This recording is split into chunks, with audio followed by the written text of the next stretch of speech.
That makes the earliest section of the Hebrew Bible ever recovered an amulet, and therefore a magical object. Now, just let that settle in for a moment. That would mean that the earliest example of the Hebrew Bible that has ever been recovered is a magical device. I think that's profound when thinking about the history of magic. That means magic predates, at least in terms of material culture, everything else we know about the Hebrew Bible. And I find that to be profoundly interesting, right? Profoundly. Does it mean that the people that put those amulets in those tombs were allowed to do that? Does it mean that they were operating within the normal limits of what was acceptable at the time? No. We have no idea. What we do have is the material history, and we have to deal with it as such. Right? It's not for me to judge yay or nay. All I can say is someone wrote a blessing that eventually became part of the Hebrew Bible on a silver amulet and put it in a tomb. And anywhere else we would see something like that, we would jump to the idea they were doing magic. Why not just let that evidence speak for itself in some way? So it's clear, right, that what the Hebrew Bible is worried about, what the Israelites are worried about when they condemn magic, is less practices. They're worried about differentiating themselves from their neighbors, right? These people do this, we don't do that, right? These people do this, we don't do that either, right? These people do these practices, and we don't want those kinds of people in our community. So notice that the condemnations here in Deuteronomy, they're about being people. Don't be a Kesamim, don't be a Ma'onim, don't be a Menachesh, right? Don't be a Chover of Chever. Don't be a person that does that. It's not a condemnation of the practice per se, it's a condemnation of those kinds of people being in your community.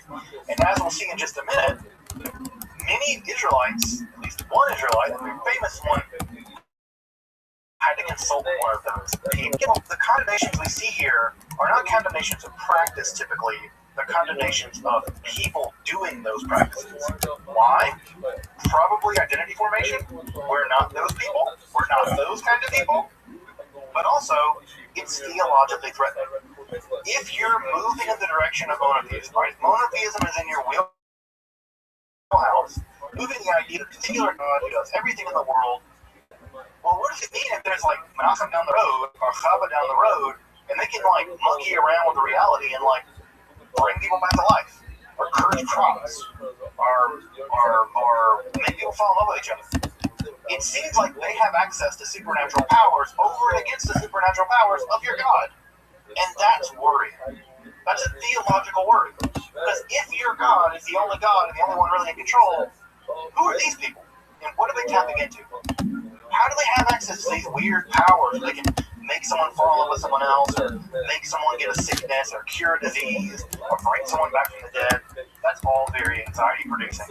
If monotheism, a strict kind of monotheism, is ultimately where you're going, where God and God alone has those kinds of powers. And of course, you'll see that same anxiety play itself out later in, for instance, Christianity. But Christianity has an easy answer to that. Their answer is they're working with the damn devil, right? And if they're working with the devil, that's how they do this stuff.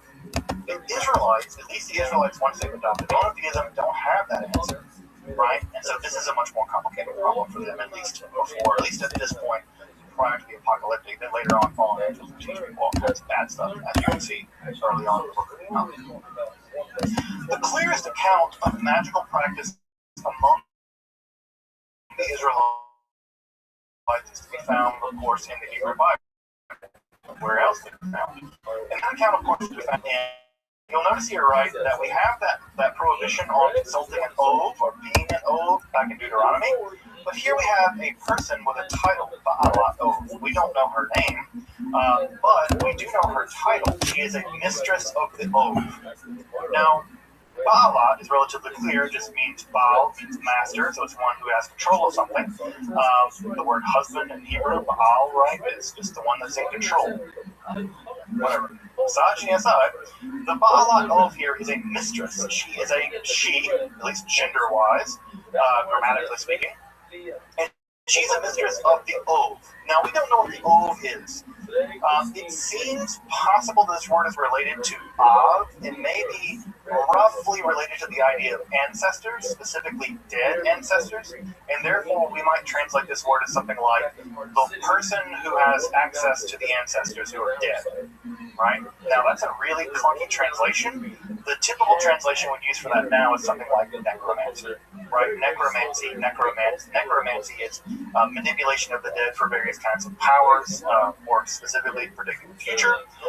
That's exactly what we have here with the Baalat Ov.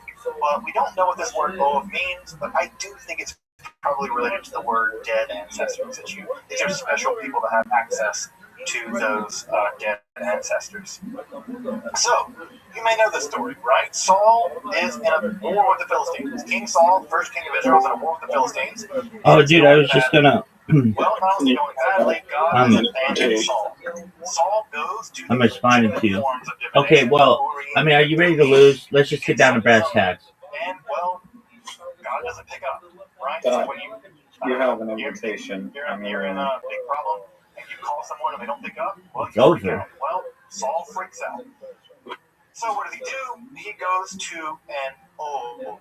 Right? He goes to one of these people, the Ov, and he consults with what this woman character. It's over, folks. And she does successfully. Dude, you fucking rigged it. You rigged it. You yeah, you sat there and made sure that you had all of the words that you needed. Dude, I'm not stupid. Now, we do see in other texts, for instance, in Akkadian text, in Ugaritic text, where the dead are. Folks, this motherfucker sat here until he had a beneficial role and then sent it to me. That's fucking. I sent you one. Yes, you sent me one, but you kept doing it until you had a really good thing. No, you would have had multiple invites. No, I wouldn't have. That's not how it works. And I am really interested to read it because this is a very mysterious problem. Sometimes the Philistines are referred to Rephaim as giants. This is a really mysterious term in Hebrew. At any rate, the Baalat Ov and Endor does successfully summon the ghost of Samuel, the Ruach of Samuel, and of course, like all. I mean, I've never. This is the highest level of cheating I've ever seen. No, I just saw the titles and I had like a minute. And I just rearranged them. And garbage. Garbage and lies. God abandoned Saul. He died the next day. He committed suicide, dreadfully, on the battlefield. So the Baalat Ov is a clear example of an Israelite narrative where magic works. Right? There's no question. The text never says, and the Baalat Ov was full of it, and she was a liar. In fact, it paints her very nicely. She's always depicted as preparing food for them, being very conscientious. She even says that when Saul comes to consult with her, that he's outlawed this practice, that she doesn't want to do it. He has to force her to do it at some level, and she obliges him. So the Baalat Ov is nothing like the crooked-nosed evil witch of Hansel and Gretel tales, right? Inherently malevolent and preying upon people. Saul goes to her. She refuses. He insists. She summons the ghost. And then afterwards, when he's terrified of his impending fate, she tries to comfort him with food and drink out of her own commissary, right? She's a relatively poor person, we can imagine. So the image of the Baalat Ov, and sometimes this term is described as the witch at Endor. I really don't like the translation witch at Endor, because the term witch is so loaded in our imaginary that it summons an image of this woman utterly unlike how she's presented in the text. So I think we should call her what the text calls her. We should call her a Baalat Ov, because it indicates that she's an expert. Right? She's an expert at this, right? And clearly she is. Also, for my Star Wars fans, right, you'll recognize the name Endor. Endor in Hebrew, of course, becomes Endor in Star Wars, and there's a lot of weird Star Wars stuff from the Hebrew Bible and Star Wars. So anyway, so the Baalat Ov of Endor, it's very clear that the writer of at least that text in the Hebrew Bible clearly believes in the power of the Baalat Ov. We don't learn anything else about her. She comes into the story, she gets a few verses, and then she's gone. We never learn anything else about her. At the same time in the Hebrew Bible, there are a lot of weirdos, right? A lot of weirdos, right? The Bible's full of weirdos. The most weird perhaps are Elijah and his student Elisha. And these two guys are associated with all kinds of miracles. As you may remember, they're weird prophets from back in the day. They're called Ish Elohim, men of God. It's a weird specific term for folks who are able to not only do prophecy but also do miracles. And the only times in the Hebrew Bible where the dead are resurrected are always in relationship to Elijah and Elisha. That's the only time in the Hebrew Bible.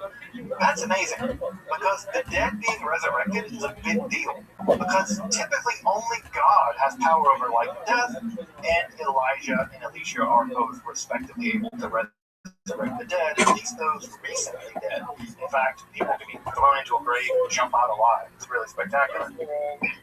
By the Second Temple period, King Solomon, the son of King David, is also associated heavily with magic, specifically the ability to control demons.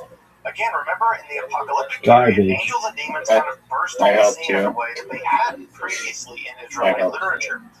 I don't know how you help him. These sort of supernatural, malevolent creatures, or at least dude, you use the fucking amazing you use the blank tile there. And one of the magical means that we learn about early as the Dead Sea Scrolls, by the way. And also Dude, you're getting every fucking advantage ever. First century the ability of Solomon to control demons. Specifically, demons were used in the construction of the first temple. That's interesting and weird, because you have a king of Israel using a bunch of demons to control them, right? Specifically the demon Asmodeus, who's actually a Persian demon, right? Remember that Zoroastrian connection, right? Ashmedai is a Persian deity, a Persian demon, not an Israelite one, but he's imported into Judaism during the process of the Babylonian exile in the Persian period. So Solomon has the ability, at least early on, at least by the Second Temple period, to manipulate demons. And for folks out there who are interested in magic, you probably already know, there's an entire branch in the Western magical tradition called Solomonic magic that carries this idea forward to this day. There are people out there to this day practicing variations of Solomonic magic that survived all the way back from the Second Temple period, that have survived into the Middle Ages until now. I won't say that they're exactly contiguous, but there's at least a tradition of Solomon as having the ability to control demons, specifically in the construction of the first temple. Now, that story doesn't occur at all in the Hebrew Bible. There's no evidence there in the Hebrew Bible, but it does begin to occur around the period of the Second Temple period, in the apocalyptic period.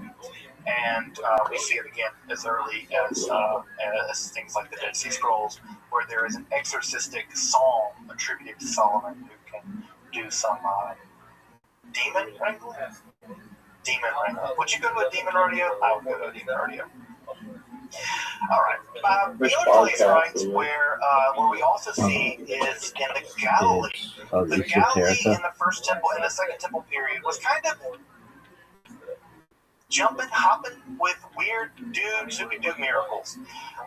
You may know Choni the Circle Maker, right? He was famous. I think this is my partner, Rabbi Alana Alpert's favorite rabbi of all time is Choni the Circle Maker, who we had the great privilege of davening at his kever, his tomb in the Galilee. Choni, as you may know, is infamous for forcing God to make it rain, but not make it rain a lot, right? Choni said, I'm going to stand in this circle, and I'm going to stand here until God makes it rain. Eventually, God made it rain, but God punished Choni, made it a torrent. And Choni said, that's too hard, God, turn it down a notch. And God turned it down a notch and made it rain normally, and Choni left his circle. This almost led to the excommunication of Choni, because the idea here was that Choni was using powers to manipulate God. Oh, fuck that. That's a thing. How cool is that? Of course, the other guy that we know from this time period, what's up with this word helper bullshit? His name is Josh. Yeshua. I don't think it does Jesus. Although I think calling him Josh will fine with him. Dog, you fucking sat there and set me up. You straight up set me up. I sent you one invitation. You may have sent me one invitation, but you kept scrolling through until you had favorable tiles. And that's obvious. That's not how it works. That's how you made it work. Exorcist. In fact, the majority of the miracles that he did involved exorcism. Oh, look at this. Okay, tell me this is rigged. Tell me this is rigged. Here. I'm telling you it's rigged. That's another bingo for you. Look at this. Second bingo of the round. Dog, this is so rigged. It's not even fun. Damn, that's insane. This game is rigged. No congrats on any of the bingos. Fuck no, man. I'm getting rigged. This is rigged. I'm getting rigged here. This shit is bullshit. Of course, we should also mention Alright. I'm sorry. who would be famous as the writer, allegedly, of the Sefer Zohar, the central text of Kabbalah. We'll get to that in a few weeks. But of course, Shimon Bar Yochai is also attributed to have committed a great deal of miracles. My famous, of course, is that after hiding from the Romans in a cave for many years, he emerged from the cave and was so disgusted with the impiety of the people around him that fire shot forth from his eyes and killed a bunch of people. And he realized that his powers were too strong and he had to restrain them. And so he retreated back into the cave to wait it out. So we have something like Jewish Superman. All of the guys that did Superman were Jewish, so I don't know, maybe the laser or anything they learned Cheder. I have no idea. I'd like to believe that Superman's laser eyes are attributed to Shimon Bar Yochai, but I'm just going to believe that. I'm just going to go believe that they're a derivative of Shimon Bar Yochai, but I don't think that's true. The image here, of course, is Jesus engaging in the exorcism, his most famous exorcism, the Gerasenes demoniac, who Jesus famously threw into a bunch of pigs and ran them off a cliff. There's a really great anti-colonial read of this exorcism ritual that I think is really important, but that may be a story for another day. Now, you might just think, all this magic stuff is unique to a bunch of weirdos in the Galilee. Jesus and those cats are around with him. No. Rabbinic literature, the Talmud, is absolutely filled with all kinds of magical practices, including things like adjurations. These are magical incantations to be used against various kinds of demons. There are all kinds of demons in the Talmud. The Talmud is full of demons, specifically disease-causing demons. There are massive lists in the Talmud of lucky and unlucky numbers. One of my favorite discussions in the Talmud is in Pesachim, the tractate about Pesach, where you are told to fuck you, dude. wine in pairs because that attracts demons. And if you drink wine in pairs, right, that can attract demons, and that's bad. So why don't we do 4? This is the most garbage setup I've ever seen. Glass of wine with a unique action that interrupts them, so you're always drinking the wine with odd numbers 1, 1, 1, 1. Also, by the way, if you've ever wondered why we say on Pesach, welcome to everyone who wants to come, they can come in to eat, we always say that in Aramaic. Why do we say it in Aramaic, not in Hebrew? Well, the rabbis say the demons don't understand Aramaic. They do understand Hebrew, so we say it in Aramaic. The demons will get invited to our house, eat our food. I'm not kidding you. That is a belief in Rabbinic Judaism about why we welcome people into our home on Pesach. In Aramaic, not in Hebrew. Demons don't understand Aramaic. I don't know why they don't take a Bible class or do a legal class to learn it, but maybe the demons are very busy. Further, the Talmud is filled with astrological speculation. There are amulets and incantations, specifically, for instance, one against blindness. There's a pretty famous one there against blindness. There's also a really famous one where you kind of engage in a duel with a demon and it causes the demon to blow up if you do it correctly. There are also even the accounts and the tractate Sanhedrin of the creation of artificial people and animals. These are typically referred to as golems, and we will be spending some time talking about golems here, just a bit with the Sefer Yetzirah. Now, all of that stuff I just mentioned is considered completely allowable in the Talmud. You can do astrology, you can make artificial humanoids, you can banish demons, you can do all kinds of stuff, right? There are a lot of things that look a lot like magic in the rabbinical imagination, but what's really clear is that not everything is allowed. For instance, we read in Pirkei Avot in the Mishnah, right? The more flesh, the more worms, the more possessions, the more worries, the more women, the more witchcraft, the more maidservants, the more uncouthness, and the more servants, the more theft. It's a famous line from Pirkei Avot. Again, the more women are the more wives, the more witchcraft. Of course, it's clearly misogynistic, but we also see here there's still a combination of witchcraft, right? Again, linked with women. Again, what we have here, right? What men do, what rabbis do, summoning demons and making things, that's okay. It's when women do stuff like that. Yeah, that's witchcraft. You see it? The othering, right? When men do it, yeah, we can get by. When women do it, it's witchcraft. And this again, here's an example of what seems to me patently a form of magic, right? This is from Tractate Gittin of the Babylonian Talmud. Gittin has to do with divorce. The rabbis taught, on coming from a bathroom, a man should not have sex until he's waited long enough to walk half a mile. Why? Because the bathroom demon is with him for that time. And if he does have sex, his children will be epileptic. So we have a theory of epilepsy, a very good theory of epilepsy. But what's the reason? If you go into the bathroom, there's a bathroom demon. By the way, the bathroom demon features prominently in the Talmud. So the bathroom demon, once you go to the bathroom, they attach themselves to you, and they follow you for at least a half a mile. But I guess after half a mile, they go back to the bathroom.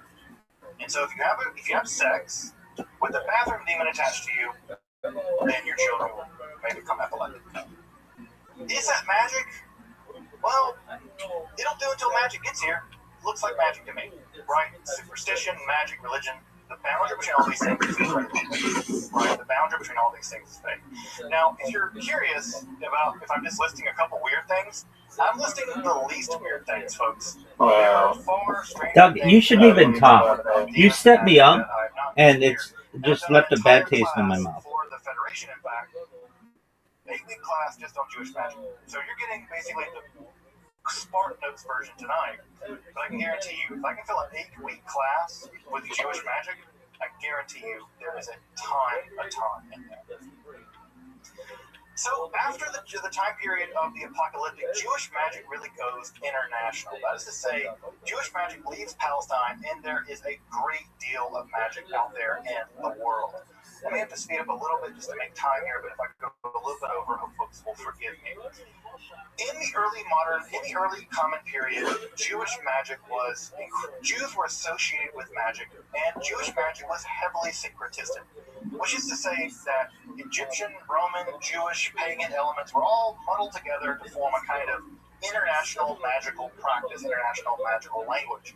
And an enormous amount of magical documents and magical devices are attested in the ancient world. These are gathered together in what is typically called the Greek Magical Library, of which there are numerous examples of Jewish magic being practiced in the ancient world, both by Jews, but also non-Jews using Hebrew or using Jewish names for God for their own magical purposes. Why?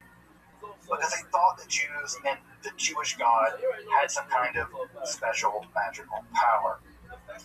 This is just a small gathering of some of the magical devices that are definitely associated with Jews that have survived from the ancient and late classical world. So you can see here we have love spells, right? If you would cast this into a fire to form a love spell. You see a Difficciones, right? Difficciones is a curse tablet here written upon in metal that would be used to curse people. You see amulets here that invoke angels, right, to protect you from various kinds of spirits. You see a curse here on the left-hand side, written on papyrus that is survived from the late classical period, early medieval period. And perhaps most shockingly, you can see one of the 3 skull devices that have been found with Hebrew incantations written on the skull of a dead person. The skull incantations we have, I can pull it up for you later if you want to read the entire incantation. But 3 of these skull incantations have been found throughout the ancient late classical world. And these skull incantations are something that most Jews would be shocked by. The touching of a dead body to do anything at all is completely unimaginable.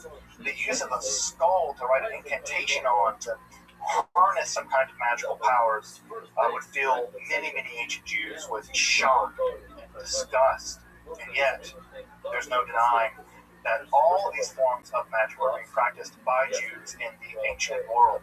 And I say all of these practices, if you look at Roman, Greek, Egyptian, other practices in the ancient world, you will find the exact same forms of magic being practiced by them. Lead tablets, magical amulets. The skull thing is kind of weird, but magic love spells, right? In fact, you cast this into a fire, and it says, if as this burns, may the heart of Rachel burn for me. We even have Rachel's name written on there. We don't know who Rachel was, but some Rachel. Think of Rachel, any Rachel. But also we have named people here in this curse as well. So, needless to say, right, just looking at this on the screen, people who say Jews don't practice magic, that's not a thing we do. Well, you got some archaeology to deal with. Like, really? Like, you got archaeology to deal with. There's a lot of this going on, right? And again, this is just what survived. If this one survived, you can imagine how much there was. You can imagine there must have been a ton of this going on. In fact, what's great about this one here is that there's spaces left for the names to be put in, which meant this was made commercially, right? So this device was made commercially, and then the magical practitioner would go in and add the names in later to kind of make it work. This is being sold. This was a commercial object you could buy in the shuk or whatever, in the market, from a ritual expert, and they would call people to curse people or call people to flourish or whatever. A very popular form of Jewish magic in the ancient world, but also a popular form of Christian, Mandean, and pagan magic was incantation bowls. Incantation bowls were bowls with images typically of demons. Some of our earliest depictions of the demoness Lilith are found in these incantation bowls. They would be, you would draw an image of the demon that you want to bind. You can see that these demons here are bound with chains.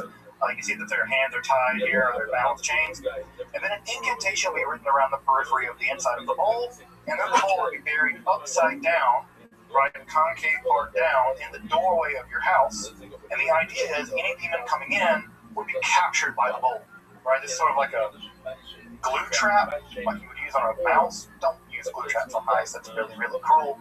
But kind of like a glue trap, but for demons. For demons.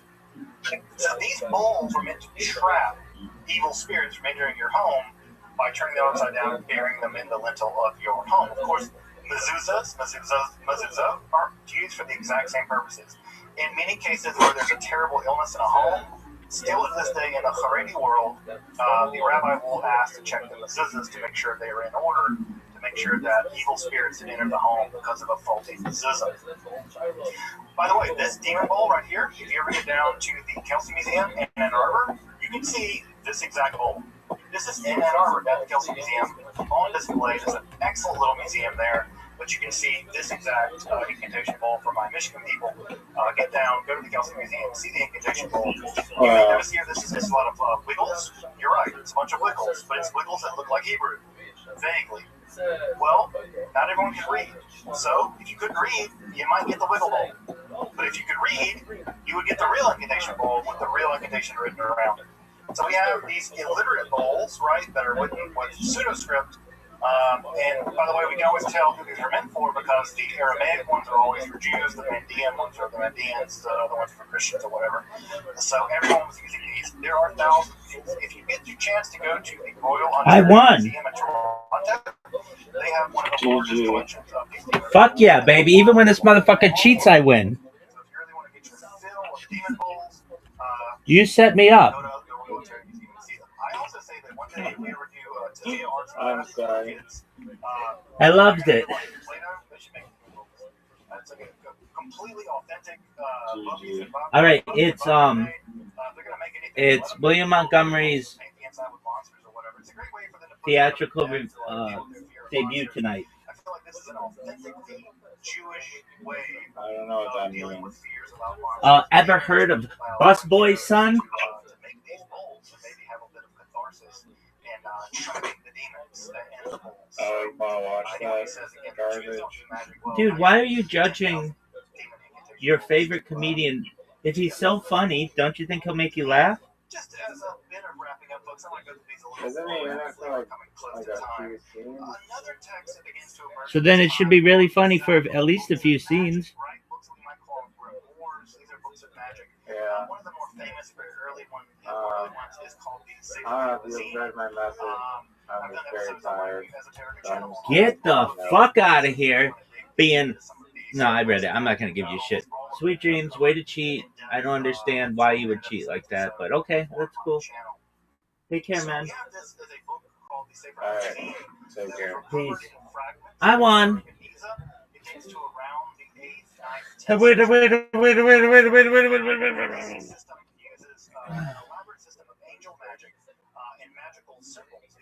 Symbols here we'll see all throughout Jewish magic. Champion. To use as magic The best. Whether it's winning horse races or gaining love or turning invisible or whatever. The Sefer HaRazim has a spell for you. It uses these various magical, it manipulates angels by using various kinds of magical symbols to get them to do what you want. Remember, the Sar Torah literature does something similar. It allows you to rapidly learn rabbinic lore. Here we're having it used to do a lot more wider things, including things like turning invisible and healing people of sicknesses, and also cursing people with sicknesses, because it doesn't get salty sometimes. Another famous text from around the 10th century is the Charba de Moshe. This is an Aramaic magical book that uses a first section, which are long strings of Hebrew or Aramaic letters, and then you would extract out of those long strings Hebrew Aramaic letters certain sections. I've highlighted a section here that you would use for doing various things. And you would use those sections along with a magical spell, and those magical spells would empower those code words, and those code words would do all kinds of various things, like turning invisible and making people fall in love with you, cursing people and turning invisible, the same kinds of things that most magical spell books actually do. They're pretty repetitive once you get into them. So this one's interesting because the Sword of Moses is that long list of seemingly random Hebrew letters, which are then extracted out and then used for magical purposes that I mentioned earlier. So the sword is actually what is going on to be used. Some of these magical words also show up later in Christian magical texts, which means that Christians were so interested in Jewish magic that they had the Jews translate some of it for them so that they could use the magical power as well, and then convict the Jews of witchcraft and kill them. But hey, history, dangerous place. One of the famous texts, right, are the Sefer HaYashar and the Sefer HaMalbush. The Sefer HaYashar is a text of astrological Jewish magic that tells you how specifically to do magic on certain kinds of days so that you can focus your magical power using astrology. Again, anyone who says that ancient Jews don't do astrology, well, again, you got some text for you to deal with. Of course they did. Everyone did astrology. So we have a magical text that uses magic, angel magic, and astrology to manipulate various forces in the cosmos to accomplish various ends. And of course we have the Sefer HaMalbush, which allows one to make a special kind of cloak or garment inscribed upon with various magical names of God that allow you to do all kinds of things. For instance, summon an invisible army. Doesn't want to set a nation army, whatever, right? Your Jack White quote, miles may vary, right? But you can use the Sefer, the Malbush, the garment, to do all kinds of magical things, and you write upon this garment with various kinds of magical names of God, and you fast and sort of things as well in order to enact the magical power. I picked this image up, by the way, FYI, because this is an image of a Jew from the Middle Ages, and notice he's also forced to wear a yellow device, but notice it's a yellow circle as opposed to a yellow star. So this, I just find this image interesting because he's forced to wear an identifying marker, but it's not the star of later periods, it's the circle. This is also in Germany, and so horrifying harbinger of things to come. Perhaps the most famous book of Jewish magic in history is the Sefer Raziel HaMalach, the book of the angel Raziel. Raziel, of course, is a name that means the secrets of God. This is actually a collection of various books, including the Sefer HaMalbush. It's still printed to this day. In fact, I have a copy right behind me. This book is actually printed in very, very tiny little editions, so you can carry it around in your house or put it in your car. And even the book itself is said to have magical powers even to this day. You're looking at an image here of some magical angelic script from the Sefer Raziel. These devices are meant to allow you either kamayot or amulets, which guarantee you various things like success or defense from magical evil powers. So again, here we have magical devices, and these magical symbols, by the way, date back all the way, some of them all the way to the Greek magical papyri of the first centuries of the Common Era. So this is a 2,000-year-long process of the practice of Jewish magic. This famous edition was printed in 1701 in Amsterdam, but like I said, it continues to be printed all the way to this day. In fact, I have an entire copy printed on one piece of microfilm, because the idea is as long as you have a copy of the book, even if it's just on microfilm, then the book still has magical power. Then I have an entire copy on microfilm downstairs with the Sfarim. So this book, the Sefer Raziel Hamalach, is said to have power even just having it. In fact, I have several copies lying around. And so here again, we can see these magical images, and this idea of this magical script continues to be used all the way down to this day in modern occultism. It occurred most famously, of course, in the 1530s edition of Cornelius Agrippa's 3 books of occult philosophy. It continues to be reprinted in modern books of witchcraft. Modern witches continue to use these magical images all the way down to this day. Jewish magic is alive and well. If you go into Haredi bookstores, you will find books on kamayot and simulot, books on amulets, books on magical psalms to recite for various magical powers. You can find all kinds of books in the most extremely orthodox communities you want to go. I go into Brooklyn and Borough Park. I go into the very, very extreme Orthodox Jewish bookstores because I can blend in. I go in their bookstores and I look at the shelves and I find books of magic. There are books of magic about how to make amulets, books of astrology, Sefer Mazalot. In the Haredi world, Jewish magic is alive and well today. New books are being written on Jewish magic, and those books are being practiced all the way down to now. It also survives in the liberal Jewish world, for instance, in the Kohenet movement. The Kohenet movement, as you may know, is a revivalist, sort of quasi-pagan Jewish revivalist movement that wants to resurrect the idea of a Jewish priestesshood, and magical practices in that world are also incredibly popular. And so in that world, in the most sort of radical left-wing Jewish world, magic is also being practiced. So we have the most radical left-wing world of Jewish practice, magical practice happening over there at the Isabella Freeman Center, right, all the way to B'nai Brak, where they are publishing books of magic, Jewish magic in the Haredi world. Jewish magic's alive and well, folks. It never went away. It's always been there, right? It's always been there. How do we know? Because the Bible has to condemn it. Condemnations are always proof of practice. It was being practiced by Israelites. That's why they condemned it. Well, it didn't work. The prohibition almost certainly made sure that it would continue to be practiced. It's been practiced all through time. The earliest part of the Hebrew Bible we have is probably a magical amulet. We have evidence of Jewish magic reaching back to extreme antiquity, to the very beginning of the Israelites. We have evidence of it being practiced in the Haredi Black Hat world and in the leftist Jewish world of the Kohenet movement. Jewish magic has always been here. It is here, and it will endure. It will no doubt endure. I have some recommendations if you want to learn more about Jewish magic, especially ancient Jewish magic. There are some of these great books by Bohak and Hariri. The Hariri text, by the way, is published by Wayne State Publishers, so shout out to Wayne State Publishing here just down the street from me. So if you want to take a look at those books, I can't say they're terribly inexpensive, but they're really high quality scholarship. And if you want to learn more about the history of Jewish magic up until the rise of the Kabbalah, those are both excellent texts to consult. Welcome Welcome back, and thank you for joining me as I explore the garden that is Jewish mysticism and Kabbalah. Again, if you'd like to support my work of providing accessible, free, and scholarly content on topics like Kabbalah, alchemy, and the occult, along with magic, hermetic philosophy, consider supporting my work on Patreon, or perhaps with a one-time donation. You can find those links below. Until next time, I'm Dr. Justin Sledge, and thank you for watching Esoterica, where we explore the arcane in history, philosophy, and religion.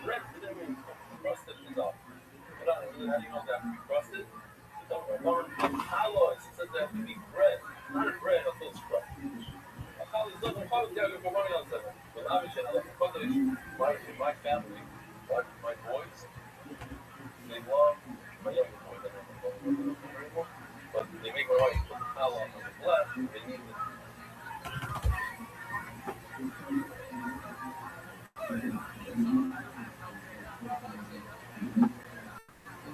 It's rusty. It's not a rusty like hard rack. It has to be Christian with turn on the oven and then this. They have a whole mouth. Okay, anyway. So, it's a thing. I love the place. I love the environment. When you see how it has to be, that it's the fucking graphic for fucking house set up. The lamin chain, I love the fucking cheese set up. Graphic for money, that's set up. Bread, graphic for money. That in order for the bread to become kadosh, you have to share the set up for this system called set up. That's the lamin chain, fucking shlish one. Love the question of. Like everything else, the Yiddish guy have to have the right. I'm sitting there at the Seder, it's difficult. Prepare a little bit. Ask Kabbalah what we're doing, why we're sitting there, we used to be slaves, we're living slaves today, we're eating this, the matzah, yeah, so matzah, little margaritas, that's not good, like, just a slight thought changes the whole thing. Torah, you listen to the matzah, this is cheap. What is this? Ooh. Guards from Schleierdaskell, an 1800 booker, event just ended in New Jersey. Let's see. One to record the biggest act ever. Are you ready?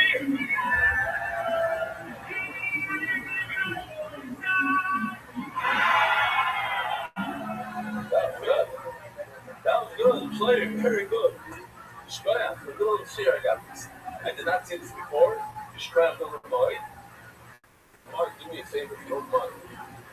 If you ever put this into Kumar's stuff and people, like sushi here, I didn't see it on my screen. I see it. Okay. Yeah, thank you. Otherwise, I'm going to forget. Very good. Lord, we're a slave, and a slave that's he came to sing by us at our show a year ago. That's what it's for. And I went on stage to do that, and he's with it. Every day he's with it. Well, we're talking about Morocco now.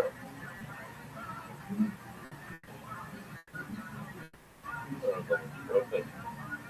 I need to talk about Morocco. Morocco.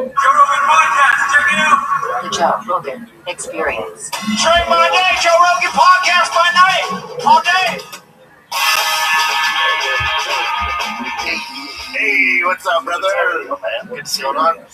It's a good time for you to come in, man. After this weekend. Holy shit, brother.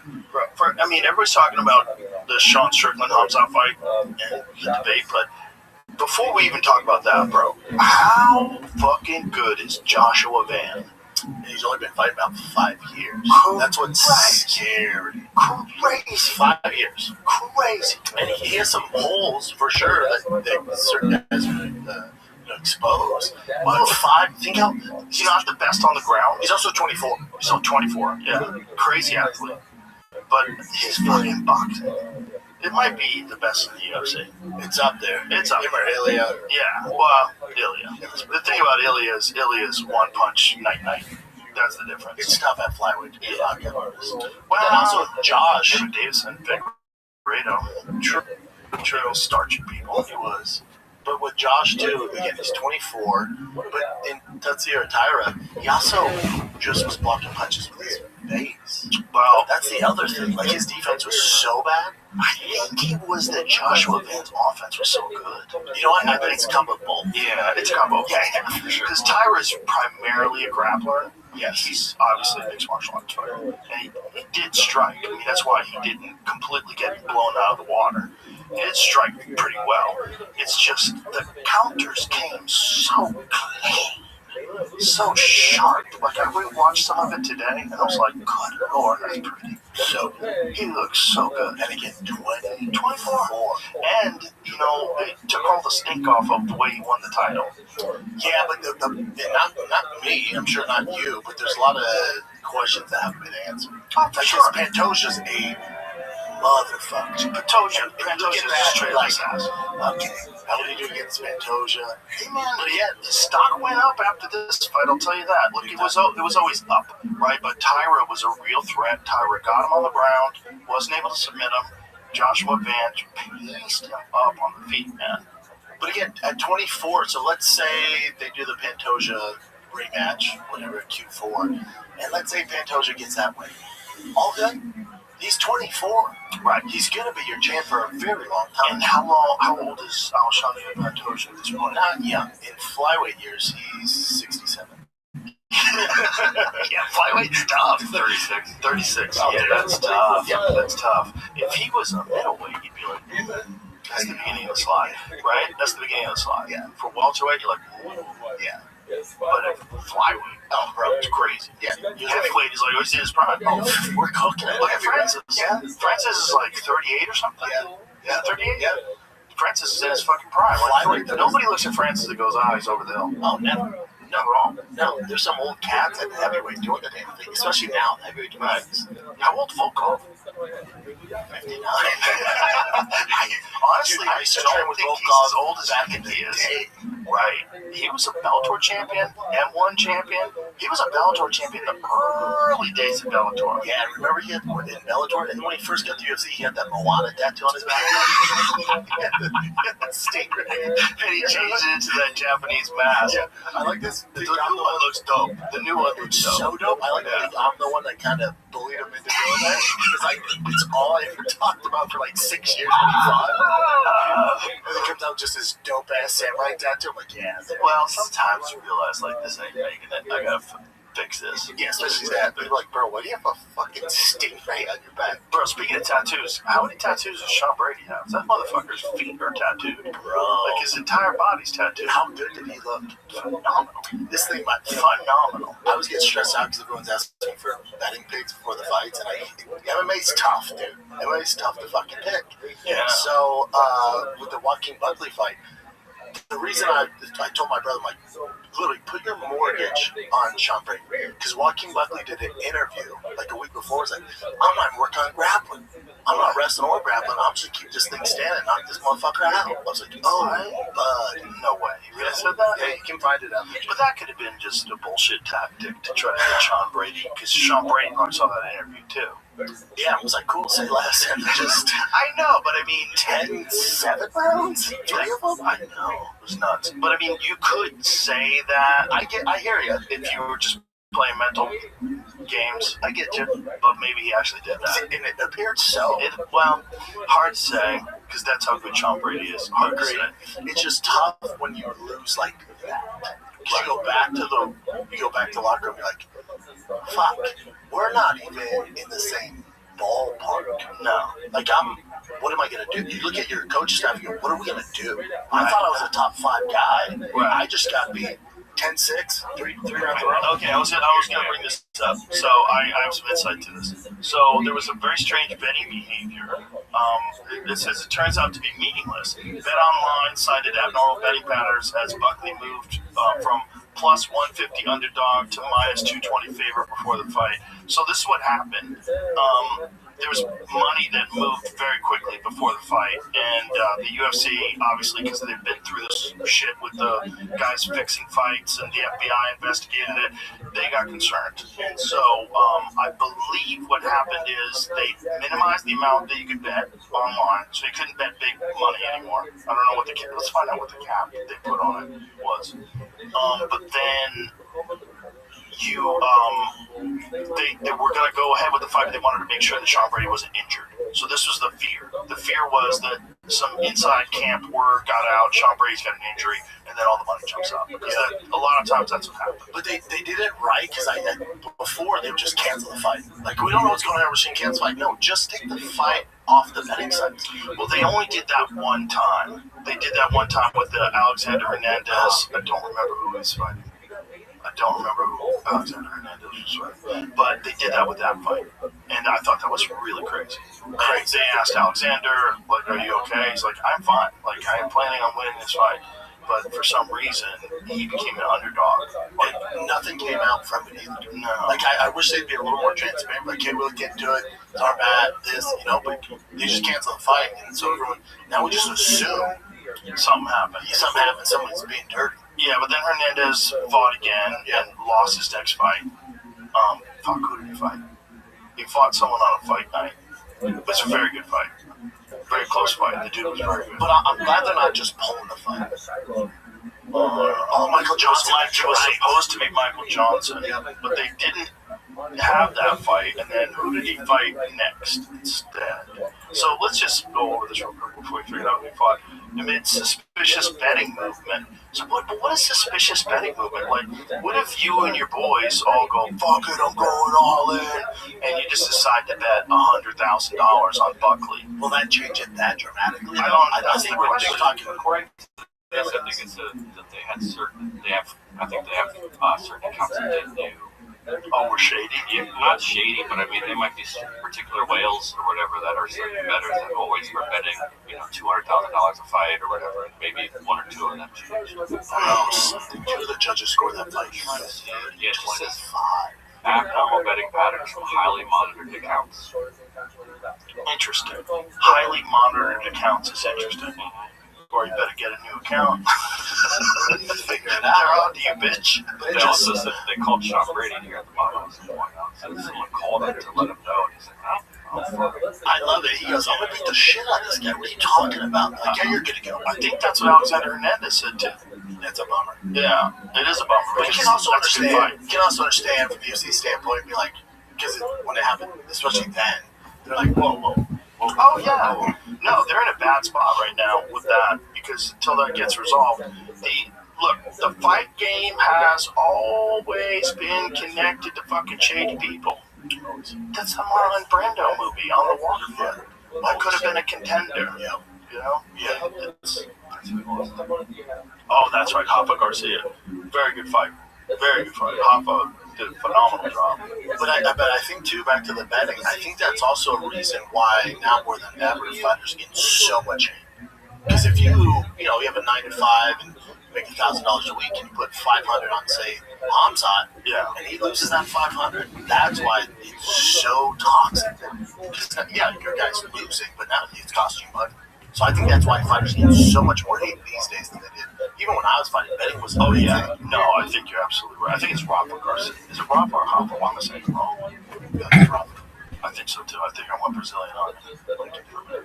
Yeah, you made a real good point about the betting because that's why people are getting so upset because they are betting money on it. It's a big problem with some people. With some people, the ability to just bet on anything anytime you want. And now it's like Poly Market and all these different things. You can bet on, fucking anything. How about that fucking soldier that got busted? Tyson. He bet that Maduro was going to get kidnapped. But my thing is, it's like the Pete Rose thing. At least Pete Rose is betting on his team to win. Right. His dude was betting on his fucking team to win. Right. Don't discipline him. If you don't think Trump's giving him a pardon, you're out of your goddamn mind. Well, that's awesome. That's a weird one. But I mean, why is that bad? But the insider trading in Congress goes unchecked. Oh my God. Like that, bro. That's crazy. Like, if you get mad at that, people, what a hypocrite. You also have to get mad at that guy. Industrial Forces guy. It's not like they're compensated that great. And he was like, oh, I'm going to bet the house that we fucking get this in. Right, and by the way, he's betting on himself because it didn't have to happen. That's what I'm It didn't have saying. to work. They could have all got killed. It's like Pete Rose, too. It's like you keep him out of Hall of Fame. I think they're going to let him in now that he died. But, Oh, great. yeah, cool. That helps. Thank you. But it's also like, he never bet against his team. It's pretty gangster. I don't know if that's true. I'm pretty sure. I don't know. Something that shit out. I read something online. Really? He might have bet against his team. At least at one game. I don't know if that's true. I'm rooting for Pete Rose. But I just read something. I mean, it might have been a Pete Rose hater. That's what I thought. That's what It's I good. Like, if he only bet for his team, I feel like that should be legal. That's what I'm saying. That's like the Special Forces guy. But you trying to win harder? You trying to win harder because you want money? Yeah. That would be good. The Special Forces guy, like, dude, you're really into this. Yeah. I was like, fuck yeah, dude. I got $1 million right now. No confirmed evidence ever produced that Pete Rose bet against his own team. There you go. The Cincinnati Reds, though there's some speculation. All official speculation. I must have read speculation. I mean, what the fuck? You say person believes Pete Rose probably bet against the Reds at some point, John Dowd said. But even he has acknowledged that his investigation did not produce conclusive proof of such bets. So I feel like you should be able to bet on yourself as a fighter. I feel like you should be able to bet on yourself as a baseball player. Why not? You're just betting to win. Now, betting to lose, different story. But so if you just say, is that because you can't tell them how to bet? Like, if you're going to let them bet, they have to be able to bet on whatever they want. Like, man, I don't know if I'm going to win this fight. I'm going to try. But I think I might lose. So let me just see if I can make a little extra money just in case I lose. Say, well, I tried my hardest, I lost, but still made some money. Yeah, that's good. It just opens a can of worms you don't want to do. Well, the problem is, right, because then, what if you won? You're like, I won, yeah, but I lost money because I fucking bet against myself like an idiot. Yeah, right? You made no money this fight. You have to be a fucking psycho, like, to try to win, knowing it's going to cost you money. Like, your whole camp, paying your fucking trainers, your manager, everything. What's like the Hamza Strickland fight? You and I, right when that fight got announced, we text each other and I went, good fight. I know everyone's going to, Hamza's a big favorite, but we both went, I don't know, man. I can see it. I was nut riding for Strickland the whole time. I was like, that guy is the fucking captain of the deep water. He knows how to go into deep water, man, and he knows how to survive. He can survive. And the thing about Hamzat is, if he takes you down, he wants to hold you down and just beat on you and not expend a lot of energy like he did with Drekus. You can't do that with Sean. Sean is not going to sit still. He's very hard to hold down. He's got super underrated grappling. Super underrated. We saw he almost threw Hamzat, like, later in the fight, and he did wind up on top multiple times. Like, he ain't easy for anybody. Far from it. And he had a blown out shoulder. Boom. That's the other thing. Everyone's like, well, Hamzat was compromised because the weight cut. It's like, hold on. Sean had one fucking arm, and when he did throw that right hand in that second round, he wobbled Hamzat. No one's talking about that. The most significant punch was in the second round. Yeah. He flash knocks out Hamzat. Hamzat's like, And he probably fucking jolted his shoulder with pain. And still defended it. I noticed he was doing this at the beginning of the fight. Before the fight started, he was doing this with his arm. So he's warming up, he's doing this, but he kept doing this with his right arm. I'm like, whoa, that's what I do if my shoulder's hurt, to see how hurt it is. Yep. How does it feel? Feel the range. Yeah, how does it feel? And he was only going to here. He kept doing it. But deadpan killer look on his face. This motherfucker still won. Yeah, Still won. Here's my thing about it. still fought. When a lot of guys would have pulled out. A lot of guys would have said, I can't use my arm, I'm pulling out. Especially for that magnitude of a fight. I think with Strickland, too, now that he won, people are like, yo, is he a Hall of Famer? 1,000%. 100% he's Hall of Famer. I think with Strickland, too, it's like he's going to be a bigger star now more than ever. I think that fight is the one that put him even bigger. The thing about Strickland is he's the guy that's not supposed to be. Like, everyone, when we talk about, Chechens or Dagestanians or wherever these war-torn countries are from, and they're like, this is the only way they made it out. Dude, Strickland grew up a poor white kid in America, disenfranchised. Dude had an abusive father. The odds are so against Strickland. And this motherfucker beat arguably the best striker in the weight division of all time, with Izzy Adesanya. Beat him at fucking striking in Australia. And then they give him arguably the best grappler of all time in the weight division, and he beats him. So all of you listening, all you guys are closer to Sean Strickland than you are to LeBron James or Patrick Mahomes. He's just a tough white kid who trains his ass off. He's a blue-collar guy. He doesn't run a 40 and a 4.4. Doesn't have a 40-inch vertical. He's got one bad leg. From a motorcycle accident that almost ruined his whole career. Dude, I get chills talking about him. Dude, he's the guy. He's that blue-collar guy through hard fucking work. Is a Hall of Famer, bona fide Hall of Famer, and beat two of the greatest middleweights of all time. In all his fights, he's an underdog. Fluffy underdog. DDP, underdog. Granted, he lost, but I thought he won that first fight. Hamza, massive underdog. Izzy, massive underdog. Second fight with DDP, he fucked his shoulder up, too. Driving a dirt bike, like a fucking psychopath. Crazy. Crashed his dirt bike, fucked his shoulder up, and they told him he had to fight. So you had to take the fight. So you had to take the fight with a fucked up shoulder. And one of the things you notice about when he's throwing right hands, in particular in this fight, I noticed they were awkward sometimes. Yes. Sometimes they just looked weird, like he was trying not to use his shoulder or something. Yes, 100%. And I saw some of that in the second DDP fight. Where it looked like he was kind of throwing his punches weird. Which sometimes he does anyway because he goes around the guard. It's strategic. Yeah. He's throwing shit that you're not going to block correctly, and then he's going to land you clean shots. But when you see him when there's nothing wrong with him, like he had this giant break because he punched somebody, some fucking low-level promotion. Oh, that's right. So he's a wild boy. So they gave him like 8-month suspension, something like that, 6-month suspension, whatever it was. So you see him against Hernandez where he's perfect, and he looks fucking phenomenal. His striking looked phenomenal. Everything looked phenomenal. And I'm like, oh god, he looks like a better version of the guy who beat Izzy. He looked better. That's what we've ever seen. And then he beats Hamza with one shoulder.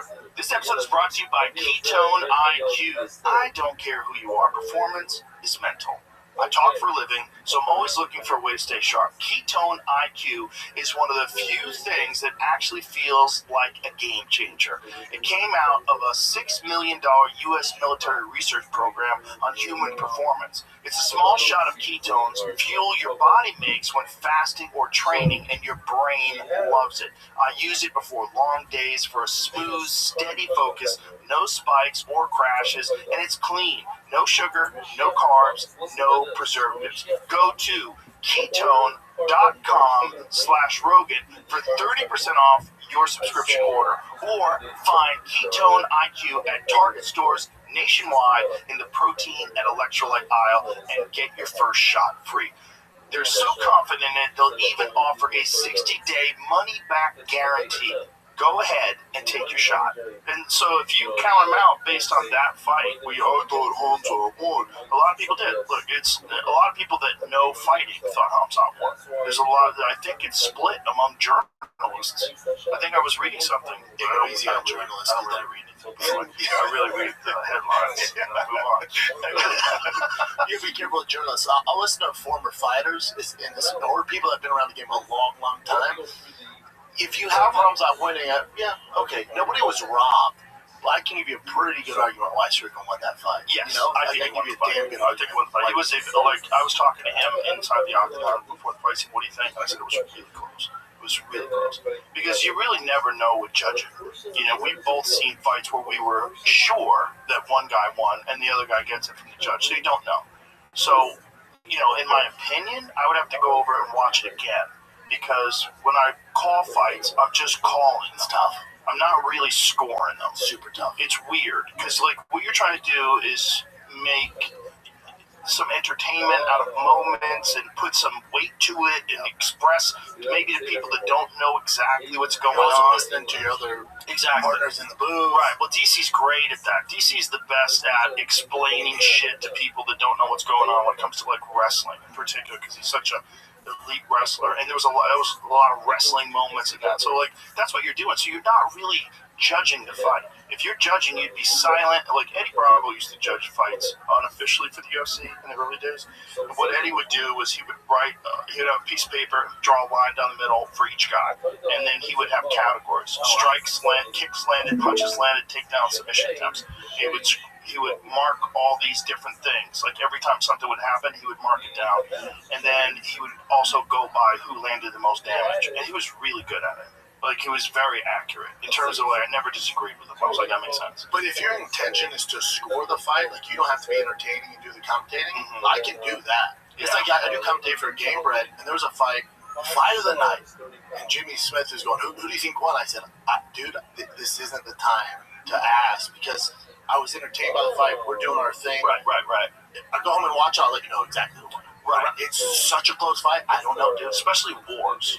Especially a crazy war. It's so hard to figure out who won. Some wars, like listen, think of like, what if Tyra and Joshua Van had made it to the end? That's a tough one. It's a tough one. I mean, Joshua Van definitely did more damage, 100%. Which is the number one thing they are supposed to judge. So I would judge that in favor. Like, we had a conversation about the Gomez fight. Who was Gomez fighting?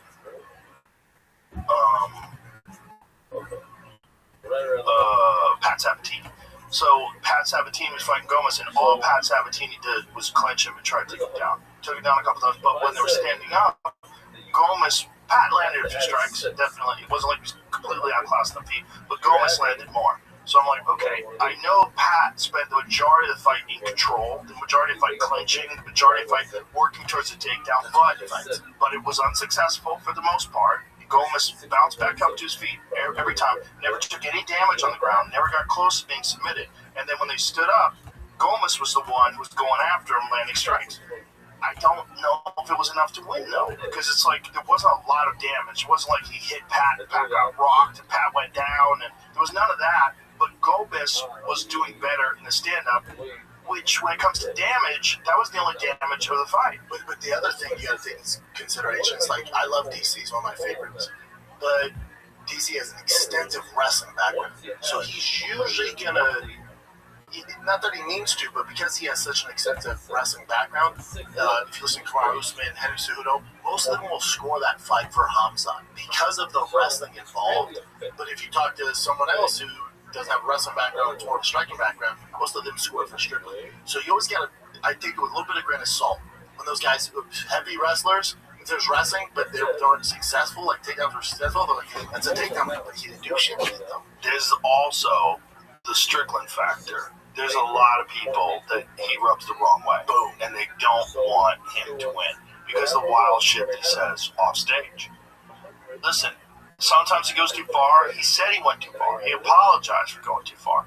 But goddamn, did he sell some tickets? I like what you said. You said, don't apologize. You're selling a fight.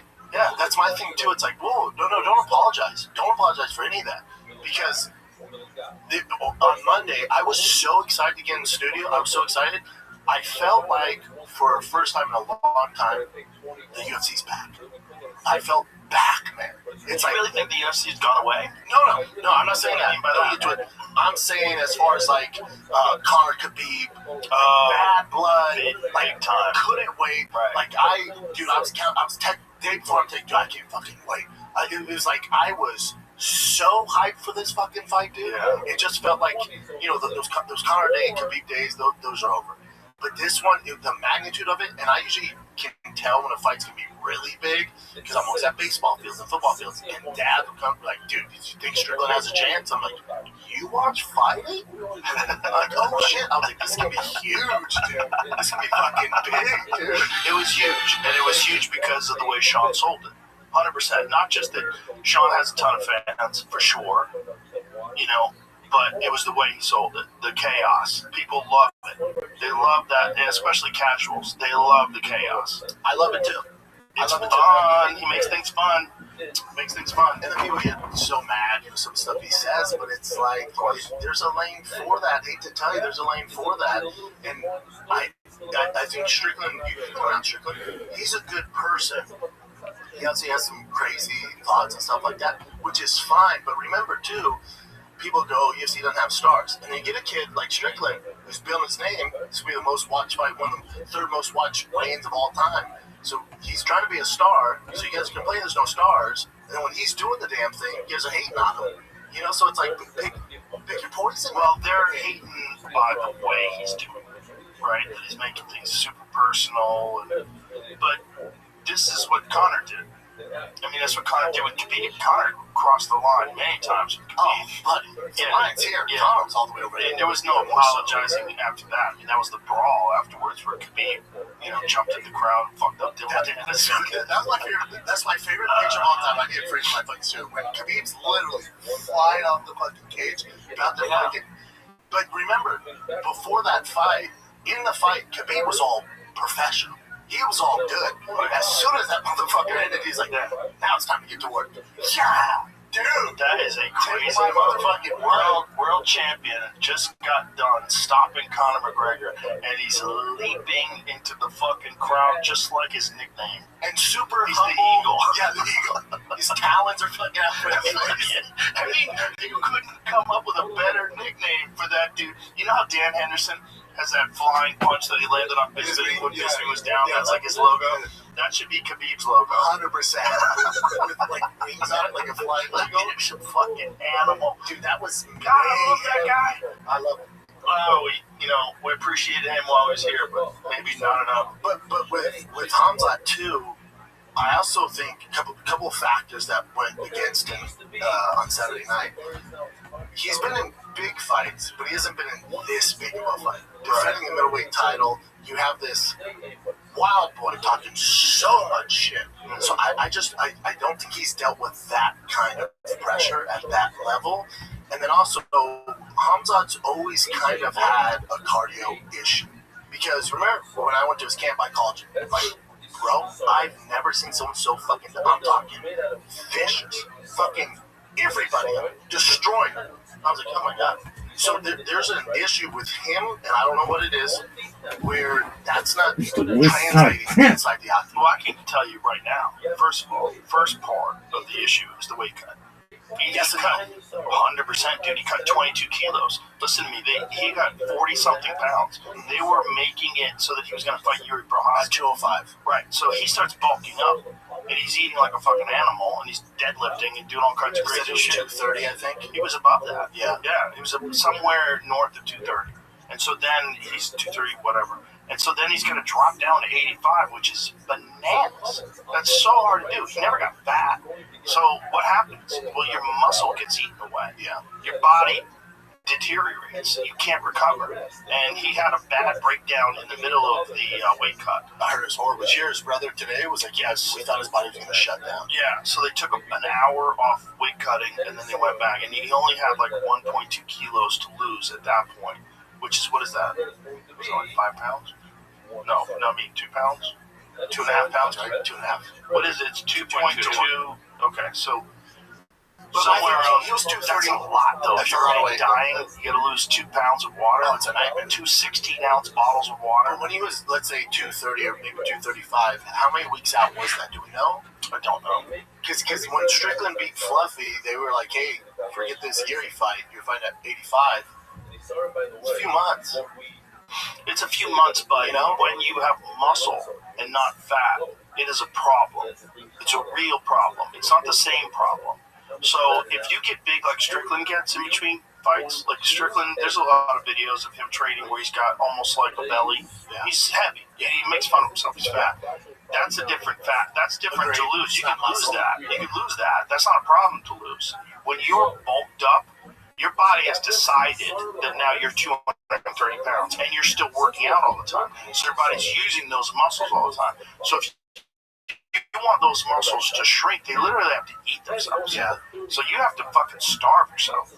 Or you do a radical dehydration, which brings you to the brink of death. That's what. And it seems like that's what he did. Probably a factor, but my thing, Giant factor, too. it's a factor for sure. There's also a factor, but it's not like in the DDP fight and these other fights. It's not like he's going in there tenacious, finishing guys. Well, the DDP fight was just him in control. It was just him grappling, him in control, and No even attempt that to fight. finish. That's my issue with him. True. He just wanted to secure the win. I think it's here. What could be. It could be. And that also plays a factor when you're dealing with a guy like Sean who's so durable and has such great cardio and can take the fight into deep waters and always does. He's always going after you in the final round. Like the final round with Izzy, when he's got his hands down, he's screaming at Izzy. Come on! He looks He gets better as that fight goes on. Yeah, and Izzy had noticeably faded by that final round. Part of that because of the beating that he took in the first. Right? I mean, he got super close to stopped, probably concussed in the first. You know, I mean, that fucking straight punch that he landed, where he spun Izzy's head around and then hit him with how many fucking left hands in a row? 15, 20 left hands in a row? I mean, let's count them. Yeah. Let's watch that and count them because it's crazy. He is bang, bang, bang, bang. If you think you're going to go and just fight normal after that, you're concussed. Compromised. Probably you have a concussion. Yes. Just by the way he went down, his head spun around. It was a right hand, right? Wasn't it a right hand? It was a right hand, yeah. And picture perfect right hand. Picture perfect straight right. I mean, it was picture perfect. You don't get a cleaner, better right hand. And then blast him with all those punches in the clinch. You're gone after that. You're a shell of yourself. You're gone. I think my thing with Hamza, too, is after, again, you chalk it up to the weight cut. That second round, when he decided that takedown falls to his back, I'm like, oh, he's cooked. Dude, I think his body was shut. His body was shut down, and he realized that he went real hard in the first round, but doesn't have the gas tank. He said, let me coast. I can survive at the bottom here, but I need to catch my breath if I'm going to try to finish this guy. Might have been strategy. And he got better that third, fourth, fifth round. Right, because the strategy might have been, listen, if I'm on my back, no big, look, he tries for a takedown, can't get it, he realizes, like, oh, Jesus, I'm not going to be able to fight standing up like this for 5 minutes after that first round, because his body almost shut down 24 hours ago. 24 hours ago, it is the dumbest fucking thing we do in the sport, where we allow these people to pretend that they weigh a certain way. You pretend. It's a 185-pound fight. The fuck it is. Yeah, He's one of those guys. 100%. Strickland is actually a bigger guy than him. Strickland's a big boy. Strickland that night in the cage is a bigger dude. Well, he definitely looked healthier, right? And I think part of that you can attribute to the fact that Hamzat is killing himself. Well, what Hamzat said to Dana as soon as he jumped out of the cage, he goes, I'm done fighting you. I'm going to 205. But apparently now, all he's talking about is a rematch. Back on. Yeah, it's back on. So so what he's got to do, love to hear, is he has got to limit his calorie intake, and he's got to literally burn the muscle off.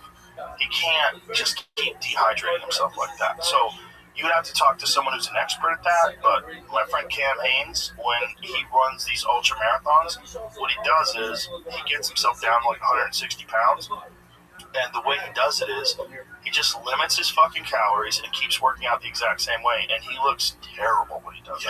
Like, he looks so tired all the time. But it's just sheer willpower gets him down to that weight. But that is slow running for days. Correct. That's a different thing. We can't do that. Right. What he's doing is exploding and moving quickly. And my personal opinion is you have to be biologically healthy to do that. You have to be a healthy person. You can't just be big, right? And you're not healthy if you almost died a day ago. Because that's really what's going on. And we think these guys can recover. But how much do they recover? Well, they fucking for sure don't recover 100%. Not 100%. That's why I'm excited for him at 205. Like, a lot of people are like, oh, I don't like them. Like, if the weight is an issue at 205, if he's 100% Hamza, I know he might be a little undersized, but 100% Hamza, bro, could be a lot better than a 70%. That's great. Strickland ain't gonna do it. He's gonna say, he didn't fucking make the weight the first time. Oh, 100%. He's gonna talk mad shit. It'll be fun. He's a fucking coward. I beat him with one arm. It's gonna get crazy. You gotta fight him at middleweight, but he's gotta go to some expert in losing weight. Oh no, I'm not saying Strickland Hamza at 205. Strickland's gonna stay at fucking 85 and dominate. No, Hamza, he's gonna do that rematch, and then that's it. He's a 205er.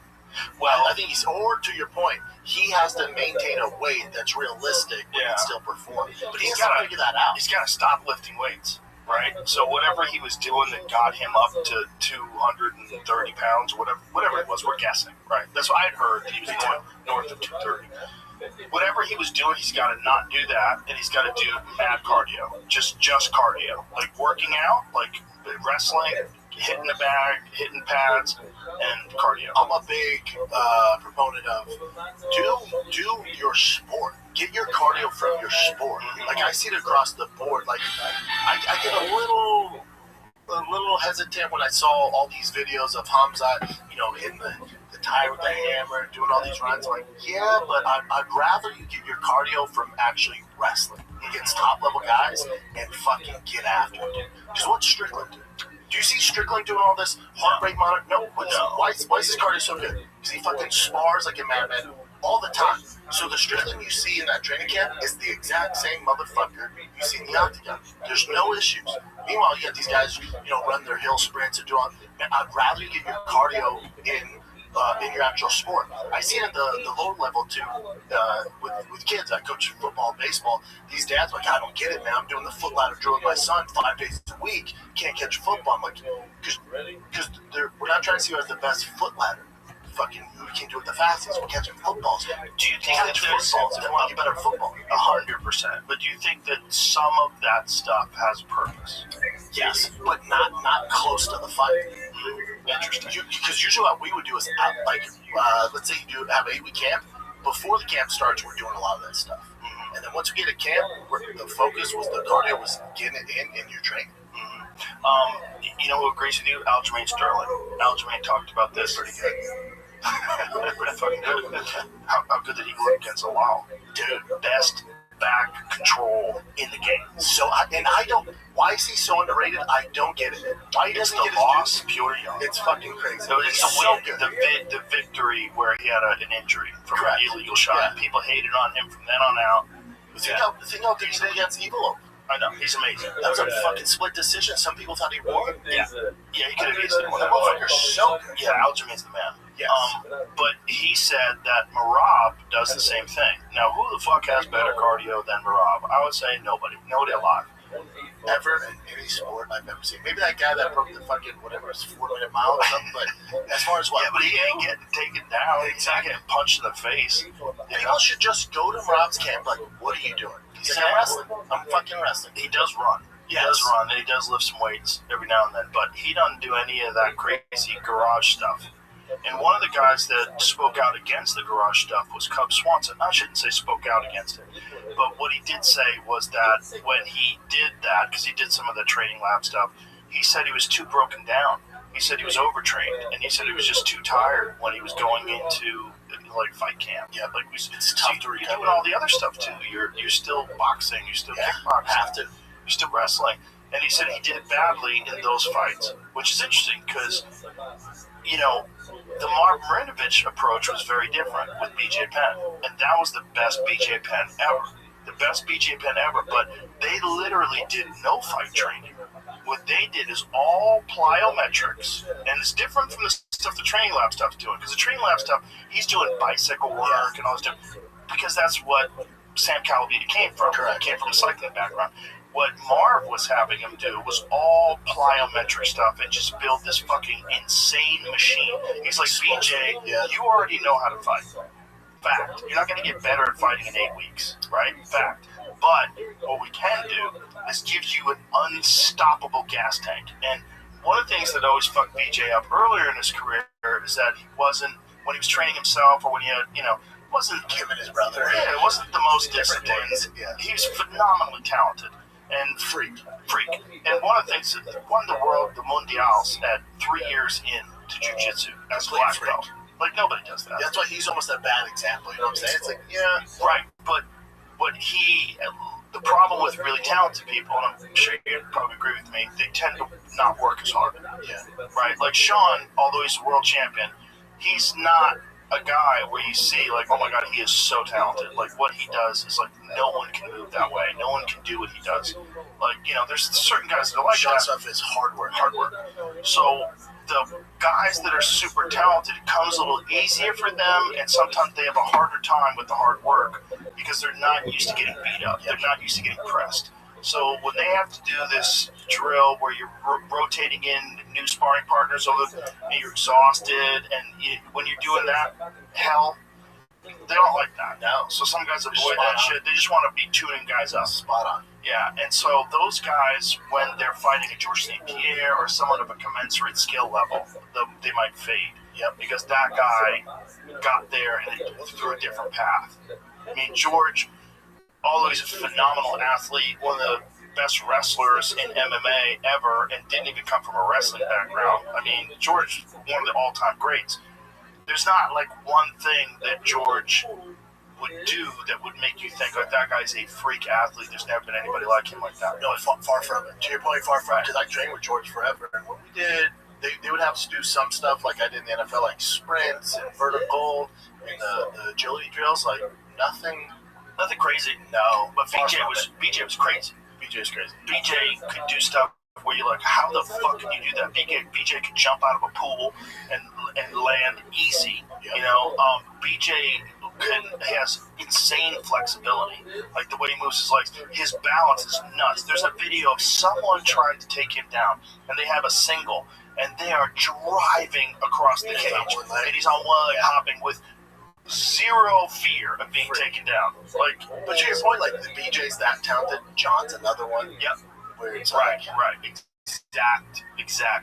Perfect. so fucking talented. So fucking talented. And then the difference being, like, John always figured out a way to win, and John, if he had a bad camp for one fight, he would come back in the next fight and really fucking put it to somebody, right? Like the Gustafsson fight. First fights with Gustafsson, he doesn't train at all. I talked to Craig Jackson, he's like, he barely showed up at all. Barely showed up in the gym And then has a for a world title 5-round fight. Whoa. And pulls it out in the final 2 rounds. It's crazy. Gets taken down for the first time. We see him get taken down by Gustafsson. Like, oh my God, Gustafsson might be the man. And John pulls it out. So the second fight comes around, and John trains hard. And John fucks him up. I mean, fucks him up in a way like, this is what would have happened if I tried. Yeah. If I prepared the way you prepared, this is what how it goes. You get a fucking beating. You know, and this is the dance of, like, who's the greatest of all time. And that's why the argument in most people's eyes is that John is the greatest of all time. Because John was all those things. Super talented, and when push came to shove and he had to get back into work and get to here, he would do it. And he would pull it off against DC. He would pull it off. The Stipe fight was, I think that was not Stipe. That was... Now, that's when you, like, when you talk about his resume, like, all right.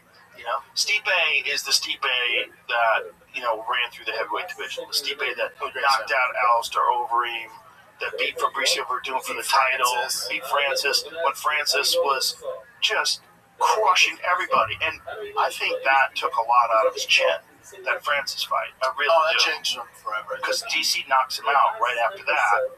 And, you know, it wasn't the biggest punch in the world. It was a big punch, but he had taken bombs from Francis. Yeah, back to John being the greatest of all time. It's like when you look at his resume, it's just like, it's phenomenal. Wow. Phenomenal It's- resume. as far Youngest ever UFC champion. Crazy. But as far as like, Did Josh Barnett win it earlier? nah, I think John's the youngest. John's the youngest. And So Joshua Josh Barnett was the youngest And heavyweight. Joshua Van's second now. Right, so Josh Barnett won the heavyweight title at, what, 24? Yeah. And those boys were, well, Didn't they strip him for steroids when everyone was doing steroids? That is it's like when crazy. WWE, you guys get busted, you're like, oh, come on. I'm like, bitch, you ain't testing What the fuck you everybody. talking about? You just don't like Yeah, Josh. Way to get him out. I love Josh. Way to get him out. But yeah, back to John, it's like, you look at his resume, greatest to ever do it. Yeah. Beat the very best in Murder's Row. Murder's Row. Yeah. Now, you know, it's not even comparable to today's light heavyweight and heavyweight. But then, You don't think so? no. Well, Not listen, even close. when Alex Especially at heavyweight. when Alex was the light heavyweight champion, it's certainly comparable. Alex is the light heavyweight champion. The Alex that beat Magomedov, the Alex that knocked out Yuri Prohaska, the Alex that starches everybody, that fucked up Jamal Hill. Like that, Alex Pereira and John Jones in his prime would have been insane. That would have been insane. Oh man, tough to beat the wrestling of John. Like John's wrestling was on a totally His different level. reach, his IQ, His wrestling IQ. would be tough, right? We're gonna do this Shiro Gone. Crazy. I mean, he avoided the shots. He read him like a book, Bullied him. bullied him, got hold of his neck, and like, I'll take that. But dude, if you go back and look at John, his my fighting years too, you look at that light heavyweight division. 1 through fucking 15, good luck. That's Especially heavyweight. true, but Good fucking luck. at light heavyweight, okay. So Not a lot of those guys are ranked in the top 10. how do you think Yuri? Let's think of Alex. How do you think Alex would have done against Gustafsson? Very tough fight for him. You think so? Yeah. Gustafsson in his prime? Yeah. You think so? Yeah. And do you think that based on the Teixeira fight? Because he pieced up Glover. Remember that fight? Yeah. Well, that was a video game combination. He knocked out Teixeira. Alex is one of those guys, similar to DC, that when John just reigned as champ, it's like if Alex was just born at a different time, maybe 5 years before, 5 years after, he's our John Jones. He was so fucking talented, huge, 6'6", 6'7", great wrestling, great world-class boxing, good at everything, dude. Great Just cardio. in the division with the GOAT. You got fucked. Your mom and dad decide to have sex same time. John and his parents did. Look at what happened with Ilya Tapori. Think about the guys that he's fighting. Think about Max Holloway. Think about Charles Oliveira. Think about Alexander Volkanovski. And he has blasted all of them into orbit. All three of them. First guy ever to stop Max. It's like, if you're in that guy's division, what are you going to do? Especially at 45. I don't know what it's going to be like at 55. Obviously, the Oliveira fight was a one-punch knockout, but That was such a bad knockout. crazy knockout. But when you see him and Justin next to each other, like, whoa, Justin is quite a bit bigger. Just a big cat. He's quite a bit bigger. That's a tough fight. It's a different fight than Oliveira. It's different, but fuck. Then you see what Oliveira was able to do to Max. You're like, good lord. Like, Oliveira's a fucking beast, man. And he couldn't do none of that to Ilya. Yeah, the only thing with all that is like the 55 division, no one's in the prime. Like Charles is in his prime when Ilya beat him. Justin's definitely not in his prime. Max is in his prime. They're all good. They're fucking good, but not prime. Right. And the issue is Ilya's just getting to his prime. Just getting to his prime and already one of the greatest of all time. He's a fucking problem. Yeah, he's so smart and so disciplined and so like completely focused and dialed in. Great at everything. And the crazy thing is, didn't even start as a striker. Started as a grappler. Now, his toughest matchup is Armas Ruki. That's the motherfucking fight. 100%. But that's what I was gonna say. With Hamzat, he's not active. I know I'm jumping around a little bit, but with Hamzat, I think one of his issues with whatever's going on inside that octagon, weight cut 100%. Clearly, there seems to be a mental block when it comes to finishing fights because he's worried about gassing out. RAF, take Page out of fucking Sarukian's butt. Just wrestle all the Sarukian. I think he's wrestled like 8 times this fucking year. Just fucking dudes up, making all the money. They make 6 figures every time he fucks somebody up. But he's active. He's staying active, staying in shape, competing. And UFC's going, yeah, go ahead and do it. Yeah. So for Hamzat, dude, because he fights once a fucking year, which is not good, dude. Right. So it's like, stay active over there. Stay active like Armas Sarukian's do. Well, keep your weight down. Yeah, I don't know if he's interested in doing that. I signed with him. Yeah, but what was the fight they signed that he was gonna wrestle somebody? Who was it? Do you remember? I think they want to toss him like an Olympian, that's where it gets nice. Yeah, here's my fear. There was a recent event. There was a very weird event. I don't know who did it, but it was kicks to the leg, punches to the body, and jiu-jitsu. Have you seen that? No, get the fuck out of my face. It was weird. Yeah. So Gleison Tebow was fighting. I apologize, I don't remember who he was fighting. And he takes this guy down, and the guy catches. He was trying to avoid the takedown. He catches his knee in a weird way, and it blows out. So that could happen to fucking anybody. Wrestling's a little safer though. I don't know about that, because this was in the wrestling exchange that he took him down. Yeah, but those guys aren't exactly like high level wrestlers. True. You know, like RAF has its top tier shit. Oh yeah, no doubt. It's so good. No doubt. It's so good. Wrestlers blow their knees out all the time. True. It's just a part of the craziness of explosive movement, and a guy is coming after you, and it's kind of what you sign up for. So for Hamzat, it's like, dude, we can't fight fucking once a year, and they have weight issues, and clearly there seems to be a mental block, and you get finishes because of your cardio. Let's do RAF. Let's get this rolling. Keeps your weight down, keeps you active, also keeps you in the limelight. Like Armin has blown the fuck up, dude. True. He's a massive star now. True. Especially online. I don't know how much that translates to it's a great general public. It's for dorks like us. Dorks like us fucking point. We are some are riding his nuts. he beat Giorgio twice. Such a good point. Is it Lance Palmer, the wrestler that he 10-falled, which is nuts? Nuts. You're my favorite. Yeah. Threw over the fucking. That was crazy. Why'd you do that? What if you both got hurt? What if you hurt He's Uriah? a bit of a meathead. Well, he's a psychopath. Yeah. He's a full-on psychopath. I mean, he's rich. Dude, he's so like, rich. Literally wealthy. Did you see him on that stream? They go, so like if you wanted to like buy a car, like $500,000 car, what do you do? He goes, I chill on my dad. Yeah, his dad's like a billionaire. He's got tons of money, but he's not lazy at all. No, he's like he flies in the face of this like long-standing belief that we all had that if you come from a rich family, you can't be a great fighter. Dude, he's Batman. It doesn't matter if you come from the ghetto. He's gonna fuck you up. He does not give a Like he's some fucking dude who's like, I'm from the favelas, you know. Cool. Like, good luck, Cool, man. Good luck with that fucking Armenian psychopath. Yeah, he's pulling up in a Maybach. Yeah.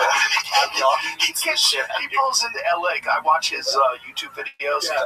He shows him training and all the different stuff he does. He when he lands in LA, he goes immediately to an exotic rental car place and rents a Lamborghini and drives it to the training lab. Like, fucking, So that's the way it's supposed to work, but he pulls it off, bro. Good luck with that guy. Good luck with that guy. Couldn't make fun of him for Bill being rich. Reggie Greek God can wrestle like a fucking elite top tier wrestler.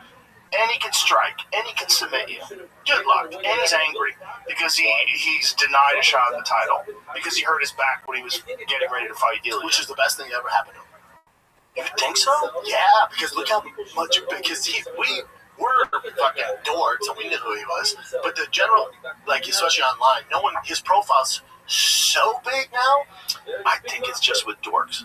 I mean, I think, But those dorks that equal sponsorship, money. Well, here's the deal. There's only one compelling fight. Look at the fucking build on this cat. That is not a guy that grew up with a billionaire dad who could just go buy a fucking Lamborghini with his credit card if he wants to. He's Bruce Wayne, but his parents are still alive. It's nuts. There's no reason to be upset. Well, I'll tell you what, Armenians, look at the fuck, shut the fuck up, man.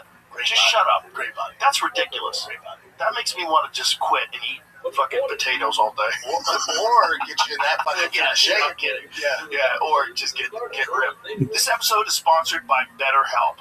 We've all been there, staying up late, stressed about the future. Maybe you're worried about finding a job or a looming deadline. Whatever you're feeling stressed out about, you don't have to work it out on your own. No one person has all of life's answers. And it's a sign of strength and self-awareness to reach out for help. That's why this Mental Health Awareness Month, we're reminding you to stop going at it alone. Get the support you need with a fully licensed therapist from BetterHelp. They make connecting with a therapist convenient and easy. Everything is online. Literally all you need to do is answer a few questions and BetterHelp will take care of the rest. They'll come up with a list of recommended therapists that match what you need, and with over 10 years of experience, they typically get it right the first time. So you don't have to be on this journey alone. Find support and have someone with you in therapy. Sign up and get 10% off at betterhelp.com/JRE. That's better, HELP.com/JRE. But it's like, he's the compelling matchup for Ilya. If Ilya gets past Justin, if Justin beats Ilya, it is not only one of the greatest upsets of all time, it is one of the greatest caps to a career of all time. Like, if he, all through what he's been through, wins the interim title, wins the BMF title, if he does that and caps his career out, you go, fuck yeah, dude, way to go out, brother. If he beats Ilya Topuria at the UFC Freedom 250 in front of Donald Trump, he's the only American that gets the belt. It's bigger. It's beyond just MMA UFC. Yeah. Miracle on Ice, fuck off. This is. Imagine the headlines, dude. Yes. And Now, if he beats that guy in his prime, who's knocking everyone to the shadow realm, he says to Charles Oliveira, I'm sorry, it has to be you. has a celebration party the night before the fight. At a party. He was drinking wine and shit. No, he wasn't. Was he? Yeah, I'm pretty sure he's drinking wine. No, I think it was water. Nah, I'm pretty sure he's drinking wine. Imagine that fucking psychopath. He gets starched. And he's got that beautiful fucking Spanish accent. Yeah, dude, just checks all boxes. Checks all the boxes. It's such a tough fight for Justin, but I'm rooting for Justin. I love both of them. But just for the sheer fact of, again, I like chaos. And that, in front of the weird elites watching the fight, you don't know what the fuck's going on.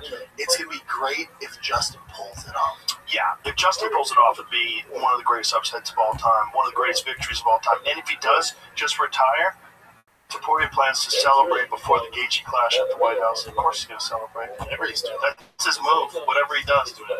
Massive celebration the night before his lightweight bout. We're going to celebrate before the fight. Actually, we have everything organized. My team's already taken care of that.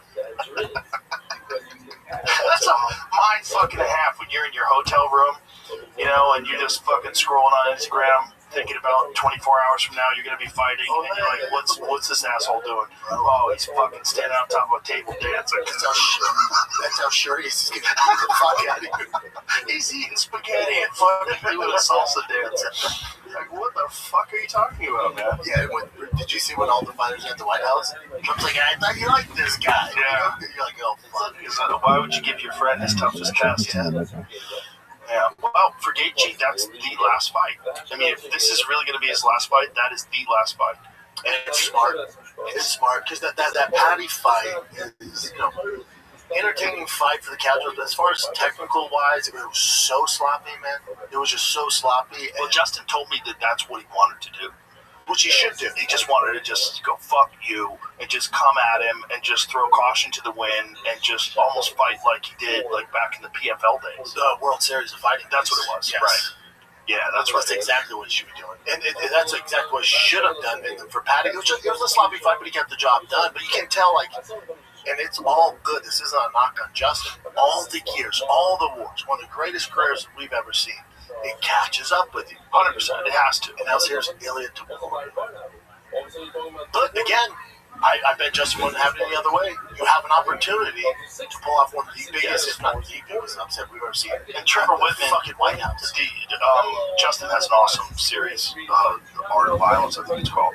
It's on YouTube. And it's all talking about him preparing. It's all videos of him training. And Trevor Whitman's in it. And Trevor was saying, we love being the underdog. We love it. And he talked about being the underdog with Rose Namajunas when she beat Joanna Jacek, when she beat Yang Wei Li. Same thing. Like, that they love being the underdog in those situations. Like, stopping Wei Li was nuts. Crazy. You know, that she was the underdog, head kicks her. Yep. Crazy.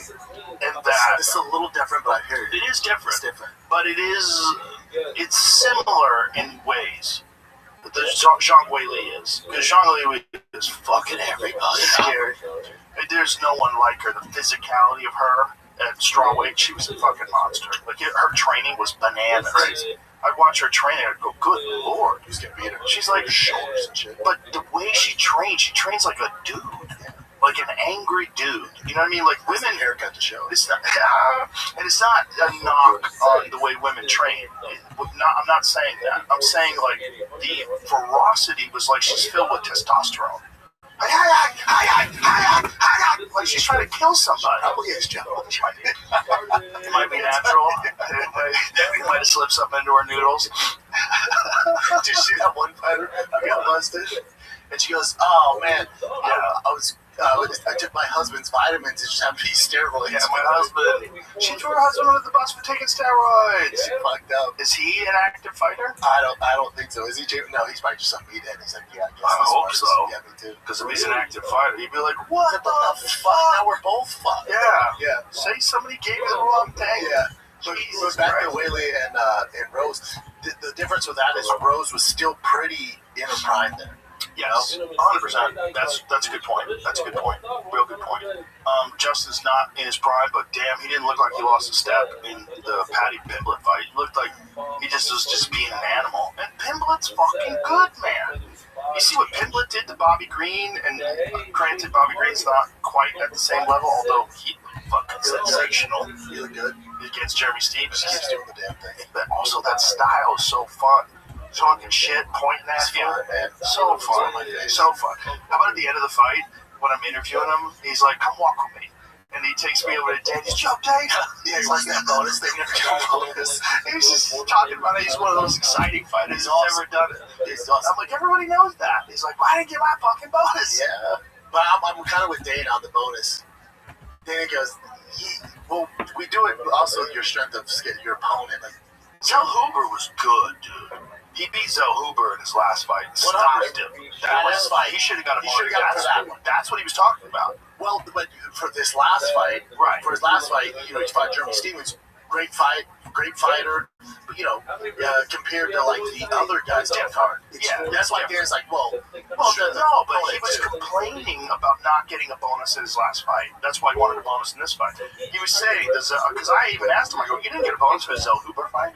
He got 25K, right? Because didn't they change the rules? If you get a finish, no matter what, but he wanted the big boy bonus. The big boy bonus. Yeah. I hate all of it. I hate people that have to ask for bonuses.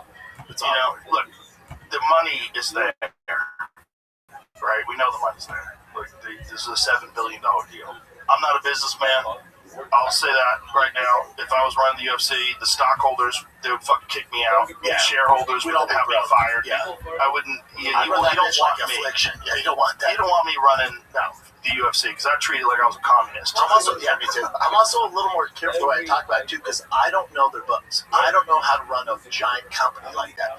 I assume with $7.7 billion, I'm like, man, I feel like we could give some over here. But then, if you talk to somebody and they're like, "Oh, do you?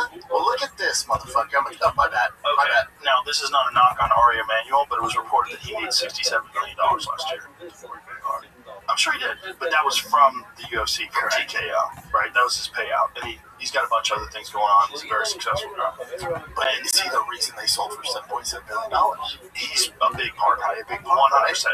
And also, he took the big chance in purchasing it for $2 billion, which was a big deal. The whole thing is like, this is why you're in business. I think fighting is different than any other business. And the reason why I say this, and you can speak to this more than anybody, you are putting your health on the line in a way that is not required.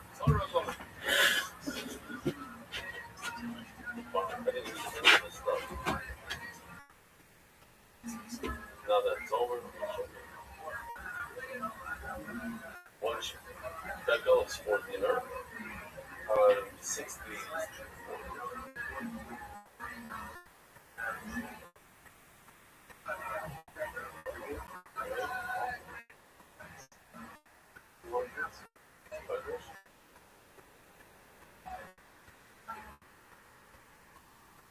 Then I said, is this better or worse than my favorite? Look at this. This will about 25 shekel. Well, it's 30, but it's a 5 now. So. What's this? Oh. True, I'm not going to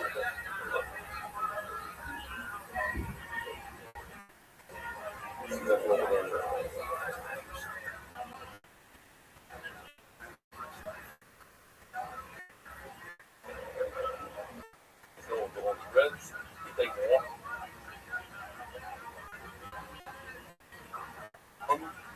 One of each, you give to the plate. Okay, great. What?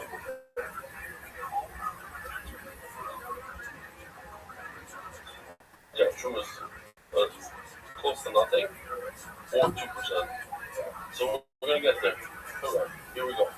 What is next one? You can have a homer. So element number one is Emmanuel being that they're both connected. So you have to have all the threads in one basket. These can't be separated by boxes. They have to be in one basket. Over, they have to be connected. All 40 threads. That's all. Little pointers, they can't be broken. Big pointers, you log them on a shovel. Every time you thread, all 4 have to be connected. Little one in front of it, you cannot take one like truma, you don't like, let's say I don't like lock. So I'm going to get the coin from the lock. No, I have to take a little bit of lock. Not a little bit of lock, a little bit of press. Draw that shot. Hit it down with that one. Penny dollars. Here we go. Here, this will actually. Now I got Truma, but I'm going to. Truma's Meister. What's Truma's Meister? Just show you real quick. Then never mind all that. Spoke to a bunch of Shiva guy, and they didn't pay out Truma, Meister, all that stuff, so they were a little less. First, that the 100 fruit, give 2, approximately. 2 to the kite. That's called Truma, third. Whatever's left over, you take 5% and give it to the lake. The lake, this is when everybody gets confused. He gives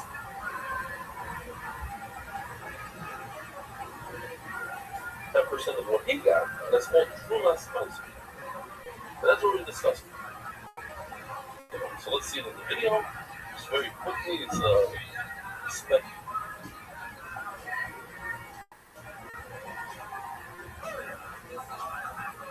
The version he gives the lake 10%. And the lake takes 1 out of the 10 apples and gives the guy that's called Truma Spice. That is not a mash. That is 10%, and that's what we're talking. I don't know if I got that. Okay, it's sorry, I'm trying to hold on, sorry. Oh, he got me on down too. Wait a minute, we told you to say that. Never got true, but never recorded to. That said, if I recorded it, we did. So this shit is, I mean, we did 7 different types of food that we did. The first one, the bring the base of makeup. What's that whole thing? No show? Wow, I love able shears. How do you know there's no shear? That is really virtually shear. I pay up by big quarter. It's so interesting, you know? If somebody were to ask, the same thing, somebody asked me once, how much pay do you have to give? I don't know. 10%, I don't know. He said every day, every day. I have no idea what I'm saying. I'm saying word. Okay.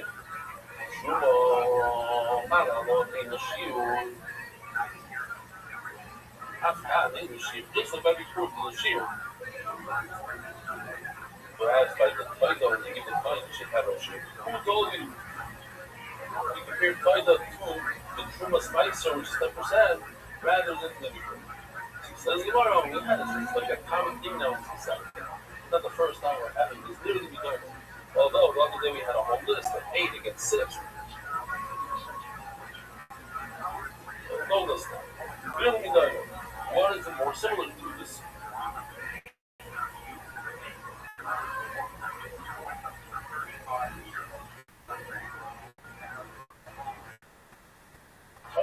What is more similar?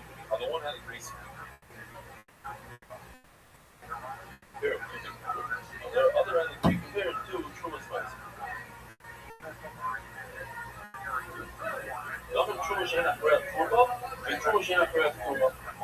There's nothing, you don't have to think more Truma after you give the Truma Spice. No. But before we do have to give Truma Spice. You're not done. The first step is to bring the new fruit to the base of makeup. Okay? But then you still have to give Truma and Mice.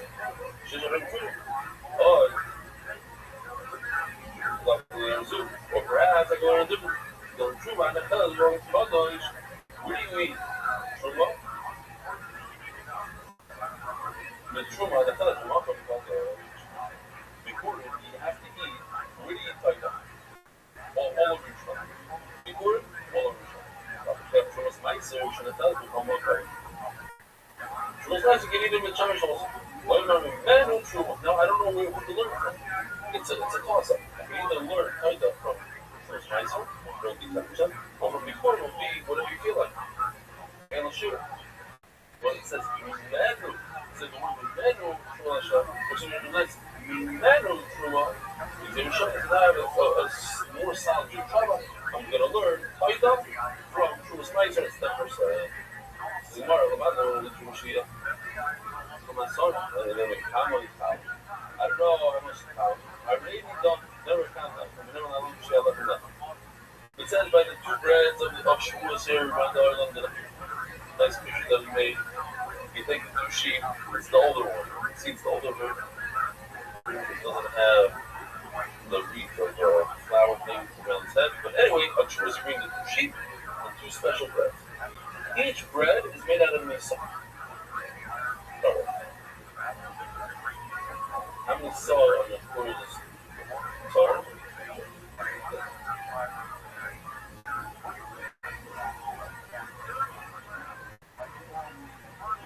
I mean, he's done it. He almost had a heart attack.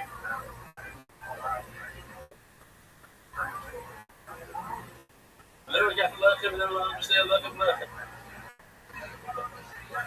It says the word lechem. God, I'm sorry, the problem. Just like by the two breads and shavuos, each one is one isar. I got it on the column. Isar, we know how much is an isar? 43 eggs. 43 eggs. 5 pounds of flour per column. Shine column. Oh, you got the soup. Perhaps I can learn a different. Never got left, I never learned my partner. So what's this? I can either learn I can learn the Torah from the Shtei Lechem. The Shtei Lechem, I know each bread is one isar. Or I can learn from the Lechem of Lechem. Each bread is 2 isar. The pounds each. Well, Shtei's right, and if I'm Shtei's right, I'm going to be going for sorry, that's good. But never let the left my phone left. I'm not allowed to Shtei's right. I've got Shtei's right. So maybe I should learn from left my phone left from Shtei Lechem. Never let me go, let's see who the question. There's more so like don't even talk about pumpkins and Zeva, we will talk about pumpkins and Zeva. The Torah pumpkin the carbon, right? And the Shtei Lechem, I showed you the picture. So two sheep with the but you can't look at a part of them, so let me put them, and both of them. Zero comments there.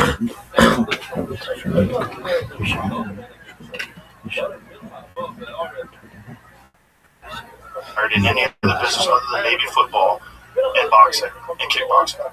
You're putting your health on the line in a way that's different than any other business. You are the only thing that people are tuning in for.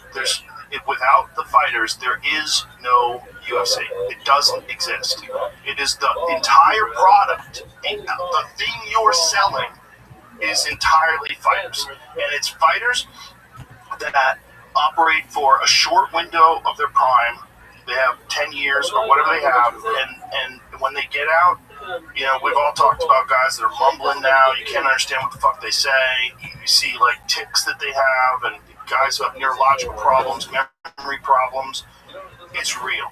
So I don't think we should think of it like any other business, because the entire business model is these guys' bodies, and the consequence is their health, and it's for the rest of their life. And so if you're doing something that is generating a significant amount of money for a very short amount of time, I think you should get a lot of money for that if you're one of those people. The amount of money that is left over for the other people, the people that are making the money, that put the money in, they should still get a lot of money, which is why they did it in the first place. But I don't think the balance is correct. Now, I'm biased, right? Because, again, I'm not a businessman, but I have a deep empathy for people who put themselves in front of harm and try to chase that glory for our entertainment, for the sport that we love. And I think they should be compensated more. Yeah, I don't think you're. I mean, obviously we're biased because we love fighters.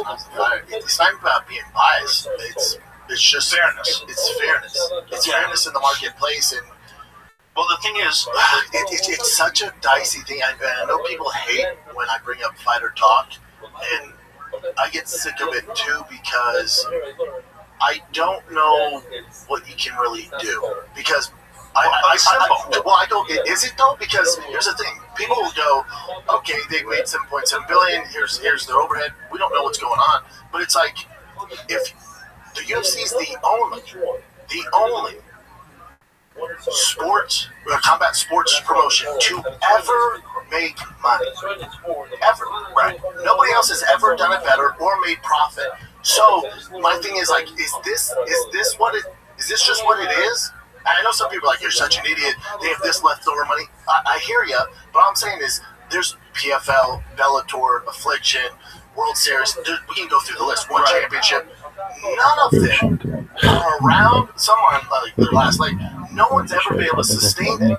So all I'm saying, I'm not saying we don't deserve more fucking money. All I'm saying is this just how it goes in the fight business? I don't know. I'm not a businessman. I know people are yelling right now, you're a fucking idiot. I'm just saying, is fighting different where, hey man, that's just, it's not the NFL. It's not the NBA. It's not MLB. In order for us to continue this rise, this is what it is. It's 18% of the fighters. I don't know, Joe. Okay, well, that's what I'm saying. I don't. Good points. First of all, let's just give the UFC its flowers because without, I love when the kids say that these days. Give flowers? Yeah, good say. Have your daughter started using buns yet? Oh yeah, they use that. Yeah, I just found my It's bad. Buns is bad. Yeah, I didn't know. I got to try. My son's like, I think it's buns. I'm like, is that good? What's that? It's ass. Yeah, I know, but buns are always like cute buns. Yeah, I know. Like chicken and buns. Yeah, we're young Jamie. Young Jamie. But what were we saying? The UFC is the greatest organization in combat sports history, period. There's nothing even close. The product is so much better than any boxing promotion. And my friends that I've brought to the UFC that are boxing fans, like my friend Josh Newman, he was like, the fucking production is incredible. He goes, it's so much more exciting than any boxing event. It's so much better. That is 100% true.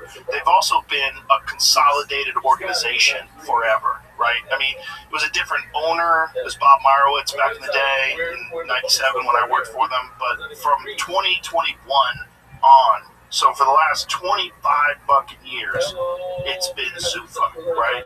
They sold Zuffa, now Zuffa sold to Ari Emanuel, TKO, but the same people are running it, right? It's still Dana White. It's still all these people behind the scenes. That's another conversation. Yeah, it's still Anik. It's still me and DC and Michael Bisping and all the other people that are doing commentary and Dominic Cruz and Paul Felder and Laura Sanko.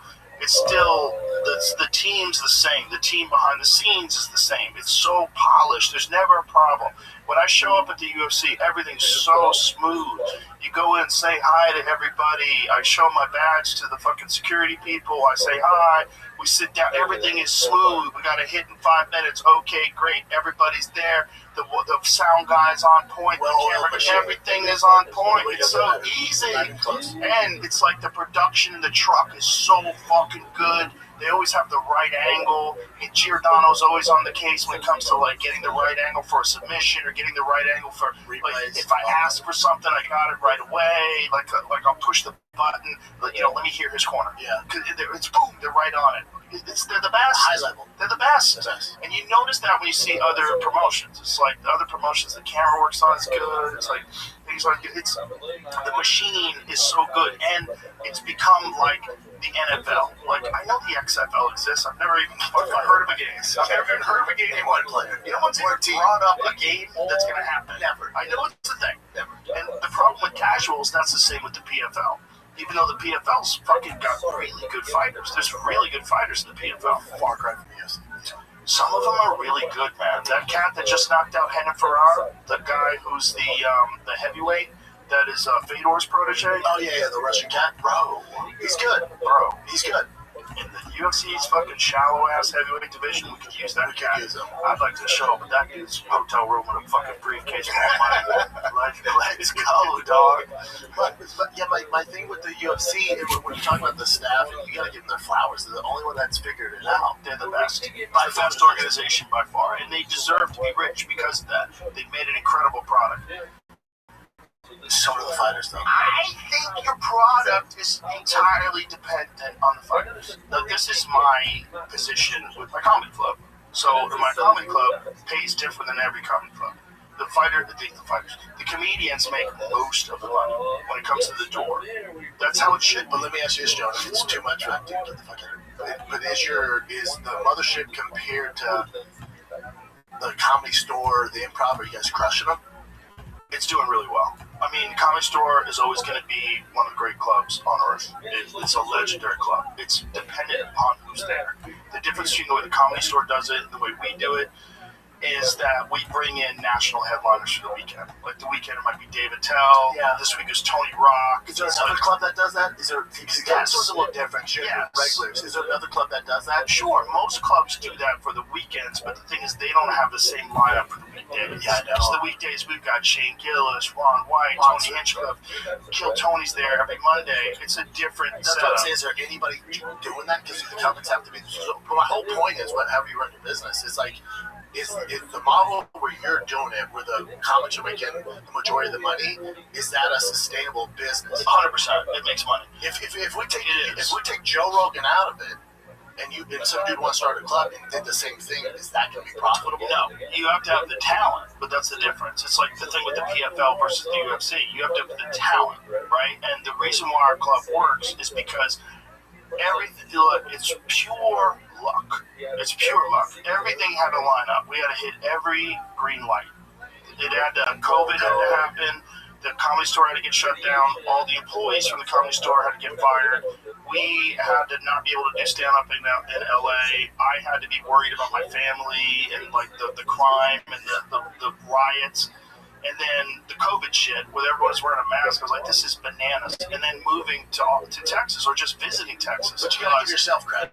Like, love Yeah, but you but- were also the guy who had the idea to do it. Yeah, Most people wouldn't pull that trigger. You didn't have to do that. That is true, but it's all a lot of luck because it had to happen at the right time. It had to happen at a time in my career where I had a lot of money, so it had to happen when the Spotify deal took place. So I had all this money, and then it all had a lineup where I was already the #1 podcast in the world, so I could easily get people to come. Because of you, Joe.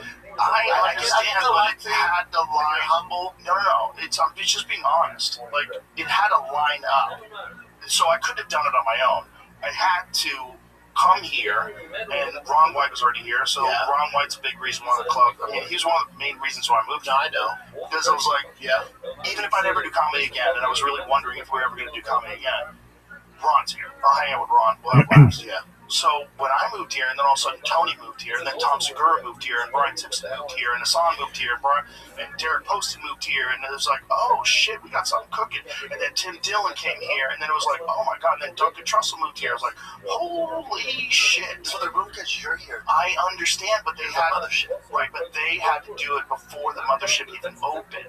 Right? They all moved before the mothership opened. Shane moved after the mothership opened, but they all came in early and trusted me. Yes. And so I was like, okay, these guys, I owe them whatever. They took a chance with their future. I have to throw everything into this, and all together, we'll do it. Yeah. So it's our club. It's really our club. But it had to happen in a way where I had this disposable money.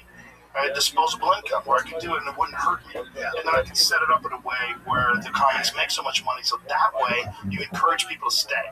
So there's so many people that are there all week long during the week. They don't have to go do shows other places. They can make money at their home club. You're doing it right, but I guess my example, like, can the UFC do that? Because my example for you is, like, can these other comedy clubs do that and sustain and grow and have money? They could in New York, and they might be able to do it in LA.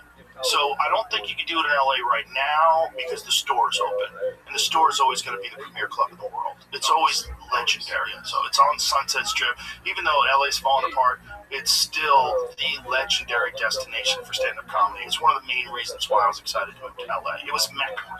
It was when I was a beginner and an open micer in 1988. They would talk about the store like it was Mecca. Like you had to go to the store. They still do, though. I don't think that's ever going away. Of course, it's, the store comes and goes in cycles. Like it always does. It always goes in cycles depending on who's in town, who's there. It's all comedy clubs are dependent upon what talent is in town during the weekdays. And if you don't bring in talent on the weekends, that's the difference. Like so the store doesn't bring in headliners for the weekend like the way our club does. I told Scott Shore, I was like, that was Peter. Sorry.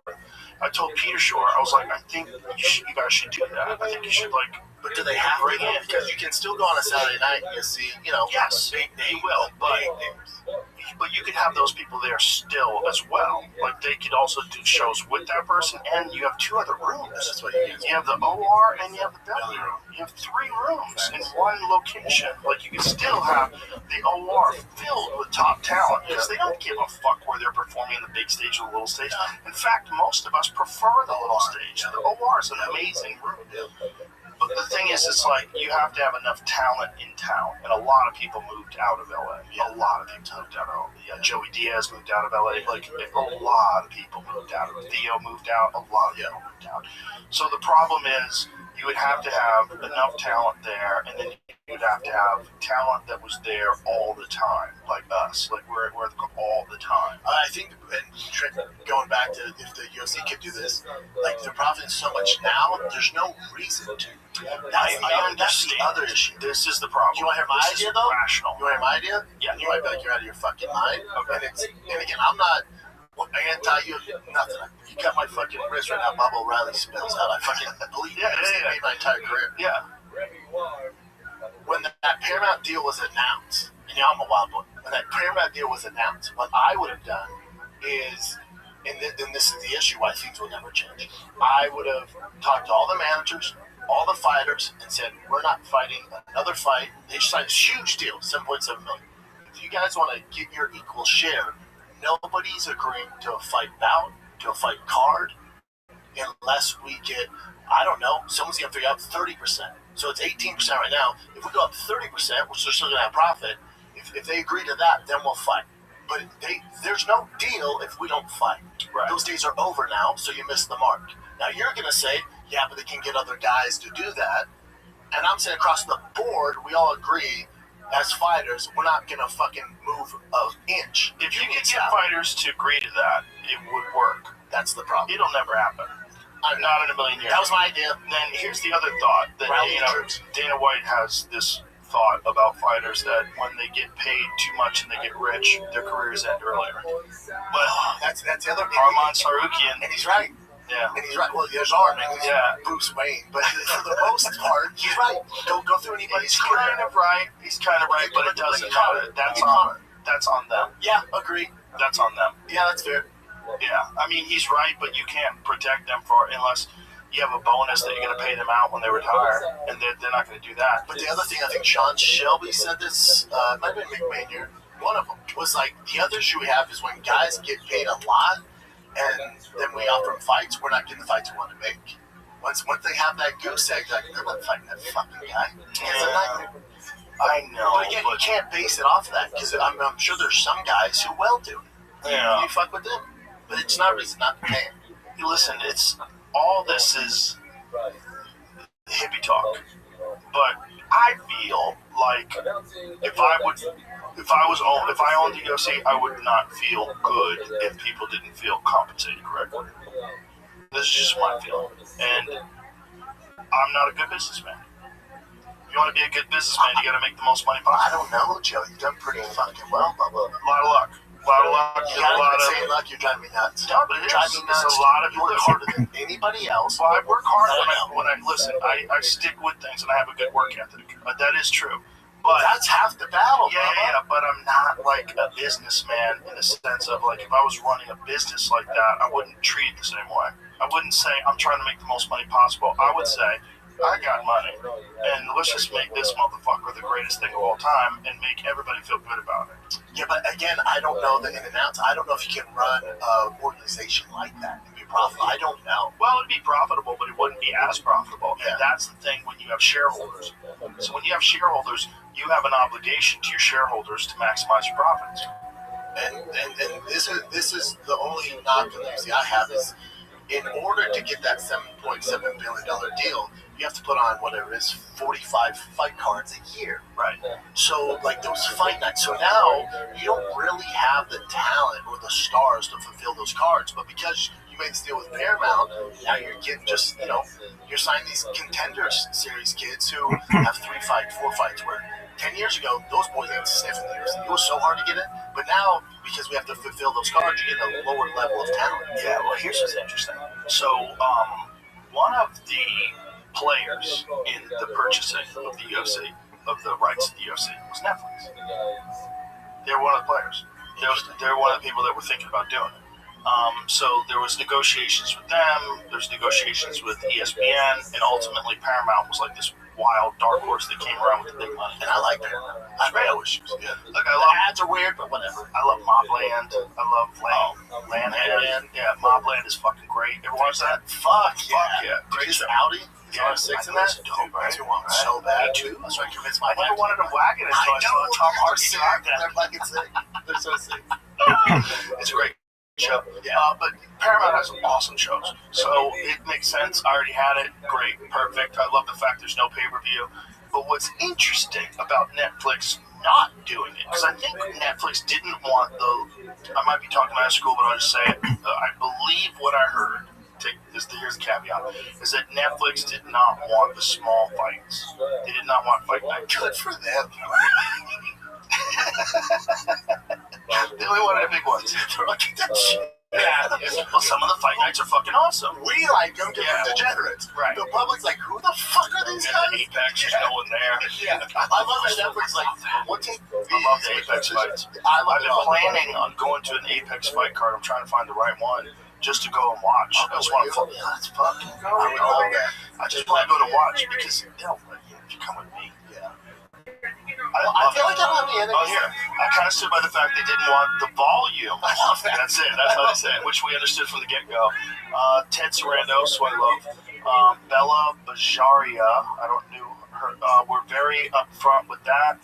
We're looking for big events, so the fact that you could give us one pay-per-view, which is just, we were just going to put on the platform for free as long as you're a subscriber, as long as you just give us that, we're in, we'll pay premium for it, but we don't want to carry the other 30 fight nights. We don't want the bullshit. Yeah, here's the thing, but then where would those 30 fight nights go? That's the question. But then fulfills Fight NFL, Bellator, or you Fight Pass. Yeah, Fight Pass. Fight Pass. You could do that. Well, Fight Pass. But to again, the business side of it, the Zuffa or TKO is going, well, hold on. The reason we get such a big nut, 7.7 billion, is we offer so much content. Right. You guys are trying to do what our game plan was 15 years ago, which are just one big fight every once a month, which for the fans is fucking awesome. It makes sense for Zuffa, and it makes sense for Netflix. I get it. All of it made sense. It just wasn't a fit. But what I was getting at is now it's interesting because Netflix has got a lot of money. Netflix throws some money around, right? And Netflix has a tremendous amount of subscribers, and now Netflix is in the MMA game. I'm glad you brought that up. So, this is where it gets talk about it. Keep going. So, us dorks like you and me, no one in the real world is talking about it to me, but that's okay. The point is, they're going to do it, and just because it's on Netflix, I guarantee you millions of people will watch it. I bet they'll have a hard time selling live tickets. Let's see if it's sold out. It's definitely not. The tickets are $88. But this is where it gets tricky because the more places fighters have to go, the better. Because UFC has no competition. Right. It's a monopoly. All good. Right. Which NFL is, NBA is. I have no issues with that. Right. So if big name fighters have a place to go and can get paid, I'm all for it. Right. The issue with Netflix and getting MMA, it's like, my thing would be, well, what's the plan here? So Ronda and Gina fight this weekend. You had two 4-year-olds fighting the main event. It's going to get good numbers, but again, and you know this, you've been in business with Netflix, they're not going to give you the real numbers, right? When you negotiate, they don't give you the real numbers. Like, no, they don't tell you shit. They don't say, you did great. They don't tell you. But then all of a sudden, Jake Paul did 400 million people. I'm like, really? Did he? So they're going to say... Well, Jake Paul can say that, right? Did Netflix say that? Netflix said this. No, Netflix said 400 million people. Some bullshit like that. How many people have Netflix? I don't think they have that many. I made up a crazy number, but it's a ton of people. That last article said that they have over 300 million subscribers. So 100 million people were... So say 100 million. Yeah. So say 100. But so, and right now, and I get Ronda's being promoted. She learned from Dana. She's like, we're going to destroy the White House. I disagree.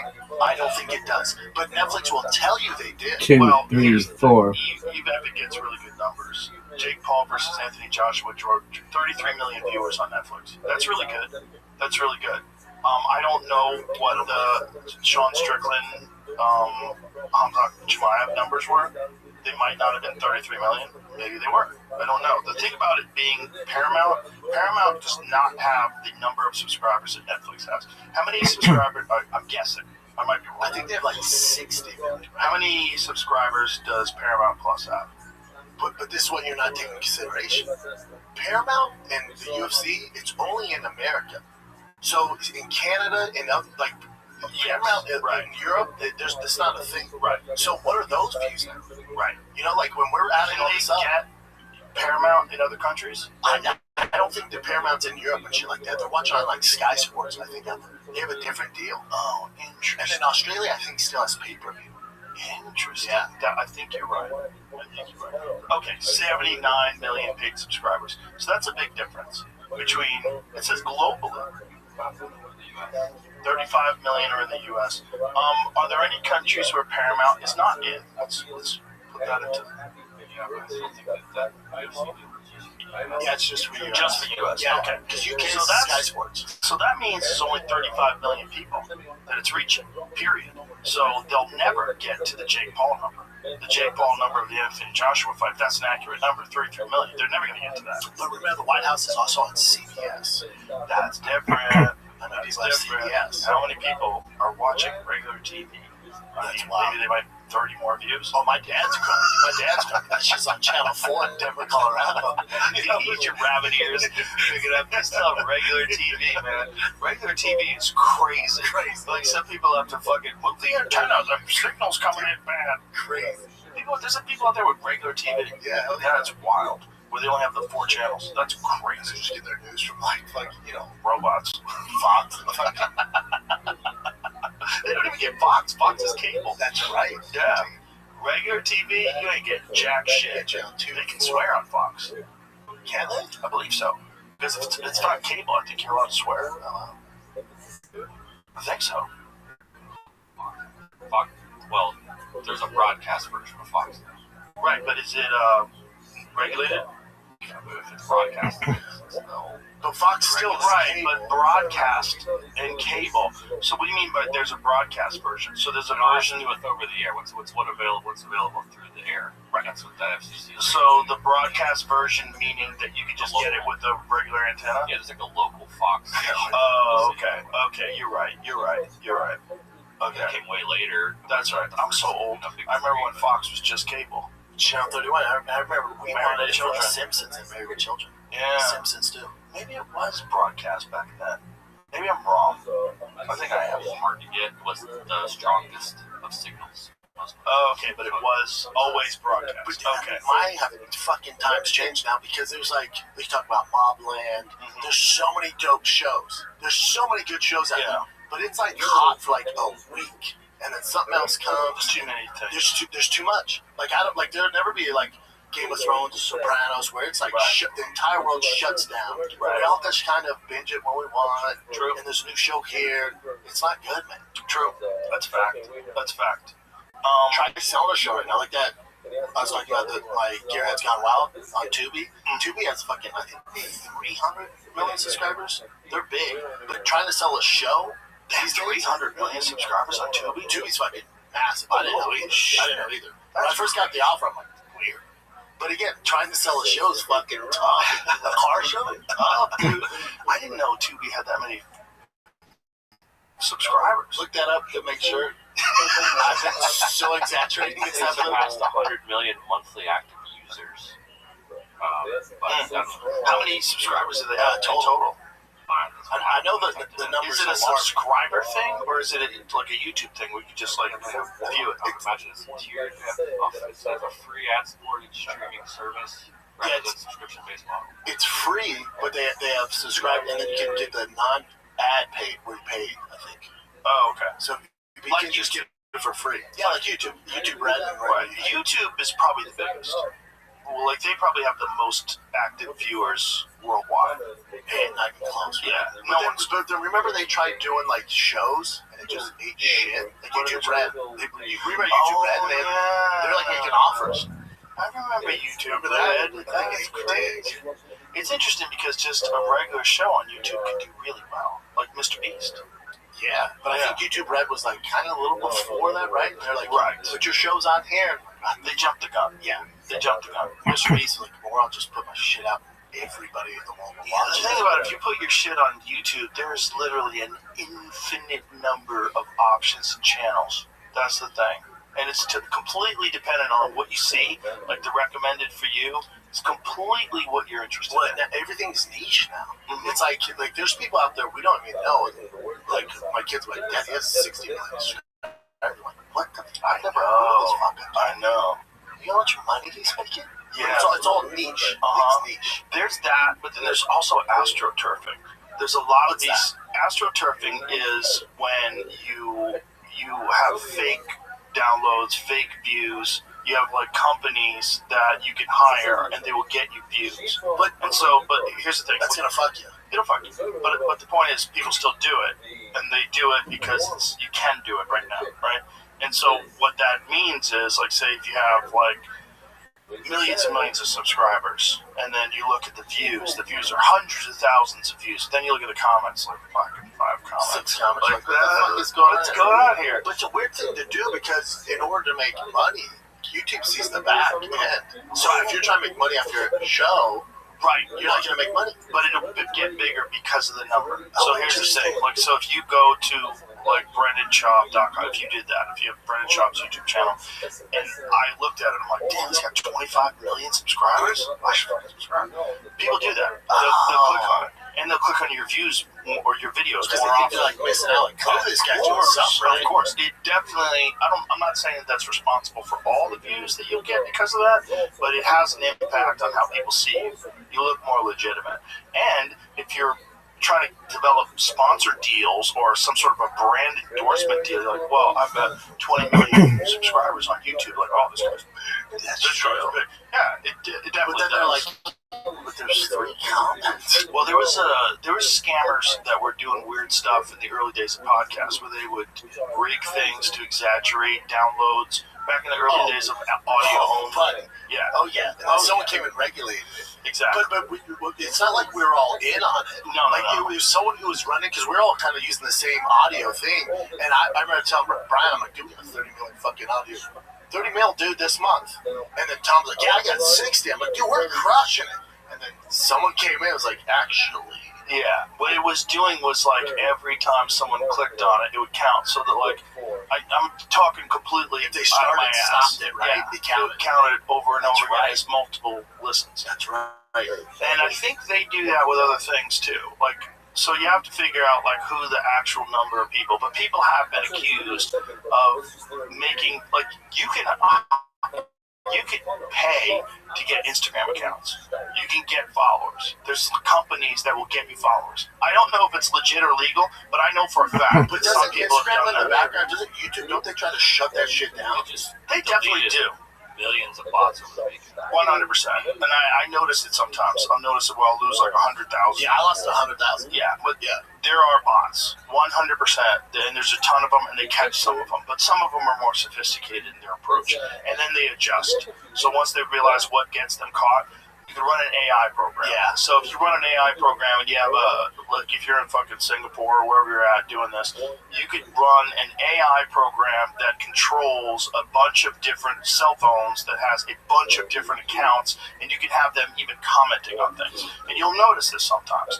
And they'll be programmed to comment positive or negative, or and it seems like a fucking person, man. Wow. But you'll see that there's like a bunch of numbers after a couple of letters, or a name like Bob 567254, and then you see like, God, I don't think Bob's a person.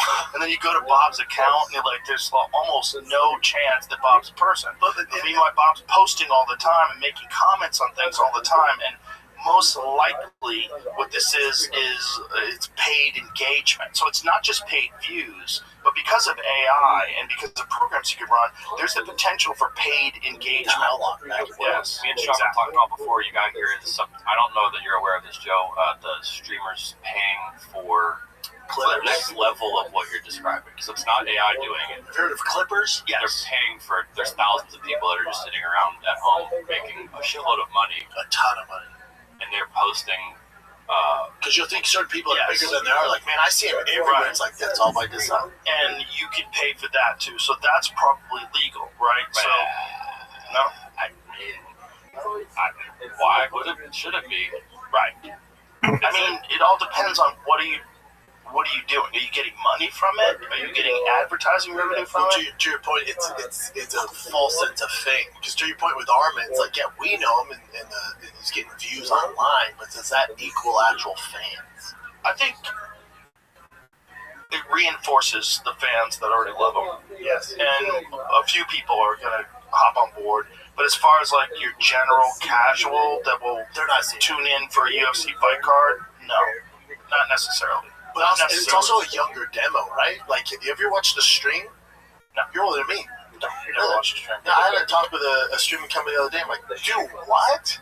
Wait, you want me to 7 days a week turn on the camera and air my just like breakfast and shit? Like hang out with my family? Well, the streaming thing is nuts. Where people just live online. First of all, how bad is that for your back? And you're just ranting and raving and talking online all day. Can't be good. But then, like, we love Rampage. Rampage does it, making stupid money. Yeah, but, it's a good move for Rampage. He's not fighting anymore. Yeah. It's a good move. Makes sense. And he's got the Jackson podcast. That's doing well. It's good for him to diversify, do a bunch of different things. He's crushing out there. And he's also got a great personality, so he's perfect for it. Perfect for that. But some people, that ain't their thing. Shouldn't be doing that. But streaming's like the biggest thing, yeah, Jamie? I get me sound old as fuck, but we're old. Yeah. Also, it's live. It's like, what are you doing with your life? Look, I got things to do. I can't sit in front of the camera for 5 hours a day. I don't understand how anybody does it. But also, is it that or? Yeah, trade 24 years, dog. They talk a lot of shit on camera. Yeah, I talk shit like a motherfucker, B. There's a lot of that. Like for a lot of them, like for our channel, there was a lot of people that were making a living just going on Twitch and these other channels, these other streaming things, streaming my show and commenting on it. Like reaction videos. Yeah, getting mad about things we said, doing stuff, but they were doing it through they were playing the whole show out. Yeah. That's illegal. Well, it was very shady. It's very weird because they were commenting on it, but it was like your entire content was based on my content and your reaction to my content. But, it's weird. You're dunking on me or you're pumping me up or whatever you're doing. There was a lot of that going on. And so then there's a lot of people that are watching, whether it's Mr. Beast's show and commenting on that or other shows are commenting on that. So they're watching stuff online. Someone will send them a video of a guy getting in a street fight. They comment on that. Yeah. And then they're interacting with all these people that are in the comments. Yeah, and they're talking to these people that are in the comments. It's like, first of all, if you think that social media is bad for your mental health. Dude, yesterday I was driving down, I dropped my kids off, and I was going somewhere. I was going to this car shop, like trucks in the shop, and I was driving my father-in-law's car, and I see a high school bus, Lake Travis High School, right by Lake Travis. I see a Lake Travis High School bus pull up. I just look over. Every single kid staring on their phone. Not talking to each other. No. It bummed me out so fucking bad. I know. Do you know the fun we used to have on that bus? And no one's talking to each other. I know. The bus is silent. I'm like, God, you guys are doing it wrong. Well, it's I not want to just jump on that bus. wrong. Like, hey, listen, I know I'm the old dude. You guys are fucking up right now. Well, you're right, but it is also where human beings are headed. We're headed into this weird world of the digital world, and this is the first steps. These are the first steps we're taking by staring into a phone all day. But we know it's not good. Oh, yeah. No, it's So we're just going to continue to go down this shit road? You don't think there's anything we can do? No, people are addicted. They're 100% addicted to their phone. I don't see anything changing. I think, if anything, it's going to get more invasive, and then it's probably, who knows, just guessing what the next technology is going to be. But as this technology moves forward, it's going to get more invasive. It's going to get more, you're going to interact with more people through whatever the fuck it is. However they're going to do it, whether it's going to be some new tech that lets you communicate with people with a headset and you're reading each other's minds, or whether you're hanging out together in augmented reality or You don't virtual think reality. anybody's like, man, we're at that. They're not going to. No one's going to. They're going to keep doing Just it. too much money? No, it's just everyone's addicted and everyone uses it for too many things. It's also a primary source of news and information. I get all my ideas about like how the world is working from social media. Not not social media commentary, but social media stories. Well, someone will post like, this is going on in Iran, this is going on here. I get it off social media, I get it off of X. But you have to pick and choose in what you pay attention to, right? Yes, nice. And you got to find people that are not full of shit, not click engagement, because there's a lot of just clickbait bullshit. Majority is. Yeah, there's a lot of that. But you also find breaking news, and you also find things that you wouldn't know about. You know, like certain stories and certain things that are happening in the news, and certain really crazy stories. They're like, how am I not hearing about this? This should be fucking huge. But you don't think it's gonna be like, and I know we have to use it. You don't think it's gonna be kind of like cigarettes, like in the '60s, where everyone was doing it, and then eventually the parents of those kids, I'm sorry, the children of those parents go, what the fuck? This If is it was so a bad for you. substance, if it was a substance, I would agree. But it's But the addictive. problem, it is addictive. But the problem is, it's all facets of your life. It is your calendar. It is your email. It is how you take pictures and all your memories. It is how you interact with a lot of people. There's a lot of people, I don't even have their phone numbers. They DM me. And I DM them, you know, I have friendships with people that I just DM. So it's, there's that. But that's basically the problem, is that it's a giant part of the world now, where cigarettes never really were. We're relying on it. Yeah, there was a bunch of people who didn't smoke. Even when people smoked cigarettes, like, let's look this up. Throw this into perplexity, please. During the height of smoking in the United States, what percentage of adults smoked? Let's guess. God, Back in the day, whenever it was the nuttiest, like in the 50s or whatever, I think it was 50%. that'd be high, right? Crazy high. Crazy high. I was thinking like 33. But it might be higher. Because those old days, man, everybody had a cigarette in their hand. Johnny Carson show. Everyone. Yeah. People walking down the street, smoke on planes, smoke on buses, smoke on trains. Everybody was walking down the street smoking. But what percentage of those people are doing it? Okay. 40 to 45. Wow. In the mid-1960s, the height of cigarette use in the U.S., roughly 40 to 45% of adults smoked, which works out to the order of 80 to 90 million adults. Wow. Shit, that's incredible. That's incredible. American Lung Association summary notes that adult smoking has fallen to from around 40 to 43% in 1965 to about 11 to 12% in 2022. I think it's back. I think people are smoking. Really? I feel like it's lower. I think people are smoking. I see it a lot now. That's hilarious. That's gay. That's San Francisco. That makes sense. San Francisco tree. Well, you hear what they're doing in the UK? If you were born before or after a certain date, you can't buy cigarettes when you turn 21. Just to stop people from... Exactly. So people that were born in like fucking whatever year they set it at, when they...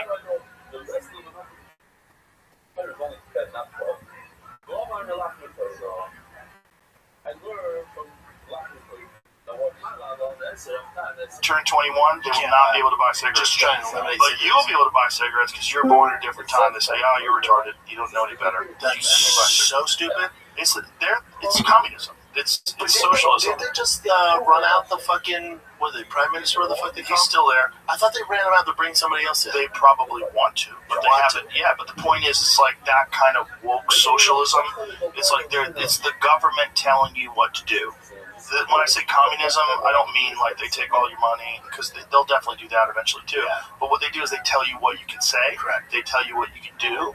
They tell you what medications you have to take. It's all socialized medicine. They tell you what to do and what to say and how to think, and they're going to protect you. Protecting someone from cigarettes while you're selling them alcohol is fucking bananas. So dumb. It's bananas. It's dumb. But England's lost their way. They've lost their way hard. Shit. Well, they're arresting people like crazy for posting on social media about the immigration crisis, primarily. Also other things, but criticizing the government. And now they threw away jury trials for those things. So now it's a judge.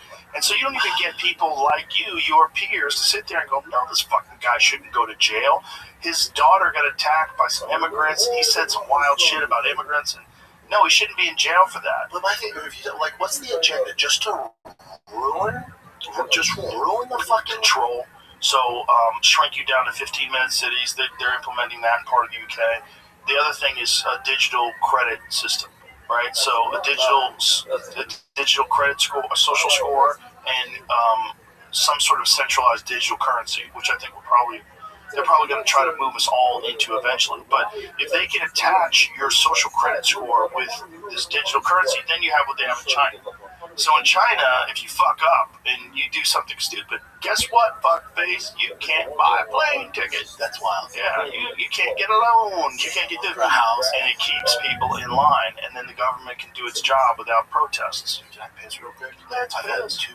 I got pissed too. Let's go. We'll be right back, folks. So much better. I know it's hard to concentrate. Bro, you were talking. I was like, ah, man, I don't want to handle this moment to piss my pants. What were we talking about? Let's talk about your show. Cigar brother? Dude, last time I smoked it backwards. I got roasted so hard online. I didn't notice, but maybe I just smoke them backwards from now on. Switch it up. That is fun. But it's really the same. It's just where the label is. Yeah, man. I'm a rebel. Smoke it backwards.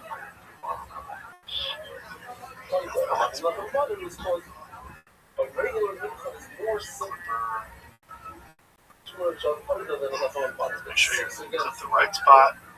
That one. There you go. Yeah. This cigar is different because it's not a torpedo like the other one. So the other one, maybe you get more confused because both ends were pointy. Do you know how to do that? Yeah. I got a big level. No, I'm kidding. Regardless.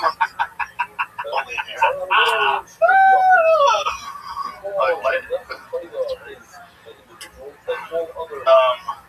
So your show is on 2B.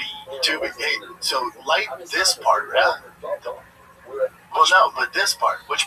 Yeah, this one. It's fucking, dude. It's tricky, right, Joe? No, like just retarded. Like, yeah, like the part that you didn't cut.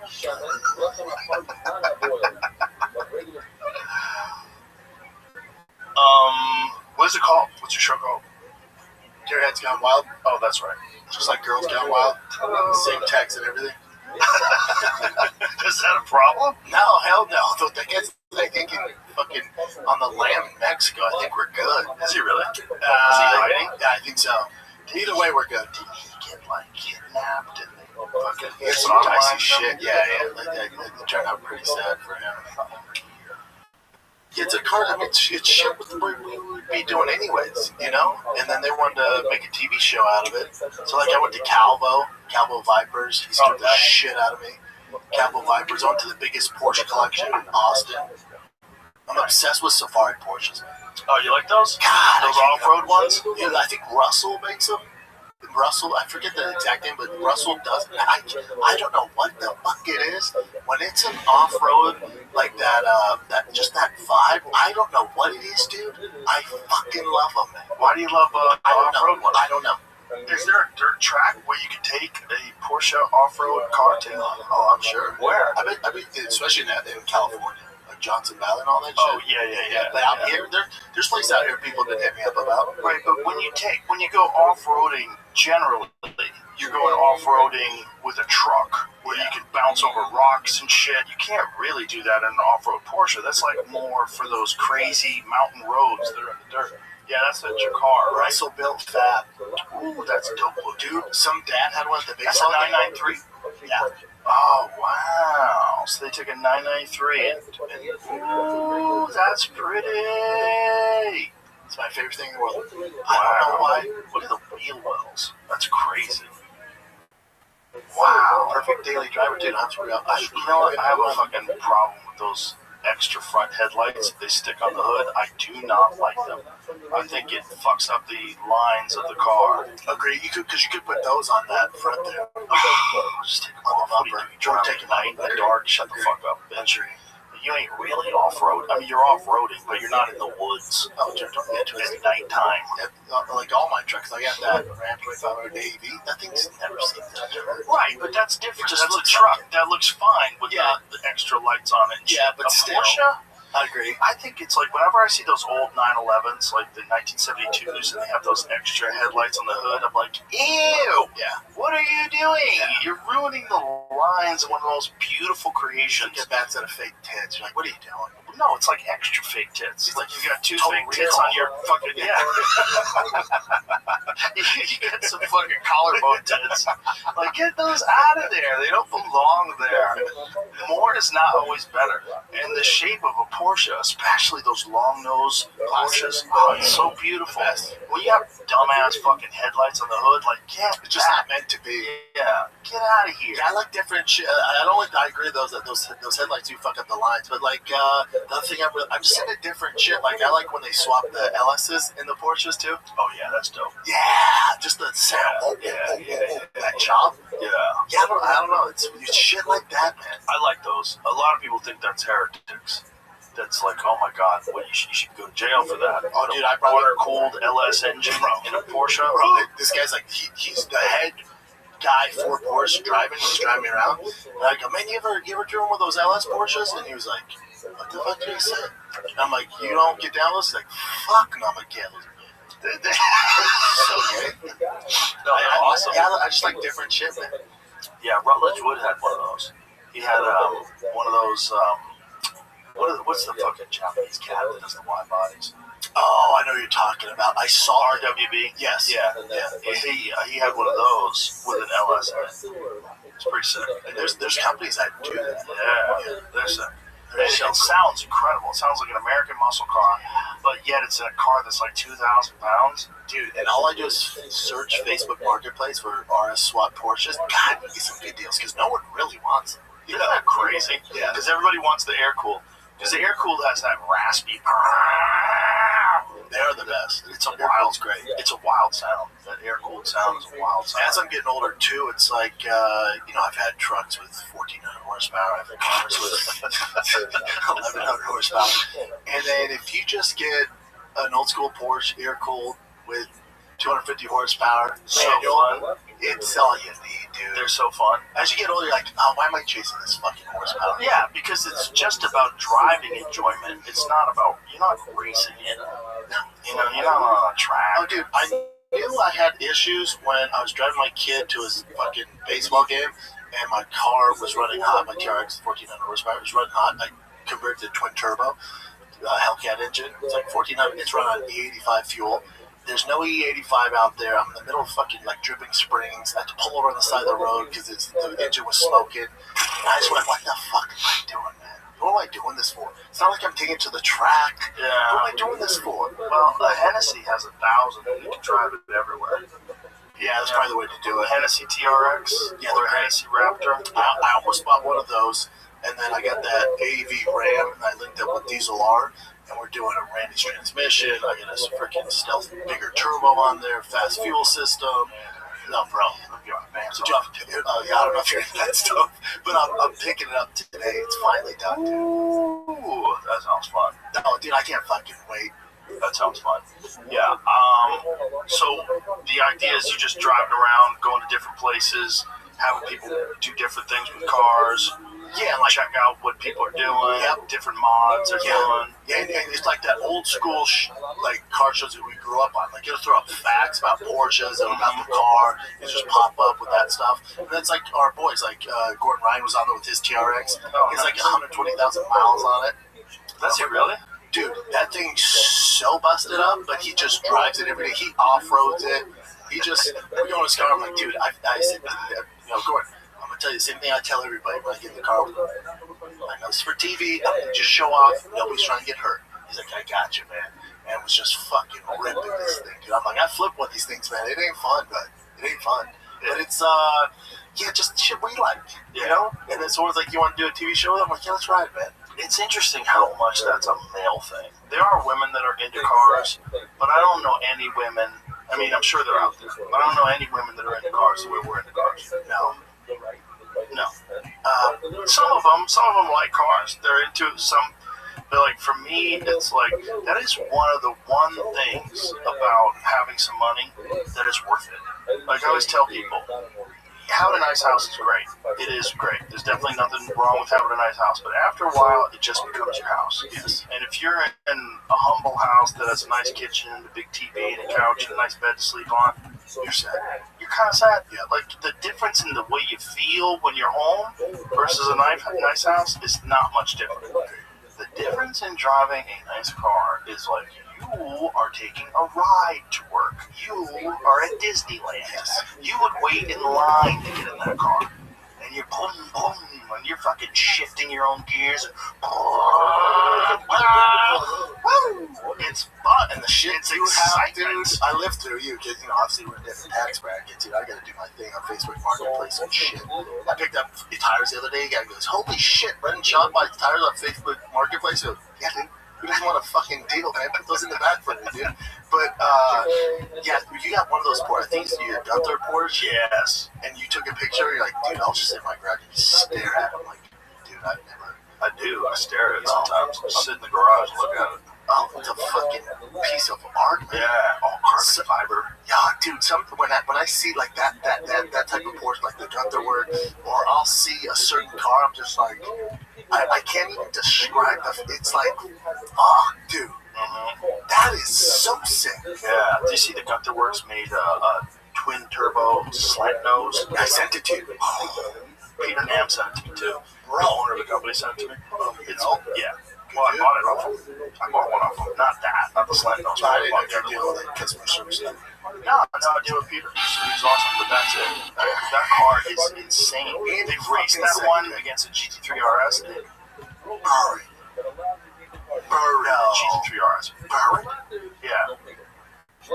They did some rolling race, like from 30 miles an hour, and literally it just shot ahead like the other car was parked. 1,067 horsepower.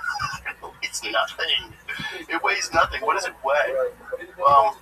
Please search what does the slant nose Gunther Works weigh, because they're carbon fiber. 100%. They're carbon fiber. 2,000. So. Yeah, I bet it's about 2,400 pounds, 2,700. 27, so it's close. But like the engine's probably super heavy. Well, I don't know if it's super heavy, but there's a lot of jazz in there. But what engine is it? I think it's 4-liter twin turbo, flat 6. yeah, and it's air cooled, which is so nuts. 1,000 horsepower flat 6 air cooled engine is crazy. And everyone, like you talk to anyone, like I want 1,000 horsepower. You think you want 1,000 horsepower. Now it's not like your ZRX, ZR1X. It's not like that. Like if you buy it, or like at my Demon 170 from the factory, you're good. When you have a TRX or your Corvette, or I've had other trucks, like my Ford Lightning, if you're reaching 1,000 horsepower, buddy, you think you want those problems. You do not. Right. It's a fucking nightmare. And then also, Every week, I was in the shop, calling buddy, doing something. I'm like, this is exhausting. well, this won't be like that. Like the Gunther Work ones are reliable. I've never Different had story. one. No, those are great. But the question is, does that have any traction control? Like, JB, could you please look up whether or not these new Gunther Works Porsches have traction control? It's I don't know how they can do that now. I know they can do it. There's like a computer thing that you could buy. Is Gunther's in California? Where are they at? I believe so. Yeah, 99% sure they Dude, were. you should connect with him, because I'd love to do an episode with him.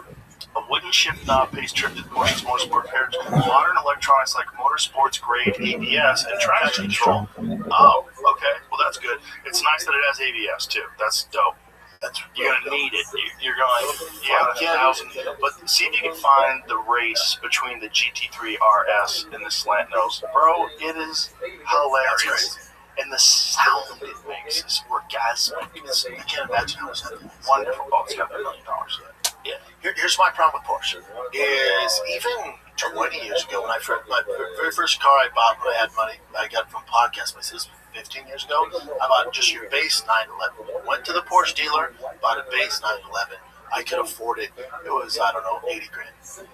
Now Porsche has become, it's almost like what Ferrari was 10 years ago, where just the base Porsche is so expensive, man. It's pricing out their margins. So now it's become, and we've been on Porsche for how long? Like we've always talked about forever. Start shit. Watch this. Oh my god. Top Gear. Oh, it's Top Gear. Great channel. Yes. So these guys, they do a rolling start. I guess they did a rolling start because they didn't want to dump the clutch on this $1 million car. Way safer. Watch this. Watch this. When they get to 30. Look at that interior, dude. Watch this. Go. Bro. It's not even fucking close. It's not even close. It's not even close. That's insane. And the GT3 RS is a fast car. But this was not his car. Obviously, this is, someone else's car that they're letting him test. And so whoever bought that car and spent $1 million. How much did they cost? $1.2 million. Yeah, again, that's my issue with Porsche house because if you want a GT3 RS, they're so expensive now, man. It's like, well, people flip them. Oh, A lot of people flip them. Oh, yeah, because they're really hard to get, too. Yeah. It's just a lot of demand for them. Yeah, it's tough. Yeah, back in the day, you could, even if you're a Porsche, you could start somewhere and you'd be okay. And now it's almost like Ferrari, where it's unattainable for a lot of people. Well, you know what a lot of people are doing? What's $400,000? that car is? Crazy. You got that loop? If you get that look, One of the things that people are doing is taking that lighter weight Porsche 911T, the T? Yep. And they're taking that and juicing it up to like 700 plus horsepower and, putting some mods on it. now you're talking about language. Yeah, because you can do that for way less than it would cost you to buy a twin turbo, and you're getting the same kind of speed, but you're also getting rear wheel drive. Yep. And you can get them for pretty, I don't want to say cheap, but cheaper. Like, it's so tough, man, to get some of those, like the GT3 RSs, you gotta be allocated, or it's like 150 over markup. Like, it's tough these days in the Porsche business. They're crushing it. It's good for them. Right. But again, for like my kids, hopefully they're fortunate enough where they're making good money, but it's gonna be really tough to get a Porsche. It's just different. The Porsche has become the marquee car when back in the day it wasn't that. It wasn't. No, it used to be much more affordable. It was the more affordable supercar and a daily driving supercar. But the market, and it's also things change, right? Because now everything is twin turbo. They're all twin turbo. Yeah. Unless you buy a GT3, they're twin turbo. Yeah. I think too. One of the reasons I went away from an exotic because I even modded my GT2 RS like an idiot, but it loses value. So when you mod them, it fucks them up, and I just can't leave anything alone. So that's why I went so heavy into American shit because the C6s, all the American stuff, you can mod the fuck out of it. There's a market there, you're not losing your ass, and they're cheaper to mod. Like when I would mod a Ferrari, buddy, exhaust, whatever the fuck, turbos. If you want to do a tune, it's a fucking nightmare. Yeah. Well, to me, it's all about enjoyment, right? And so, like, what are you getting out of it? If you're not like racing it and trying to go around corners sideways and fucking correcting, and you're not really doing that with most cars. You're just enjoying it when you're driving it. And for me, I love the feel of a V8. Like, I have one of those Shelby Super Snakes. Yeah. It's a 6-speed. Did you get the Super Snake car? It hasn't got it yet. It's on the way.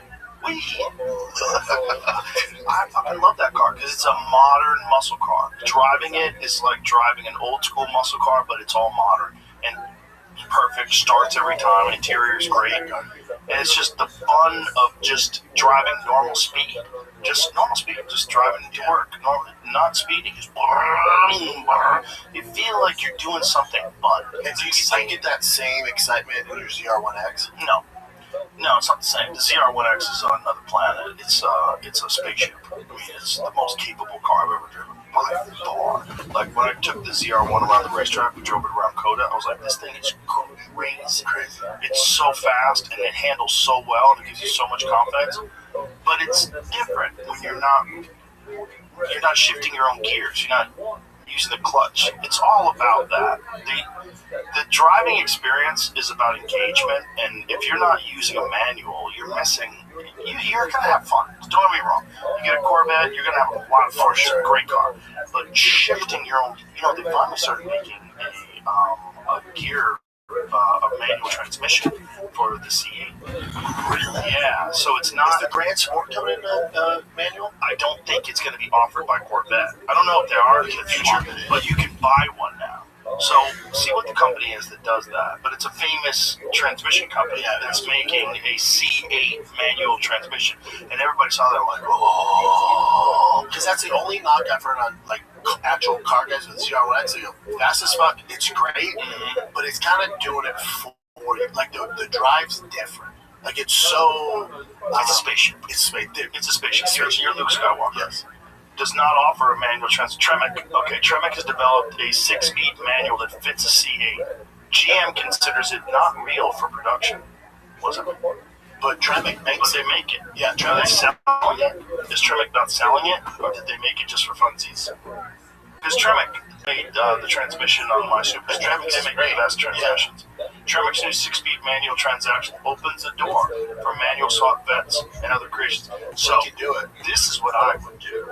What I would do is get a Z06 and put a fucking Let's fucking go. Now you have literally the ultimate Corvette. I get that Z06 and that There's orange. no word yet on price, timeline, or who's going to cook up the software to tell the Corvette to cooperate with the 3-pedal transmission. That is the problem.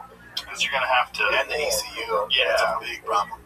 Yeah. Like the biggest problem I've had is with the ECU. People don't realize, the guys who do all the mods they do, but it's like I got a 2024 Ram, and right away I'm like, all right, what mods am I going to do? I'm talking to Randy's Transmission, Banks, I'm talking to my boys at Diesel R, and they're like, you got a 2024? I'm like, yeah, what's up? No miles, man. Like, I fucked up. Like, why? Like, because 2024 and up, there's no way to unlock that ECU. Like, you have to find an ECU from a 2022 or earlier. And I'm like, okay, those can't be expensive. Oh, they're blood diamonds. Because everybody wants that. You're looking at $7,000 for an unlocked ECU. Wow. And that's Just the ECU. That's not adding any power. That's just to get it so you can add the power. Oh my god. That's And crazy. the Diesel R, they were like, dude, we have one. No fucking way. How about this new law that they just passed where your car's going to monitor you and then they're going to have a kill switch in your car? So to keep people from drinking and driving, or maybe they don't like what Brendan Shaw posted on Twitter, they just fucking shut your car down. I think that's Even more reason to buy bullshit. yeah, a lot of reason to buy old shit. Put that please into perplexity and ask them when this law is being passed and what the law entails. Because I've been hearing a lot of different versions of it. I want to know the exact version of it. California first. Well, it's passed nationwide, and Thomas Massey voted against it, and I think Fetterman might have voted against it too. I'm not sure. Real federal mandate tied to 2027 model year cars. It's about impaired driving detection. Yeah, but this is how it starts. The problem is if it has a kill switch. Ask if it has a kill switch, if that's part of it. Probably. Right. Okay. Why people call it a kill switch? Because the system may be able to prevent the engine from starting or shut down performance if it decides you're impaired. So that's a kill switch. So that is great if you're preventing someone from drinking and driving. Correct. That is not great if you are Nick Fuentes, you're in your car and you're, But that's the Trojan horse. Like, they get you in with that. It's for safety. that's the thing. Amazing keyword in there. Maybe. Well, the thing about that is, I think they already have that with the Corvette. I think with OnStar, if someone steals your car, Correct. You can shut it down. right. So That's a security. if you have a Corvette and Brendan Schaub is running from the law and you're trying to get to Canada, But can't they do that with your Teslas? that's probably it's a computer. It's a computer. Of course, they probably can do that. I'm really bummed out that Tesla canceled the Model S. Jamie and I just talked about it before the show. Oh, they could all go around and do two fucks. I know it's your boy, but I just don't care. I listen Shut to him you out. do your thing. I drive it all the time. I love it. With all the cars you have, I love it's it. the one thing I'm I like, love it. Listen, I love V8s. Look, I drove my Raptor here.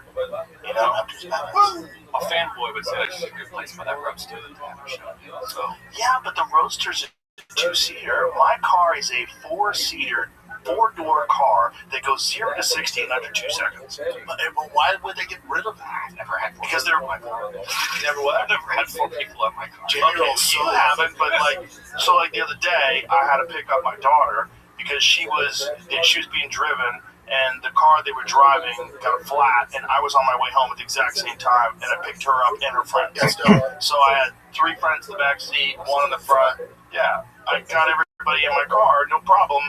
I like having a 4-door. I have a family. I know you're a single guy. Like for you, a Roadster would be fun. That's just not for you. It's a small little car anyway. I think the X was pretty dope too. They also canceled the X. The X is dope. Tiffany had one, and she showed me they could dance. Yeah, I've already seen that. I'm like, this is crazy. This is crazy. I only do 4. I don't have anything 2-door anymore because kiddos. Like I just try to create the most badass dad whip I can. Yeah. It has to have 4 doors. Well, I mean, I have 2-door cars, but I always have to have a sedan. I like a sedan. Your kids are older than Yeah. you. If I didn't have a Tesla and I have a sedan, what I would get is the Cadillac, the CT5 black wing. That's Go. You can get a manual. You can get the new one, the F1 is only in manuals. The highest horsepower, 685. I don't know why I couldn't say that word. 685 horse. I know you do. People suffer from marble mouth, brother. 685 horsepower, and it's only manual. But take my fucking I want an automatic. I think so. If it's that. Yeah, manual sounds fun, but if you're driving it all the time, Especially where if you live in LA. yeah, Depending on where you live. yeah. Jamie, that could be you. Like we were just in New Jersey, bro. That's huge. I'm not saying it's a bad car. I'm just like I'm gonna drive it 10 miles a day. It does. It's an awesome 10 miles. No, it's not. Dude, the feeling in that car with the torque and the sound of the engine. You can't go anywhere on this 35 Listen in traffic. give me some fucking volume. Let's hear nice driving. Yeah, well, Jamie's not really a car guy. Very, very Driving to the golf course, but like once a week. Yeah, but the sound. Look at that fucking car around it. Drive. So drive. Here it is. Drive it, bitch. Let's go. Why would they do this to me? Why would you have a video of this and not have? You want to sell cars? For me, please. Here it is. Just click that though. That's the block. Oh, there we go. Oh, my dick just got hard. And we can spice that up, Jimmy. You sent it to me for a day, Bubba. That's fine. The way it comes from the factory's fine. I get it's just muffler something. I know you can get it really loud, but the thing is, just that alone. There we go. Come on, dog. I can get it too. Alright. Yeah, he's in. Yes. Dude, you don't understand. I feel. Oh, that's a cammed up one. That one's nuts. That one's nuts. Oh, there's a lot of mods. Dudes jack those up above 1,000 all the time. Oh, that's gonna get robbed on you.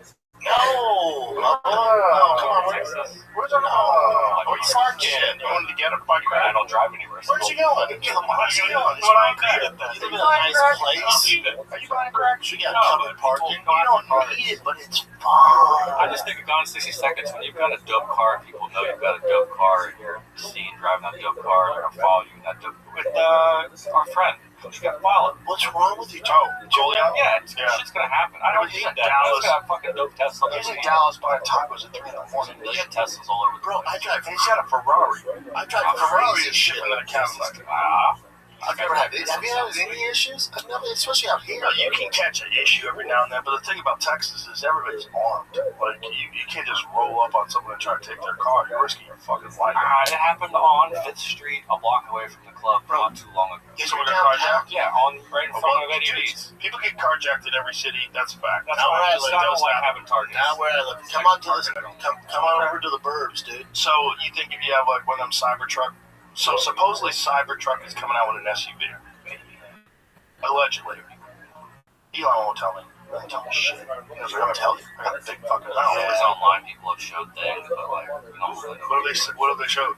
Potential, like, it looks a little bit like a mix between an X and a Cybertruck. See, that would be a smart move for them to make a Cybertruck that's an SUV. It's a smart move because you already have the shape just instead of having the pickup truck part where no one's using, extend the seats. yeah, have the seats back more, and you could even shorten the wheelbase a little bit and make it like, you know, like one of them smaller Cadillac SUVs. You could, or you have could it just dope say as fuck fuck. all that noise and get a Hellcat Durango. So Stellantis does all the Hellcat's back, baby.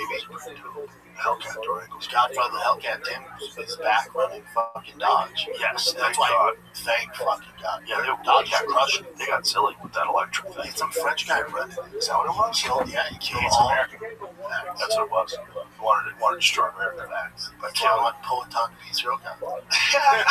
It was like the most iconic American like V8 powered cars were Dodge Viper. Well, that's a V10. Yeah. Dodge Viper. You had, but just big engines, right? You had, you know, gasoline engines. You had, of course, the Challenger Hellcat Red Eye. Crushed it. Are they gonna discontinue the Challenger?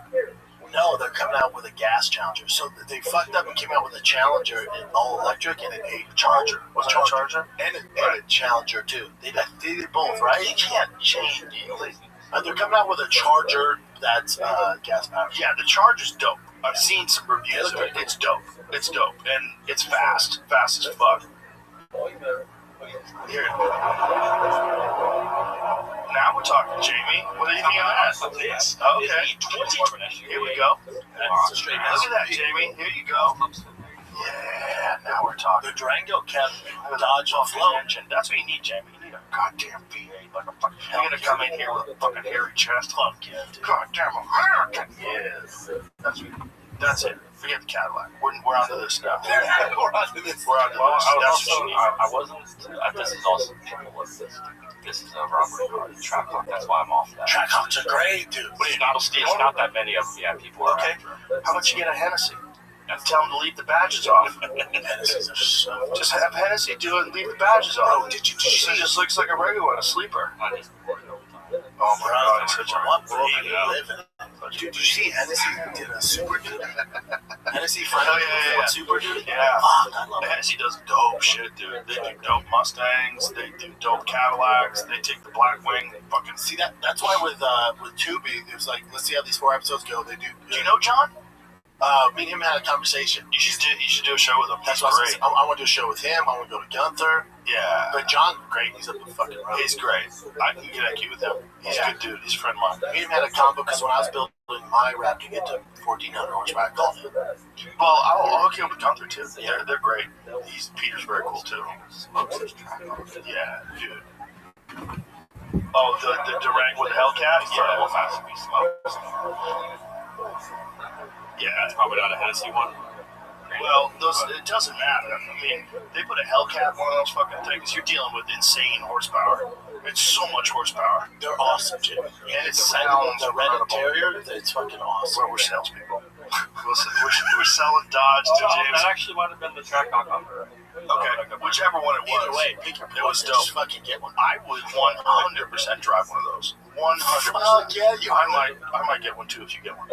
shit, like it's Where do you charge it? Let's go charge. How dare you, you son of a bitch. But you know what, man? He's not wrong, though, with the way gas prices are. I talked to Tim Dillon today. I was on the phone with him when I was in the studio. He told me that gas is $7.90 a gallon in LA right now. That's down from what it was. I was out there months commercial, and it was up to $8.40 something. Here's what I don't understand. Are we getting oil from Iran? No, that's Maybe 3 or 4%. So are they just fucking us in the yeah. ass? They just know. Oh, Americans know if we go to war, we can increase the gas price, so we Not just real. go along with it. Is that real, or is it global prices went up because some of the gas can't get to where it needs to go, and so they need to make that money, so they just fuck you? Isn't it funny? Like they're like, we're gonna make money no matter what. Yeah, the American people are gonna lose money, so we make the same amount of money. And also, fuck you. You need oil. My whole thing is even like when when we go to war, people are like, yeah, they're just doing it for money. It's like, how much fucking money do they need? They're all rich anyway. American gas prices are rising mainly because crude oil has become more expensive due to the war with Iran and disruptions in global oil supply, plus normal seasons and cost factors in refining, distribution, and taxes. Biggest driver, crude oil in the Iran war. But what if we got all our oil from America? Which we can do. Well, if we did that, why would oil go up? Because it goes up, prices are tied to global prices. Well, that's stupid. Yeah. That's good. Yeah, but they're a bunch of crooks. They're a bunch of crooks. We should have a national oil company. And only sell in America. Keep it in-house. So no matter what foul shit we do outside the world, still sell wherever they want. yeah. Even though U.S. is the world's largest oil producer, companies can sell oil on the global market to whoever pays the highest price. It fucks us. High world prices still translate into high domestic gas prices. Hey, Mr. President, please fix that. Fucking tax them. I don't know if you can do that. They'll kill him. They try to kill him 3 times already. You try to fuck with that oil money, all of a sudden President JD is crying on TV. I'm gonna miss Donald. He was a great mentor to me, and I didn't always agree with everything he said. And I wish he didn't post that picture of him as Jesus. Dude, what the fuck are you doing? You know what's crazy to me is there's been like 3 legit assassination attempts. And it's in the news 2-3 days. And we're just like, yeah, it's crazy. And we move on. Well, there was another one that barely made the news where a guy showed up and tried to attack JD. You remember that guy? No. Yeah, see? I know. This guy showed up. I think he was at the White House. I think some guy showed up at the White House. You see this guy who just got killed or got shot in Cambridge? So this guy, he had a shootout with the cops 3 years ago. Went to jail for 3 years, got out, and was walking on the street in Cambridge, just unloading this gun on passerbys. Yeah, just shooting random people on the street. This guy had gotten in a shootout with the cops and only did 3 years. That's insane, dude. He had a shootout with the cops. I think 20 bullets were exchanged, and he only did 3 years. Bro, here's the other problem is I saw they took whoever's doing these polls, you gotta be an idiot to get stopped on the street. Look at this guy. This is wild. He's just walking down the street shooting at cars. Bro, by the way, I'm running that guy over. Oh, 1,000. Especially for my Toyota, my Land Cruiser, where I know it's not going to mess up my car. That's insane. Meanwhile, if I was in Cambridge, though, I'd probably go to jail for life. 100% you're fucked. Yeah. For defending the public. But I saw a survey that said 1 in 4 Americans think the assassination attempts on the president are fake. I wonder what percentage think the world's flat. 1 in 4. Yeah, the people that thought that the Butler, Pennsylvania one was staged don't know anything about guns. That's a fact. I don't know anybody who knows anything about guns that thinks that the president would let some guy nick his ear with a bullet. So dumb. That is, and the guy behind him, the firefighter who lost his life, that guy got shot by a bullet that was intended for Trump. And then there's a photo of a bullet whizzing by his face. Anybody that thinks that's staged is out of their fucking mind. Or the guy that the correspondence dinner who rushed in, Yeah. they think that's fake. It's like, hold on, so you think this guy who's a teacher, educated, clearly kind of had his shit together, threw away his life? Well, Tim Burchett, who I had on the podcast, the congressman, he thinks that guy was like some sort of an MK Ultra type deal. And he says he thinks they still do that. He thinks someone's still doing I've that. always thought that. I'm not trying to steal that. I'm sure he has way better points than me, but if they did MK Ultra all those years ago, when you go through the list of Charles Manson, the Unabomber, you think it's stopped? Right. And you don't think they've gotten better with it? Exactly. So you just think they're like, oh, okay, the public knows we're going to shut this down. No, dude. Yeah, They expand on it. It gets better and better and better. for sure they're still doing that. And that could have been Thomas Crooks, too. The guy who tried to shoot Trump in Butler, Pennsylvania. That one was weird as fuck. That one's so weird because that guy's house was professionally scrubbed. He didn't even have silverware there. He had no online activity. He had no social media. ties. BlackRock ties. Have you heard anything about it? Nope. Gone. How weird is that, dude? Vanished like What about the Charlie Kirk guy? What about the guy who killed Charlie? Right. We haven't heard nothing. one interview Is with that him. not weird, dude? It's super weird. Nearly 1/3 of Americans, 30%, believe that at least 30%, at least one of the 3 attempts on Donald President's life over the last 2 years were staged. Wow. For each attempted assassination, a majority of Americans said either that it was staged or that they were not sure. 54% said they either thought it was staged or not sure. That's the problem. Only 38% of Americans believe all 3 assassination attempts were authentic. This is TikTok. It's fucking That's the brains. That's the fucking problem. Rotting their fucking brains out from inside their heads. I know. It's not good. Meanwhile, you go on Chinese TikTok, it's all like traditional dance and martial arts, science projects. Yeah, it shuts down for kids after 10 p.m. Yeah, They're like, Americans, have fun. yeah, they're doing such a great job. And then they sold it, right? So they sold it to that American company, and they're just going to continue doing what the Chinese did and make the most amount of money, which is rotting people's brains out. Don't give a fuck. Wouldn't it be dope if this American company that bought it said, hey, there's clearly a problem with how things are emphasized and what your algorithm shows you, and what we're going to do is promote like exceptional people doing exceptional things. Don't you think they would get more users? Because as a dad, I'm like, okay, you guys can have TikTok. There's some rules there. It's an educational thing. Now, not a fucking chance. No, it wouldn't get more. It would go right over to Instagram. Which is like Instagram's all assassination. What if they did across the board? You would have to have no one cross that picket line, and they all would, because people are addicted to watching fucked up street fights and crazy things now. Like, my algorithm is all like people fighting in parking lots, and there's so much of that. Man, mine's just trucks, cars, and fucking fights. On Instagram? Yeah. So my problem is me and Segura every day send each other the worst thing we find online. I don't want to start my day like that. I don't either. I don't either, but it's too late. But that's the only time I'm going to Instagram now. The only time, and then I'll check my You've kind of gotten off of it, right? Yeah, this is so much better. Feels so much better. I go in occasionally and check Twitter to see what the news is, like what's trending, what's You're not like reading the comments and all No. that shit. And I don't even go into the news feed, because I used to go into the news feed, but I find things about me all the time. Like, I don't want to hear what a douchebag I am. Like, come on, I'm not here for that. Yeah, it sucks. But so I can't avoid people getting mad at me or even saying nice things about me. I don't want to read that. I think what's better is I go to the trending stuff and find out what the news is. So then I'll click on like, what the fuck is going on? And I'll check that out. Like, that's how I found out about this guy with the gun. And you feel so much better, right? Way better. But I also more often than not now not going there for my news, and I've kind of curated my Google News feed to be much more interesting. Like, I get more stories, and it'll show me stories from X. Yeah. So then I can decide whether or not I want to actually open up X to read the story. And did you stop drinking too? I did, and I went back. How back?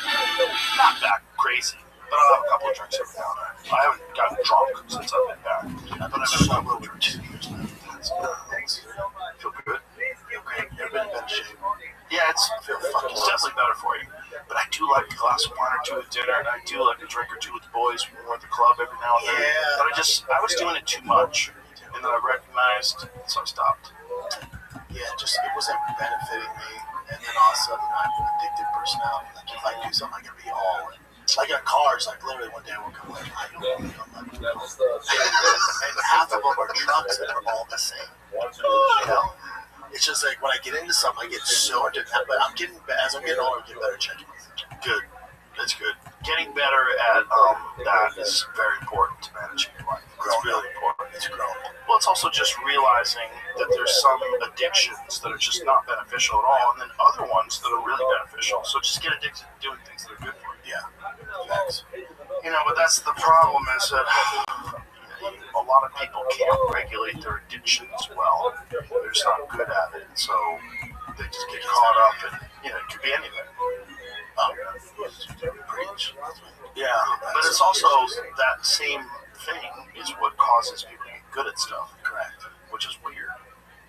Like if you show me a dude who can't get addicted to anything, like there's not one thing that is taking up too much of your time, I probably can't hang out. Correct. With you. And it's not good. Yeah, not good. Yeah, because that same obsession is what led me got me to the UFC or football. Exactly. Like being all in on something, I think is that's where obsession can lead. The scary one for me, I think, not for me personally, but when I see it is gambling. Because I see people that are really rich, not just Dana, but other people that I know that are really rich that gamble big numbers. And it freaks me out, like big poker games, crazy amounts of money they gamble and stuff. And I was like, I don't like that. Like, But you get your rocks off in other ways. I think for those like super rich people, like that's kind of like they can buy any car, they can buy any house, or go on a trip. In order to get their rocks off, that's how they do it. Yeah, but it has to be a big number for them to feel it. The juice has to be so Yeah, high. if they bet $100 on something, they don't even feel it. That doesn't mean they might not even cash that ticket. Like they don't feel it. You know how you and I are similar with obsession. Do your kiddos have that? Do you see it? Oh yeah, positive, super driven, but it's very positive. Kids imitate the atmosphere that they grow up in, and if your parents have a hard work ethic and they're disciplined and they're kind, generally speaking, that's how your kids come out. Yeah, I think that. So when I say shitty kids, I genuinely think that it's at least part of it is from the parents. Dude, I coach my son's baseball and football teams. Crazy parents I deal with, buddy. And I for the kid, and I try to talk to the dads because most of them respect me. So I'll go, hey, can I give you some advice, man? You gotta back off, dude. But they can't. They can't. It's that they can't. And they have to change who they are. And I tell them, I'm like, I'm trying to help you out here. You love baseball, whatever. You love football. Your son has told me he wants to quit. Now, the reason he wants to quit is because you've made it not fun. He used to love this game. When I first got here, nothing he loved more than football. Now he wants to quit because you've made it a job for him. You fucked up, dude. And who's it going to affect? A, it's going to suck for him because he likes football. You're not going to be able to watch your kid play football. But you decide to make it not fun. You're going to fuck up your relationship with your kid. I don't force my kids into doing it other than they have to go to school. I don't force my kids into doing anything they don't want to do. If they're not interested in it, you don't have to do it. But find something you are interested in. That's my thing. Whatever you're into, let's ride. I don't give a fuck what it just so happens. It's baseball, football. Cool, let's ride, man. Yeah, but you have a great personality for that, and that you're very encouraging your kids. But you're not. It's not you thinking that like your self-worth is not tied up to your kids' performance. You just want your kids to have fun. The problem is with some people, their kid is almost like their racehorse or something. You know what I mean? That's exactly him. Their whole personality gets wrapped around their kid being an elite athlete, brother. And now it's worse because, especially in base, right? It's like it's a business now. It's over $1 million business. So now it's like there's these travel ball. When I was a kid, you have to be really fucking good. Well, now every parent wants us to say their kids travel ball. So there's the majors. There's 2 teams in the majors. There's 3 AAA, 3 AA, 3 single A. I just want I don't need the best 10-year-old. I just want him playing. So I don't give up. He made the majors team. I don't give a fuck if it's majors, AAA, rec. We're playing wherever. have fun. Have fun. And apply yourself to something. And apply yourself. And I don't give a fuck what level we're at. We'll play it all. And some of the parents, I'll come back from the tournament, like, oh, you played double A? I'm like, yeah, it's baseball. What, you think he can only play majors? So what, I can sit around the water cooler and brag to you guys? I don't Isn't it crazy that people like talk down about a kid who's not playing as good as other kids? Oh, it's wild. Like, what do you... But, it's like stage moms, There's a thing like that with actors. To your point, everything's tied up in it. Mm-hmm. What they don't realize is they're fucking it all up. Oh, yeah. It's all going to get fucked. I've seen that with a lot of young actors where their parents were like super involved in their career and then the kid just did not want to do it anymore. And generally, I've seen it a few times. One of them that I know really well where the parents stole money from the kid. Yes, he stole like $6 million. I'll tell you what it is after the show. Oh, it's awful. It's awful. It's like devastating to find out. But it's like that's what they're doing. They're using the kid as a piggy bank. They quit working. They relied entirely on the kid. The kid's acting. And the kid's pressure on the kid. 10. Oh, I gotta afford all this so we can fucking live. And I'm 9. Not only that, but then the kid starts feeling like it's. I can't have cereal. Go fuck yourself. He's the boss. Yeah, I mean, he had problems with it too. They all have problems with it. And then on top of that, it's just super unhealthy for your kid to get famous when they're 10. Horrible. Also for pretending. Get famous for pretending? How's that? It's just personality. Yeah.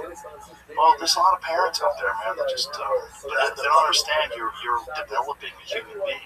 And one of the reasons they don't understand is they're not developed well. Correct? They're fucking nuts. Or the biggest part is usually the parents who never played. Right. And they're like, man, you'll see just a glimpse that their son has some talent, and then they're the worst. Did your kid into cars?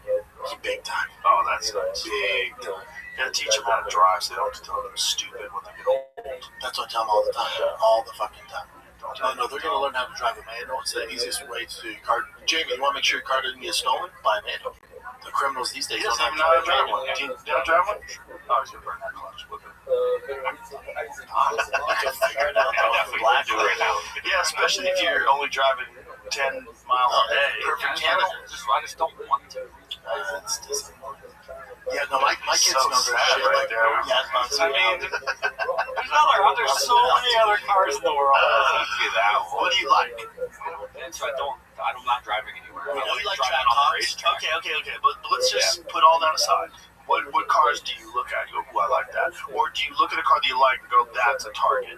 No, if it's one I like, it ends up honestly being like an X6, somewhere in that range, X5, X6, AMG, GLE, Okay. Now we're like that. talking. I don't know, somewhere in there. Those are. I'll tell you what. Whoever made the new grills on the BMW should be dick slapped into the hospital. Like, what the fuck did you do to one of the most iconic grills? And they hit like the M4s, like, yeah. what did you do? They just tried to switch it up, you know? They missed. But They who fucking let missed. that go through? Bring that up, Read Jamie. that. The only one that looks good or looks decent is the 7 Series. There's something about the proportions of the 7 Series with that big grill. It doesn't bother me. That M2 is fucking tasty too, though. Okay, that's dope. Those things But cook. they didn't get it goofy with the grills. Talk about that one. Yeah, come on, fuck on with that. They've sort of fixed it as time's gone by, but it's still got a big gap like that. Yeah, I don't like it. The earlier ones are the grossest ones. But look at that right there. The lower, I'm sorry, that one's good, but the left one, the white one. The white one, yeah, that's it. Look at that, that's perfect. That's perfect. That's perfect. Do you still have the M5? No, but I do have the E46 M3. Oh, yeah, those are cool. The 2005. Yeah, that one's fucking awesome. That one's fucking great. That's literally a perfect car. That's a great car. It's like that one. That one's gross. That grill, the lower right one, the bronze color one. Yeah, my brother has that M2 manual, and that thing fucking M2s are that's cool. Those are amazing. The BMW, to their credit, is still making manual transmissions. Which is, do they make a manual in the M5? They don't, right? I don't think so. I think the M5 is only. Does it make a manual? The M5s are so heavy now. That's their issue. Yeah, I don't think they make it a manual transmission anymore. See if it says manual transmission. Yeah, I think they make the M4 manual. Yeah. Oh, 6-speed. But that's the E60 V10. That's an old one. Those are dope. The V10s are cool. V10 sound amazing. Yeah, they sound amazing. My E46 is not that fast. There it is. That's old. Yeah. So those are the last ones that need a manual. But my E46 is small.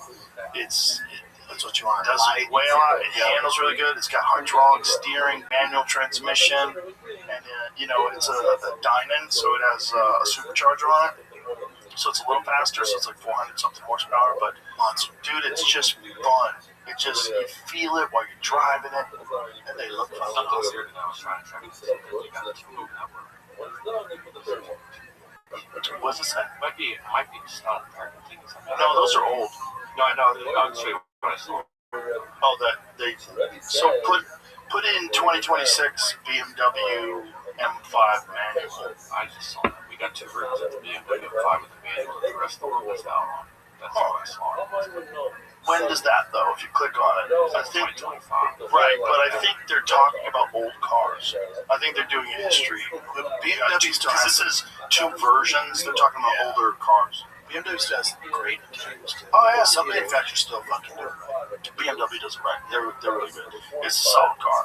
And the new M5, even if it is a manual, is a fucking screamer of a car. They're monsters. Yeah, but they have to make them hybrids now. I know. Because of all the fucking environmental shit. Trump got rid of the engine start. You know how when you stop, Oh yeah, he got rid of that. that's good. I don't like Drives that. me nuts. And I don't like that. In some cars, I have to press the "Don't do that" at every red light. Don't do that. Don't do that. It's fucking stupid. You're not saving anything. All you're doing is cooking my starter. Yeah. Because the starter's going to start. How crazy is Trump was like, I'm getting rid of that. It's so annoying. Parking next to one of these. 7 miles per hour. Those are cool. In person, they're really nice. That's a beautiful car. Why don't you get one of them? Well, I don't know. He's worried about the I just attention. had a tire problem before I didn't go that far. This Model S tires just fell apart after 10,000 miles. I know that was weird. The way your tires fell apart was weird. That didn't make any sense because he said he had a flat tire, and then you got to look at it. It was like there's the wires around. He'd worn down the tread at 10,000 miles. Well, that's the problem with electric cars. They're so heavy, so you're going through tires faster. But I didn't think it would be that fast. 10,000 miles is Jerry crazy. might be driving like a maniac, though. I bet it is. Yeah, it's called The wire, dude? You know how ratchet you gotta be to wear down to the wire? I think it's the weight. Yes, Because we looked it up and it was like 15,000 miles. So he's just a little bit more lead foot. Just a sign to get up. As he gets older, we're stuck home. Lead foot Jamie. Oh, Yeah, we're talking. Come on, son. Jamie. Yeah, I'm just You not know bad some at good it. shit, dude. I Here just we don't go. like. Okay, you don't like the Cadillac. Okay, That's that's fine. fine. Awesome. It's fine. Everybody has different taste. It's fine. As long as you like that. You like something. Dude, I'll go on Facebook Marketplace for you. We'll get you track clocks. We'll get you Aston Martins. Gotta get something. Gotta get him something fun. Just let us know the budget. He seems a little hesitant. Yeah, but he does seem open to it. Yeah. Well, you drove race cars before around the track. That's fun. I do that all the time. But you could buy a car that you can drive We're your gonna own. have a studio at the track. So not drive your own race cars. That's true. That's true. You're not worried about fucking it up. That's a good point. So your show's on Tubi. Shows on Tubi. Gearhead's Gone Wild. There's 4 episodes. And are you releasing new ones? You can binge watch all 4 of them right now, and then if the 4 do well, they're going to order a bunch more, and that's where I do Hennessy. Nice. I get some. And how long are each show? I think they're like 28 minutes each. Okay, cool. And it's Gearhead's Gone Wild. Yes, sir, on Tubi. Yep. Just watch it the first time I ever go to Tubi. I've never been to Tubi. Please do. I only heard about it like a year ago. I just found out about it 3 months ago. I just can't believe it has that many fucking. When they're like, we got to buy it on Tubi, I'm like, how they? Let's fucking do it. They've been awesome.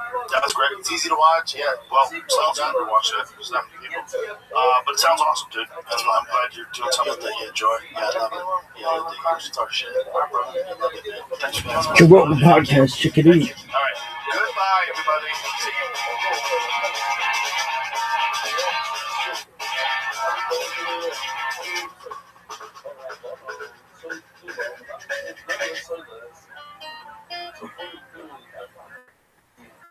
You mix the oil in when it's still flour. Have you ever how it put it? No. You saw this in the Mishnah. You're supposed to pour the oil, mix it in when it's already in the big college. Never college before.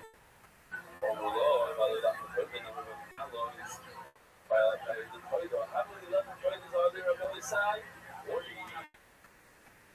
And over there, we actually put some college on the side. Let's put the oil onto the college in order to explain in a second why. Because how are you going to put a tiny amount of oil on 40 collars? It's just not going to work. Obviously, it has to be when it's in the flour state. Because of those, how you do it. First you put oil on the bottom of the plate, then you pour the soy sauce, now you pour the flour. Then, step number 2, and then you knead it, then long shot. Then you add warm water and you fry it on your bacon, and then you break it up into pieces. We're going to discuss that. Nice and all that shaman, and then you put it for a third time. It's called the Tzika with 5 minutes in the meat. Ready on there, no, college money. Put the oil when it's ready baked. And then how do you shut it? But then we'll play okay, that is me. Probably put oil and stuff on it. Then also, what about here we are, you put it Welcome back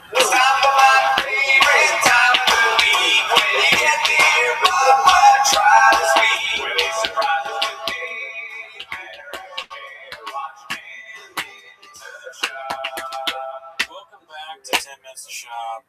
Thanks for tuning in. Last week we got a real treasure. We got Galileo 2412. We probably won't have that this week, but I'm very excited to start the timer. So why don't you play the chick game? Well, this week, you got some news about Chin. Oh, yeah, that's right. Chin potentially is leaving the show, but he's interviewing new people. And Gerardo, you have in Austin, in a barn or the farm or the storage. Imagine if that was true. That'd be crazy. You gave me a week off of live streaming. People are like, "Oh, it's okay if he doesn't live stream because he might be meeting with Chin right now." Yeah. That's why we won't be live streaming this Wednesday. We don't live stream ever again. Gerardo has a perpetual interview with Chin on Wednesdays. But yeah, shout out to you guys. Thank you for coming through and checking us out with the T-Mos and stuff like that. We've got the first post on the Fighter and the Kids subreddit. I am like a shit, Dallas. It was just posted, but the title was so good that we wanted to watch it. Oh, yeah. It's from Special Mushroom 285. It's called "This Could Be Rapist's Most Delusional Quote Ever." I don't know why it's not fully. Okay. They see me and they say, "Geez, you're just not charismatic." That's a real fluidity to the way you move. There's a real fluidity to the way you move. You're not just charismatic, right? Oh, wow. They see me, "Geez, you're not just charismatic." Wow. Yeah. It's a crazy thing for him to say. We've always said that about him, though. It's crazy for him to say it. Isn't it like exactly like you could, if you were writing a script and Callan's, you had to write dialogue for Callan, you would write them saying, Yeah, a lot of Jesus in the script, dude. The only thing missing is thighs. But look at your thighs. Your thighs are charismatic. People like Schaub, so people think I'm much shorter in person. He's a monster. Yes, and then they see me and they go, "Jesus, you're not just charismatic, but you've got there's a real fluidity to the way I build." The first half, oh my God, look, the podcast is there, dude. I don't know. That one guy looks kind of familiar, though. Yeah, because we watch porn. He's on another porn podcast, dude. No. This guy right here. You're Come talking on, about no, dude. I hope not. He's on a role playing right here. He's that guy. That guy. But he's a guy. I remember him. Not that I got it. This is Italians Anonymous? I think the bald guy he does a show about lifting or something. Like he's a kind of fucking authority on that. I don't know. Nah, he's never been to the gym in his life. But more importantly, Brian sucks ass. Yeah, Brian sucks ass. He was trying for a joke.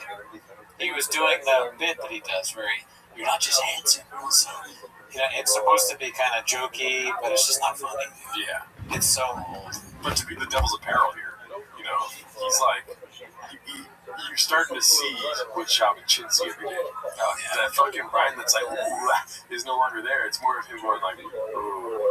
Yeah. Yeah, you're right. He doesn't even sell it anymore. Yeah. He can't even sell that bit. His bread and butter. Yeah. Can you imagine if he did the Scottish nobleman to press too? He's like, I'm a Scottish nobleman. just I so ride sad. my horse in slow motion. It would be great to see like Callan have to force him to do all his specials again, but sad. And they call it Apple. It's called the Apple 2, I guess. Or whatever. Fuck me. I didn't rape her. Yeah. I'm sorry.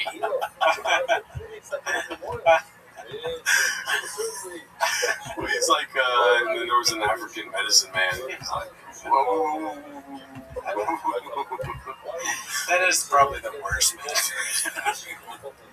Just a horrible joke.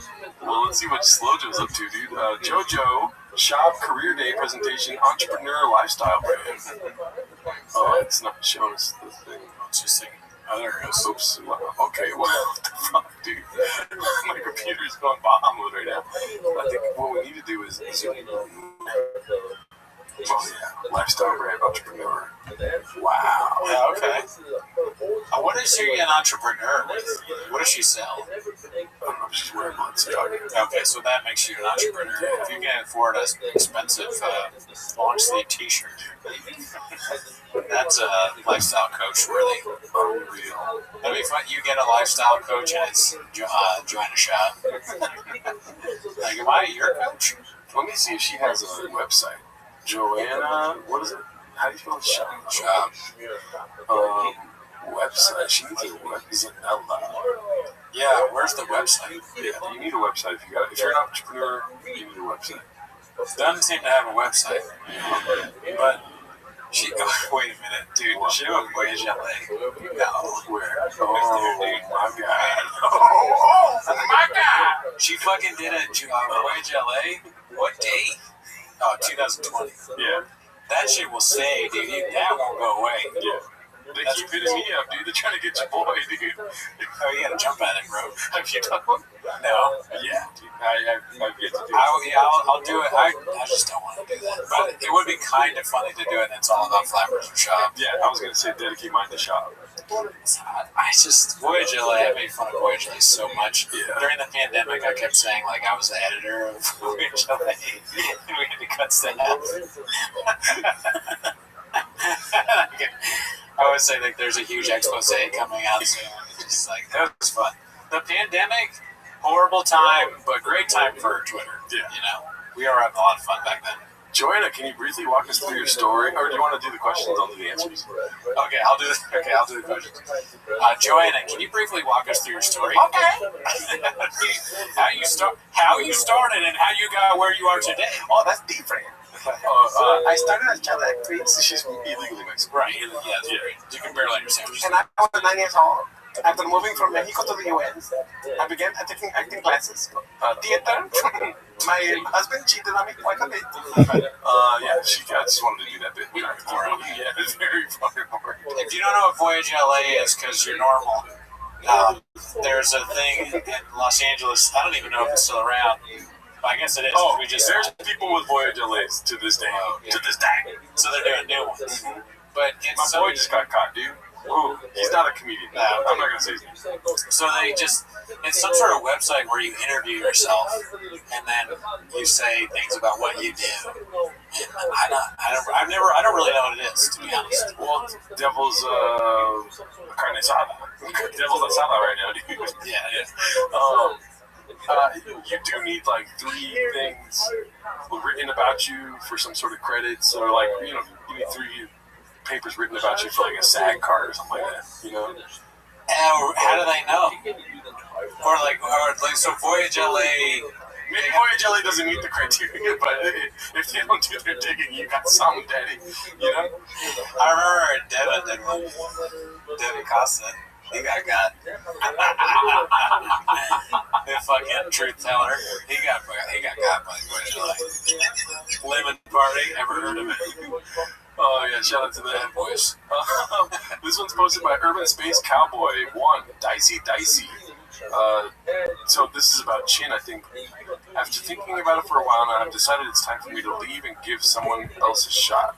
I just hope they care about the shows as much as I do and do a great job. If you guys would like to interview for the position, send me your email and phone numbers. Also, let me see your Instagram page so I have an idea of who you are. Oh, crazy. Oh, yeah. But we don't, it's probably fake. As far as it was over. I don't know. I mean, I haven't followed up on anything this week. I've been so busy. I saw this, and I was like, that blew my mind, and I looked at the Reddit, and I was like, oh, good, it's fake. Okay. Because there's nothing else about it. The Reddit would be like, fucking... The kids would need a couple of fucking fire extinguishers for sure. Oh, yeah. Well said. Yeah, you would need to be in there making sure that restaurants have been shut down. If anything, this is just like a health inspection. You know? They're just checking the temperature. Yeah. And I feel bad about the Health Voyage LA thing. I did kill Tony, so it's just like that. Hey, we can go on. What was I going to say, though? Oh, but the people in the comments were saying maybe he was just drunk and commenting in the middle of the night. That's hilarious. He has like a drunken fantasy about quitting. It's like it is the kind of job where you can quit. Yeah. Like you can fucking quit online and still like next day, hey, good to see you. Like, dude, boss, shot. All right, see you tomorrow. I quit. I'll see you next week. Another thing to note here is that he posted this a minute after the last con. I don't know if that has anything to do with it, but he wrote that fast. You know what I mean? Yeah, I mean, it's not Chin because it's the Reddit, right? That doesn't make sense. T-Fat-K, author. No, it's author. So that means that the person that owns the Patreon channel posted that comment. Yeah. On their Patreon. Well, what does that even mean? I gotta know more. For sure it's Chin. Tell us. Yeah. But is it real? I don't know. Let's go further down the fucking pipe here. I haven't checked in on Chang's at all this week. Yeah. Okay. Throwback to the absolute cinema that was Chang circa 2022. Wow, 2022. When were we doing the show? Probably. Wow, it took a long time, dude. 2020, maybe not. I don't know. 4 years. Gringo I don't Bobby. think we were doing it 4 years ago. Okay. Wait, when did the Gringo Bobby come out? I'll check while we watch this. I'm like filtering the face. Oh, no, she's dating a girl now. She's dating She used to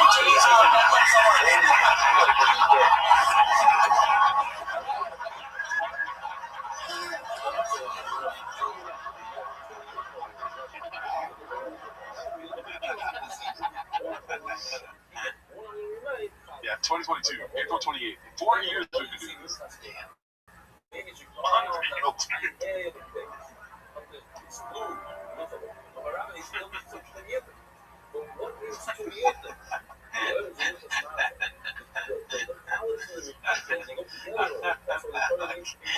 Just laughing like the funniest thing I've ever seen. CTE.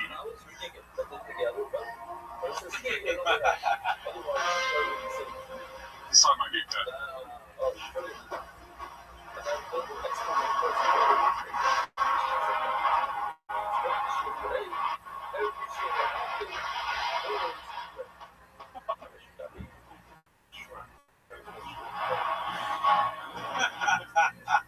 I remember that one. They made it seem like you spelled his name wrong or something. And I love you worth the 2 hours. Solve all traffic. Best crowds. I will.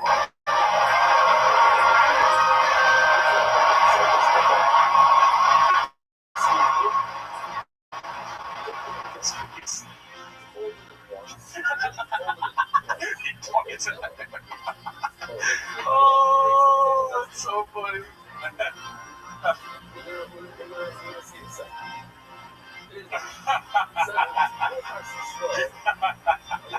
Oh, fuck yeah. That's so good. That's so mean and offensive.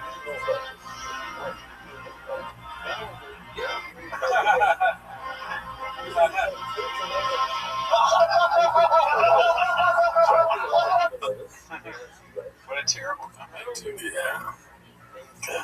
Wow, dude. That was great. Shout out to Sunny Chiba for that one. He'll do nothing. Posted this one. It looks like another refried. So this is how you know top posts are refries. It's not a hot weekend change. Yeah. Maybe not much comes from the chin thing.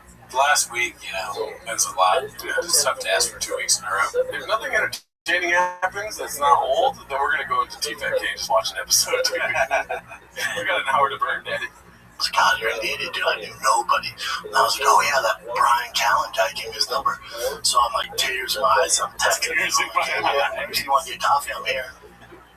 2 seconds later, it sounds good. Send an address, Intelligentsia off Main Street. And I was like, And he was making us laugh, telling us Rubik's cat, like he didn't know. And he goes, dude, that guy's fucking funny. And I go, yeah, no, I don't hang with him because he's got big muscles. Crazy to say that. Like Brennan Schaub. It was not working. Oh, it's not working. No, but I am right as shit. oh my God, Jesus. Oh wow, that's a long delay, huh? Yeah. So we're gonna have to like assume what our jokes are and then push it eventually. I don't remember the story of connection lost. Now I can't turn it off. If you're really trying to do something, I'm out here working like I'm really trying to prove something. I take a minute, let the hate sink in and hit you. Okay, there we go. We just stopped it. God, Jesus. wants to twerk right now, dude. But it's the story of Rogan saying that job is really funny. That guy's really funny. Yeah. There you go. You're good. Right there. Yeah. It's crazy. It's just a crazy thing. Yeah. I don't know how this show got so chaotic in like the span of 10 seconds there. I mean, I do sort of, but for the most part, he was fucking hilarious. And I said to him, I go, let's do a podcast together, and we'll talk about fighting. And he said, no, we're not going to do a talk about fighting. Let's talk about life. And that's how Fighter the Kid. It was probably more like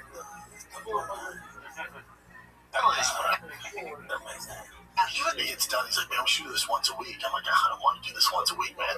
And he's like, yeah, you just break down fighting. And I was like, oh, that's why you don't know me. I don't want to break down. Like, my life is fighting right now. I don't want to do that. he always touches his chest, dude. And he says people that touch his chest are gay.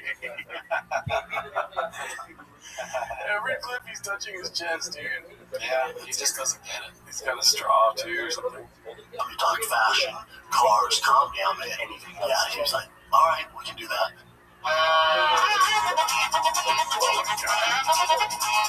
The sound, we get it.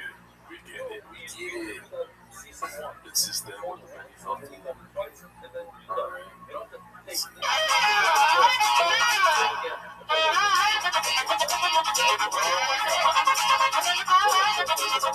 Brian's like 15 years old doing this too.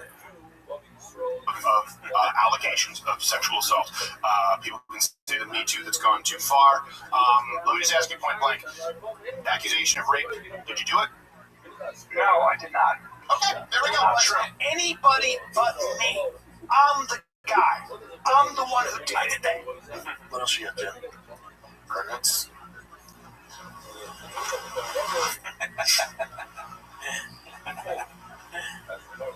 Spicy. Well, this is kind of just I think it does seem forced. I agree with you 100%. Most of the time I can tell Brian doesn't want to be here. And here's the thing, it's not that, like, me and Brian are still close, still love Brian, we still talk all the time. We don't have much in common anymore. We're like that old married couple, and the kids, you're empty nester, and the kids leave the house, and you go to dinner, it's like, hey, remember that? I love that everything goes wrong in the story. How, like, the sound, the lights, there's bugs, there's other people. We thought we had it funny with Calabasas where there'd be doors and people walking in randomly. But it's like all of that times everything else now. Yeah. It'd be fun. I don't know why this came to me, but the movie The Quiet Place or whatever, where the aliens follow you if you have sound. It'd be funny if they came into the story. You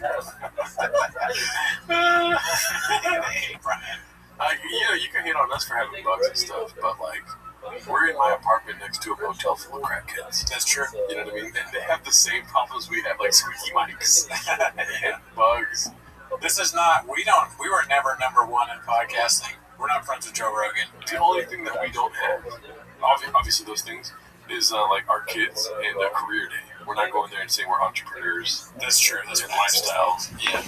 That would be funny if we did do a career day, though. We're just like team-ups. Like, my business, you're wondering, what is it called? Raccoon Titties. Yeah. Now, kids, you get censored by YouTube. We're shadow banned, so we had to change it to, say it with me, and then we had to get Raccoon Tweety. Yeah. Wait. They'd be like, the kids would be like, talk about T-Mos. They'd be like, is this T-Mos? Is this T-Mos? We're like, yeah, it's I like acting. I would like not break character with the kids. Kids are raising their hand. We're just call the kids names and stuff. Oh, is that what you think? Don't count. Yeah. Yeah, like, how tall are you though? Yeah, don't count. Yeah. I'm 3'4". Are you wearing Crocs? Shot. Why are you so fat, kid? Bet you can hit a homer. Yeah. Time, things change. Things change. And I think, Brian's getting older. He's not as silly or into the things he used to be. Me and Brian haven't had the conversation. I think we should go down to once a week. My passion and focus is Shop Show. Hey, I'm talking about big boy movies. Oh my God. Big boy movies. So stupid. When's like the big boy movie came out? Do that. Like he's still doing it. But whatchamacallit, do they do it 5 days? Like how many times do they do TFAK? 2 or 3 times. That's a lot. It is a lot. That is a lot for just, you know, I don't know why. The bird's not worth the return, is what I say. Yeah. Juice is not worth the squeeze. Yeah, that doesn't rhyme. Let's see, mine's better because it rhymes. That's okay. We're gonna check out the fighter and the kid YouTube. Oh yeah, pull it up, Jim. The kid. We're not gonna get as many Chang's clips, that's for sure, you know. But their latest one's called Big Boobs and Shark Attacks in Miami. So that's cool. I wonder if Mr. Beast's lawsuit debate. Yeah, so like 5 days ago they posted one, 7 days ago, 12 days ago. So do the math. That's I don't know, 3 a week, right? How many comments did they get? 2 a week. This is just posted 14 hours ago. So 276 comments. Yeah, I mean, their views now are kind of like us when we were getting a lot of views. Yeah, That's what he was saying. Yeah. That window is cooked. Haha. What's up with this new set? Why are these dudes inside Barbie's dream? Give up already. Do you still make money with 30,000 views? You should ask Opie to come on and bring his 5 views. You can tell why Brian had followed charges thrown at him. Maybe you should warn your kid to not do anything stupid with the girls. Oh my god. The brightest people watch the show. I didn't know that. I have a question. Why didn't y'all put a blank wall behind you and use the damn window as natural lighting instead of facing a camera straight to a window asking for a friend? Damn, where are the fans? Let's take a look. Okay, what those are the fans. Those are Okay, let's see. First of all, just want everybody to know, new vibes. New vibes. Now, there's light behind us. Do we like the windows? We love the windows, but what we want is we want that natural light illuminating our face. Oh, weird. It's like my wife told you that before this. Yeah, and if you guys think I look good like this, just fucking wait. Increase the exposure. Yeah. I'm not mad at the light. I don't feel like we're in dungeon anymore. Listen, The light looks terrible. Yeah. There's a huge light in the middle of the show.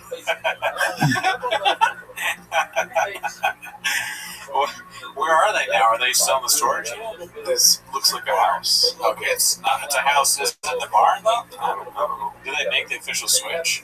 get it recognized for being on Mad TV by people, and that means that was 30 years ago. And those people are dying. More than that, and that means that I'm aging slower than I thought, because they still recognize me after all that time. Now I was in Hawaii. Okay? I was in Hawaii. I was on Waikiki Beach. Water's amazing. Weather's amazing. Went snorkeling. A lot of whites, because they ran out all the... Well, so I didn't realize that Hawaiians, the native Hawaiians, are just like Samoans. And their high school there, I think it's Baku, one of the high schools, is one of the most heavily recruited for the NFL. Okay, talk about the studio. Yeah. What the fuck? Where's the big reveal other than just, what it looks like? Yeah. What's it? Timestamps. Let's see. Old memories starting to... Okay, it's just like another episode, dude. Chiropractor viral reaction. So, new TFAK studio is 45 seconds. Can we rank these? All right, let's just rank these that are in frame right now. So right now we got intro a new TFAK studio. That's 45 seconds long. Oh, it's Brian. Do you have to push buttons so we can... Okay. Oh, they're not working. Dude, give me Okay, cool. But, so Brian Callan's Hawaii trip. Callan's... Do I have to push a button? Oh, no, my bad. I thought you were going to read. Callan's son ditches him for 2 girls. Old LA memories of starting TFAK. The worst. That's the worst one, dude. Alright, so that's Brendan's Miami trip. Chiropractor viral clip reaction. Game Bread bare knuckle fight breakdown. I wonder what that is. Is that just Brendan talking about being a host there? I think so. Brendan on fighting again in family life. Fighting again. Canelo size talk and chinchilla coat debate. Okay, that's my number 1, I think. Chinchilla coat debate. I like that. Islam, Ian Machado, Gary, and Carlos Freitas debate. That's kind of funny because the last clip he was like, I just don't care about fighting. And the longest ones are him talking about fighting. And there's 4 fighting ones in a row. 5. There's more. Oh, it's 5. Yeah. Adrian Broner, I heard, is losing his mind. Studio rapping. 5. Yeah, okay, why don't we listen to that? Oh, wow. Are you on the road this weekend, Paul? No, buddy. You watch Strictly? Yeah. Are you on the road? No, I'm not. Beaches.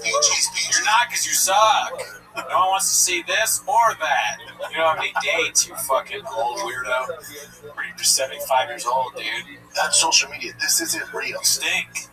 I like that he's sad and he's like, I just gotta figure some stuff. I'll figure it out. I'm good.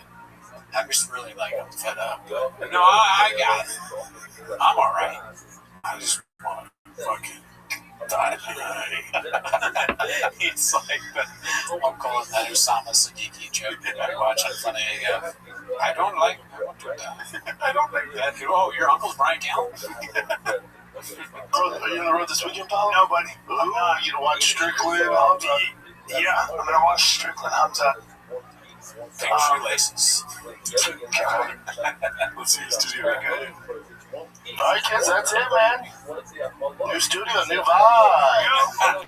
This is a work in progress, though. Next time we see it's probably be a little I like this new studio. It's nice. It's more quiet, right? I love that we got windows, too. I know. You gotta switch around the studio, but we'll get to it. Alright, kids, we love you guys. This is the Fire Kid. We're out. Peace. You're not gonna. It'd be funny to show the fucking bar. Yeah, where it's like, show us more shit. Do you want to watch the Chinchilla Code debate? Oh, yeah, we could do that, my bad.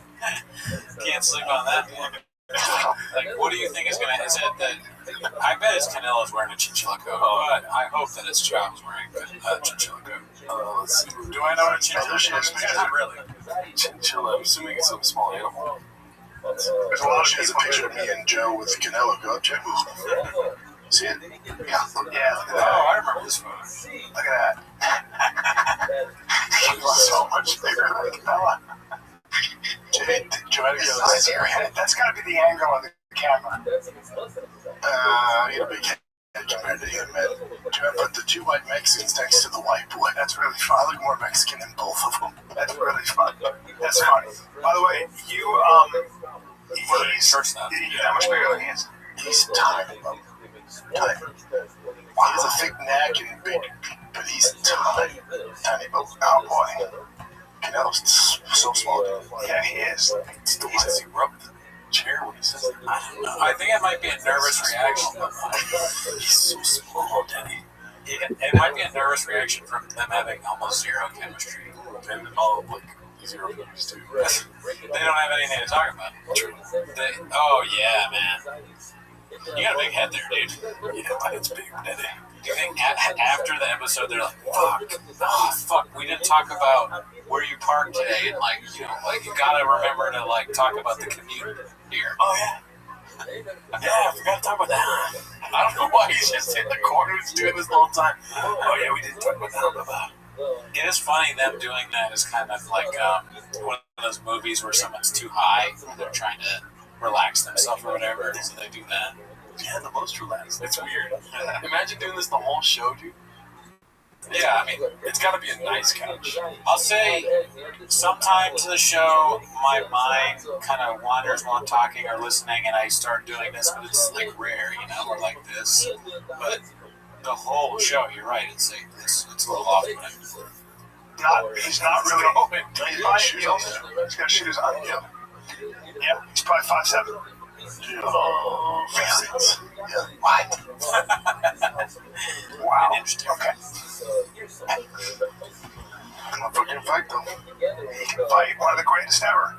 What's that coat made of? I'd like to know. That little chinchilla, it's that white chinchilla. I think it's white chinchilla. That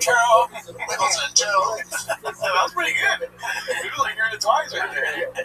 Oh, that's what I think that is. You know what chinchilla is? Oh yeah. Soft. Not cheap.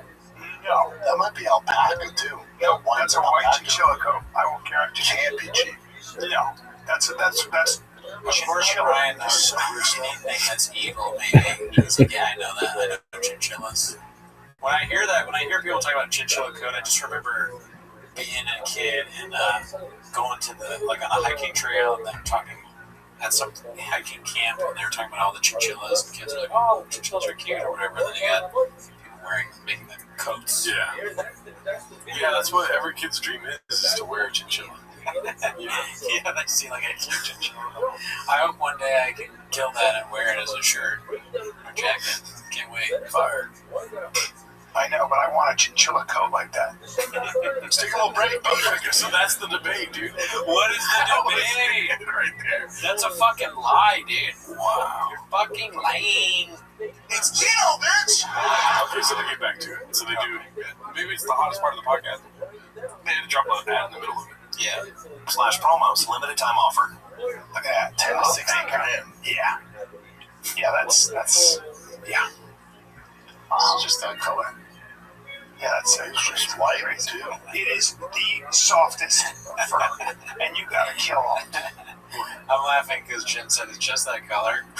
It's as if it's not a chinchilla coat. It can't be because it's not.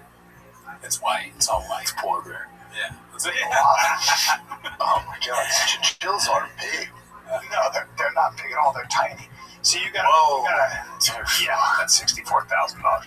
You're gonna have to kill. See how many chinchillas it requires. You gotta kill to make a full-size, a full-length coat, a long 100, 200 degree of full-length coat. That's a lot. Okay, that's a lot of chinchillas, and they're really cute. Because chinchillas are small, 100 to 200. They talk about this for a while. I want, that other podcast that's like very big. It's the guy, he's a chubby dude with glasses, and he yells at, what? Oh, Caleb? Yes. Okay. He yells at people for like spending too much money or whatever. Yeah. I want him to do like a TFAT-K over their finances. Because I was just looking at the chairs, and it's not like the chairs are super nice, but if I were their financial guy, I'd be like, do we need chairs like this? The thing here in the middle is so cheap and like unnecessary. The box. Oh yeah, that's IKEA for sure. Why do they? It just seems so random. But I guess they need somewhere to put the Diet Cokes. It's a big Oscar. Yeah, that's not good. It's probably a show bit. The guy, it says best dad. Best dad. Best dads. Best cowboy. All right, let's see what the next is on here. We've got what's his name? Malik. Papa wants you to sign an NDA, not talk about BLM, and asking Chappelle to find you. Posted by Not Yet. One day, he said, Malik, I need you to sign an NDA. I said, why? We've been working this whole time. He's like, bro, everybody signs an NDA. NDA who I work with. So Theo Vaughn, Brian Callen, everybody signs an NDA. I said, well, why? We've been working for 7 months. Why don't you sign an NDA? He said, if you don't sign an NDA, you just can't come back.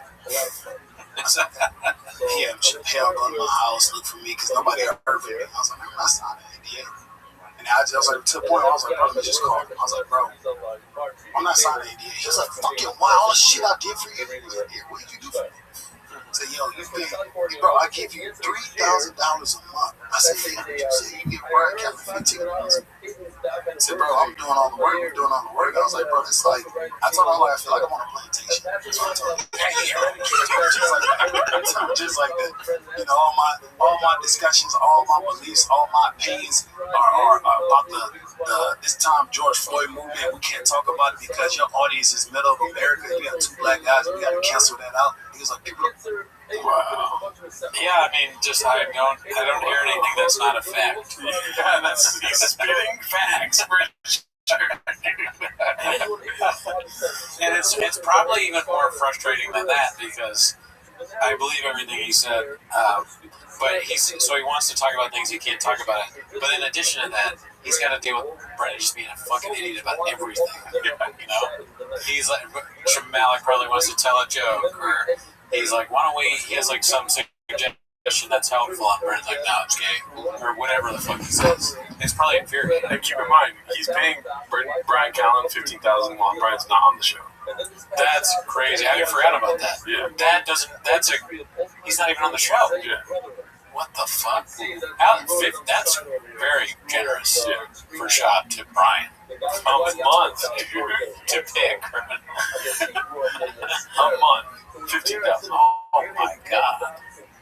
Why? Right. There must be like, I don't even know. You open the lid and you see a bunch of bad stuff inside. If you do TFK investigation, if you go too deep. Yeah. So if he's making 15,000 a month off the show, you know what I mean? Is that an increase or a decrease? Like, he's making less now doing the show 3 days a week than he did when he wasn't on it. He should have just kept the fucking deal going where he doesn't have to show up. Oh my god. He's like, Malik, we need you to come back. Brian needs you to come back because he makes more money when he doesn't do the show. Malik and Chappelle are not going to save the show at this point. What Brennan needs to do is get on the phone. He should have found a way to get a spot on Funny AF just as like a guy gone up to Kevin Hart and Chris Rock and be like, I need you to do the show with me. Here's what, I'll pay you $3,000. You can't talk about any black shit. And I pay Callan $20K. He's not going to be there. They're like, well, we would pay $30K to never see you again. So, and we won't do the show. Fair deal. Yeah. If Brian disappears, we'll give him a lot of money. If you can guarantee Brian can't do stand-up anymore, I'll do a show 7 days a week. I'll commit my career to Brian not coming back. I think my thing that I said to Walsh on this show was that Brian is medically unfunny. Like a doctor could diagnose that. Facts. Let's see what this next one is. What happens next? Part 29. He just keeps coming with them hitters, dude. Icarus lives. Oh, the greatest thing ever lived. I saw him in our chat the other day, dude. He watches our show. Yeah. Really? Oh, that's fucking great, dude. Shout out to you. That's social media. This isn't real. I guess that means me. Yeah, but he's like a I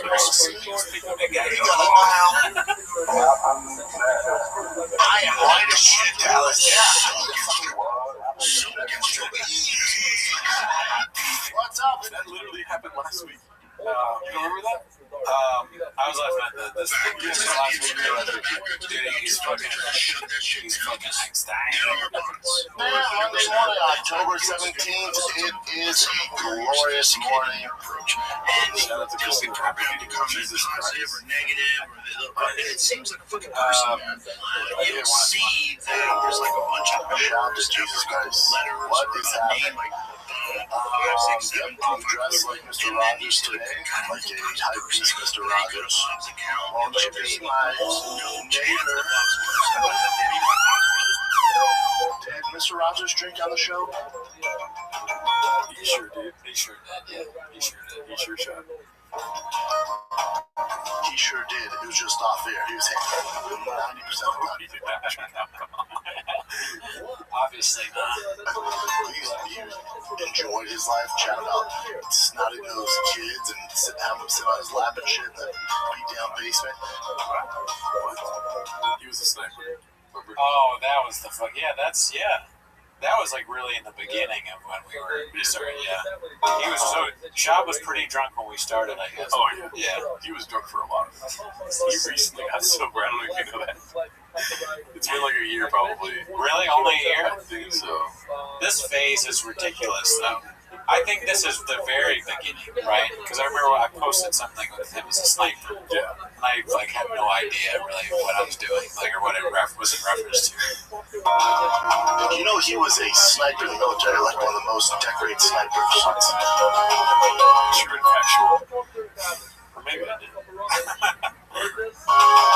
No, you did post it. Yeah. Dude was a savage. Yeah, dude. He didn't know either. Murder. I would see scary things that my mother would say to me, stay strapped in or get caught. Beast. Rogers, the host of an nationally acclaimed TV show featuring Mr. Rogers, Neighborhood, served as a Navy SEAL and Scout sniper during the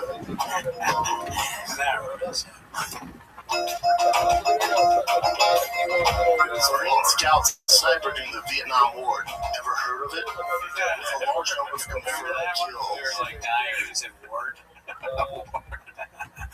Ever heard of it? If to state is false, Mr. Rogers never said that. Maybe that's like an urban legend then. Stumbles down. Spicy. Nah, dude. That's real. Marine Scout sniper during Vietnam era with a large number of confirmed kills. We have to state it's false. Mr. Rogers never served in the military. After another rumor, Mr. Rogers always wore long sleeve clothes to conceal tattoos of all his kills. Dude, he had like a skull. He had like, the hardcore. Dude, this thing's full of shit. This is Navy SEALs.com. The facts. This is Navy SEALs.com. Someone hacked their page. Well, maybe someone hacked their page. Let's take another break from chatting with the bros. Because, listen, it's Thanksgiving. We got a lot to be thankful for. Family, food. It's at DraftKings.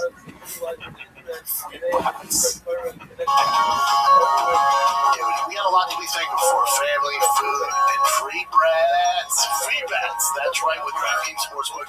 He found out I was a fighter, and he had tears in his eyes. And he was telling me to stop fighting.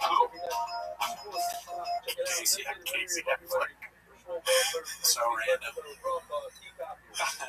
And that means something to Shab. He's like, this shit means something to me, dude. Yeah. It's not about the thing they're saying, it's the person saying.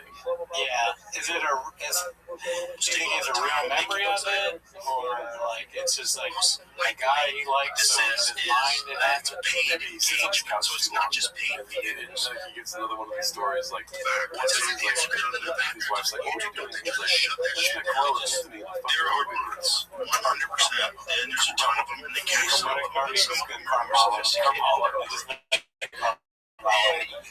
I just met Carmelo Anthony Towns. It seems like a person. That's good. Yes. You like basketball, huh? And he had tears in his eyes. He was telling me to stop fighting.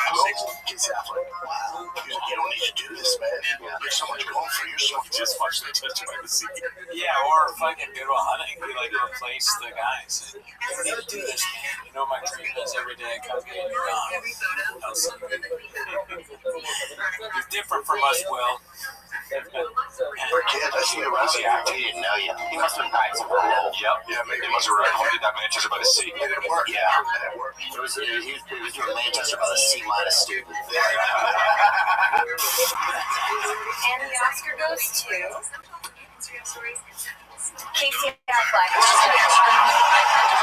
Have you seen that movie?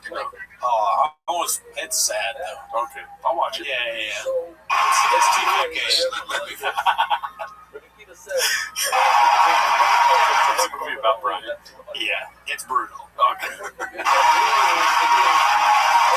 first Oscar and second nomination for Casey Affleck. Is he gonna say good morning Vietnam when he gets in the money? Because he's gonna be some shop. Yeah. What do you think it's gonna be? I say good morning Vietnam. Mortal Kombat, Okay.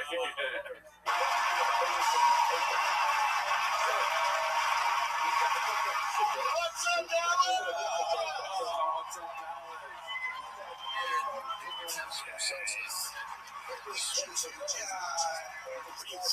I'm not used to this. Dallas a little different. There's some ladies in the world tonight. Shout out to you, Chris Lives, dude. That was great. Great work, like always, dude. It's the heck. The hang is the best once the regular people are out of there. Thank them.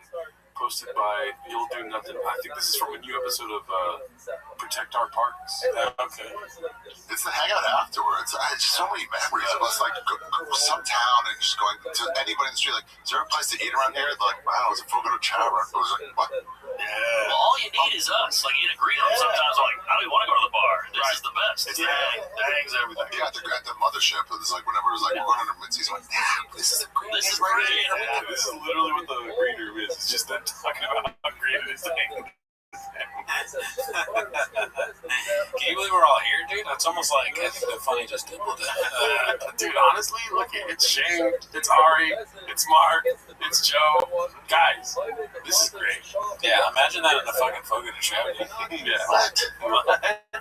Somebody walks in, they just call them gay, and they're like, guys, this is so fun. Yeah, but Mitzi's once it clears out is perfect. Yeah. Well, once the regular people are out Yeah. What's the crowd, please? Well, that's the cool thing about Mitzi's. It becomes a private club after that. Yeah. That's nice. But once the regular people are out, People don't understand what a green room is.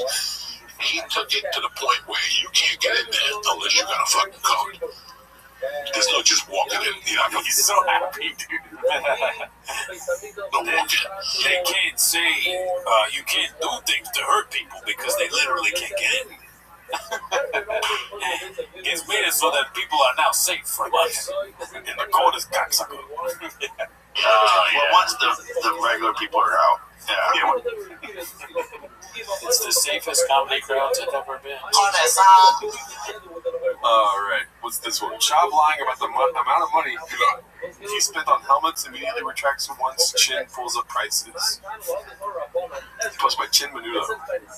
I'd say $200. I would say 201. Who's closer? Your does lay up.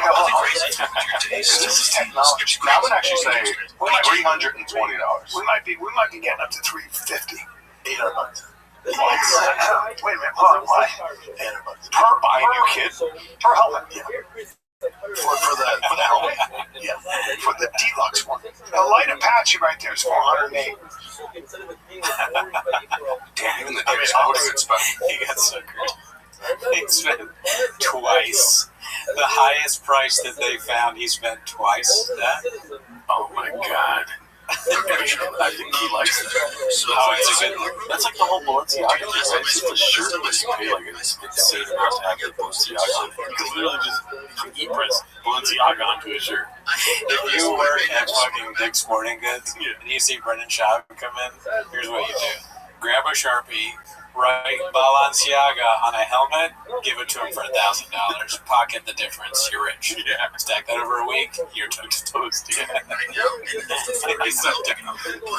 It's about, and we just got these in. I don't show up to everybody, but it's Balenciaga T-ball. I can only sell you 5. Yeah. It's like, that's all we have. Because, look, you can even be like ridiculous. They break really easily. Like one guy, something like that. Yeah. So you gotta get a bunch of them. Okay, and you come back next week. We have Hermes cleats. Yeah. Here at King Shocks, we actually just did a collab with Louis Vuitton. And we've got a couple blowers in the back that got LV on them. A collab between two gummies that makes no sense. That's awesome. Big fall for it. Yeah. But it says that he retracts it. Let's see if it retracts. Shows fucking almost Altogether, $200. $400. Yeah. Okay. $800? If go to Rydell, Chip. Wow. Boring. Very boring. I mean, I hope that that's not for the future of families, but helmets cost. Yeah. Oh god. Nightmare matchup posed by Belvedere Deer. I don't know if you need some sort of like context for this. Is that Thor or who is this? It's, what's his name? Brock Lesnar. Yeah. I said Thor. I mean, not look at that. He looks like a fucking superhero. Yeah. Alright. Okay. That'd be a hilarious Marvel movie. Like that Brock Lesnar versus this is the bad guy. Captain Insane. Alright, this one's posted by Battle 9416. How is this not the fit for Bring Your Mom to School Day? Oh my god. Bean Dip addresses cat. Oh shit! Fuck, we almost didn't see this. Wow, dude. He addresses Galileo 24. I bet you it's not that though. It's gonna be some Chang's dish. Yeah. You'll do nothing. Post this. At Vince-C6s. Is that C6 Corvette, my man? I made a realistic matchups for you. UK or US versus UK. Are you going Galileo 12 or Galileo 24? For me, it's all about family. Someone asked if you knew you got trolled. This is so funny. Damn, dude. Okay, he's trying to like do the. It's very like those. There was some movie a long time ago where there's a little girl she's getting made fun of for something, And they're like, oh no. And she's like, you know what? I am fat. Look at how fat I am. I'm fat. And everyone like loves her. And Chop is trying that right now. Yeah. Which is good for him. I mean, he did not know. No. Because Gallo is easier to say than Gallery. He makes things that he doesn't know more difficult. I mean, it's just even more embarrassing that he said Galley. Yeah. Where did you get the E, dude? If you would have said Gallo, I would have been like, he trolled us. Dude, pie in my face. Yeah. But no, dude, there's not a chance. Where did you get the E from? How fucked up is your brain? There's no E. But, you know, devil's esophagus. It's LL, looks like LI, Galileo. Oh, like okay. But then you just say Gallo. Gallo, yeah, well, then it's like... Well, his brain is so much more advanced than ours, he saw one L, one I. You know why we're wrong here? We can't be devil's esophagus on that, because I'm looking at the board right now. That's true. So you're right when you said Gallo. But he can't have gotten that wrong. Well, you're wrong because you're assuming he knows how to read. That is true. He kind of was like, he started reading that thing. He's like, Chet. He read one where he's like, Chet. Unreal. I wonder how far into the podcast this was. This is the outro chapter. Yeah. It says on the screen. Thank you, Ray. It's all about family. Someone asked if he knew you got trolled. This is so funny. Yeah, see, he's lying. Someone asked if he knew you got trolled. It's so funny. Let him answer the question. Yeah. He said, it's so funny. It's so funny. Remember we talked about this before? Because he's really upset about getting trolled. Yeah, from Fast and Furious. I didn't even know. I'm into that. You definitely didn't know. It was, is it Galileo 12 or Galileo 24? For those who know, it's from Fast and Furious when he's in the fast food restaurant. And, no, he's not in a fucking fast food restaurant, you donkey. Oh my god. The Galileo was the name of the burger joint? It's not Galileo, man. It's a pizza place. This is not a burger joint. Yeah. Is he trolling us now? Yeah. His brain just doesn't work. Yeah. And you can see I go, Galileo 12, Galileo 24, what the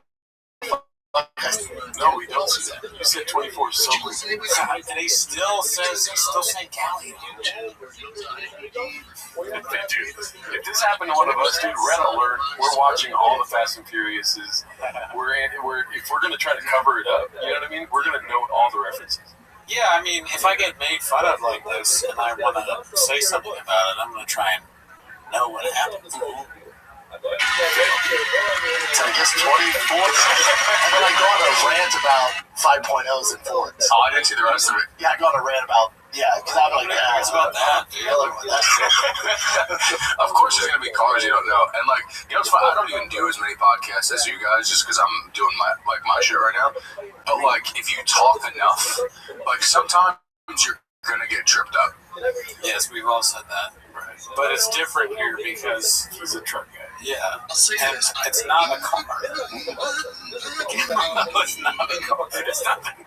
It's not even a real pizza place. It's certainly not a burger joint. I just get to worse. What's your favorite burger joint? So me and Nash are supposed to be burger guys. Oh, I didn't know Gallo made burgers. I didn't know Gallo made burgers. He's like Paul Walker's twirling a fucking pizza while he says it. All right, let's go to the comments. This is worth it. Tell me how you make a pepperoni pizza. You want to read this first? Love how he knows all about the reference now, but made no sign he was in on the joke at the time. Papa, you also did not hesitate in the least to give an authoritative answer. It's the over-explaining that gives it away as usual, like when he's in the restaurant. This is like when there was a truck winner from Aurora and he was like, I guess it's like close to Denver. The scene wasn't in the restaurant, it was in the police HQ. It's a pizza place. Oh, he's so mad that he just completely stops reading the fan question and cuts off Chip to ask little Gimpy wrist raps to bring it up for him in the moment he thinks of a car. Sounds like it's living rent free in Papa's head. Galileo 24/7. That's my time taking Alice. Let's see another top comment. He's lying again.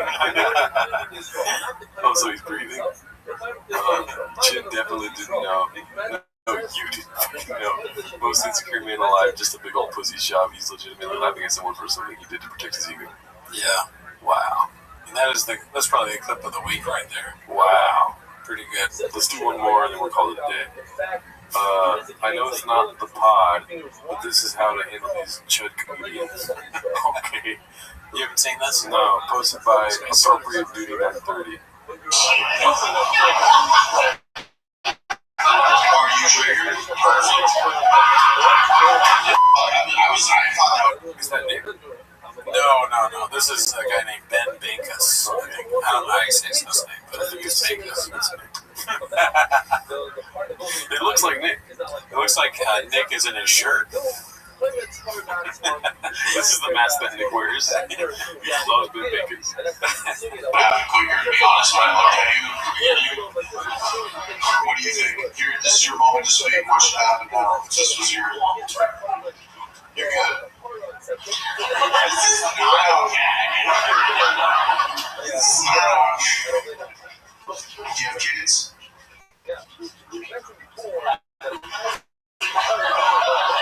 This is great. Look, we can do this the easy way.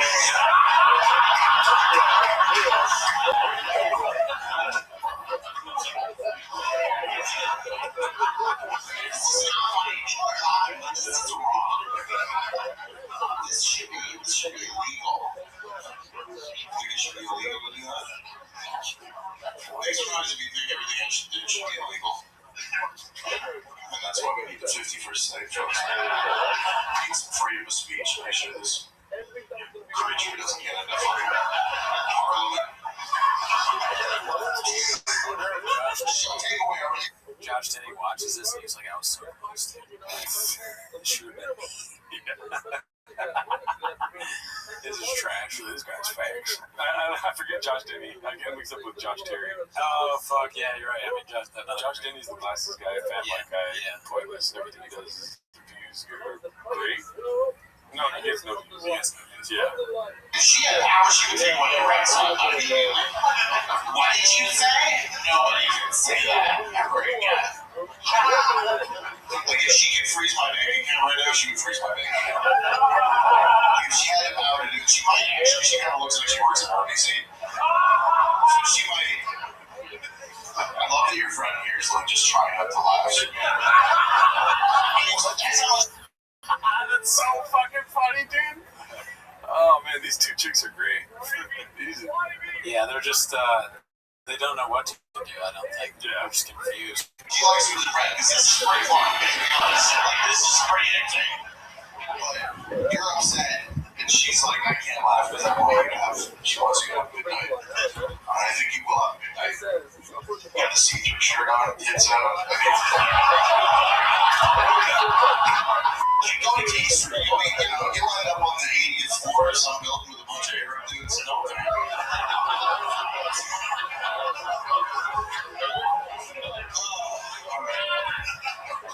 Thank you, Toronto, USA.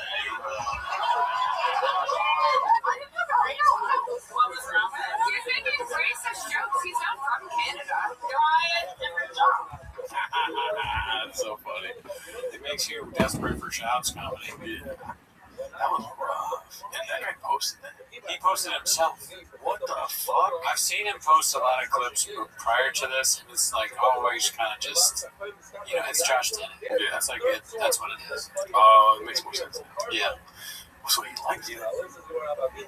He thought it was good. He does that. Triggered like unironically. I mean, I'm gonna stop doing that. I tried to do this. This is so stupid. I tried to do this bit with my wife where I was like, what if comedians were like doctors? And the doctor goes, I regret to inform you that the results came back and unfortunately the cancer cells have metastasized. Are you triggered? Did they trigger you? Oh, I'm sorry. Did I trigger you? And she was like, don't. She was like, this is not funny. I was like, really? It's not funny? It's not good. Is that right? All right, and then I did another one. And, you should try it again. Yeah. And be like, the results came back and you are true.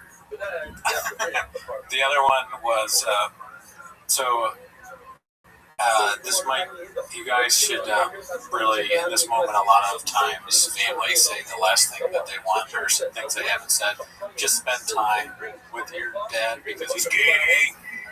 Your dad's gay. You're laughing. You're serious. That's great. All right, dude, this is Ben Baca's fucking gay material. Are you triggered? Are you triggered?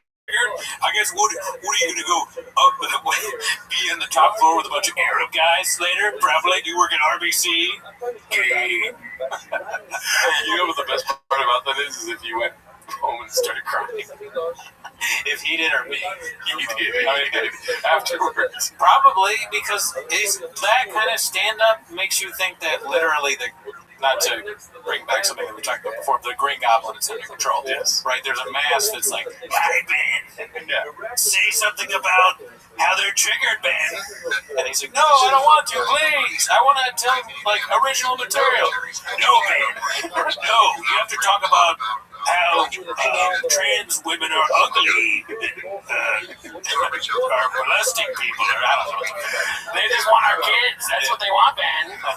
Ben, you're gay.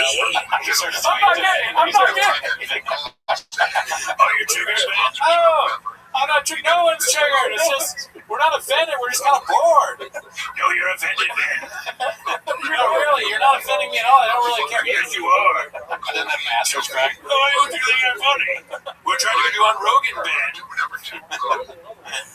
Wow, I can't believe you posted that, dude. Yeah, it's crazy. To post it yourself shows a lack of self-awareness. He's a martyr, you know, at the end of the day. Yeah, he's brave. Yeah. He's one of the two things. I wasn't being ironic, but he is a martyr, dude. For him to post it, it was like other comedians like Matt Rife and them or whatever, they're just like, oh, why would you post that, bro? What if he really is a martyr? Like, so when we see someone doing stand-up well, like a good joke, like Brent Weinbach, the next Brent Weinbach show, Ben Bacon shows up with a bomb strapped to his chest to blow himself up so that good jokes can't be told. You triggered me, and now I triggered you. Apple. The phone says Apple. Ben Bacchus is being searched in Israel right now. He's a terrorist. Yeah. No. He's a comedian terrorist for sure, but yeah, I think that's it for this week. If you want to check out the Patreon, we watched some of Funny AF, and then we watched Me Bomb. Yes, so it's Jardo's stand-up, Funny AF. It's not my stand-up, it's me bombing. Oh, yeah. It's me bombing. Jardo does every time he does stand-up. But yeah, I love you guys. Have a great rest of your days. Next week. It's me doing Ben Bacchus. Outside of his life. He's also a place that burns for behavior for his muscle or whatever. So maybe you have to put it over there.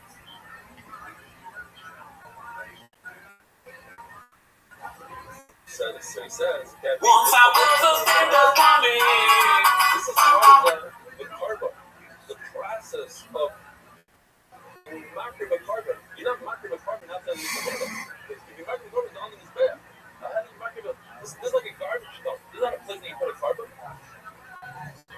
Oh, they're not doing evil. Well, maybe when you make this, you have to actually destroy the flour. Not to be micro the flour. So you have to destroy the flour. Maybe it's outside of the semiconductor.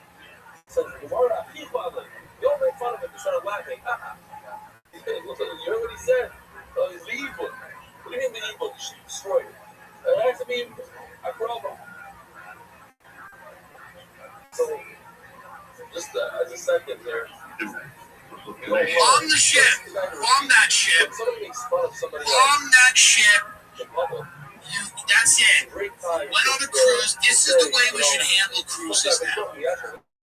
If you go out on a cruise and there's a disease outbreak, you're not coming back. We've got too many fucking problems in this country for you to come back with hantavirus. You're dead. Say it. By the way, don't release the information to the public. I'm telling the Trump administration, some of them are not too full of me. But the ones that still listen, I'm telling you right now, and I know they'll have a moral problem. Just bomb the shit. Bomb it, and by the way, this is the new standard.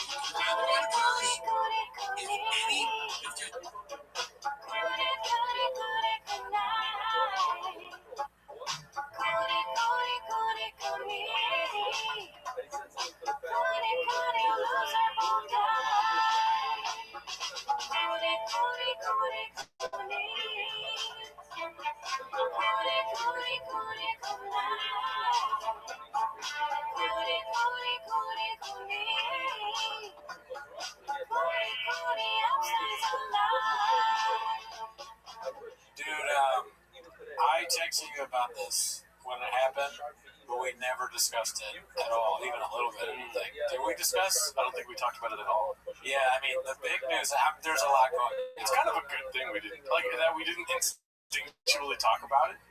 Yeah. Because it's like, say that. Was that? Why? Because they mean nothing to us. I didn't remember. I was making food right now, and I was like, "Oh yeah, Akash." Yeah, I forgot about Akash. I'm so glad that you brought that up because I was writing shit on the board, like this random shit in my life. Yeah, and you were like, "What are the important things we need to talk about?" And then I was like, "Well, I ran out of important things." Oh, I heard Akash. I know when you said you were like, "You want to talk about Akash thing?" I was like, I crossed out hantavirus and Iran. No. But hantavirus is still on there, but I have nothing to say about it. I mean, what hantavirus do you mean, Dazzling Saint? Delta. Nah, but yeah, I mean, I saw that, and I was in the Reddit, and it blew my mind that guy would quit. He's quitting flagrant. And you know what? We did talk about it a little bit because I remember when I texted you. What? I said that we should pretend like we're big flagrant fans now. Oh yeah. Like, no way. I was like, walk it back, Cooney. I think it would be kind of funny to be like, it's pretty good. Just not address and we don't say why. Yeah. Man, I don't know why we even thought this was bad. It's like a great show. Dude, I recently watched the best of Akash Singh. He's pretty funny. Okay, now I don't see it. Or yeah, if we became Akash fans after he left, but that doesn't make any sense. Yeah.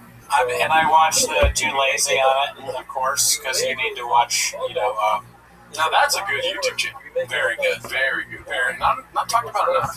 That's facts. It's like, it's to me, Too Lazy to Try is like the New York Times. A perfect example. Right. And then American React is what, the Washington Post. Although, maybe it's something better than the Washington Post these days. What did it mean? Wabo. But yeah, no, I would wake up in the morning when I was a kid. I would go downstairs and my dad would have the daily bulletin. And without fail, dude, he would hit one of these. And then have the paper. Every day. It felt like I was normal. Yeah, like parents read the fucking paper, yeah. And when my kids wake up, they're going to see me downstairs with Too Lazy to Try. Is that how you watch it? Like, that's not... Like this. I listen in my car, but yeah, no, like I'll be at the breakfast table. Your children will come down and like there's no like there's no sections. Like there's the sports section, art section. Mom is reading the fashion section, dad's and the sports or whatever, And I'm like, can I get the cartoons or whatever? So I have a phone and my son's gonna be like, can I get the fucking podcast cringe or whatever? And like, you have your own phone, but yes, you make sure it's good that you have Too Lazy to Try, American Redact, and podcast cringe. Yeah, so we're all and finish your eggs. It'd be funny if they have like a fucking some Reuters or some like real news like the Atlantic and you slap it out of their hand. What are you doing? That's fake. Yeah, it's fake news. Fake news, nerd. What are you, fucking mainstream? Are you legacy, son? Yeah. Are you watch Red Bar stream for 12 hours last night. How much of it have you watched? Go to your room and watch Red Bar. What did Red Bar say? Yeah, like old Red Bar sniper random. What did Red Bar say on the June 24th or June 2024 stream? Was Jules Mo or not? Pop quiz. You quiz your kids. Then they'll be really smart. But yeah, so I was saying about the Akash thing that I did watch the stream that Too Lazy did about it, and I think it's probably true that I would imagine Jasleen is the reason he's left. Right? Akash is like, baby, you gotta stop, fellas. You gotta stop with the podcast, though, because you see what happened with the fans and stuff like that, right? This is Akash talking to his wife. Yeah. And his wife was like, sorry, what was that? I was texting a white guy. And then, but she was like, okay, I'll leave the podcast, no biggie. All right, pie on my face. Yeah, you gotta quit your podcast. And then Akash, what does he do? He goes, yes, anything for you. Did she quit her podcast? She doesn't do it anymore? Yeah, they don't do it. So she doesn't do it, so she's saying he has to do it too. Well, this is me creating bits. Yeah. I hate when I say something and then you make it fact, and I'm like, oh no. But I want to know if she's, because it's a good point. Hey, we're back. Hey, look. Oh my God. We were recording, dude, and this never happens to us. But we lost footage. Audio. Oh, we lost audio. I have footage of you not being able to tell it's a croissant. But I don't have the audio. No one's gonna believe that. Fuck you! You gotta be on my side here, dude. He didn't know what a croissant was for roughly 10, 13 seconds. I think we fight here like 10, 13 minutes. He had a bit where I was eating these baked goods things he found on the street, and he was like, giving them to me, and first when he goes, he's like, how about that? You got me. Yeah. Because I expected, I think that's part of why I didn't know what a croissant was that you told me, like, you made it sound like it was going to be, like, only fucking coffee cake to me. Like, in my brain, I came here, I was like, Gerardo's done some crazy coffee cake shopping or something. Because you told me to, like, stay hungry, bro. Yeah, exactly. You come here, you're hungry, all right? What did you respond with? Good. Yeah, I was like, haha, good. But the first thing you brought up, you're like, well, how about this thing? It's just like some random ass croissant, The palate cleanser. It was nice. It was nice of you. But it was like it was like a croissant. You know, so find it anywhere, dude. Dude, that's just so heartbreaking. Yeah. You know what I mean? We did the whole taste testing thing, and it wasn't recording the whole time. I mean, it's crazy. It's crazy that happened. I'm gonna have to wait in line at another fucking bakery and get other coffee cakes, dude. You know what you're forgetting, dude? What's that? Dude, think deeply about what we just recorded. No, well, not about what we just recorded. Oh yeah. Think deeply about what you're forgetting right now. Coffee cake. No, something else. And you may not get it, and that's fine, because I understand. Because I will tell you something you've forgotten that we learned from watching others. Oh, watching YouTube. We don't matter. No. Although that is also true. What? No. You forgot one of our core tenets, which is bots. How can I please tell me how I can play the bots right now? I mean, yeah, it's definitely the bot. Everything is a bot's fault, or the team. But no. Formula One just turned off our fucking audio recorder. Yeah, the fucking roadcaster has the hantavirus. It's transferring from animals to podcast equipment at this point. That's what will really get us. The virus that goes from podcast equipment to men, we're done. No, what you're forgetting is it's funny how God works. Oh, you fucking, yeah, damn. It's funny how God works. Sometimes God steps in and he's like, oh, Brennan forgot a croissant and then was roasted for fucking 5 minutes. Not recording that. We also lost the bits we were doing about Andrew Schultz. Yeah, I mean, that we can just say. That, like, it's hard to recreate this. But we didn't really even...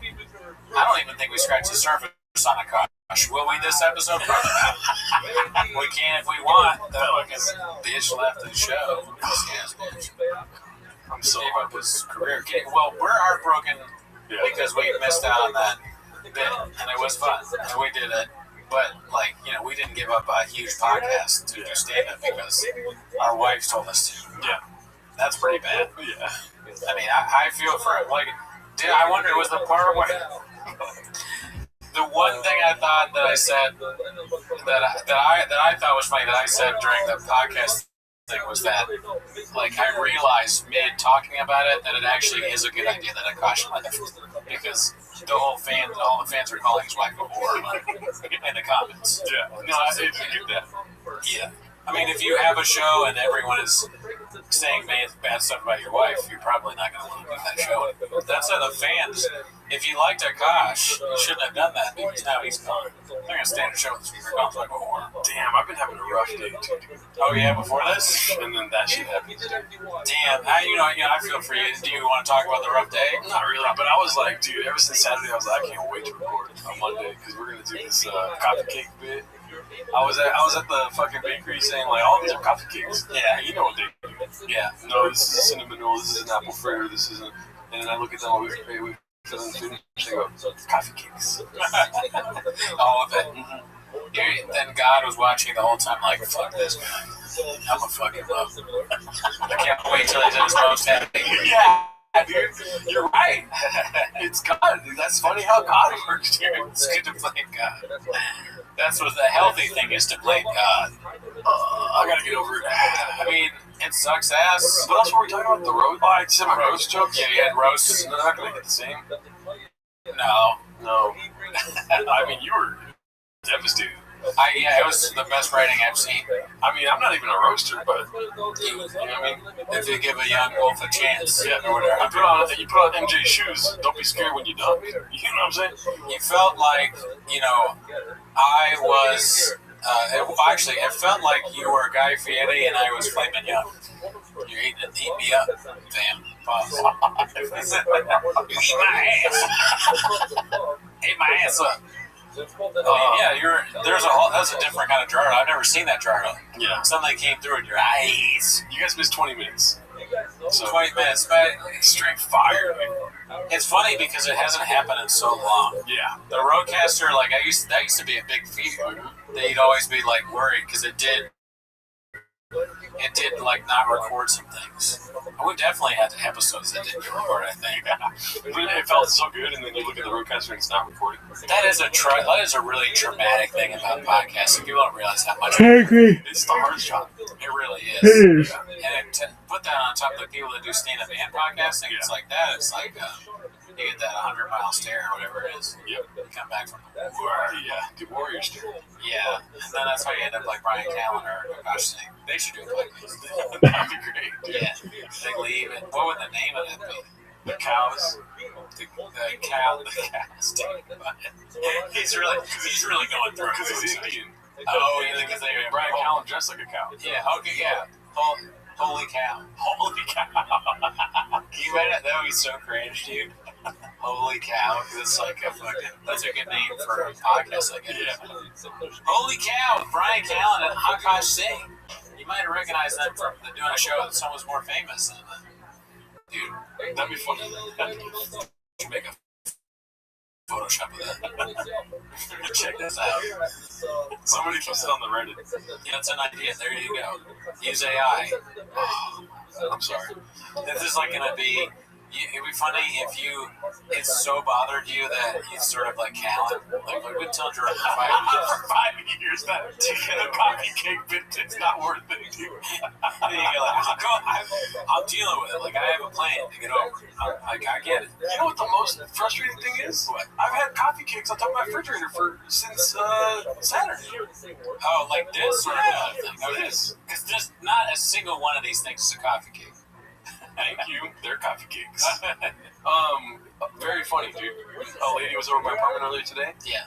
And doesn't know anything about the podcast. Yeah. Right? Looks at my fridge and says, "Oh, you have a small fridge." Swear to God, dude. Yes. She's a keeper. And then I stared at her and I was like, I thought I was duped.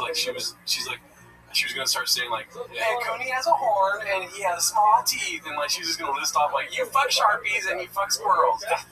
But no, I literally stood right there and I stared at her and she's like, "What the fuck?" And then she went over and she stood by and she's like, "Yeah, look how small it is." You know what's funny? It's it is one of the smallest fridges I've ever seen in my life. Now that I think about it, right. But when I first saw it, I didn't even have this thought. It was people that have an eye for this. They're always watching. I didn't even know a croissant was a croissant. But the guy that came in here and he was fixing your shit, he knew that it was a small fridge. Yeah. And then this lady, she came in and she has nothing to do with it. She also pointed out that the fridge is very small. She's smart, So it's I depend on other people often to help me out in noticing things. You were helpful. You told me that the croissant begins with a C. I was able to get it because of that.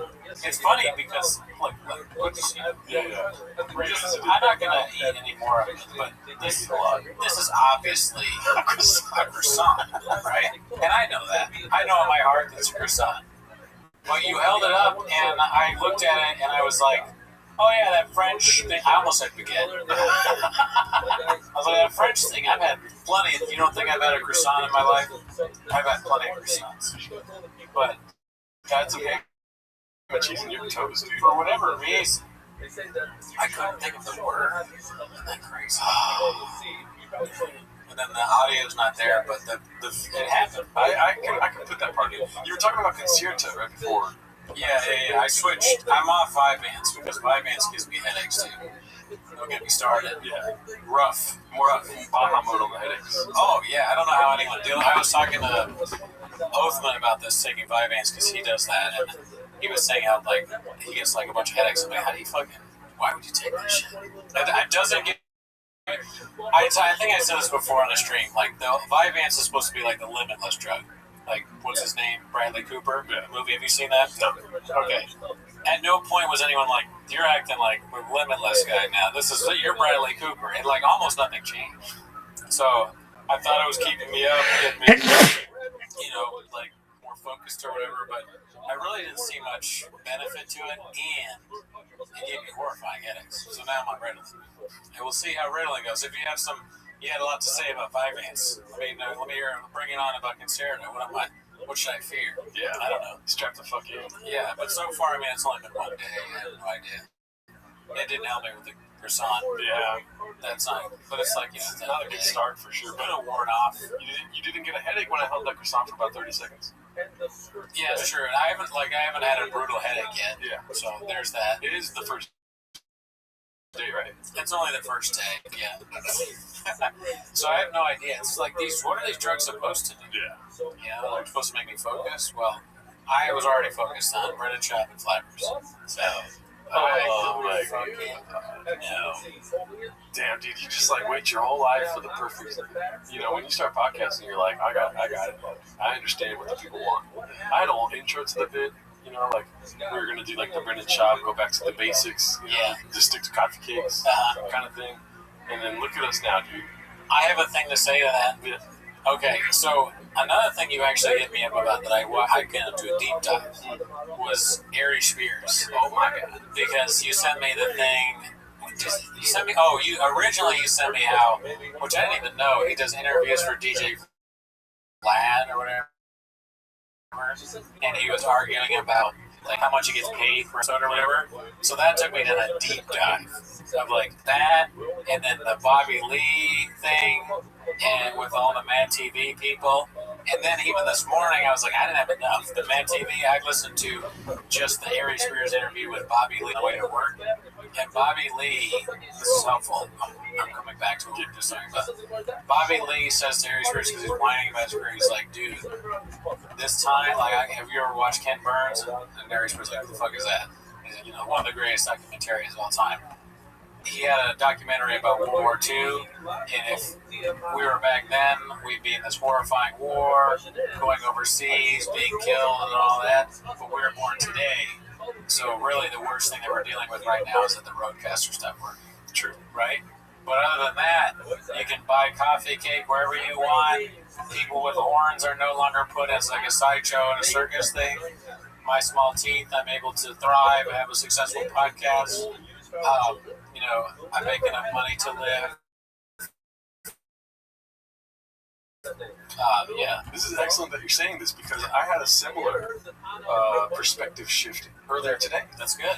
I was driving home from baseball practice, and I saw a lady, like walking, but like I don't know how to say. I think you would understand what I meant if I said like each step was intentional. You know what I mean? Yes, of course. And she was going pretty fast, and she was pushing a stroller. Didn't see what was in the stroller because I didn't notice the walker until you could see inside the stroller. Yeah. And then there was a kid behind her, kind of like aloof, and just like, and then there was a man behind the kid. Yeah. And the man was kind of going through it, but looked like laissez-faire, you know what I mean? He looked like he was just like head in the clouds, just like, but the lady's mad, they have a kid, and he's just going like, look at the sky, you know what I mean? And he has a water canteen, a backpack, you know what I mean, a t-shirt, nothing nice, and pants, looks like well-groomed, and I'm like, damn, dude, I've got good problems. This guy's got fucked up problems. You think he's about to get yelled at by the wife, or the wife's mad at him? He's probably in the middle of it. Yeah, no, that's way hard. That's way tougher because he had a kid, angry wife. That is a lot harder than what we have to deal with, for sure. And they're crossing the street. You know what I mean? which it's not her intention, but a scene is being cut, and I am the audience. Yeah, it's embarrassing, man, because it's like, damn, the 10 minutes of shop guy saw your wife mad at you. You fucking loser. Now he's happy about his life. Your life is so sad it made Jarno happy. You got a kid out of a stroller, and we don't even know what's in the stroller. Another kid. Yeah. The wife is mad at you, bitch. I wonder what he did. It'd be funny, like you showed. I'm so sorry to ask you this, but I mean, you seem angry. What happened? Like, is there what? I'm just curious. Is this something I can fix? Start the timer now. Yeah. I do this podcast called 10 Minutes of Shop, but I'm not looking at Reddit right now. So you're like a Reddit in real life, like angry couples. Yeah. Can I take a picture of you for Reddit? And I'm gonna post on Angry Couples or Us, or angry like husband and wife. You know, I was thinking while you said that. I don't know why my brain goes to this, but so it'd be funny to just that scenario.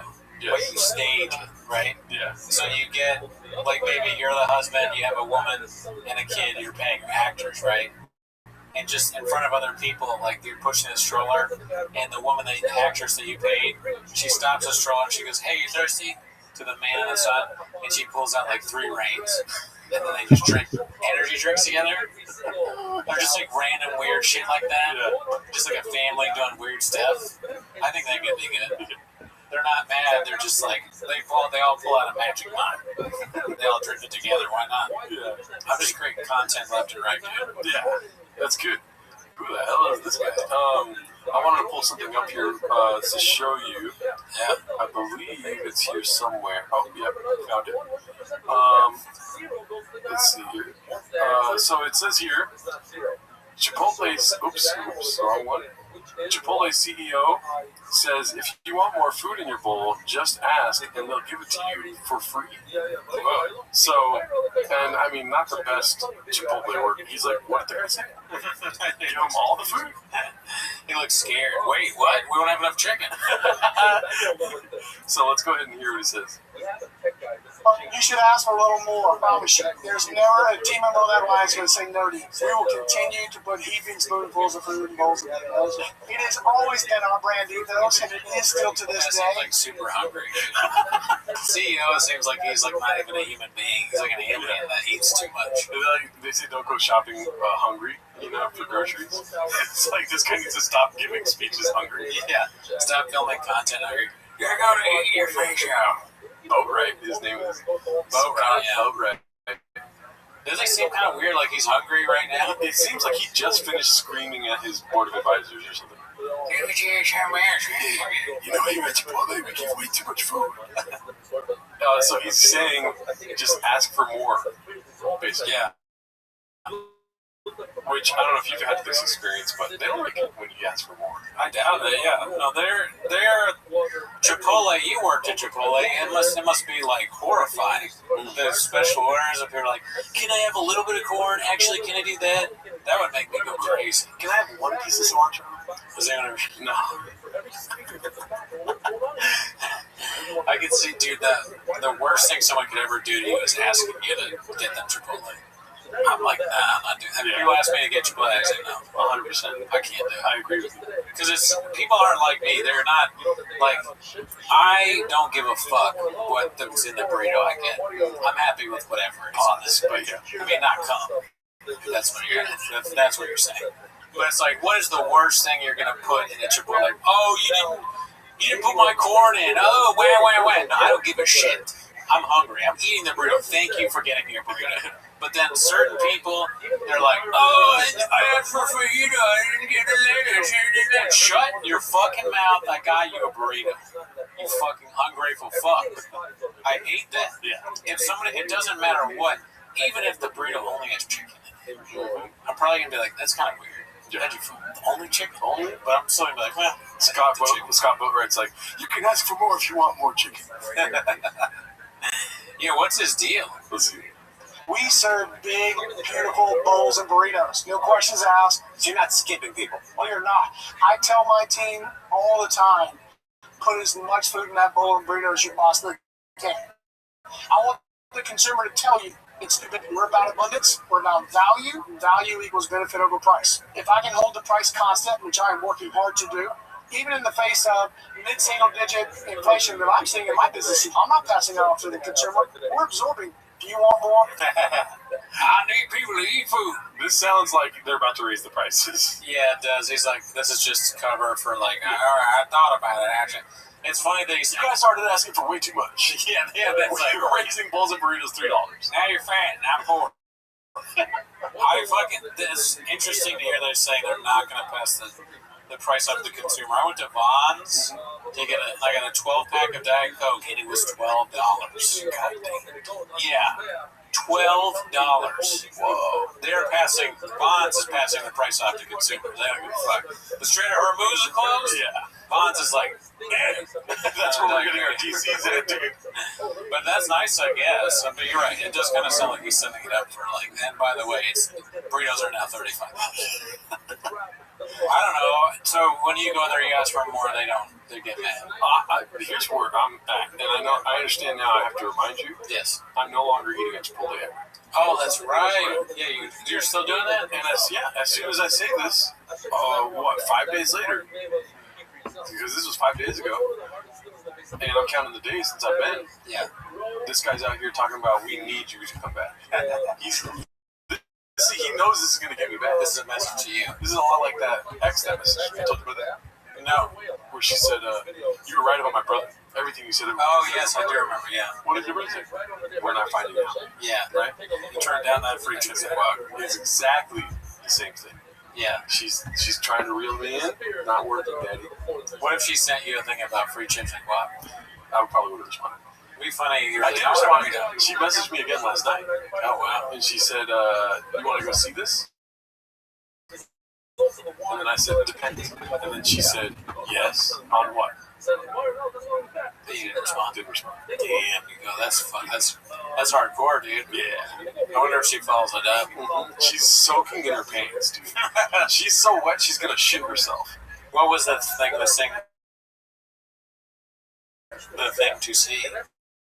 Oh, it's a student. Yeah. I told you about this a while ago on the podcast when I first discovered it. It's having a full episode. It's on YouTube. Yeah, I know that. They're having their final episode in theaters. Wow. So I do want to see it. No, yeah. She's got to wait in line. Women that are in line to go see Digital Circus with you. Well, it depends. Yeah.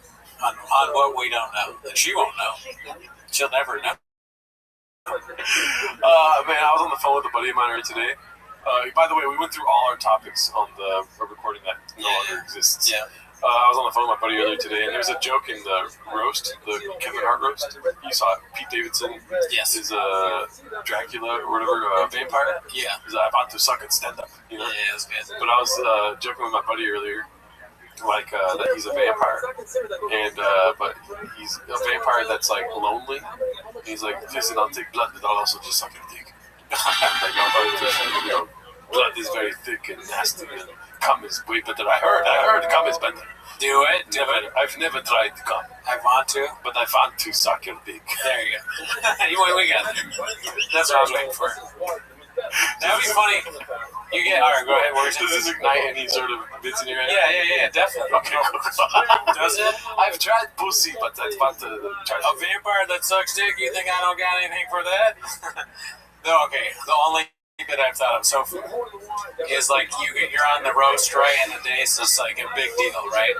Let's say Gerardo Alarcon is on the roast. You've made it. You're roasting somebody.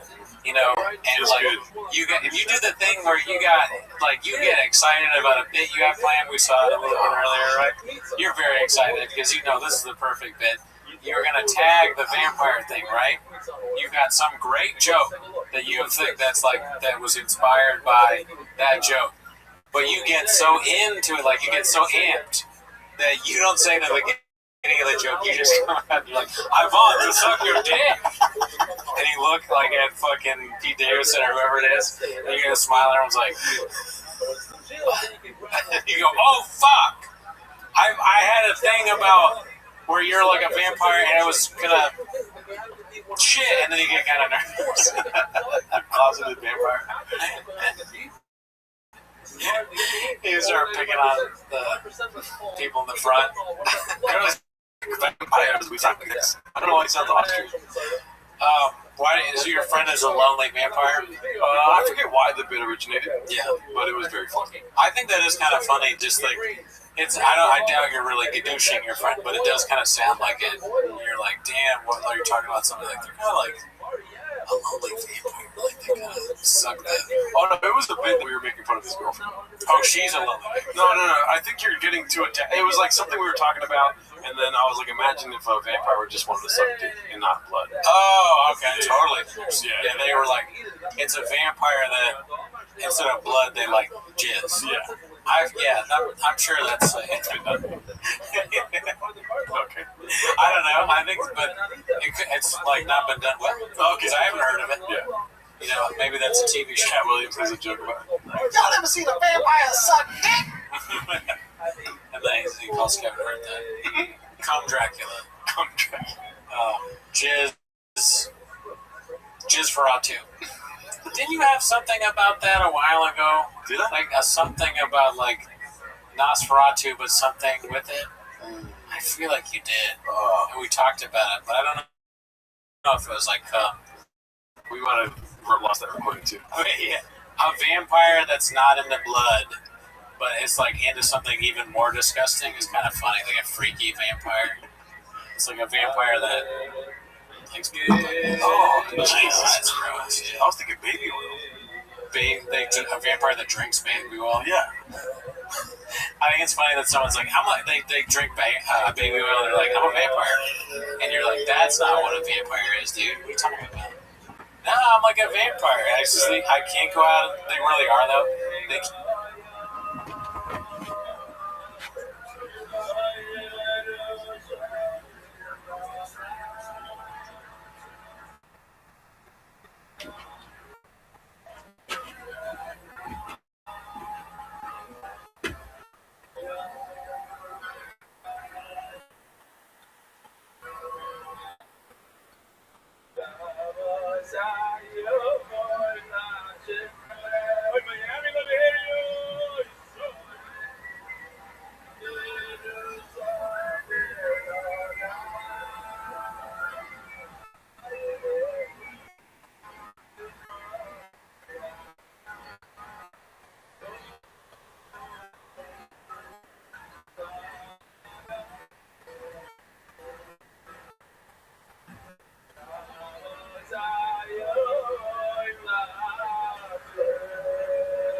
Live from Miami. Knicks. What's the official name? Makes me have it stage. The show with no talking. The show with Schmack and Davening. The show with Elliot Rizal. The official Chazan though, yeah? Not mountains, but every time I'm here, you're the Chazan. Great Koyo, so great Yiddish. Fly in from Pomegranate. Still? About the $20,000 soda machine outside. Soda. This, with the ice. The whole thing. The matzah. Schmuck for learning. Davening. So thank you for having me. The good joke from Pesach. I have such an inappropriate email on the issue of beers. One of the right words reveals a certain narrowness in mind. Good mind. We strongly carry on. But yeah, we did a good job. We mentioned regarding the provision of products not to remain in our hearts. In this period in Europe, it's customary for each profession to have its own stroll, carpenters, blacksmiths, wax drivers, even a show specifically for Amarazzi. Everyone there is hungry. The Lakura, the rabbi, the gabbai, have to get on. One shot during the reading parts. The Lakura suddenly banged on the beam of the gun. The floor is in the Lakura. All the sailors in the Lakura to study the cough. And by the sailors, they say Lakura. Cough, marsh, hey, the man in the yard. But there's this curve in the cough. Naturally, an uproar broke out. This one argues, and this one argues. Every Amari is like, the meantime, the rabbi fired him on the spot. Saying, if you were able to notice such a mistake, it means you're not honor. The Muslim community and the peace road of your work, thank you very much for do. I have a beard, and I also have a name. I'm from Jerome, from the pastor of down in Chestnut Ridge, New York, Florida. Watch the fancy Ranana with this is one of these hats that you wear, and then you ask, how do you know I'm Jewish? No. Watch the fancy Ranana doing that around the Cyprus for Pennsylvania. I'm telling you, when I was 19 years old and I went on a trip to Europe, I think I was wearing the same color hat. The guy approached me and he asked me if I needed places. And I realized, how do you know I'm Jewish? Because I'm wearing Shabbos shoes and white. I got it. Okay? Smile. Ivan Friedman, that guy's email is why he's so popular among everyone who get religious look. Amazing is keep reading that, keep the great work. Cool, religious rebel. The other side, today is the other side of Abu Dhabi, so it's a big part of the UI. So we're all very shocked we got sick. And his Malcolm didn't last very long, and his history at a very young age was celebrating out. You know, what was it, 41 or something? The hill, found himself to learn 5,000 after Gemara. It's a big shock. He's on Zoom every single day. And just a reminder that life is very short. Some really shorter than others, but even if you live 90 years, it's still very, very short. We have Chaparani. It happens to be that it was in this house. This is the picture of the very, very first shear outside of MDY. It's like when I went out, I think that's to say, the first time we saw him, that 15 days. That's Gary Rothschild, it's a lot younger. And that's him right over there with the black beard, brown beard. Michael Chessos, you see one in front of me. Now that MDY is taught by Isha Smile, how to be a mixologist, our relationship has been elevated to new levels. We're buddies now, we're much. Last night, in the shed, the woman of MDY got on the Zoom. The Hasidic Romano, I think it's Hasidic. They thought the women had mixed drinks, how to do alcohol. So Michael Chesel is very excited about this.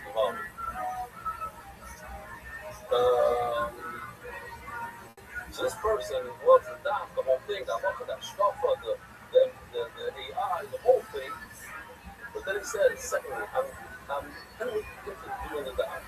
And this is going to be my first extended love with MDY. I'm nervous it's going to be hard to catch up with him before the time. That's important. Be nervous to think about it before. Because if it gets you shocked by what happens, that's when you fall off. You have to be aware that young is a time that people fall off.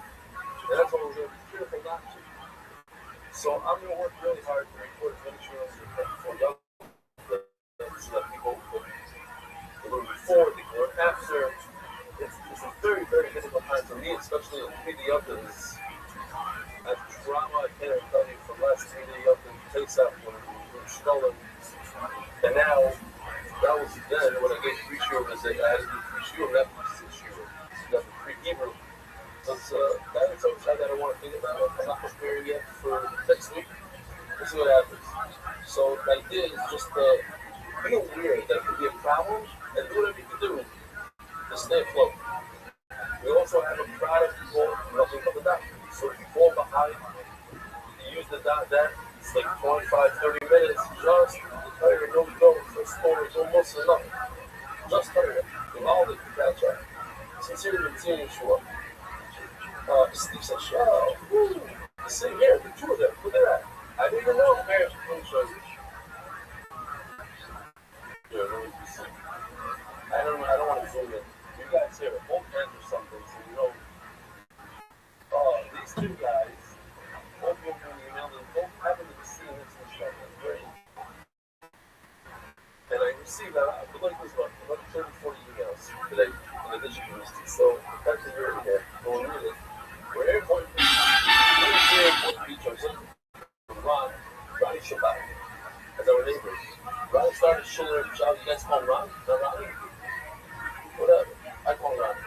Shalom Shabbos, the other called Netzim Yisrael, which is no membership, and the only requirement is no talking during the entire night. But I did not know that it works. You know what? That is what. Oh. Although I did not know in the beginning of this relationship with you when I first met her, and I tried to get him to join the BY. I know already when he's telling about the tremendous growth of BY, should have told him, feeling around tomorrow, AI videos, etc. I was able to get him to start sometimes using only white sheets. About a week ago, it came over to me, raving about some AI on a BY. When I heard today's share, we shout out there, and I came in right away to tell him. Here was his response. Typical Ronnie Shabbat. It's a big honor. That's one of the reasons he never showed up in our business. Thank you for sharing that. It means a lot to me. I question that. He's the one that got me started that feeling because of him. There's a lot of specific. Thank you for sharing. It means a lot to me. I question that. Your Talmud only went back to Florida. He said, "Shay, Shkoya, Steve." So color right. Okay, let's jump to the special edition of your shots. So the shots in the tonight that you saw in my official receptor, but the Iranian family's parent. Ruben Harris with heartfelt appreciation for rebellion and all those in NY who labor tirelessly and utilizing the internet and AI to spread Torah and connect Jews everywhere to the eternal living Torah. Where is he? He lives around here somewhere. That's you. How you doing? Heard a lot about you. So I've seen you around here. You're very quiet. Like, and now, a name for the face. But don't expect me to remember, yeah? Sure, thank you. Appreciate it. Official edition of your shot, stop Ein Gimel, memory of Saul and Eden. Wishnitzer, Ashkazeh, by the children, Yossi, Rachalibo, Willard. Their second spot is David Solomon. David Solomon. Who runs the show here every night. Dedicated memory of Bobby Murray, small forum, per time to speak, good for the Bracha. Second spot is John Down, some English was from Jack down. Now it's a couple of and gashes. Very geschmack, David.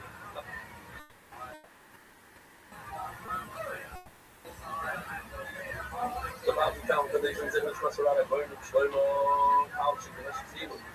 Now it's before Shlomo, much for his up. But now it's before Shlomo, but the day before Shlomo, that it's so the lay of assessment. Shlomo, keep the days being up until the festival, so proud of you, I have more time to keep steiging. Center of the family, the NBA, we became out of rebellion to change my meaning of life, and Almighty. Let's see my committee in the world, he's going to be so family wife, and from Sham Samara. One of the sponsors I recited with Shlomo, I'll be murdered for Miriam, anonymous with Mary, with the cause of Sarah, and welcome by Sarah, blessing in the whole years of life. I want to say tremendous shkoya, I don't want to forget. Lucky Bells keeps in from New York, come for live share. What's her name? Uri? You were the Jaffe? Flew in from New York? Here, I know you're embarrassed. You get embarrassed a little more. Raise your hands and I will seize you. Shalom Aleichem. One thing, let's get it already. So we'll say hello. Where's Lucky? Lucky. Wait. So two people flew in all the way from New York. Unbelievable. Shkoya, thank you. Okay, what's the first name? Yehuda. Shkoya. For the Vici family, the Zetni Shmas, our dear cousin of Simcha Lauer, his Nishoma have an Aliyah. His sponsors are Friday Levy, Queens, Levy Nishmas, Steven Rossi, Didi Mas Moshe, Zephyr Bracha, Luke and Levy, our yard side, Aaron Naomi, Mendelbaum, in memory of our son, Avi Mendelbaum, who enjoyed learning the dot with you. Wow. Yossi Mendelbaum. In memory of my brother, Avi Mendelbaum. Of Menashe and Aaron Moshe Lashon, just read an email. I read an email from Yossi to join the dot to help his brother having a foolish lemon, and he has to miss the dot, the whole long email how it changed his life, etc. He thought he's doing his brother a favor, did him a favor. Judy Freeman, the Nishmas Arabit, Shpritza Pastor, Michiel Mechel, mother of Landau Shul, by the completion of her shloshim. He's Zipper Baruch, their wives, Hachasin Shayov and Shmuel Yehuda Baldwin, of fame, scholarly, a.k.a. Adam Zay's team on his Chassidut tonight. With all the Adam Zay's are the guys who wrote these Gemaras for us. Yishkoya, his Chassidut tonight, beautiful. I don't want to say something, but he's one of the big editors over here. Edward Arts, Monk, Fushleima Yoran Hanete Ben Shem Brocha, and Fushleima Mor Habenest, and Fus Hayan, and Hina Zeben, Hayan, this are voice of groups of paradise. We started the period yesterday about 10 of the numbers that the Kohen takes the Kmitza from, and the rest, and they wanted to go to Kmitza, he puts on his bear. And it goes back to his bar, the rest of the mincha, whatever's left over, these are the 10 menachos, whatever's left over, the Kohanim get to eat. The first 5 are the menachos that are founder menachos, then you have the mincha of the guy, the mincha of a woman, oimer, koiker, nuts. That's what we're holding. So the Gemara says, Shiareyim la Kohanim. And the Torah says, Midrash to go to Kohanim. Pay attention again. That a lot of the psukim, unfortunately, we're supposed to read this yesterday. It doesn't happen very often. That you read a pasuk in the Gemara on the same day that you read it in Shul. On a Monday.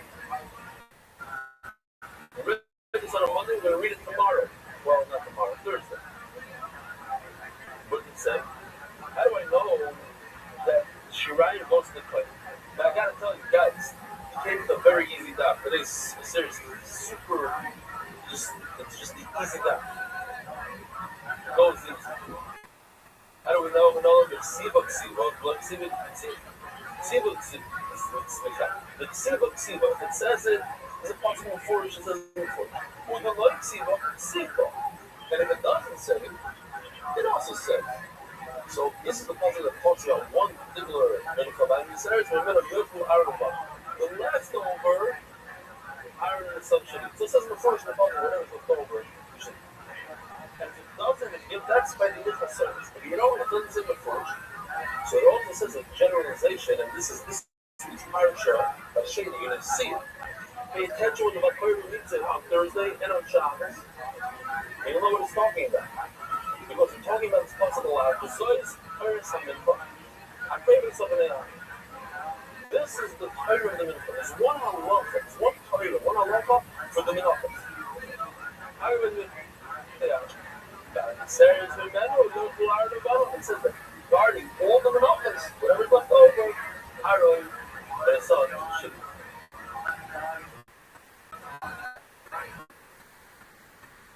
Mark starts off asking, where do I know this? What do you mean, where do I know this? It's possible. No. Meant to ask is, well, Keith and Lincoln were all these guys over here, most of them are all from me. That was my question. In this list over here, in the 10 menachos, there are 2 menachos that are made out of barley. Which 2, Rabbi Isai? Anybody? Saita, what else? Who said over? You, what? You have a seat. Sit down. You know so much. Sit down. The Oimer, Rabbi Isai, we're discussing the Oimer for the last few weeks. Or days. The Oimer and the Saita, they are barley. The Gemara says, all 8 out of 10. I didn't even have a question. You come with Bayadad. Regarding the Oimer and the Saita. So, boys, we have to remember these 2. That's what we're going to be discussing most of today. These 2. The one that comes to the Oimer. What's the Oimer? The Oimer is the second day of Pesach. When the time to be something Dutch, they brought the Minchas Oimer, and that allows Klal Yisrael to eat the new crop, any wheat, barley, ambitious meaning that grows up on your Pesach. It's awesome. Until you bring the Oimer. What's the Saita? The Saita, the husband warns his wife not to have yichud with another man. She doesn't listen. Now he doesn't trust her. He brings her to the Mikdash. The whole long process, she has to get just this clothes, that thing. They give her the water, the Hashem's name. But one of the things is she has to bring a mincha. What does a mincha accomplish? To see whether or not she was hurt there. She's sitting there pissed even more tired what she did. I'm saying this, I'm just being mindful for later on. So I only need a source for those 2. Well, sorry, now he says the Gemara, but even those two, Metzes, Shirel, Kehanim, and then Metzes, Shirel, Kehanim. Once you do pizza, why do you think about it? The kind goes like this, and takes this amount and puts it into the onion bag. So what do you do with the rest? Obviously, the rest goes to Kehanim. Says the Gemara, I leave the Rabbi like in the Mishnah, we saw like things that point to Rabbanon. The kind goes like this, the rest goes to Kehanim. But according to Shimon, sometimes even if the kind goes like this, doesn't pizza, the rest goes in his bag also. There's two applications. There's one needs to go to the bag, that is the shredded. Or it says, the Rabbanon on the Reb Shimon. Domer, he came into the Mikak, so let's say, there's a mincha that you take a pizza, and it doesn't go on in his bag for the rest. It's not Reb Shimon over. You know, that's why you should have it expenses. I find it's correct. You take the pizza, you put it on his bag, that's why I'm sure I'm getting back to them. They're separate. They both go on his bag, but in different times. Reb Shimon and all. Okay, so now we've narrowed it down for the rest of the day. We have Reb Shimon who says sometimes you take put it pizza on his bag. You should write on his bag. According to him, how do I know that these two components made out of fire, which are the Omer and the Soita? How do I know that the leftover, after the coin takes pizza, that the leftover goes to the coin can eat and benefit from the milk? This is my problem about it. It doesn't cost it, Omer Pro. Omer Chitzki is Omer Pro. The Kol Mincha, the Lulo, the Hashem, the Hareva, the Kol, the Aaron. There's a Mincha Belula, and there's a Mincha Hareva. This is a Mincha Hareva, I'll show you quickly. It's not like a big thing. Hareva just means it doesn't have anything in it. It doesn't have oil.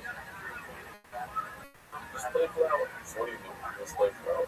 The guy takes a pizza, and that's it. It doesn't mix it, it doesn't do anything. Okay, so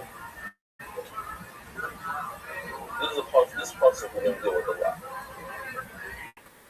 Here's the concept again. The Kol Mincha, the Lulav Hashemen, the Chareva, the Kol Ben Aaron, Kia Ishka. It says in the Gemara, this concept, I already established that anything that comes from wheat, the kind of gets the benefit from the Shirai, the Yiriyah will be doing. So it must be the Minion, the Blue Shakin, the Blue Shakin. So we must say that it's talking about the barley, or not the wheat. The Minion, the Karei Shakin, the Karei Shakin. So what's the blue of barley? Which one of the two? You have the Saita, you have the Omer. Which one has oil? The Omer has oil. And the other one, the Saita, that's Hareva, doesn't have. So now we have a source for both the Omer and the Saita that coming against the eat, whatever's left over. Now, the Gemara asks, you're telling me that this possibly is green, Hareva, tell me that these two benachas, the Saita and the Omer, the coming against the eat. Guess what? I have to do something else with the puzzle. But once I do something else with the puzzle, I don't have a leftover puzzle to teach me this Allah. This question is going to be 25 lines long.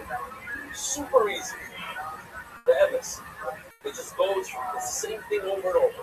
25 lines. So it's like almost like a freebie. We get the half the armor, and then we get the question. What's the question again? I don't have an available puzzle. This puzzle from Little Shemin does not come to teach us the Torah that a coin gets to eat the leftover, the Omer. It comes to teach us something else. What? We give on with the Allah. The Allah says that a coin who receives a portion in the Beis HaMikdash cannot trade it with his friend. You hear?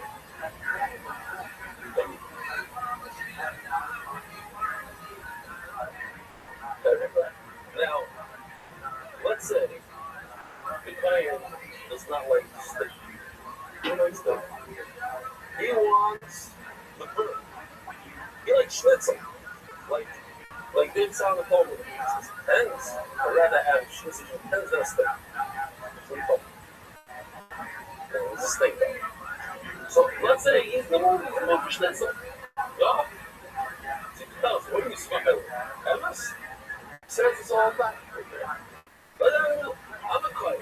You gave me steak. I don't want steak right now. Here. You take my steak, you eat steak. Don't go. What about you give me your schnitzel and I'll give you my schnitzel? I like square schnitzel. I don't like it when it's long like that. I like the square. No. I like it well done, but here's it. No. The kids do not give me your oil and take my steak. Do not give me your beef.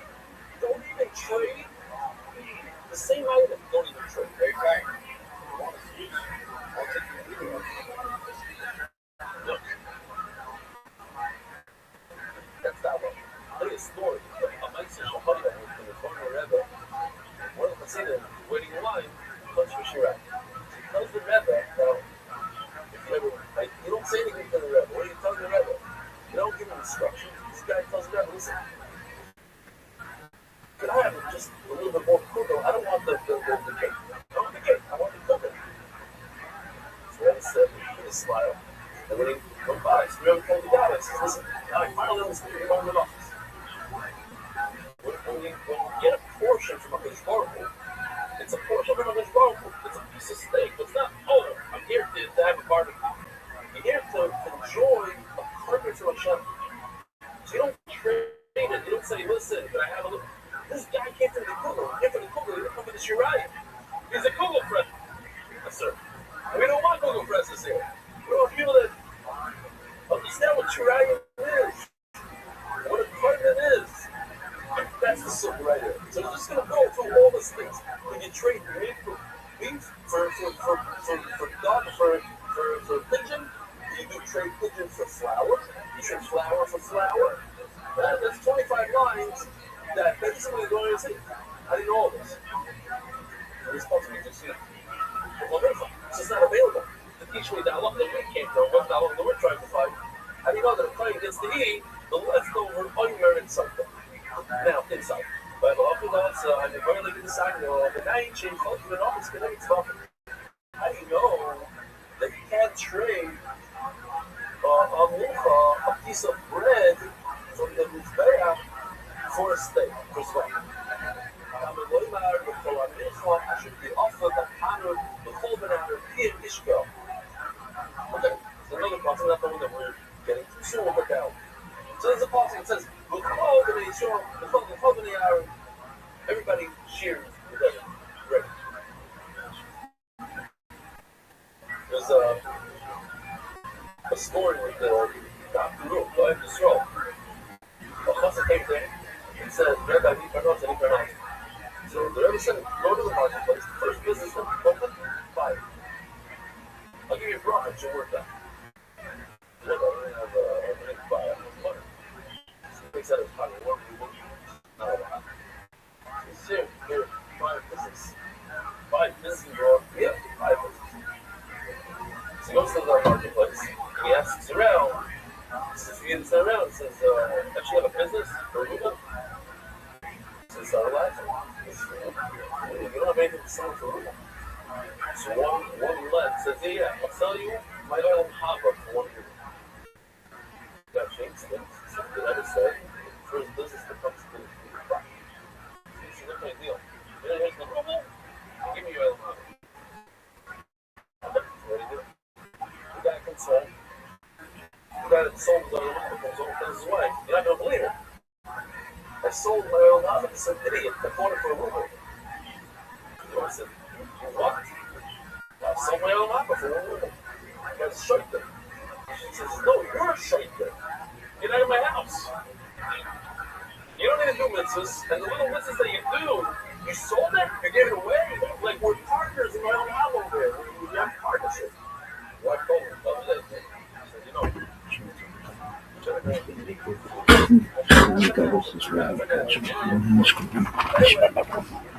So,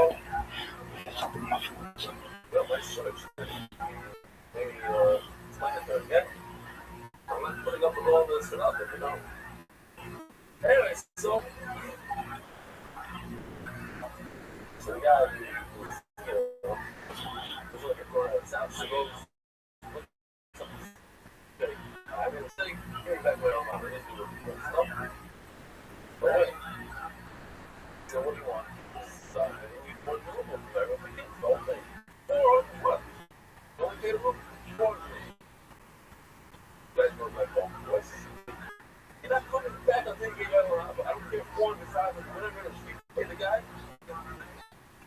guy wrote stop the rule. And then dude, listen, the consul over here says stop the rule, this, that. He bought it for a ruble.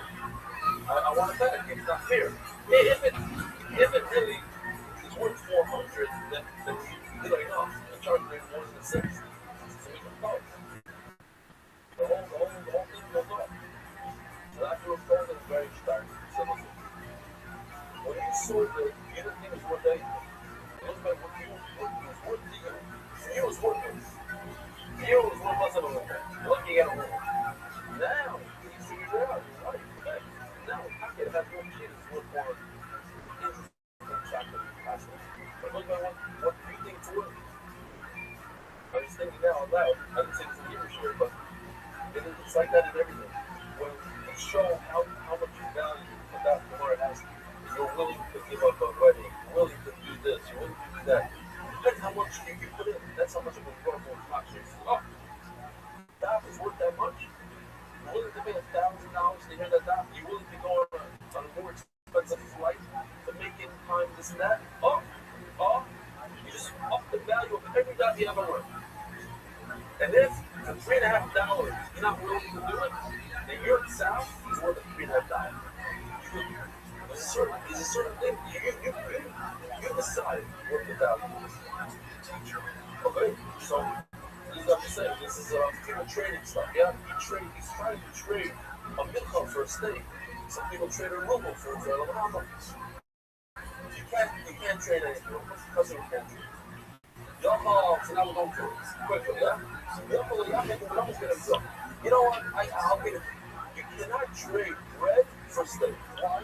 So it comes to $50. Let's talk about a carton of oil of the earth for a second. Oil of the earth, as we know, means that there's certain of it in seafood. And you should bring an animal. If you can't afford an animal, pork, bring a bird. If you can't afford a bird, bring flour. The flower is never instead of an animal. What's the flower instead of a bird side? The bird. The bird is instead of an animal. You can't bring an animal, bring a bird. If you can't bring a bird, you bring a flower. So the flower is instead of a bird, not instead of the animal. This wants the fruit from that. Am I seeing right? Look a little bit, you got it. Okay, great. Anybody didn't get that? We're good? We're good? You said you got it? Oh, no, so more says, again, you cannot trade flour for an animal because they're very, very far apart from each other. But let's say flour for the bird, you should be able to. That's what more than say that. Oh, yeah, I'm going to know that's going to be like flour for a bird, you should. You should have the thing without. They replace each other. The super board replaces the bird with flour. I'm learning that in the puzzle, the whole national profession coming out here, a similar puzzle, the whole national profession coming out here. You know, every person gets a piece. It's not true. Y'all know, we have to do numbers, right first. Okay, I get it.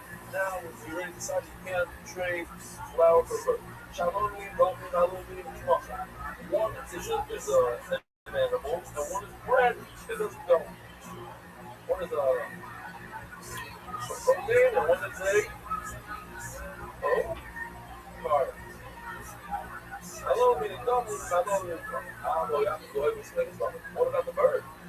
Why can't you trade chicken for pigeon for the pigeon?